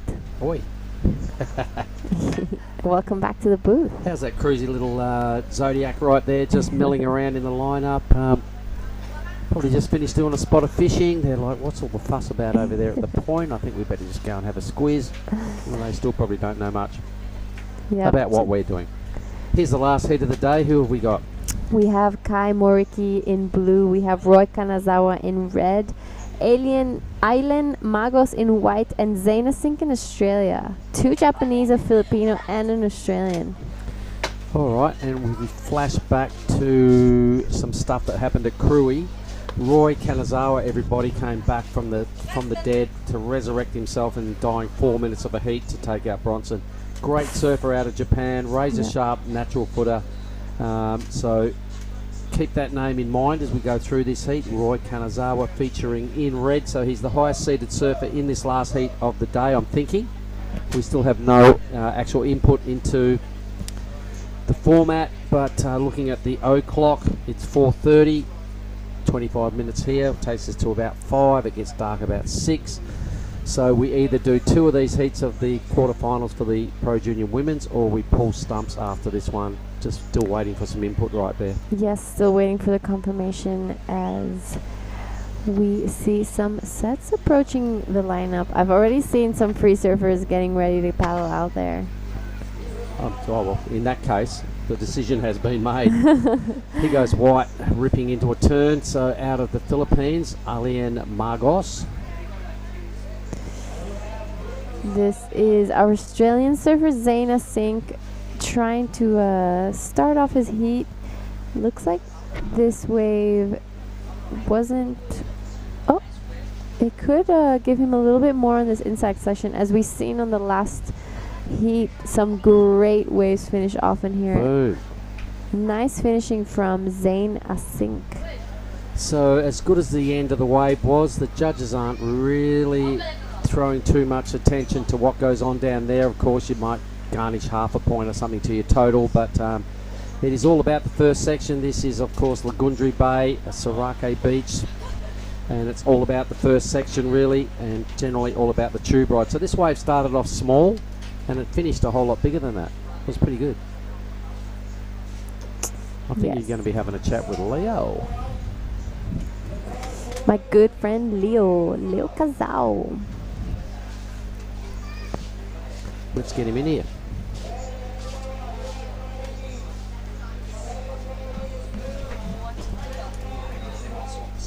That was the replay of Zaina Sink.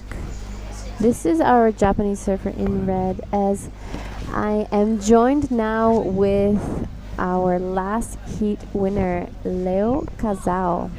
Leo, welcome back. Hi, Jada. Thanks. I've seen you in this booth a few times now from Krui in here.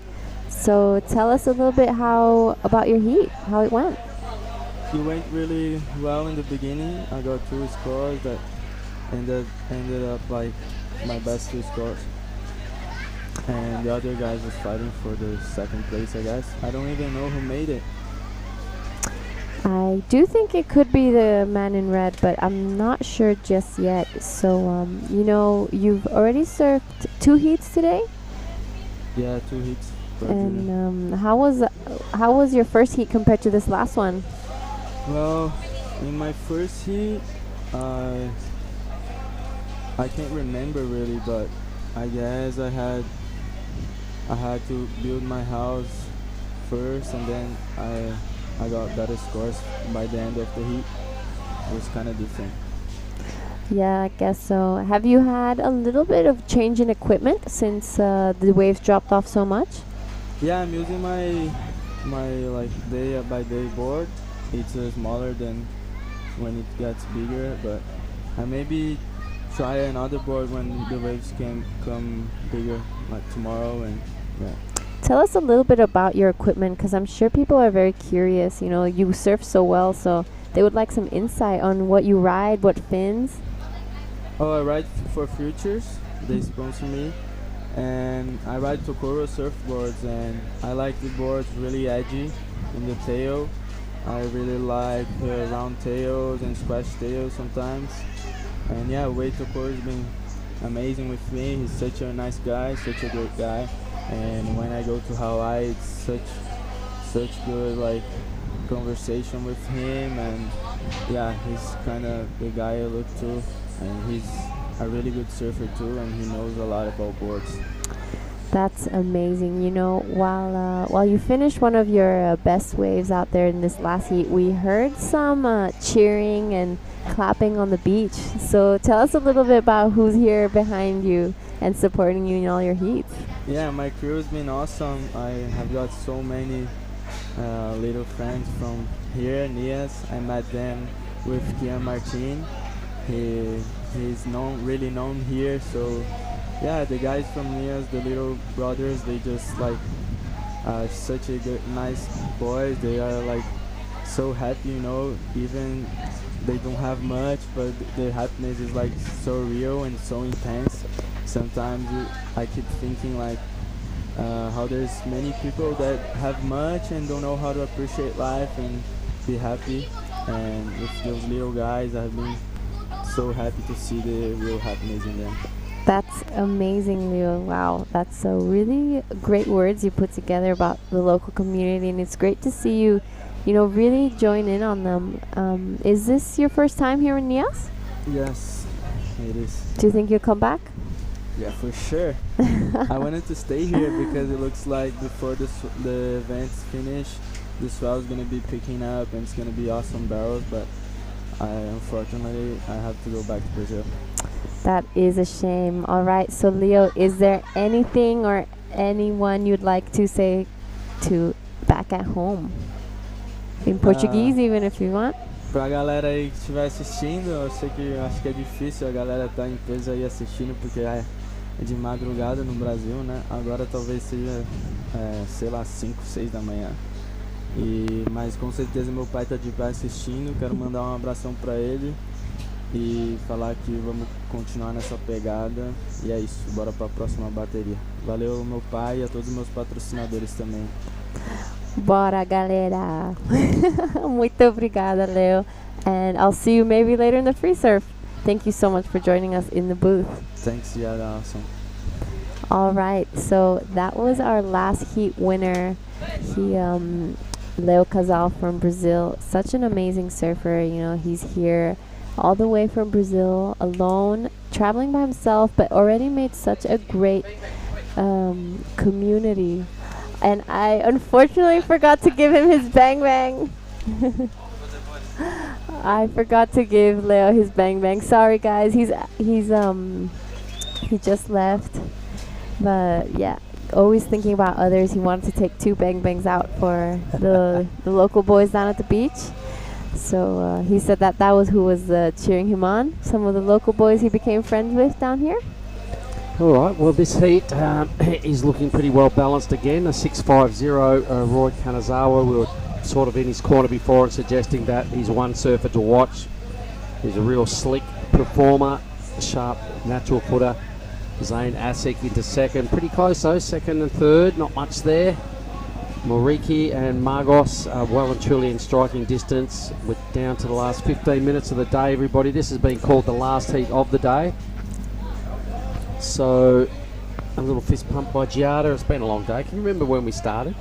No, I don't even remember anymore. I feel like we've been here forever. It was 7 o'clock this morning, so it was a 6:30 call for a 7 start. We started directly at 7, which was forever ago, and we are going to do that again tomorrow. It really was forever ago. So for everybody online, a 6:30 call will be made tomorrow morning. A 7 o'clock start is well and truly penciled in. I reckon stand by for a 7 start, and I imagine we'll probably go and kick things off. Just looking into the crystal ball and speculating, but I think maybe the Women's Pro Junior quarterfinals, the ones we didn't run this afternoon. I agree. I think the swell will still be quite small like today. So. Well, the forecast is the swell is starting to hit Indonesia tomorrow. We're a little further north in the chain, so maybe it's going to start to filter in here as well. So it will be an interesting day to see exactly what the ocean delivers. But even if it's this size, this is highly contestable surf. He goes red Yep. right now, Kanazawa. Our surfer, Oh, my Roy Kanazawa, the man that you said to keep an eye on, and indeed he is. Look at those his bag of tricks? 360s. Yeah. Keeping things interesting, keeping things different. Spicing it up, showing the judges just a little bit of the Kanazawa style, and I like it. I think his 4.6 is, well, maybe going to improve on that. Green, meanwhile, Asink. Zane Asink, our surfer from the sunny coast, just going back to back on those snaps. So he did not leave any space in between those turns, and he will continue again on this inside to finish off. Another great wave from Zane Asink, looking for a 6.60. I don't know if it will be the requirement. Well, either way, I think Moriki and Margos are going to have something extra to think about, because Asink will have burned off his 2.8. Forget that. He's added at least 2 or 3 points to his wave total. So the other fellas now are going to be looking at sort of mid-range numbers to advance. I agree. It's definitely going to be raising that requirement for the 3rd and 4th place surfers in this heat. This is Magos now using his priority. Oh, hang on, come out of that sunshine. Oh my goodness, didn't that would have make been it such a point of difference. We haven't seen a tube Yeah. ride for a lot of hours. I can't remember seeing one today. I don't think there was any today. That was probably the first attempt as well. So Ali and Margos, nice try, mate. Keep up that sort of thinking. Always looks good. The tube rides never go out of fashion. I Unfortunately, agree. you've got to come out to make them count. And that was a bit of a non-event. But Roy Kanazawa doing it well out in the lead, really showing some good variety, showing a lot of rail work. There's a lot of polish out of Roy Kanazawa. He's definitely going to feature in this Pro Junior as we head into the round of 16 tomorrow. Yes, round of 16 for the Pro Junior men. It's gonna be a great event, and here is probably one of the bigger sets we've seen today. So maybe that swell is pushing. This is Moriki looking for a 2.45.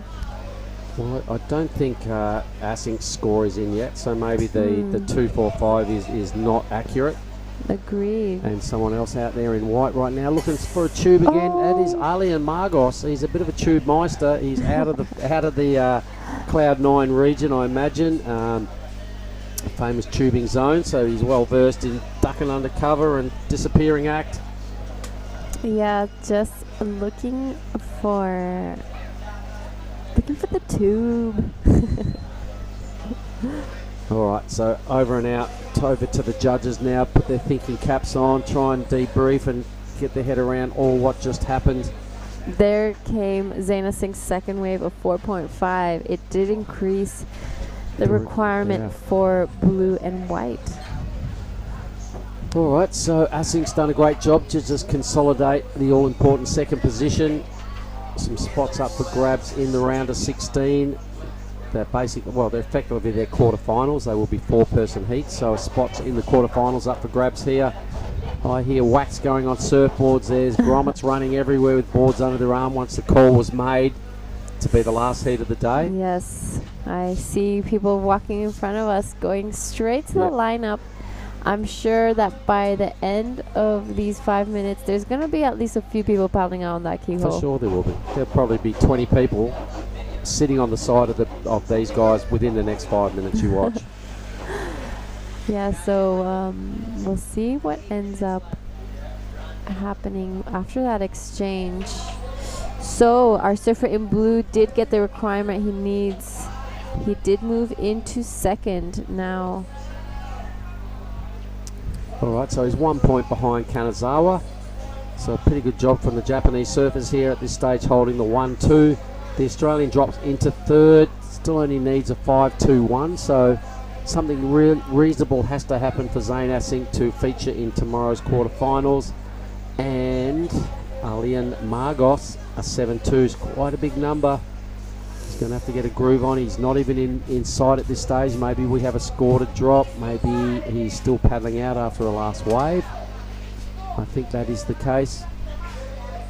And we see some of the locals coming out and checking out this event. The first one back since pre-COVID, right? Yeah, I think so. Back in 2019, I'm pretty sure the last event bounced down here at Saraki Beach.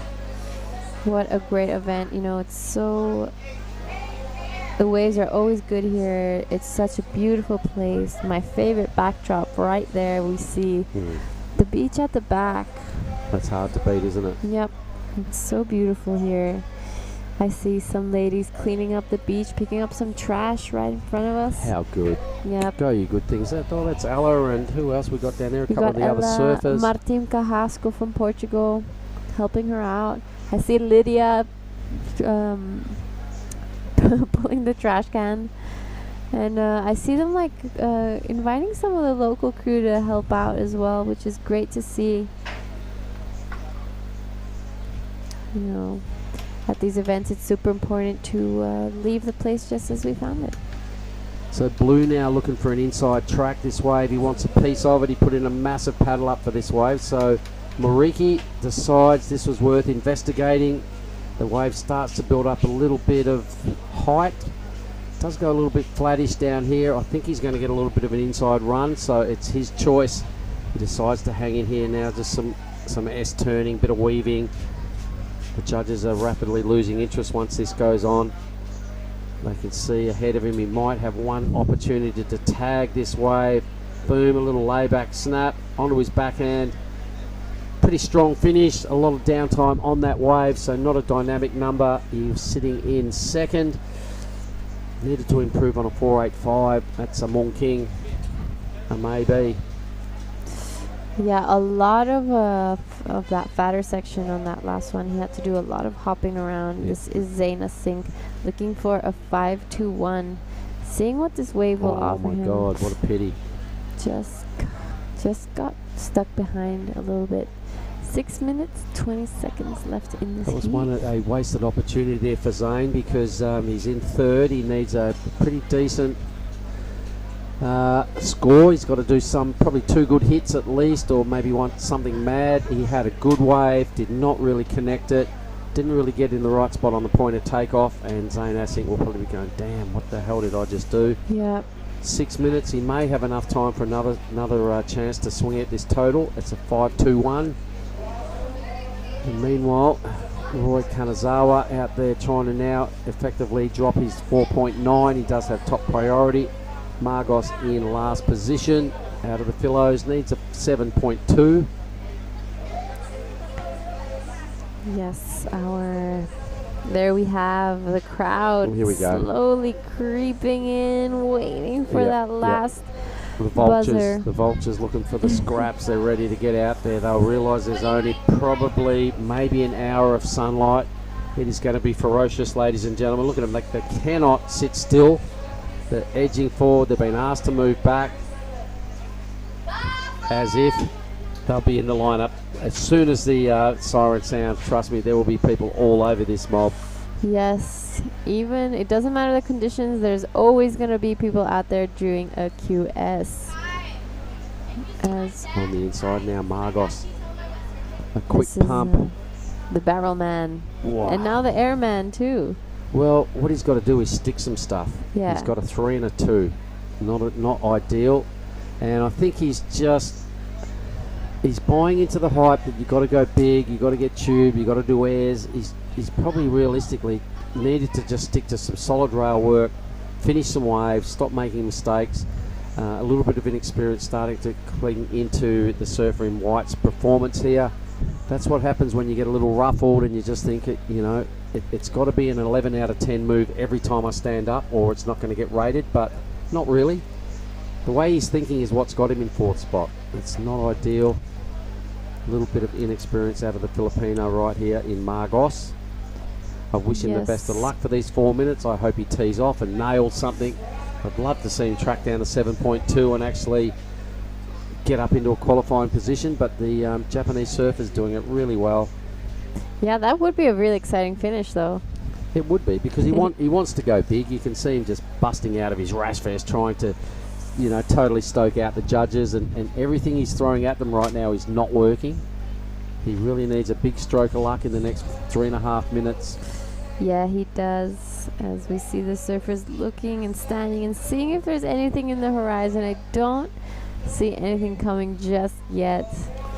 I'm sure the surfers in first and second are begging for the clock to stop, as there is not that much difference between all of the surfers. Just a 1 point between first, second, and third, really. And apart from Ali in there, probably needs to think about some more heat tactics in the future. We'll see red now, Roy Kanazawa. Big bag of tricks, we know. He's got a lot to like about his skill set, his manoeuvre selection, his wave choice. I saw it last week, and I really, if I was a betting man and there was some way to throw a little lazy 50 down, Roy, a little quiet achiever here. Really great wave selection from our man in red, Roy Kanazawa. He trying to improve on a 4.9, and I do think he did get it, in my opinion, on that last one. This is our surfer Zane Sink. All right, needs a 5.21 out of this, everybody, to track down Blue. And a scoring opportunity here. He tags it nicely, sort of slides the tail a little inopportune time, but does a nice recovery. With 2 minutes to go, he's just going to have to hang in here and just keep smashing this thing. He doesn't. He flicks out. He thinks, maybe I've done the job. I did see Blue stand up on a wave behind. I just saw White kind of have that sinking feeling on his last wave. So this will be interesting. A 5.21. We did a lot of work on that wave. A couple of pretty solid belts out the back. Rode it a long way. The replay will be coming soon. We'll have another little chance to break down this ride and see whether it's worthy of the 5.2. 1 minute 30 seconds remaining in this heat. I don't know if the boys down here will have time to get back out. I guess we will see.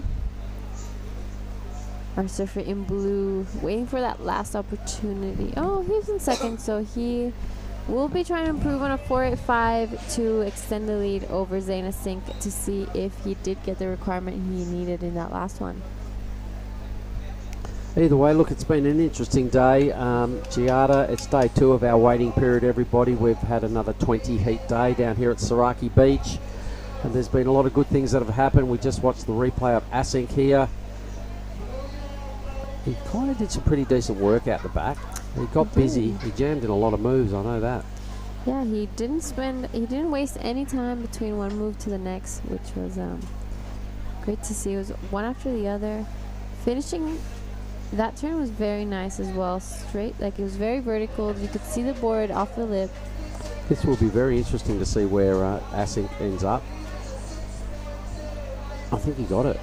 I think I heard a 6. He did, ladies and gentlemen. So the Australian moving into second. Mariki will be a little bit filthy. He needs now a 5.66, 15 seconds. The free surfers are zoning in. There's even a couple of them right in the lineup at this point.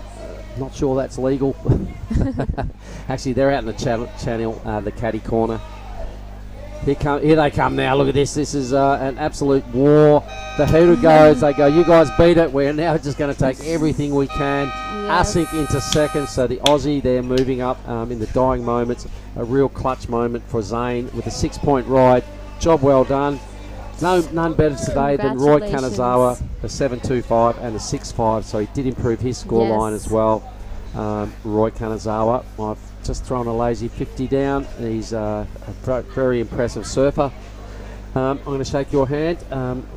Giada, over and out. What a big day we've had, ladies and gentlemen. Yes, a very big day, and thank you for having us again, having me here. This is us. Yay. And I'm pretty sure we have a 6:30 call tomorrow, everybody. For sure we'll have a 7 o'clock start. So have a good evening, and we'll see you back here, back at Nias, for the Nias Pro, Lagundri Bay, 7 a.m. tomorrow morning. Yeah.